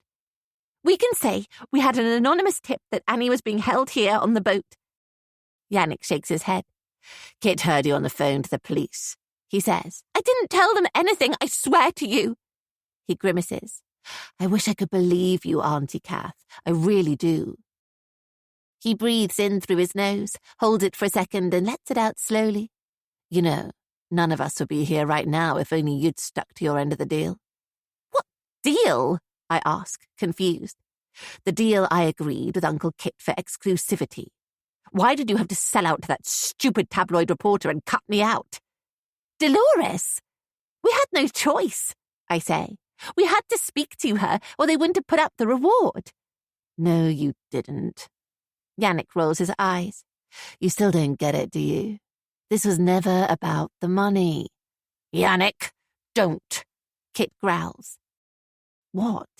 Don't you think she deserves the truth? There's a wicked glint in Yannick's eyes. What's going on?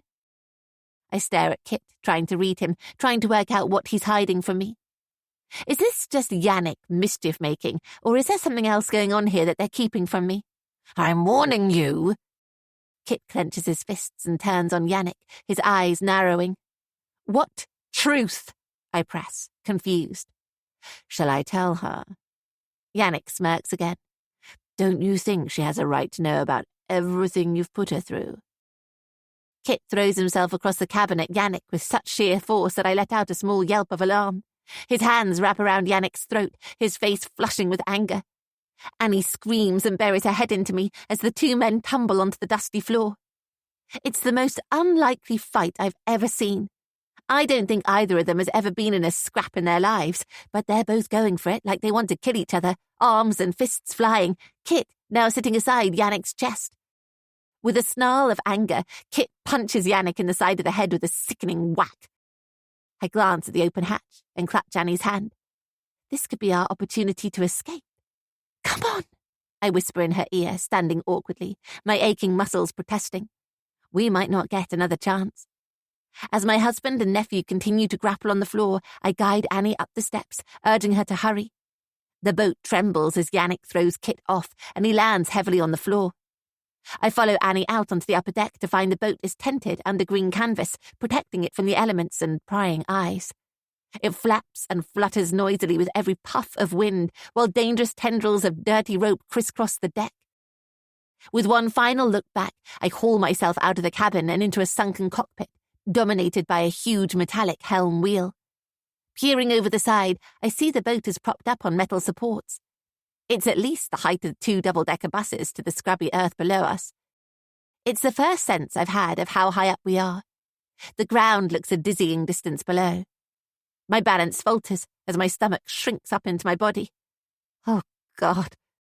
The only safe way down is by an aluminium ladder that's been strapped to the side of the hull. An old, rickety, unstable ladder. I think I'm going to be sick. It's the only way to safety, but I'm not sure I can do it. It's such a long way down. What if I fell? I can't think like that. I have to put my own fears aside for my daughter. My whole body is slick with a nervous sweat as I take Annie by the shoulders and kneel at her level to look directly into her eyes. What I'm about to say is asking so much of her, but I'm desperate. Listen, sweetheart, I say. We need to climb down that ladder, okay? I want you to go first. I know it looks like a long way down, but if you hold on tight and don't look down, you'll be fine. I have no idea how she is with heights, whether she's inherited my fears, but from the way she's gone quiet and is tugging at her bottom lip, it's obvious she's terrified. But she doesn't complain. She looks down at her feet and nods. Such a brave little girl. Below deck, there's a loud crash and Kit howls in pain. Go down backwards, I instruct Annie as I guide her under a wire guardrail, gripping her wrists tightly, trying not to think about my own rising sense of panic at being so close to the edge. Her feet find the top rung, and she descends slowly. It's such a long way down, it makes my stomach lurch. If she was to slip and fall... I push the thought from my mind. God knows how Kit got us both up here. Annie's halfway down, but she's moving so slowly. Her knuckles are white and her breathing is fast and laboured. I want to urge her to hurry, but I don't want to pressure her into making a mistake. And the ladder looks so flimsy. I can't risk starting my own descent until she's safely down. Apart from anything else, I don't trust myself not to fall. I glance over my shoulder, back towards the sunken cockpit, half expecting to see Kit or Yannick appear, coming for us. Maybe I should try to lock them in the cabin to buy us some more time. Mummy! Annie screams. I glance down the ladder and my heart skips a beat. Her feet have slipped off a rung and she's clinging on by her fingertips, looking up at me with wide, innocent eyes filled with fear. It's okay, honey. You're doing really well. Just go slowly. I clasp a hand to my chest, a cold spear of adrenaline running through my body. Her feet paddle furiously in the air until she finally finds her footing. I breathe again. After everything we've put her through, it would be beyond horrific if she fell and injured herself now. She She's nearly at the bottom. Just a few more rungs. I stand and flex my shoulders, getting ready to follow her the moment she's safely on the ground. I can do this. It's a mantra I repeat over and over in my head, willing my body to overcome the part of my brain that tells me I can't, that I'm going to fall, plunge to the ground helplessly and die. I don't know where this fear has come from, but I've had it for as long as I can remember. I'm okay in a plane or at the top of a tower block, as long as I'm inside or behind glass. But I can't face going anywhere I might actually fall, which is why I've always gone out of my way to avoid heights. But now I must conquer my fears or stay frozen where I am and deal with Kit and Yannick. "Mum, I'm down!" Annie shouts up. "Come on, your turn!" I don't know if I can, but I can't stay here. I peer over the side and down the ladder, my head somersaulting. The ladder really doesn't look that safe. I know it's been tied to the guardrail struts, but what if they snap? What if the ladder slips while I'm halfway down? What if my grip loosens and I can't hold on? This isn't helping.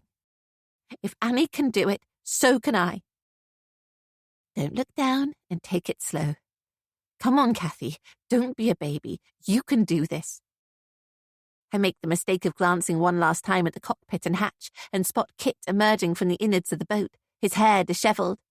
He has a red puffy mark on the side of his face.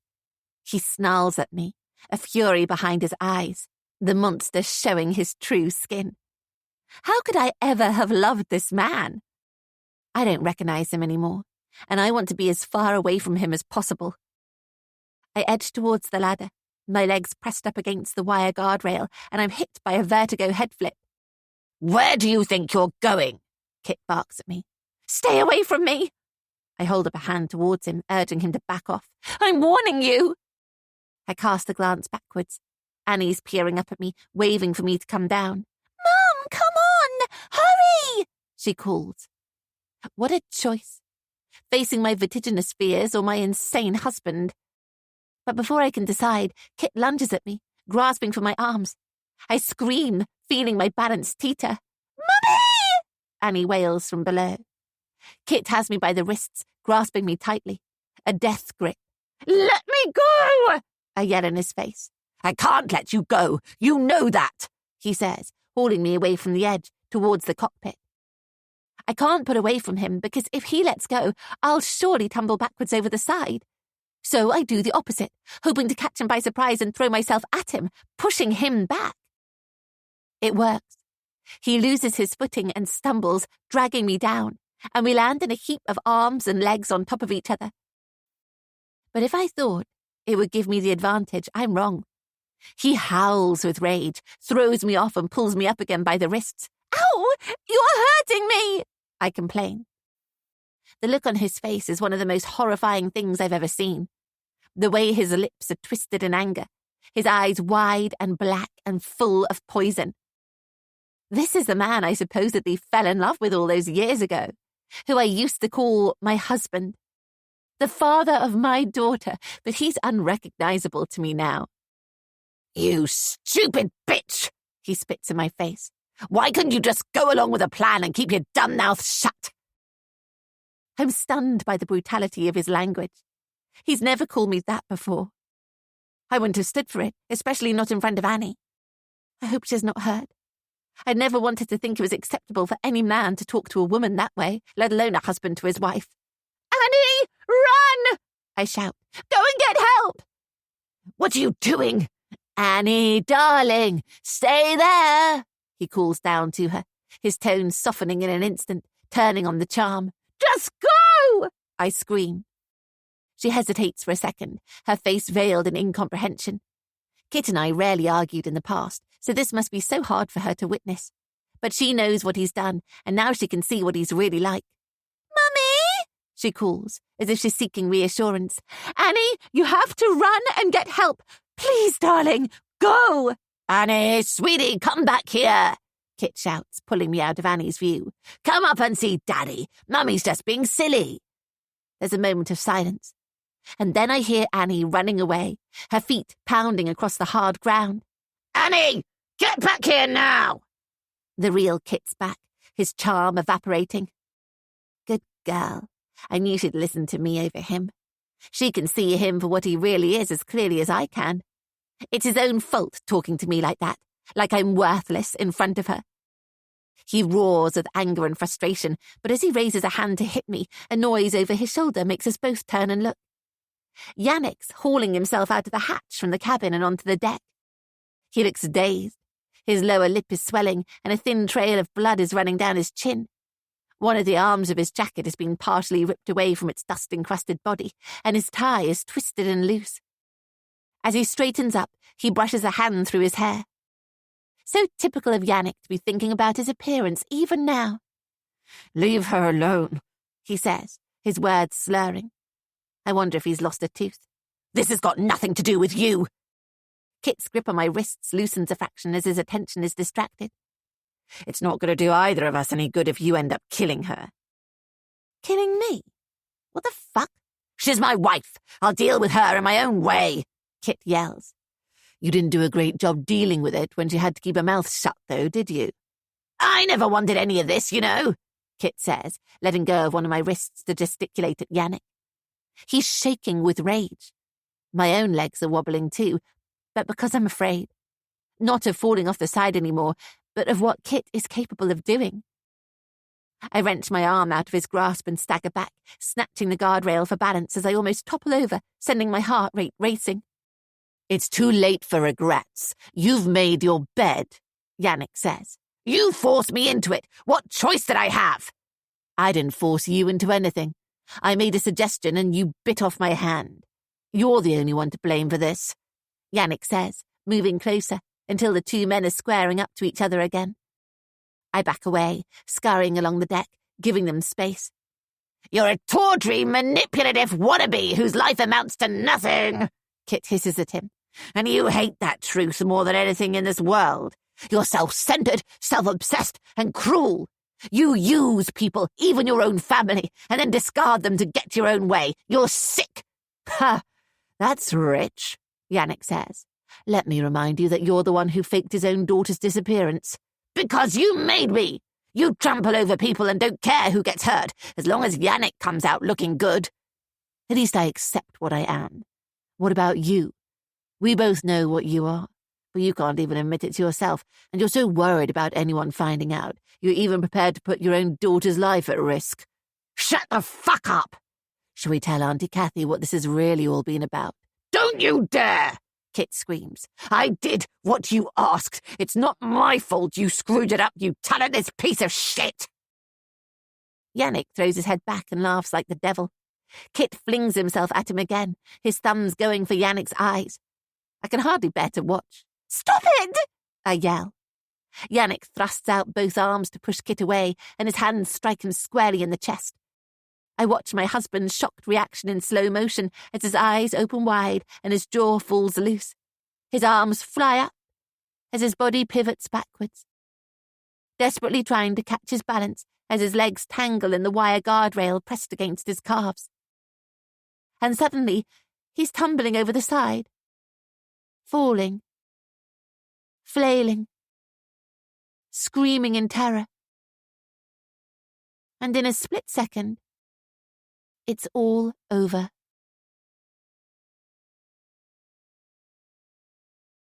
Chapter 42. The silence is broken only by the fluttering green canvas over our heads and the tinkle of mastheads and rigging.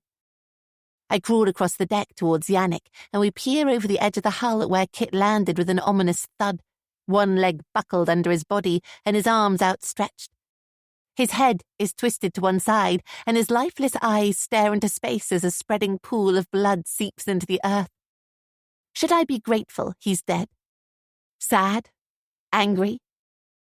All I feel is shocked and numb. My brain can't process what I've just witnessed. "You killed him," I say. Yannick stands eerily still.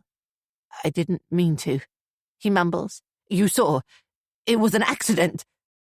He turns on me suddenly, grabbing my shoulders, his face that of a frightened little boy. I've never seen this vulnerable side of him before. "Give me your phone," I say gently, holding out my hand. "I'll call the police." "What?" He jumps back like he's been bitten, his face clouding with alarm. I'll tell them it was an accident, I say. No, he gasps. I need to think. He slaps a hand to his forehead and turns away, walking to the end of the deck and back. Come on, Yannick. Kit's dead. Just give me your phone. I can't trust you. You'll tell them it was all my idea to make Annie vanish, and that I murdered Uncle Kit, he says. Of course I won't. You promised you wouldn't call the police, but you did, he says, regaining his composure, the old Yannick back again. That's what got you into this mess in the first place.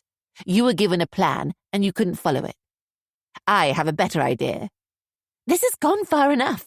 No more games, no more lies, I say, my pulse racing. I don't like that frantic look in his eye. Imagine this, he says, holding up a hand like he's a film director painting a vision of his next great movie to a young starlet. I had a tip-off that you'd faked Annie's disappearance for the reward money, and you and Uncle Kit were hiding her on this boat. He casts a glance at me to make sure I'm listening. But when I arrived, I found you'd got cold feet and had threatened to call the police. Right, I say, frowning, not sure where he's going with this. And in his panic, Kit killed you. When I got here, I found him with your body. We fought on the deck as I tried to save Annie, and he fell to his death. What do you think?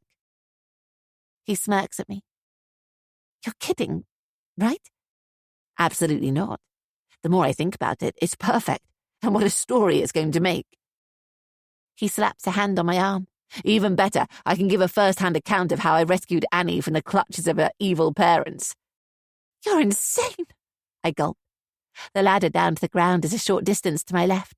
How quickly can I make it down? My head swims and my stomach sucks in on itself. And how are you going to explain that I'm not dead? The cold, calculated look he shoots me makes my blood turn to ice. I'll make it painless, he says. What? My breath catches in my throat.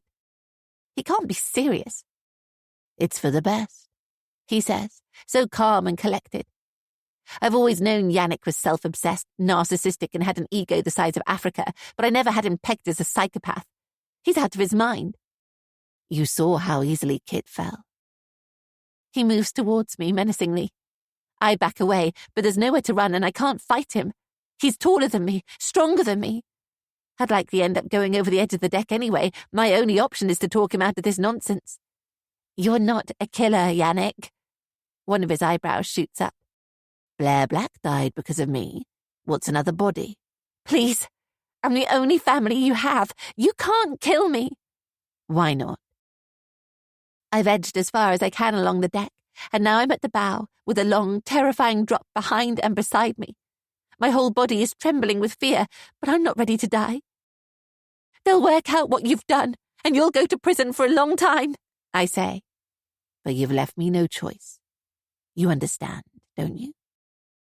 He looms in front of me, another monster in my life crawling out from under a rock. What about Annie? I wail. She's lost her father. Don't let her lose her mother too. She'll survive, he says. She's only a kid. No, wait, I gasp, my mind racing. I have to think of something, and fast. I'll take the blame for Kit's death. I'll say it was me who pushed him. Yannick stops advancing towards me and cocks his head to one side, his eyes narrowing. My chest is so tight, it's as if I'm drawing in air through a straw. But I can see he's intrigued.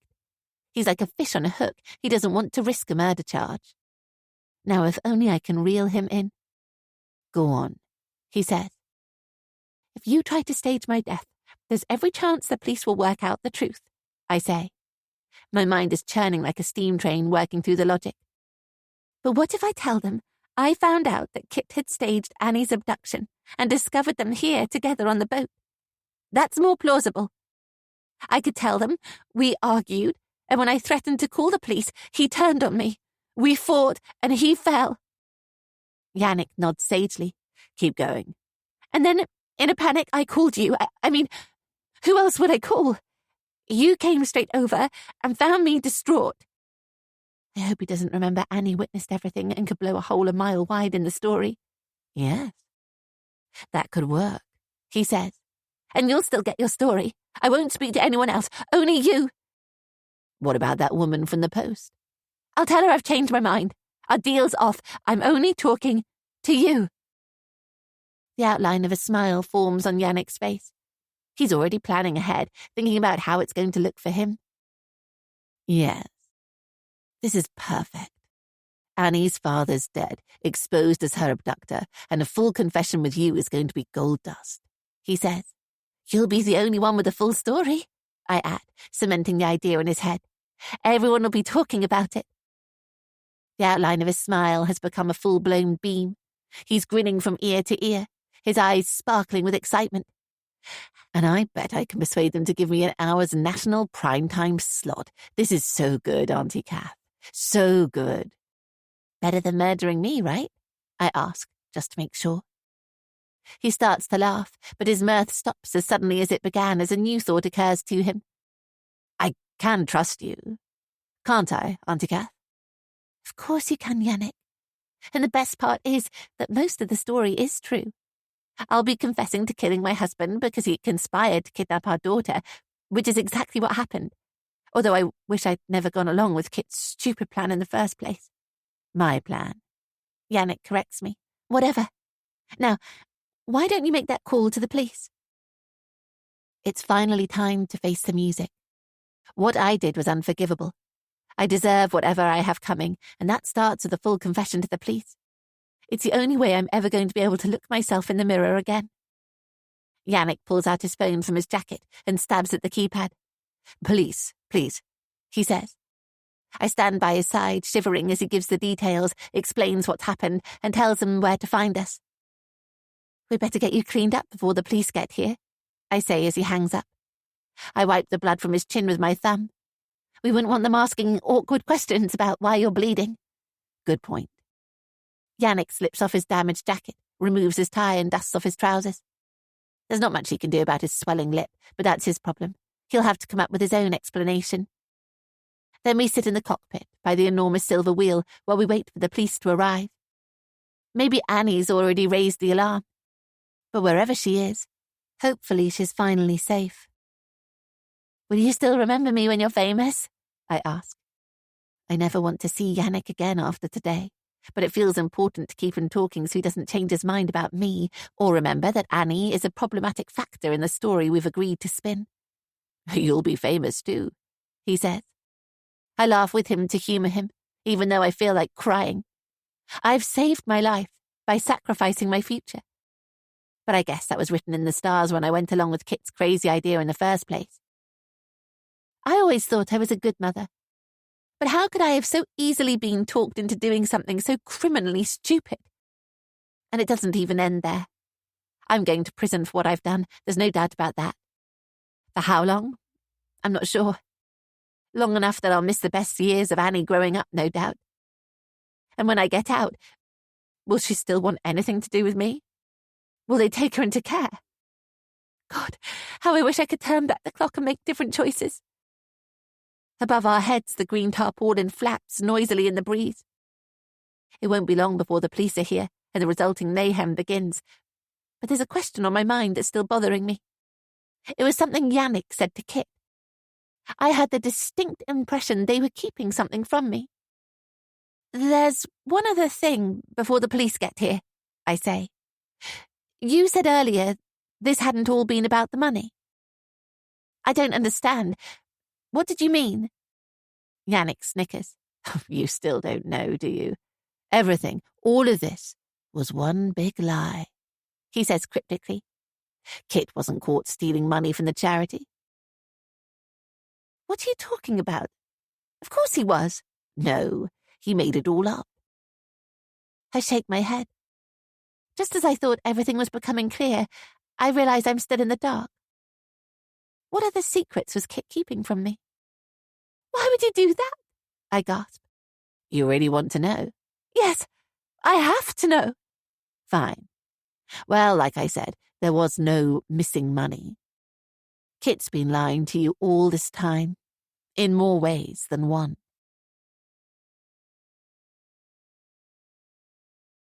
Chapter 43. Every word cuts like a knife. peeling away the layers of lies and secrets until I don't know what to believe anymore. At first, I don't believe any of it, because that would mean I've so badly misjudged my husband, even the words stick in my throat now, that it's a reflection of my own character. It's not true, I gasp. How could you say such a thing? It's so appalling, I can't get my head around it.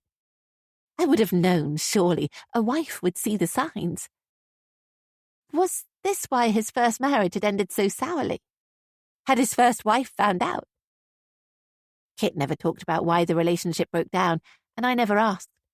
I was in the first flush of love and couldn't bear to think about him being with anyone else, so it was easier to pretend his first wife didn't exist. Don't believe me if you don't want to, Yannick says. I don't care. I'm only telling you because you asked. Why didn't you tell me? Nausea rolls around my stomach like I've swallowed a gallon of poison, but the only poison is in my head. He shrugs. You know why. Because you're blackmailing him. Yannick winces. That's a strong word. I promised to protect his secret, that's all. In return for what? But I suspect I already know. Has this just been about furthering your career? You don't know what it's like, Auntie Kath. I'm good at my job. Bloody good. But I just wasn't getting the breaks. I'm fed up reading the news in the regions on the graveyard shift. I needed a story to help me stand out. So you used us? Nobody was meant to get hurt, he says. The image of Kit lying broken and twisted in a pool of his own blood on the ground below us flashes through my mind. I squeeze my eyes closed, trying to shut it out, but it's something that's always going to haunt me. There are simply some things you can't unsee. And then there was Blair Black, unfairly victimised and brutally murdered on his own doorstep when he had nothing to do with Annie's disappearance. And Annie herself. Who knows how damaged she's going to be by all of this? Why did you point the finger at that guy on the estate when you knew it had nothing to do with him? Yannick sighs. I needed an angle. The story was getting away from me, and my boss was piling on the pressure. I never thought anyone would do anything about it. It's not my fault. It kind of is, Yannick. It's entirely your fault. He shrugs like he doesn't care. I'll admit, things haven't exactly gone to plan, but with your interview on camera, it's salvageable. Even now, with 2 dead bodies, he's still thinking about himself. I've never known anyone so cold. His mother would be mortified, I'm sure. Monica never brought him up to be so uncaring. Maybe it was because he never knew his father, or that his mother died at such a tragically young age. Is that why he's become such a cold-hearted adult in desperate need of recognition and praise? Did Monica not love him enough? Did she make a mistake bringing him up as a single parent? Or does this go further back, to my father's death? Maybe it sat heavily with Monica too, and somehow that filtered through to Yannick. But I'm no psychologist. I guess I'll never know for sure. And the theft from the charity, whose idea was that? I ask. Uncle Kit needed to persuade you to agree to his plan. It was his idea to tell you he'd been caught with his hand in the jar at work. The first sirens sound in the distance. We don't have long. I've already made up my mind to tell the police exactly what happened from the moment Kit first told me he was in trouble and proposed the sham abduction. I'll tell them Yannick was involved from the start and how he was blackmailing Kit, and that I foolishly went along with it all. Let them throw the book at me. I draw in a deep breath, savouring the salty tang of the marsh air. It's going to be a while until I get to experience it again. So I try to memorise it. I imagine the smells inside a women's prison are quite different. I don't relish going to jail. I don't even know how I'm going to cope. I've heard all the horror stories, the bullying and the violence, the constant threats and mind-numbing boredom. But I know it's what I have to do to make my peace, to pay my penance, to find forgiveness for what I've done. I'm under no illusions. People hate women like me, mothers who abuse their own children. But I didn't abuse Annie. She was always safe and well looked after. I love her more than life itself and would never knowingly harm her. But I doubt other people will see it like that. The sirens draw closer, filling the silence that settled between us. The first vehicles arrive, crunching across gravel and skidding to a halt. Car doors open, feet thud across open ground, babbling on radios, orders being given. I stand up and turn towards the ladder as I hear someone climbing up. An athletic-looking officer in short sleeves and body armour steps on board with a grunt. "She did it, officer!" Yannick wails, turning on the emotion like a tap.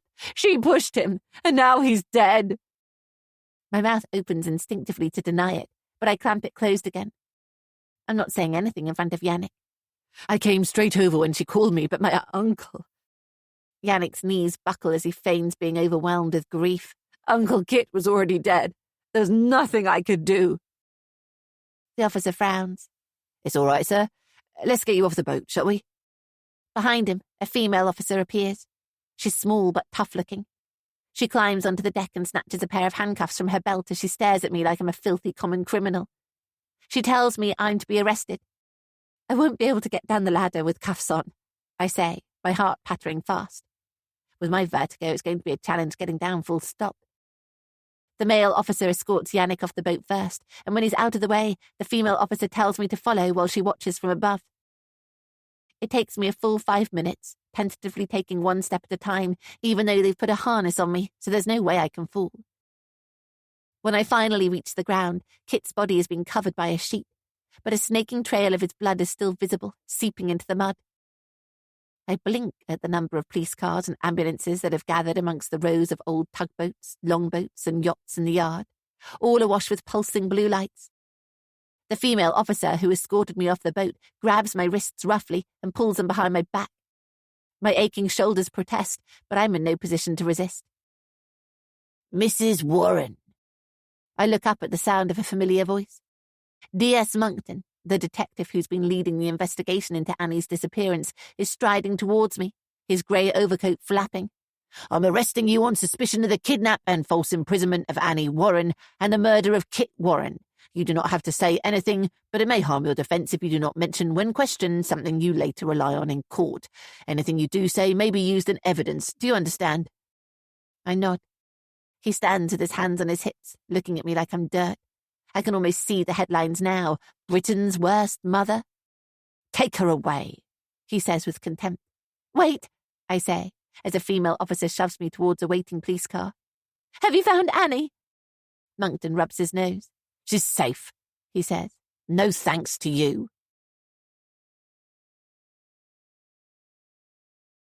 Chapter 44. The side of my head bumps against the cold glass with every jolt in the road, but I don't feel it.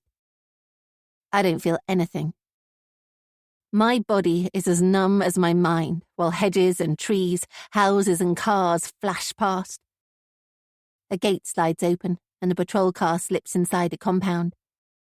I guess we're at the police station. I wouldn't know. This is all alien to me. The car pulls up, the door is thrown open, and I'm told to get out. I keep my head down and my eyes on the ground, watching my shuffling feet as they march me into a windowless building. I wish they'd given me some shoes. An older officer behind a tall counter takes my details. My name, my age, my date of birth. Asks me about my health. It's all very official. Then they put me in a cell, which is nothing more than a narrow room with painted walls.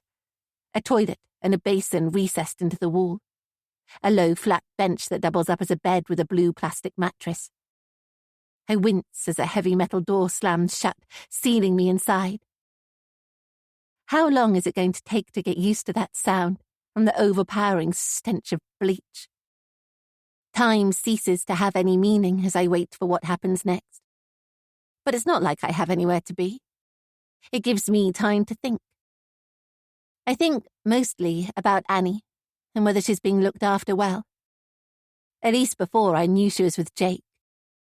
What do they even do with kids when their parents have been arrested and there are no other family members around? I mean, there's Yannick, of course, but there's no way he's going to agree to take her. Or at least I hope he doesn't. I couldn't stand the thought that she was with him. I suppose that's what social services emergency care is for. Not that I have any idea how it works. Do they send the kids off to a foster family, Or is there a big children's home they get swallowed up into, like being sent off to boarding school? My poor Annie. It's going to be horrible for her. She won't have any idea what's going on, and I don't suppose I'll tell her what's happening to me either. She's the innocent victim in all of this, and yet she's being punished for my crimes. When they send me to prison, what's going to happen then? And afterwards, when I've served my sentence, will she be able to come home with me? Or will they make a court order removing my parental rights? That would be the worst punishment. When I'm finally marched into an interview room, D.S. Monckton is waiting for me on the opposite side of a table with a woman I don't know. A more senior officer, he tells me, but whose name I instantly forget. She sits at Monckton's side and lets him do the talking while she watches me, taking notes. First, they remind me of my rights and that I'm entitled to a lawyer. I don't want or need a lawyer. I've already told the custody sergeant. It's only going to slow things down, and I want this over as quickly as possible. I'll tell them everything they want to know. The worst that could happen is the investigation is strung out. The sooner we get to court, the better. I just want to begin my punishment. You understand the seriousness of the charges, Mrs. Warren? Monckton asks, leaning across the table. My gaze is drawn to the razor rash around his throat, all those little hair follicles angry and inflamed. Yes. Shall we start with what happened to Annie? He asks. You made a 999 call on Monday at 7:05 p.m, claiming your daughter, Annie Warren, had gone missing. You subsequently claimed to officers that you thought she'd been abducted. But that was a pack of lies, wasn't it? The truth is you'd removed your daughter from the house yourself. Yes. Can you speak up for the recording, please? I clear my throat and push my hair out of my eyes. Yes, I repeat louder. And for what motive? Money? At first, yes. It was my husband Kit's idea. He told me he'd been caught stealing from the charity where he works and needed to pay the money back or they were going to press charges, I explain. He thought we'd be able to claim any reward for Annie's return the papers put up. Monckton's eyebrow arches. How was that going to work exactly? We were going to arrange for Annie to be found by a friend, then we'd split the cash. What friend? I promised myself to tell the truth, but I don't want Jake dragged into this. He only agreed to help because he saw how desperate I was. It wouldn't be fair if he was punished. I don't know. We hadn't got that far, I say. And where did you take Annie? To the boatyard? Yes, I lie. It's another half-truth to protect Jake. Kit found the boat a few weeks ago. It's being refurbished, but the owner's abroad. So you admit you and your husband kidnapped your own daughter and falsely imprisoned her? Yes, I say, hanging my head. I'm guilty of everything. As unbelievable as it seems now, we actually let Annie walk home from school as normal the day she went missing. She took the exact same route past the church and the factory by the creek as she did every day. But not a single person noticed. Why? Because there was nothing to see.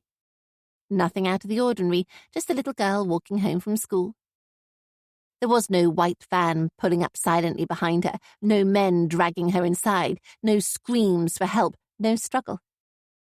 She simply let herself into the house through the back garden, the same as she always did. When I told her she was going on an adventure to stay with my friend Jake, she didn't want to go, of course, which is why I had to drug her. It was as I was crumbling one of those old seasickness tablets into a mashed potato that I had my first pang of doubt. She was only 10. I wasn't even sure if you could overdose on seasickness medication or whether they would have any lasting effects. Following the plan we'd agreed, I called Kit at around 4:30. He'd gone to work as usual to avoid raising suspicion and had slipped outside to take my call. If you follow the plan, nothing can go wrong. It'll only be for a few days. A week at most, and then we can go back to normal, he promised me. He never mentioned that we'd need to put on a show for the press until it was too late, and I was left with no choice. We were an upstanding, respectable family, he said. The press would lap it up and be falling over themselves to offer a reward, he assured me. Annie fell asleep on the sofa watching TV and wouldn't wake up even when I tried to rouse her. I called Jake and told him it was time. He came straight over, backed his van up to the rear gate, and together we carried her out of the house. There were so many flaws in the plan, I was amazed we got away with it. What if someone had remembered Annie walking home? Or seen her slip in through the back gate?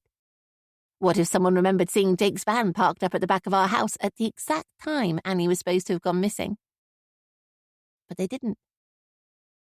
I suppose, unless you give them a reason, most people don't notice the apparently ordinary things going on around them. We're also focused on our own lives, our own worries, our own little problems. We're usually not paying attention to most other things happening on the fringes of our orbit. Kit arrived home a little after 5:30, and we set out together on our imaginary hunt for our daughter, while Jake settled Annie into a temporary home in his loft. At 7 o'clock, back at the house, I took a moment to imagine what it would be like if Annie really had been abducted. My tears came remarkably easily. Kit handed me my phone and nodded at me to make the call. The police were at the house within the hour, and there was no going back. The first night was the worst. I didn't like that we had to keep her sedated, but I accepted it was a necessary evil. I grew into my role as a grieving mother, almost believing it at times. And actually, it wasn't difficult to appear convincing.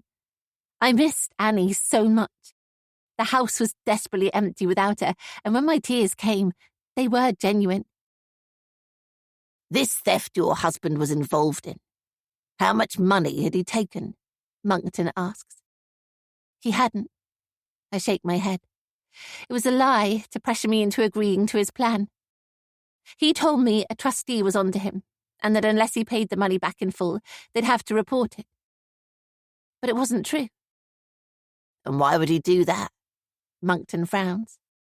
I'm not sure if he believes me, but it's a God's honest truth. It wasn't Kit's idea to kidnap Annie. It was my nephew, Yannick Keller. He's a TV reporter. He was blackmailing my husband. Monkton sits back and throws a glance at the female detective, whose perfectly shaped eyebrows shoot up. She nods at him to continue. "Blackmail? That's a serious accusation." Yannick had some disturbing information. A sick feeling swells in the pit of my stomach as I think about what Yannick told me. He told Kit that unless he went along with the abduction, he'd tell me everything. He was worried if it came out, it would be the end of our marriage, his career, and his reputation. There might even be police charges. "And what was in it for Mr. Keller?" I shrugged. He knew it'd be a huge story, and I guess he wanted the kudos of reporting on it from the inside. Kit promised him an exclusive interview. Yannick seemed to think that would attract the attention of the network, and, I don't know, they'd offer him a job or something. "You're telling me Mr. Keller facilitated this whole ruse purely for the sake of his career?" It escalated out of hand, I say. No one was supposed to get hurt. Yannick spotted an opportunity and exploited it. That's my nephew for you. Have you spoken to him yet? He says none of this had anything to do with him. You need to speak to him again. What information did your nephew have on... As you listen, remember that rest is also part of the experience. Enjoy this break as a small gift for your mind, and thank you for choosing this free audiobook.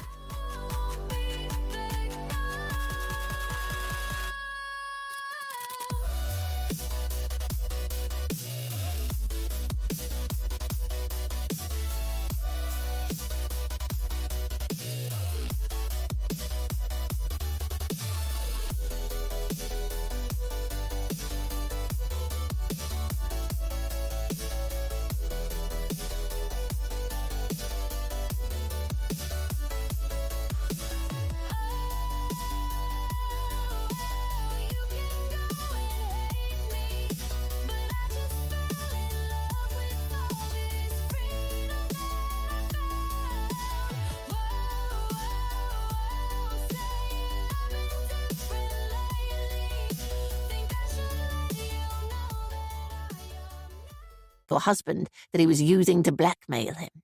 Monkton asks. I chew my lip. I don't want to think about it, and I certainly don't want to repeat it. But I'm going to have to tell them.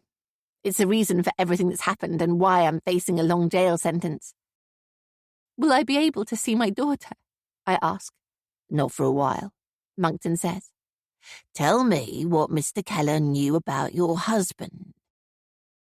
Monkton listens attentively as I detail what Yannick told me on the boat about the depravity of Kit's crimes. Can you believe him? I didn't want to. Of course I didn't. But it makes sense now. I guess he'll be checking with the charity. If they don't know anything about the theft, then what Yannick told me must be correct. And how did you feel when your nephew dropped this bombshell? I wet my lips and looked Monkton straight in the eye. It made me feel sick. I see, he says. And your husband's death. Tell me about that. That wasn't me. No, that was Yannick. I tell him how I lost my nerve after Blair Black's death and was going to come clean to our liaison officer Zara, and that Kit had caught me on the phone, attacked me, and imprisoned me on the boat with Annie. I don't think he ever planned to hurt me, but he panicked. He didn't know what to do, so he called the only person he thought could help, I say. Your nephew, Mr. Keller. When he arrived, Yannick started taunting him. I didn't know about the blackmail at this point, but Yannick was threatening to tell me. That's when they got into a fight, and he pushed Kit off the boat. Monkton scratches the back of his neck and stares up at the ceiling. That's convenient. Convenient? It's not convenient in the slightest. Kit is the only other person who can verify he was being blackmailed. Without him, it's my word against Yannick's. Monkton watches me closely, like he's peering through my skin and into my soul. It makes me shudder. Look at it from my perspective. You've just found out your husband isn't the man you thought he was. Maybe you argued, maybe you didn't mean to kill him, but you pushed him and he fell to his death. I shake my head. That's not what happened, I say. I hold his gaze. It's vital he believes me. I'm not going to carry the can for my husband's death. Isn't it? You had the means, the motive, and the opportunity, and we have a witness. Your nephews testified that you killed your husband and that it wasn't an accident. It wasn't like that. Yannick pushed him. But that doesn't make sense, Monkton says. Why would he want your husband dead? It was an accident, I told you. They were fighting. I want to help you, Kathy, but I can't if you're going to keep lying to me, Monkton says, leaning across the table and lowering his voice like he's my friend. But I don't trust him. I'm telling you the truth, I shout. I've admitted everything Kit and I did and how we planned Annie's abduction. I'm not proud of it, but I'm ready to accept my punishment. I'll plead guilty to it all. I'll walk you through every minute of it, but I'm not admitting to something I didn't do, and I didn't kill my husband. Maybe I should have asked for a lawyer after all.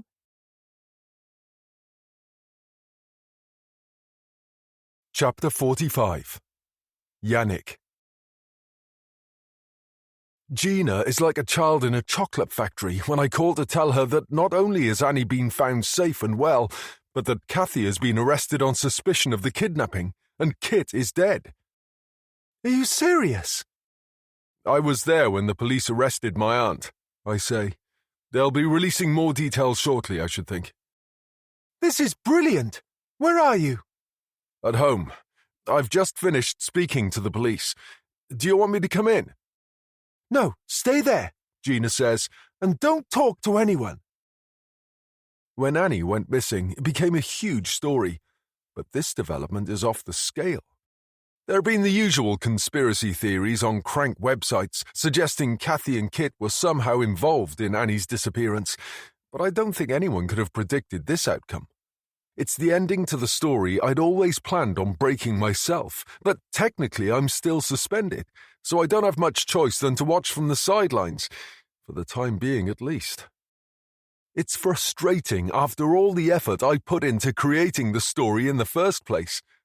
It was my idea to fake Annie's abduction and to have her found alive and well several days later after interest in the case had reached a fever pitch. My magnum opus. My passport to the big time. But it's okay. No one else has the complete inside track. No one else is going to get the full confession from Kathy or be able to provide the eyewitness testimony I'm planning to give. I could even embellish it a little and reveal how I found my aunt about to take her own life and talked her out of it. I'll be a hero. After taking a long, hot bath and changing into some clean clothes, I collapse on the sofa and start flicking through the rolling 24-hour news channels to see how it's all unfolding. The police still haven't released much in the way of detail yet, other than issuing a brief statement confirming Annie has been found alive and well and taken into protective care. There's no word on Aunt Kathy or Uncle Kit, but all the stations are tentatively reporting rumours they were behind the plot to kidnap her, and some are even airing unconfirmed reports that Kit has died. Some are saying it happened during an altercation when police confronted him, but the press is playing a guessing game, desperately trying to fill an information vacuum when there's no concrete information to go on. Only Kathy and I know what really happened, and all this speculation is only deepening the public's thirst for more. It's playing out perfectly for me. They'll be clamouring to hear the story I have to tell. And as much as I'd like to be in the thick of it, reporting on the latest developments, I can wait. It'll be worth it in the long run. It's late afternoon, and I'm still sprawled out on the sofa, dozing, when there's a knock at the door. It's probably another courier wanting to leave a parcel for my neighbours. I even throw the door open and reach out my hand to take the package. But instead, I find two uniformed police officers on the doorstep. I thought I'd finished with the police after I gave my statement. Yes, I ask, both irritated and intrigued as to why they're here. Do they want me to clarify something I said earlier? Mr. Yannick Keller, the taller of the pair says gruffly. It's apparent from his tone this isn't a social call. I'm arresting you on the suspicion of the murder of Kit Warren. You do not have to say anything. Hang on, what? I'm sorry, sir. You need to come with us. I've not done anything. That stupid bitch has gone back on her word. She's told them I killed Kit, hasn't she? I knew I shouldn't have trusted her. I should have gone with my original plan and killed her when I had the chance. Please, sir, don't make this any more difficult than it needs to be, the officer says. I can't afford to panic. I need to think. There's no evidence against me other than Kathy's word, and no one in their right mind is going to believe a thing she said after she kidnapped her own daughter. I just need to keep calm and stick to my story. Could you turn around and put your hands behind your back? The officer instructs me as he takes a pair of handcuffs from his belt. I'm sure I spot a couple of curtains twitching as I'm unceremoniously marched out of the building and into a waiting car. At least it's only a short journey to the police station, and they take me straight into an interview room where they sit me on a hard wooden chair in front of a table. A few minutes later, a detective, a guy called Monkton, who took my statement earlier, enters the room with a woman, a senior officer with a surly expression. What's this about? I demand, as they pull up chairs on the other side of the table. We'll come to that, Mr. Keller, Monkton says, switching on a voice recorder and announcing who's present in the room. He reminds me I've been arrested and reads me my rights. I've already told you everything I know, I say, folding my arms across my chest. I know it looks defensive, but I'm not happy about being treated like a common criminal. New information has come to light about the death of Kit Warren, he says sternly. It's been alleged that you killed him. I snort a derisive laugh. That's nonsense. Is it? Perhaps you can tell me again how you came to be on the boat with your aunt. I sigh wearily and recite my story. I need to keep to the facts and not be tempted to embellish. Your aunt, Kathy Warren, claims the idea to fabricate the abduction of Annie Warren was yours. That's crazy. Why would I do that? She's trying to save herself. She admits full responsibility for her role in the abduction of her daughter, but says you were blackmailing your uncle, Kit Warren. Blackmail? I screw up my face, hoping to look suitably horrified. You had certain information about your uncle that he didn't want divulged to his wife or the wider public, because he was fearful that information would lead to the end of his marriage, his possible arrest, and damage to his reputation, Monckton says. So Auntie Kath has been singing her little heart out, trying to paint it to look like she's accepting full responsibility for taking part in the kidnap while shifting the blame onto me. Too bad for her that there's not a shred of evidence to back up her claims. It's her word against mine.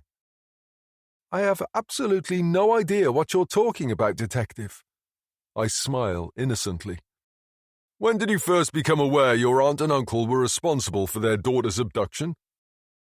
Like I said before, I had absolutely no idea until Auntie Kath called me earlier today from the boatyard. I explain. He needs to believe I'm being open and honest with him. If I'd had the faintest idea what was going on, I'd have let the police know. Of course I would. Why did you insist your aunt and uncle didn't speak to any other journalists? But they did. They signed a deal with the tabloid paper that put up the reward. Without your approval?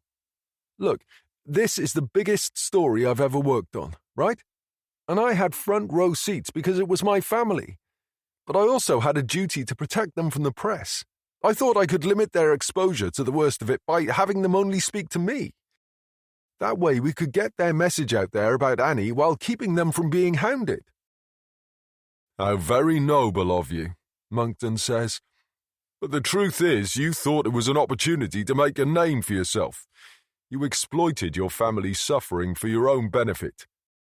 Not true. And worse than that, you strong-armed your uncle into agreeing to kidnap Annie because you calculated a story this big would kick-start your career. How long have you worked in the regions? It must feel a bit beneath you these days. You saw this story as a chance to showcase yourself to the national networks, didn't you? Wow, I say, you really do have a fertile imagination, Detective. Monckton pauses for breath and changes tack. Let's go back to the phone call you received from Kathy Warren earlier today. Where were you? In Faversham. Why? You'd been suspended, hadn't you? There was no reason for you to be in the town. I wanted to be there for Auntie Kath and Uncle Kit. How did your aunt sound when she called? I blow the air out from my cheeks. Upset. She was crying, almost hysterical, I would say. What did she tell you? That she'd found Annie, but that Uncle Kit was dead and she'd pushed him. To be honest, she wasn't making a great deal of sense. And she asked you for help? Yes, that's right. So you went to the boatyard where she told you they'd been hiding Annie? Yes, no. I quickly correct myself. It suddenly feels hot in the room. A sheen of sweat is forming across my forehead, but I don't want to draw attention to it by wiping it away. She said she'd discovered Uncle Kit had been hiding Annie on the boat. She didn't know anything about it. And what did you find when you got there? I shake my head and force my eyes to water, thinking about a pet dog we'd had to have put to sleep when I was 14. Uncle Kit was dead. I gasp. A few tears should do it. I don't want to ham it up and overdo it. His body was lying on the ground and there was blood. Lots of blood. It was horrible. And what did you do? Did you check if he was still alive? Did I? No, I stayed with Kathy on the boat. Would that make me sound callous, uncaring? I was in shock. I wasn't thinking straight. But hang on. I told Monckton I arrived after Uncle Kit had died, so I would have had to walk straight past his body. That would have been callous if I'd not checked. It seemed obvious he was dead, I mumble, but I checked for a pulse and listened to hear if he was breathing. I lower my head and swallow hard, like I'm struggling with my emotions. And then what? I climbed on board the boat and found Aunt Kathy on the deck, crying. What did he do to your lip, by the way? My hand flies involuntarily to my mouth. Even though I've cleared up the cut and the blood, my lip has ballooned up. There's no hiding it. Kit caught me square in the jaw with his fist. He even managed to loosen a tooth. I hit it on a cupboard. Right, Monckton says. The intensity of his stares suggests he doesn't believe me, but he can't prove I'm lying. And what did your aunt, Kathy, tell you about what had happened? She said she'd followed Uncle Kit to the boatyard that morning and discovered he'd been keeping Annie hidden on board the boat. She said they'd argued and she'd pushed him. He fell over the side and was killed instantly. Monckton pushes his chair away from the table and folds his arms, mimicking my own body language. Let me give you another scenario, he says. Your Aunt Kathy was a willing participant with your uncle in the abduction of her daughter, encouraged by you. But when a group of vigilantes killed an innocent man they thought was responsible, she lost her nerve. And when she threatened to confess her part in it, her husband attacked her and imprisoned her on the boat with their daughter. Not sure what to do, Kit called you, the only other person who knew the truth. When you arrived, you and your uncle argued. You threatened to reveal his secrets to Kathy, and in the heat of the moment, you pushed him off the side. No, I say, shaking my head vigorously. Absolutely not. That's not what happened. I mean, I feel sorry for my aunt. She was under enormous strain thinking Annie might be dead, and then to find out it was Uncle Kit all along must have been devastating. You can understand why she lashed out, can't you?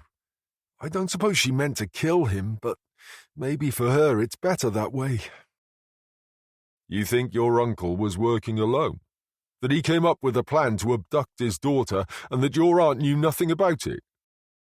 That's how I understand it, yes. Why would your uncle do that? What possible motive could he have? I've no idea, Detective. Isn't that your job to find out? They keep making me go over and over the story, again and again and again. I suppose they're looking for holes and inconsistencies, chinks of light in my narrative. But I stick to the facts and repeat them, careful not to elaborate with unnecessary details. Eventually, Monckton concedes defeat. There's nothing they can pin on me, even if Kathy is conspiring against me. All right, Mr. Keller. That's all. You're free to leave, Monckton says. That's it? I'm not under arrest anymore? No. I scrape my chair back and stand. I hope I've been of some help, I say graciously. Monckton stares at me with ill-concealed disdain. He doesn't believe me. But I don't care. He can't prove anything. And please, my Aunt Kathy has been through hell the last week. Go easy on her, okay?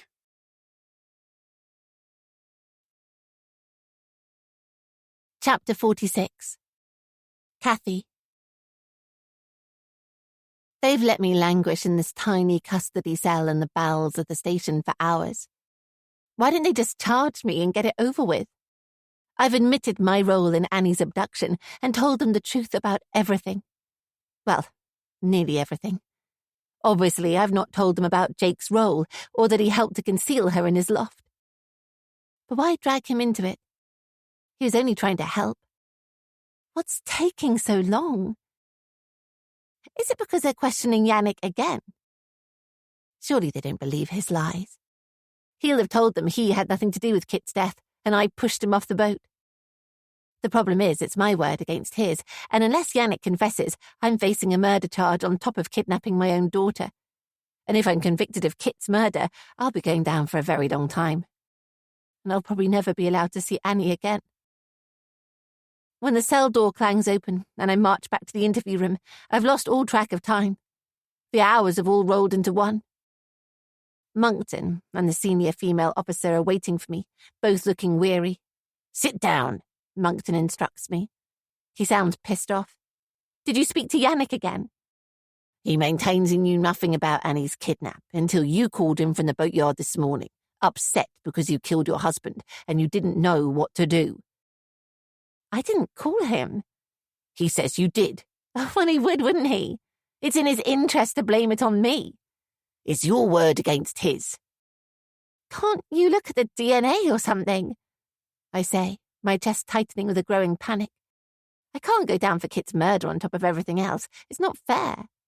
Obviously, your husband's body is undergoing a full forensic examination, but that's going to take some time. And we already know Yannick came into contact with him when he arrived at the boatyard because he stopped to check if he was still alive. There's bound to be DNA cross-contamination. They were fighting, I say, desperately trying to think of anything to expose Yannick's lies. Kit punched Yannick in the face. Can't you find skin traces or something from his nails or his knuckles? Like I said, Mrs. Warren, we're looking into it. We're also examining Mr. Keller's phone records to see if his movements tally with what he's told us. I shake my head. At best, they're going to show Yannick arrived at the boatyard earlier than he's claiming, although if they prove he was already at the yard at the time of Kit's death, that might even be enough to call into question his version of events. I guess it depends on how accurately they can determine the time of Kit's death. But then it hits me. He's made a mistake. A smile creeps across my face. Yannick says I called him after I killed Kit, right?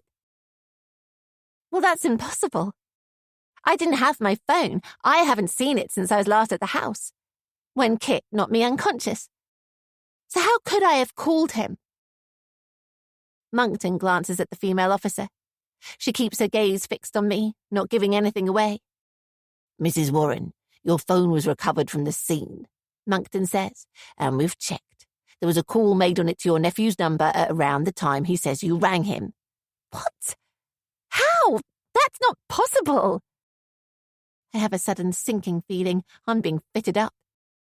If Kit used my phone to call Yannick, it's another nail in my coffin. They'll never believe I'm innocent. Shall we go over the sequence of events one more time? Monkton says. He's not asking, he's telling me. We run through everything, starting with the argument I had with Kit after Blair Black's death, and how I rose early the next morning and visited Pam Buckley, where I almost confessed to her. What did you do after seeing Miss Buckley? I need to be careful. I can't tell them I went to Jake's house. I don't want them to know he had any involvement at all. Of course, there's a danger Annie will say something if they question her, which they will. But he kept her so heavily sedated, hopefully she won't be able to recall exactly where she was being held. I spent the day walking around thinking, I say. I couldn't bear the idea of being in the same house as Kit. You have to understand I didn't know what to do. I didn't want anyone else getting hurt. But I knew that by confessing, we'd be facing police charges and vilified by everyone. But more than that, I just wanted Annie home. So you decided to finally come clean? I nod. I was going to speak to our liaison officer, Zara. I tried calling her. I left a voicemail. And that's the last thing I remember until I woke up on the boat with Annie. Mr. Keller says you weren't involved in Annie's abduction. He says it was all Kit's idea and you only found out earlier today. Why would I confess to something I haven't done? I told you. Kit and I planned it together to claim the reward to pay back the money I believed he owed the charity. I wasn't aware of Yannick's involvement at that point. But no matter what I say, I can tell they think I'm lying, even when I'm confessing to a crime. This is worse than a nightmare. If I'm honest, Mrs. Warren, I don't think either of you are telling the truth. Monkton arches his eyebrows. The truth is simple. I faked my daughter's disappearance with my husband because he told me he'd stolen money from his charity and was under pressure to pay it back. I didn't kill Kit. It was Yannick. They fought on the deck of the boat, and Yannick pushed my husband over the edge. You have to believe me. Yannick said he was going to kill me, too. The only reason he let me live was because I promised I'd confess to Kit's murder. The words tumble out of my mouth. If I didn't change Monkton's mind quickly, he's going to throw the book at me and charge me with my husband's murder. You didn't mention that earlier. The detective lifts his chin and looks down his nose at me. You're claiming now that your nephew threatened you? Yes, I sigh. To be fair to him, I'm not sure if I was in Monkton's shoes I'd believe it either. He'd do anything to save himself. He's always been the same. Yannick doesn't care about anyone other than himself. Again, that's all very interesting, Mrs. Warren, but it sounds like desperation. The fact is, you killed your husband because you found out he'd been lying to you. He lied to you when he said he'd stolen from the charity, and he lied to you about his relationship with Yannick Keller. You were angry and ashamed, and you deliberately pushed him, intending to do him harm. Isn't that the truth? No, absolutely not. I slapped my hands on the table in frustration. You killed your husband, and now you're trying to pin his murder on your own nephew to save yourself. No! And confronted with the truth, you're making up stories to fit your narrative. The fact is, Yannick Keller had no reason to kill your husband, did he? I bury my head in my hands. This can't be happening. Mrs. Warren? Your nephew had no reason to kill your husband, did he? Like I said, I don't think he meant to kill him, I say. It was an accident. Oh, it's an accident now, is it? The walls of the room feel like they're closing in. My chair plunging into a deep, dark abyss. Warm beads of sweat stipple my forehead, my top lip. My throat is dry, parched. It's hard to swallow. There has to be a way to make them believe me. I can prove he did it, I gasp, clutching the edge of the table. Give me a chance, and I can get him to confess to everything. An idea forms in my head like rain clouds gathering ahead of a storm. He wants to interview me. I said I'd give him an exclusive. Let me do it. Let me talk to him, and I'll get him to admit everything. Mrs. Warren, you're under arrest for kidnap and murder. I can't let you speak to Mr. Keller. Why not? Don't you want the truth? There are rules. Even if we agreed to it, it would never be admissible in court. You'd rather see an innocent woman convicted than bend your stupid rules to get to the truth. What kind of justice is that? Monckton glances at the female officer. She deliberately closes her notebook and puts the lid back on her pen. What did you have in mind? She asks. It's the first time she's spoken. I hadn't expected her accent to be so strong, a thick estuary drawl. Everything has been about Yannick engineering a story to further his career, and he manipulated Kit and me to get what he wanted. It's just been one big opportunity for him. He's an egomaniac. But he's still missing an ending to his story, I say. A confession from you about how and why you faked your own daughter's disappearance, you mean? The female detective says. Exactly. It's what he wants more than anything.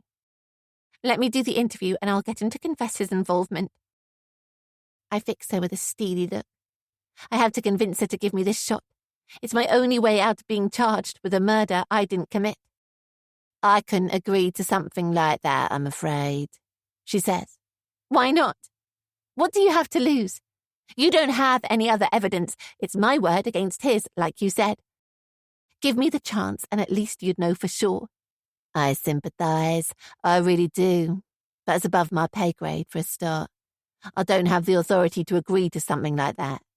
Then speak to someone who does, I snap, because I didn't kill my husband and I'm not going to jail for a crime I didn't commit. The officer taps her pen against her knee as she studies me, deep in thought. It's completely against protocol, she says. We'd need to consult with the Crown Prosecution Service before we agree to anything. She's coming around to the idea. I need to push home my advantage. He'll bite your hand off if you offer him the interview, I say. And strictly speaking, if we've not charged her, it can't be contempt of court, Monckton says to the other officer as if I'm not in the room. We'd have to release her, pending further inquiries, the female officer adds, which opens the risk she might abscond. True, and it could be tricky to justify when she's already confessed to the kidnapping. Unless we put her up in a safe house. She might need it for her own protection anyway. When people find out she was responsible for Annie's abduction, they won't take it too kindly. I watch them batting the idea back and forth like I'm watching a game of tennis. They're coming around to the idea, which means they're not completely sold on Yannick's version of events either. Look, I say, I don't care what you do. I'll take my punishment and I'll have to live with the hatred. But I'm not going down for Kit's murder. Please, let me do this. The female officer nods, and Monckton terminates the interview, switching off the recording. I can't promise anything, the female detective says, but let me speak to my governor and see what he says. 3 days later. Chapter 47. Yannick. My stomach is fizzing with anticipation. I can't wait to get started and see how Auntie Kath will deal with my questions. Harry switches on a powerful spotlight and angles it so it doesn't shine directly into her eyes, while I go through my notes one last time. The networks agreed to find a prime-time slot to show the interview, and they didn't even make much of a fuss about replacing me with a more well-known presenter. I think they liked the idea of me as Kathy's nephew there on the scene when she was arrested, leading proceedings.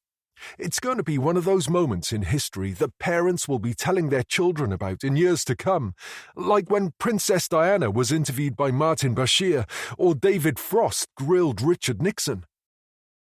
Kathy, could you feed this wire up through the front of your blouse, please? Harry hands her a lapel mic attached to a radio pack and politely turns his back to her while she pulls it up through her clothing. When she's done, he clips the microphone to the inside of her jacket, so it's virtually invisible to the camera. She tucks her hair behind her ears and shifts in her chair, pulling her jacket straight. She's put on makeup, bright red lipstick, and heavily kohled eyes. She looks pretty good. Too good if she's looking for sympathy. I would have advised less, but I'm not here to offer her media advice anymore. Could you tell me what you had for breakfast for sound? Harry asks, pulling on a pair of headphones and adjusting his camera levels as she tells him she had cornflakes and a slice of toast with butter. Harry switches off the overhead lights, so Kathy is brightly illuminated against a dark backdrop by the TV spot lamps.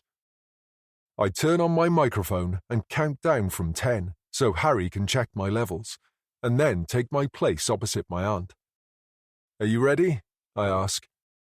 She finally looks me in the eye and nods. If she's nervous, she doesn't show it. She looks surprisingly composed, if a little distant. Rolling, Harry says, peering into the viewfinder of his camera. When I first proposed the idea of Annie being abducted, I couldn't in my wildest dreams have anticipated it would have worked out so well. Fortunately, that unpleasant incident with Blair Black has been conveniently forgotten by the newsroom, and my suspension overturned by Gina. Not that I plan to stick around in the regions. I've already been approached by one of the 24-hour rolling news channels with a job offer, although I'm not rushing into anything. At least not until this interview airs and my currency is riding high.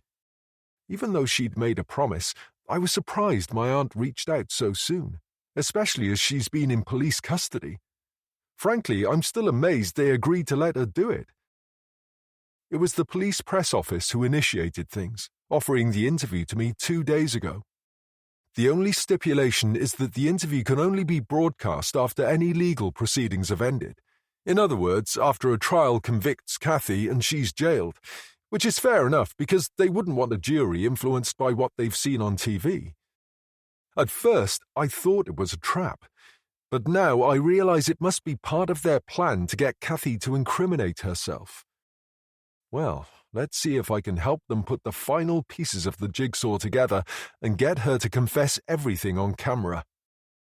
She might be my aunt, but the atmosphere is definitely strained between us. She's barely said a word to me since she arrived in the hotel room we've hired. I had to stop myself laughing out loud when I heard she'd been smuggled into the hotel around the back by a police officer to avoid running into any trouble. She arrived in the room with a scarf on her head and wearing a big pair of sunglasses, like a Hollywood celebrity trying to avoid being spotted by the paparazzi. Kathy Warren, I begin reading from my notes. Mother, wife, businesswoman, kidnapper, murderer. Why did you do it? I'd played around with a few ideas for an opening question and thought this nailed it. People didn't want to sit through a half-hour preamble as we skirted around the elephant in the room. They wanted to know how a mother could be so callous that she could manufacture her own daughter's disappearance purely for financial gain, and then murder in cold blood the husband she'd planned it with. It wasn't exactly the story we'd agreed, but if she was stupid enough to confess to kidnapping Annie when she could have blamed it all on her husband, more fool her. As long as she keeps her mouth shut about my involvement. I guess I was desperate, she says, lowering her head deferentially. That's good. No point trying to be defiant. The public will hate her even more. She needs to show she's contrite. My husband convinced me he'd stolen money from his charity and needed to pay it back to avoid jail. He came up with the plan, and I stupidly agreed to it, she says. So, why did you kill him? It's blunt and to the point, but you can't sugarcoat a question like that. She lifts her head and juts out her jaw. I didn't kill him, she says. Her eyes narrow, and she lets a momentary accusatory silence hang between us. I hold my breath. Thankfully, it's a pre-recorded interview. If she says anything that incriminates me, I'll edit it out and worry about how to deal with Harry later. He fell. It was an accident. The police say you murdered him. They're wrong.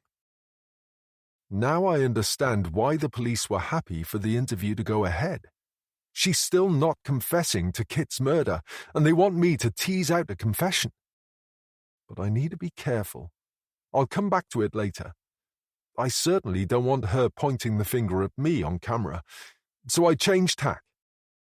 Many people watching this will want to know how a mother could do what you did to your own child. Annie, your daughter, is only 10 years old, and yet you held her captive in appalling conditions on a dilapidated yacht in a boatyard not far from your home. What kind of mother does that make you? Her eye twitches, and her jaw tightens. Did she really think with this opportunity I was going to pull my punches? I love my daughter with all my heart, and I'll always regret what I did. But I hope in time Annie can forgive me. I know what I did was wrong, but that's why I'm pleading guilty and will happily accept whatever punishment is handed down by the courts, Auntie Kath says. Have you spoken to Annie since your arrest? No. You've not spoken to her at all? I raise a quizzical eyebrow. I thought they would have at least let them meet, even if it was supervised. She's been taken into emergency care, and I've not been allowed to see her. A lot of people say you've given up any right to being a mother. Are they correct? They probably have a fair point, but doesn't everyone deserve a second chance? I just want the opportunity to make it up to Annie and tell her I'm sorry, Auntie Kath says. She puts a finger to her eye, wiping away a tear. And so we go on for the next hour, me trying to provoke her into doing or saying something that's going to light up the interview, while my aunt parries away my salvos, trying to rebuild her reputation. We both know it's a lost cause.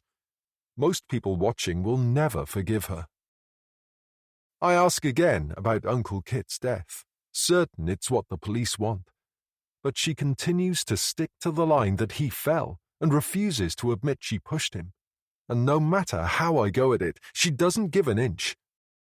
Eventually, I run out of questions and different ways of asking her if she's an unfit mother, and with time up, I conclude the interview. Great, Harry says. Let's get some reverses in the bag. He moves the camera, positioning it alongside Aunt Kathy and pointing the lens at me. Then he gets me to ask some of the questions again, filming as I nod, as if I'm listening carefully to her responses. All done, he says, turning on the overhead spotlights and switching off the TV lights. How did I do? Kathy's shoulders slump as the tension leaks from her body.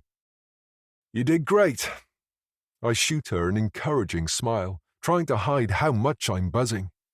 The most eagerly anticipated interview probably of the last 10 years is in the can, and it's going to change my life. Are you sure? You didn't exactly go easy on me. I shrug. I only ask the questions everyone wants answered.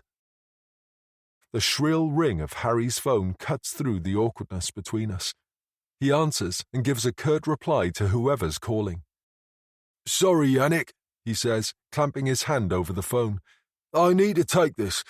I'll be back in a minute to pack up.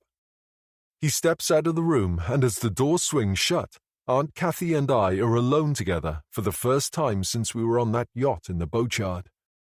Even the police officer who brought her to the hotel has made herself scarce. Look, I'm sorry about the way things worked out, I say. I'm not a monster.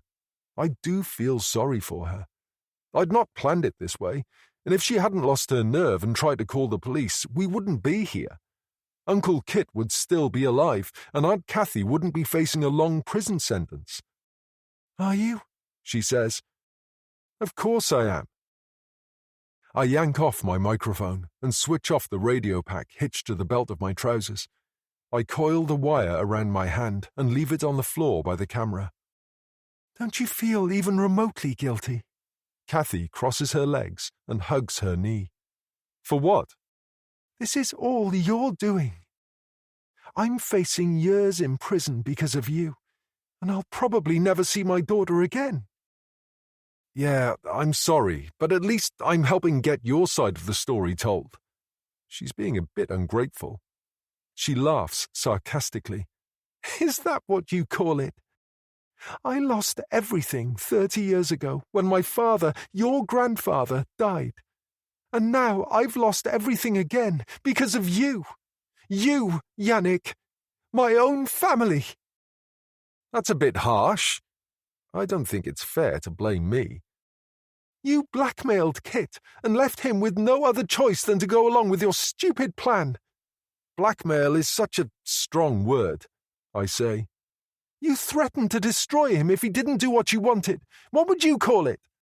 I can't help who he was, Auntie Kath. And I'm sorry if it's difficult for you to accept he wasn't the man you married, but that had nothing to do with me. Bullshit! She spits the word at me like it's poison in her mouth. I never encouraged him. He came on to me. He was my uncle, for fuck's sake, and old enough to be my father. He should have known better. Kathy wets her lips, uncrosses her legs, and refolds them. I'm thinking about changing my plea and admitting I killed Kit, she says. Seriously? Good for you. She nods and looks down at her hands. She's had her nails painted to match her lipstick. So you're off the hook. I'll take the blame for it. They probably would have charged you anyway, I say. One thing that still bothers me, though. I can just about cope with the thought that Kit was secretly gay. But you said he liked young boys? I'm not surprised it's still a struggle for her to come to terms with who Uncle Kit really was. Certainly not the man she thought she had married. Tell me that's not true, she says. I don't want to believe we were living a lie for all these years.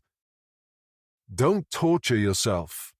It's better she doesn't know the details. She's gone through enough already. Ignorance really is bliss. Tell me, Yannick. I have to know the truth. I sigh. It's something he was obviously trying to keep hidden, maybe even from himself. I check over my shoulder to make sure Harry's not about to make a reappearance. And honestly, I didn't even have any idea Uncle Kit was queer. Kathy's lower lip quivers. It was only when he contacted me out of the blue a couple of years ago to see if we'd run a story about the charity. And as he was my uncle, I didn't like to turn him down. So we met up in Maidstone one evening after work for a drink. But when I got there, Uncle Kit was already quite drunk. Believe me, I was as shocked as anyone when he tried to kiss me. Kathy lowers her head, and I can see her jaw working, clenching and releasing over and over.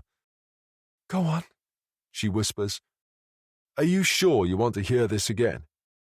Keep talking. Fine. If she wants to keep hearing the secrets Kit was keeping from her all these years, then I guess I owe it to her. Maybe it'll help her come to terms with his death. He got the message from me loud and clear, I promise. He was my uncle, and I told him he needed to go home and sober up. I didn't hear from him again until I bumped into him just before Christmas last year. He was out on the town with some people from his work, and we were having a few Christmas drinks and somehow ended up in the same club, I explain. I'd had a few gins, and Kit came on to me again. Spare me the details. Kathy's gone pale, and has started shaking. Long story short, and I know this was a mistake, but we ended up spending the night in a cheap hotel. Are you okay, Auntie Kath? She nods, but she looks like she's going to be sick. I wasn't proud of myself, but it's one of those things, isn't it? And it's not like we were related by blood. He was my husband, Kathy hisses. He was your uncle. Only by marriage. Maybe you should have kept him on a tighter leash. For a second, I think she's going to slap me. Her eyes are burning with anger and hatred. And then? She asks. A week later, he wanted to meet again. I knew it was wrong, and honestly, I wasn't interested, but I knew he needed an outlet. So I agreed to take him to a gay bar, to show him the ropes, as it were. I laugh at the memory. His eyes were out on stalks. And that's where you picked up those boys? She can hardly bring herself to say the word. It was obvious he was into the younger ones, and the younger looking, the better, I say. And? I suggested we all went back to my flat. I don't tell her about the drugs. She doesn't need to know her husband was whacked on G, parading around my lounge with his shirt off and his trousers around his ankles, cavorting like he was a podium dancer in a high-end club. That's when you filmed them? It was supposed to be a bit of fun, a souvenir from a wild evening. It was only later I understood the power of what I'd filmed on my phone. I nod. Yes. You knew it would destroy him if that footage leaked, didn't you? You knew I'd leave him, and his reputation would be in tatters, Kathy says. The boys were underage, Aunt Kathy. Nobody would have cared that he was gay, but people wouldn't have forgiven him for that. He wasn't a paedophile. I shrug. It doesn't matter what you call it. I didn't make Uncle Kit into what he was. I only held open the door. You filmed my husband having underage sex with 2 boys. That could land you in a lot of trouble. I've deleted the film, I say. But not before you'd threatened Kit with ruin. What did you say to him? That you'd release it online? Send it to the trustees, the papers, me? Kathy asks, agitated. Does it really matter now? Yes, it does. And the plan for Annie's disappearance? When did that idea spring to mind? I sigh. I've been over this with her already, but if she needs to hear it again, then so be it. I never meant anyone to get hurt, but I wasn't getting the breaks at work. They weren't even giving me a shot at presenting the main program, Auntie Kath. Just a few crumbs here and there. You don't know what it was like for me. I'm better than that. I just needed to show them. I thought if I could deliver a major story everyone else was chasing, they'd have to sit up and take note. That's when I thought about Annie and how incredible it would be if she went missing for a few days, only to turn up safe and well a week or so later. I knew there'd be huge media interest. And you threatened to release the footage unless Kit went along with it, Kathy says. Well, I hope you're proud of yourself. I shrug. What can I say? I'm not proud of the mess I've caused, but sometimes you have to create your own luck. I'm sorry Auntie Kath is going to carry the can and Uncle Kit is dead, but I'm not responsible. If they'd kept to the plan, everything would have worked out, and no one would have been hurt. Did he tell you how he was going to persuade me to agree to it? I figured he'd find a way, and a couple of stills from the footage sent to his work email seemed to hurry him along with a plan. I explain with a grin. There are tears in Kathy's eyes again. She looks up to the ceiling, and as she blinks, a solitary tear rolls down her cheek. I only did it for Kit. For our family. I couldn't bear the thought of us being torn apart, of Kit being sent to prison and Annie growing up with the shame of knowing what her father had done. But that was the least of my worries, wasn't it? Look at me now. At least I've held my hands up, and I'll pay the price, whatever it is. Keep your nose clean, and in 20 years you could be out, I say. It's not that long. Or you could do the decent thing and confess that you killed Kit. Are you insane? I'd lose everything, I say. Anyway, we had a deal, remember? I remember, she says, her eyes narrowing. I glance towards the door again. It would be unfortunate if Harry overheard this conversation. I spared your life, Aunt Cathy, I say, leaning forwards and speaking in a low whisper. That's right. You promised you wouldn't kill me if I told the police I'd murdered Kit. But you pushed him. It was an accident, Auntie Kath. You know that as well as I do. You killed him. Yes, but I never meant to do it. The sound of the hotel door crashing open startles me into paralysis. Half a dozen or more uniformed police officers pour into the suite, yelling, screaming at me. Get down on the floor! Put your hands behind your head! Aunt Cathy gets up out of her chair and backs away, watching me. What's going on? I gasp, unable to comprehend. Get down on your stomach! An officer screams in my ear. I raise my hands and drop to my knees. He pushes my face down into the thick carpet and kneels on my spine as he pulls my hands behind my back. Yannick Keller, I'm arresting you on suspicion of the murder of Kit Warren and for conspiracy to kidnap Annie Warren. I turn my head to see a detective in a cheap grey suit holding up his warrant card. You do not have to say anything. I didn't do it, I yell. I didn't do anything. In the corner of the room, I catch sight of Aunt Cathy, a sly smile playing across her face as another plainclothes officer helps to remove her lapel mic. I swallow a hard lump in my throat as my whole world implodes. I have this plunging, sinking, spiraling, out-of-body sensation of everything going catastrophically wrong. All my hopes and dreams being wrenched from my grasp. How could I have been so stupid? She set me up. Got me to confess while she was still wearing a live microphone, with the police no doubt recording and monitoring in another room. No wonder they were so keen for the interview to go ahead. And now they know the truth.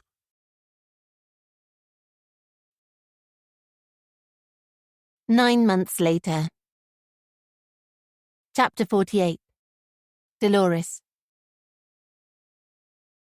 A glum, overweight prison officer studies Dolores' driver's license for a few seconds before comparing the grainy thumbnail image to her face. Someone else goes through her bag, and the third officer pats down her arms and legs and peers into her mouth. It all seems a bit much, but it's the price she has to pay to visit Cathy Warren. She joins a small group of friends and family who are taken into a large, airy room with plastic chairs attached to wooden tables, spaced evenly apart. Another female guard gives them a number and tells them to sit and wait in the corresponding seat. She instructs them sternly not to move from their allocated places, but says they're allowed to hug briefly at the start of the meeting. Otherwise, she says they're to keep their hands to themselves and not attempt to pass anything to the prisoners. The clock on the wall hits 11, signalling the arrival of a stream of tough-looking women who shuffle into the room. Some have braided their hair. Others have lost teeth. Almost all have tattoos and piercings. Cathy is the last to enter, shuffling forwards, unsure of herself in a loose-fitting duck-egg blue t-shirt, unflattering canvas trousers, and white trainers. She looks like she doesn't belong here. But she does. They must know who she is, and Dolores imagines the other prisoners have probably given her a hard time. Inmates who've committed crimes against children make popular targets. "Hey, Cathy, how are you?" Dolores says as Cathy heads towards the table. Dolores stands, but they don't hug. "Thanks for coming." "I wasn't sure you would," Cathy says, pinching up the slack in the legs of her trousers as she sits. Dolores is on Cathy's approved friends and family list, and they've been speaking by telephone for a few weeks. At first, they chatted about how Cathy was coping with life behind bars, and mostly, Dolores listened as Cathy told her how she was having trouble sleeping, how she couldn't get used to the constant noise, or the drug-taking, or the undercurrent of violence that was ever present. It took her by surprise when Cathy asked if she would visit. Was she lonely? Did she think Dolores was her friend because they'd chatted a few times? I want to tell you my side of the story, Kathy explained when Dolores hesitated, trying to think of an excuse why she couldn't make it. I want to do an interview with you. I want to tell you everything, nothing but the truth. It was an opportunity that couldn't be missed, the chance of a genuine exclusive. The only other interview Kathy had given since her arrest was to her nephew Yannick, although it had never been broadcast. The police seized it as evidence and refused to release any of the material. Dolores pulls out her notebook and opens it on her knee, conscious they don't have long. They'll probably have to do the interview over the course of a few visits, but that's okay. They have all the time in the world, and Kathy's not talking to anyone else. How could a mother kidnap her own child? Dolores asks. What was going through your mind? Kathy clasps her hands in her lap like an old lady, her shoulders hunched apologetically. I was actually trying to protect my family, believe it or not, she says after a moment's thought. You told the court your husband talked you into it because he was hiding his sexual misdemeanors from you. Did you ever suspect he might be gay? Kathy lifts her chin and looks Dolores in the eye. I had absolutely no idea. He kept it very well hidden. And you only found out when your nephew eventually told you? After he pushed Kit to his death, Yannick explained everything. That was when I finally understood our whole marriage had been a sham. I'd been desperately trying to hold our family together, and all the time it had been based on a lie. The family I'd worked so hard to protect didn't exist, she says, with surprising candour. Yannick's currently serving a 10-year jail sentence of his own for manslaughter after a lengthy trial in which he continued to plead his innocence and blame Kit's death on Kathy. What's happened to Annie? Have you had any contact with her? Dolores asks. Kathy's lip trembles and a sadness glazes her eyes. No, she mumbles. They've not let me see her. Do you know what's happened to her? She's in care, but they're trying to get her adopted. We're working on something, but I can't really talk about it, I'm afraid. We? My legal team. Dolores glances up from her notes. Kathy had chosen to represent herself in court. She said she had nothing to hide and was willing to admit her full role in Annie's abduction and false imprisonment. So it's a surprise to Dolores that she has employed lawyers now. You're trying to win back custody. I'd rather you didn't report that, she says. I'll tell you anything else you want to know, but I don't want anything to jeopardize any chance of securing Annie's future. Dolores hesitates. It's a great new angle on the story. The mother who kidnapped her own daughter, launching a legal bid from prison to obtain custody of her child. But she scratches through her notes. Kathy's been through enough already. She won't risk destroying this woman's chance of being reunited with her daughter for the sake of a story that will be old news 24 hours later. How are they treating you? Kathy looks around the room at all the other prisoners, preoccupied with children, partners, parents, brothers and sisters. It's okay, she says. Are they giving you a hard time? She shrugs. Dolores notices the blue tinge of a bruise on the inside of her arm. I did wrong. I have to accept my punishment. Oh, Kathy, be careful. 8 years is a long time to survive in prison. I'm okay. I'm keeping my head down, and who knows if I can keep clear of trouble. I could be out in 4 years. 4 years is still a long time, especially when you have a target on your back. Why did you reach out to me? Dolores asks. What are you hoping this interview will achieve? Kathy cocks her head. I'm not looking for sympathy, she says, frowning.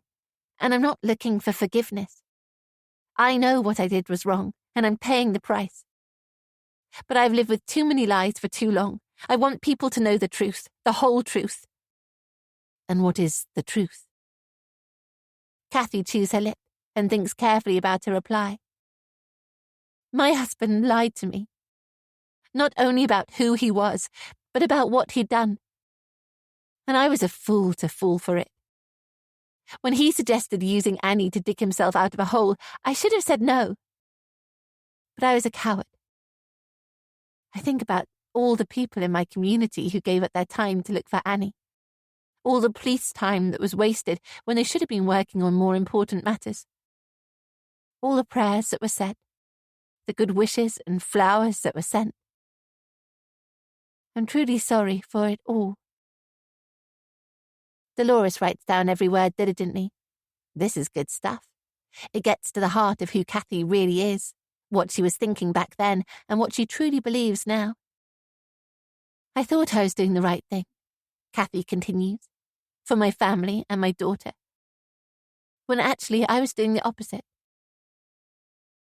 I hope that one day, when she's old enough to understand, Annie finds it in her heart to forgive me.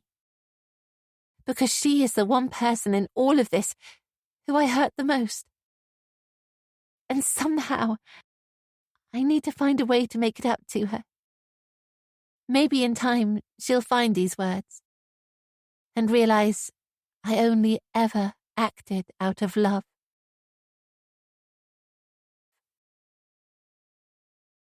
"4 years later. Chapter 49. Kathy. The air tastes fresher, and the trees look different. Heavy now with acid green leaves. I'd forgotten about the changing of the seasons. It's something you don't notice while you're inside. Good luck, Kathy. The prison officer shakes my hand. She was one of the kind ones. I liked her. She turns and slips back inside, slamming and locking the wooden door inset into the gates behind her. And suddenly I'm alone. It's an eerie, disconcerting sensation after so long without any privacy. A gentle breeze brushes my bare legs. How strange to be in a dress again. For the last 4 years I've lived in baggy t-shirts, flannel sweaters and comfortable trainers. But the dress is all I have. It's what I was wearing when they brought me here in the back of a prison van. A reminder of my last day of freedom. Of being in court. Of the shock at the length of my sentence. At least the sleeves come down to my elbows and hide the raw, crinkled skin on my shoulder and upper arm from when they threw a kettle of boiling water and sugar at me in the early days of my incarceration. What's more difficult to conceal is the limp I'd been left with after my leg was snapped in 2 places while they held me down in a cell, and the 3-inch scar under my chin where one of the women attacked me with a shank. Everyone knew who I was, and why I was there. And they all hated me. I suppose I can't really blame them. What sort of mother would do what I did to her own child? A man jumps off the bonnet of his car and waves at me from the car park. It's Jake. He's smiling, but he looks older. His hair greyer, his face etched with furrows. I know I've aged too, well beyond my years, so I shouldn't judge. He runs towards me and throws his arms around my thin body, hugging me tightly. But I keep my hands by my sides, clutching the plastic bag that contains my meagre belongings and jewellery. I wasn't sure how I'd feel when I saw him again, but I wasn't expecting to be so numb. Imagine what it would have been like if I'd had to serve my whole 8-year term. "How are you?" Jake says, gripping my shoulders and looking me up and down. "So good to see you." Is it? It's been a long time since anyone said that to me. Is he being polite or does he mean it? He frowns. "Of course it is. I've missed you. You didn't answer any of my letters." "Can we go now?" "Sure. But first, there's someone who wants to say hello." Jake skirts behind me with a grin and throws open the rear door of his car. A thin girl with jet black hair, heavy eye makeup and dark clothes is slumped on the back seat, nodding her head in time to the music pumping through her headphones while she scrolls through her phone. "Annie, it's your mum," Jake says, tapping her on the shoulder. She glances up at me, stony-faced. "Whatever," she says. She's changed so much. No longer a child. The girl on the back seat is a teenager with dyed hair and a sulky pout. Her face is different too. It's thinner, less childlike. The freckles on her nose have vanished, and she's started to develop womanly curves. "Hello, Annie," I say, but her attention is already back on her phone. a dagger to my heart more painful than anything the lags did to me inside. She's not forgiven me. She probably never will. But what did I expect? That she was going to throw her arms around me and tell me she'd missed me. I dared to hope during all those lonely nights, but who am I to kid? She's not seen me for 4 years, and who knows what kind of poison has been dripped into her mind during that time. It's a miracle I'm even seeing her at all. When I was arrested and they took her away, I thought that was it. I'd lost her forever. Even when my legal team finally secured custody for Jake, I wasn't sure we'd be reunited. Of course, I dreamt about it every night, imagined what it would be like to be a family again. The harsh reality is difficult to swallow. I refused to let Jake bring her to visit, even though he begged me to in all his letters. I didn't want Annie seeing me in there, reminding her what I'd done. I wanted her memories to be happy ones, of a time long before we smuggled her out of the house and made her sleep on a camp bed in Jake's loft, heavily sedated on seasickness tablets. Come on, Annie. Put your phone down for a second and say hello properly, Jake says, sounding annoyed. You're not seeing your mum for 4 years. Dad, just leave me alone, will you? Dad. It sounds so strange to hear her call him that. But I'm glad they've at least been able to straighten out their relationship and that she's accepted him as her father in such a short time. Maybe she'd always suspected Kit wasn't her real dad. It's fine, I say. Let's just go. Jake sighs when I climb into the car with my bag of belongings by my feet. I didn't think you'd want to go back to Faversham, so I booked a cottage for a few days while we sort out what happens next, Jake says. I'm more grateful than he'll ever know.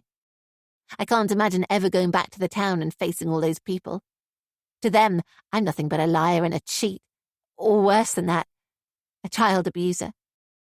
And I'm not prepared to run the gauntlet of people heckling or threatening me. I know what people are like, especially when they're looking for a vent for their anger and hatred. It's best I move on. That's thoughtful of you, I say. It's been a long time since anyone's shown me any kindness. Jake tries to strike up a conversation as we drive, but I'm in no mood to talk. He's acting like the moment they let me walk out, I was free. But I'm never going to be free. I'm always going to be that woman who kidnapped her own daughter.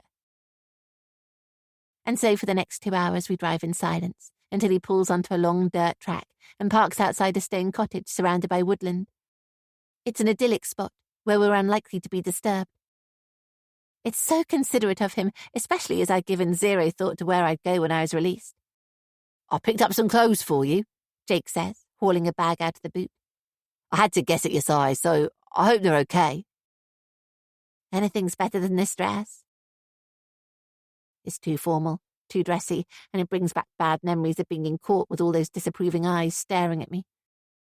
He shows me to a room with a picture window, a fireplace in one corner, and a door that doesn't get bolted at night. I open the bag on the soft double bed and pull out a pair of skinny jeans, a plain top and a cotton sweater. He's gone for sizes slightly too big to be on the safe side, not taking into account the weight I've lost in prison. But it's better than having a bag full of clothes that are too small. That evening, he orders a takeaway which we eat at a table he's laid with candles and a bottle of wine. The first sip goes straight to my head. Annie's still refusing to speak to me, treating me with the kind of teenage indifference I imagined she'd normally reserve for one of her father's girlfriends. She's not remotely interested in talking to me and insists on eating in her room. Does she really hate me that much?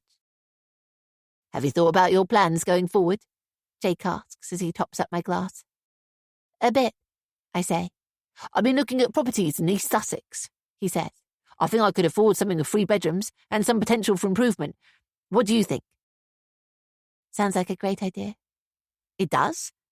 I mean, I don't want to pressure you into anything you're not happy with, and obviously I've not spoken to Annie about it yet because it's going to mean she'll have to change schools, and being away from Faversham should mean you're not recognised as easily. But maybe in time, you'll feel up to getting a job again. He continues. He's clearly been giving it a lot of thought. Oh, God. I'm not coming with you, Jake. The excitement and anticipation on his face leeches away. I feel bad for bursting his bubble, but it'd be worse to string him out. But I thought... No, Jake, I can't do it. I can help you get back on your feet. And maybe in time, when you're ready, we can be a proper family. The note of desperation in his voice is heartbreaking. You're a good man, I say, reaching for his hand. I know you'll do a great job of bringing Annie up, but there's no place for us. I'm sorry. When Jake kissed me that night in the cafe all those years ago, I should have pushed him away. Kit had been working long hours at the charity and invariably came home tired and irritable and didn't want to hear about my day. Jake, on the other hand, made me feel like the most important person in the world. He laughed at my jokes, he cared about my opinion, and he clearly enjoyed my company. The first time we made love, it was on the kitchen floor. It was hardly the most romantic encounter, but it was exciting, raw and passionate. And like a lovesick teenager, I foolishly kept going back for more. Until I fell pregnant with Annie, and my world came crashing down. Kit and I had only casually been trying for a baby, and when I hadn't fallen pregnant, I assumed it was my fault. A legacy of my teenage abortion. He already had 2 grown-up kids after all. What else could I do, other than tell Kit the baby was his? I didn't want to leave him, especially for Jake. Jake was just a bit of fun, a bit of rough on the side and a distraction from the strains my marriage was going through. I knew he'd never work, and besides, we were both married, and I didn't want to be a homewrecker. So I figured it was better Jake and I just stayed good friends. That way, at least, he'd be able to see Annie as she grew up, even if it was only from afar. I had to tell him I was pregnant, but I made it plainly clear I was going to bring Annie up as Kit's, and to his credit, Jake didn't argue. He understood the damage it would otherwise cause, and anyway, he said he wasn't ready to be a father. I think he always regretted that decision, especially as 2 years later his wife, who'd always been dead set against starting a family, left him for another man and quickly fell pregnant herself. Of all the terrible things that have happened in the last few years, at least Jake has finally been able to connect with his daughter. As soon as I heard Annie had been taken into foster care, I made up my mind what to do. It didn't seem right that they were going to place her with strangers when she could be with her natural father, although it was still a long, hard battle to get the courts to agree it was in Annie's best interests. You'll take care of her, won't you? I lower my gaze, the familiar twin feelings of shame and guilt consuming me. I've been a terrible mother. Annie and Jake are both better off without me. We can do it together, he said. I know it's going to take time, but please, give it a go. We can be a family. Annie needs you. She's better off without me, I say, shaking my head. All I've done is bring her pain and heartache. You're a great father. I know you'll do the best for her. Kathy, please, he begs. Have you asked Annie what she wants? Is she ready to forgive me? In time, I'm sure she'll... Jake, has she forgiven me for what I did? For using her as a pawn? Pretending she'd been abducted? Drugging her? His gaze falls into his empty glass, confirming everything I already guessed. There are some things you can never forgive. A parent's betrayal is one of them. You can't just abandon her. I'm not abandoning her. She'll be with you, I say. She's better off without me. I stand and kiss the top of his head. One day you'll thank me for doing the right thing. I'm going to bed. I slip into my room and climb fully clothed into the big bed with its soft duvet and squishy pillows. I have no intention of sleeping, even if I could. After 4 years, this all feels too strange, too quiet. Instead, I lie staring at the ceiling, listening to Jake clearing away the plates and switching off the lights. His bedroom door clicks closed and the cottage is plunged into silence. Outside, an owl screeches past the window. Wind rustles through the trees, and wooden beams crack and pop as the house settles down for the night. It's gone 3 a.m. before I'm confident Jake and Annie must be sound asleep. I roll my legs out of bed and flick on a side lamp. Jake's bought me a heavy-duty waterproof, which I slip on with a woolly hat and a pair of hiking boots he's left by the door. Then I'm ready. Silently, I head down the hall, holding my breath. The front door creaks on its hinges and I slip outside. I don't look back as I hobble down the long dirt track back to the main road. I have to keep looking forwards, one foot in front of the other. I'm afraid if I don't, I'll lose my nerve. Am I doing the right thing? I don't know. Walking away from Annie is the hardest thing I've ever done, but I know she's in safe hands with Jake. He'll be a wonderful father. And who knows, one day, when I've learnt to forgive myself, Annie might have learnt to forgive me too. For now, she needs the space to grow and heal without me in her life. Some people will think it's the wrong decision, that I'm taking the coward's way out. But there's nothing cowardly about walking away from your own child when you know in your heart it's the right thing to do. For her sake. For Jake's sake. Who knows where I'll end up, or whether I'll ever be truly free from the hurt and the guilt I inflicted on myself, but I can't go back. That would be the second worst mistake I've ever made. I have to figure out something new. A new life. A new identity. A better me.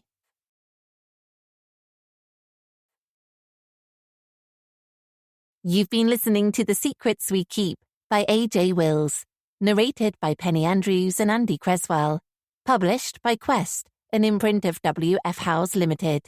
This work is copyrighted 2022, A.J. Wills. This recording is copyrighted 2023, W.F. Howes Limited.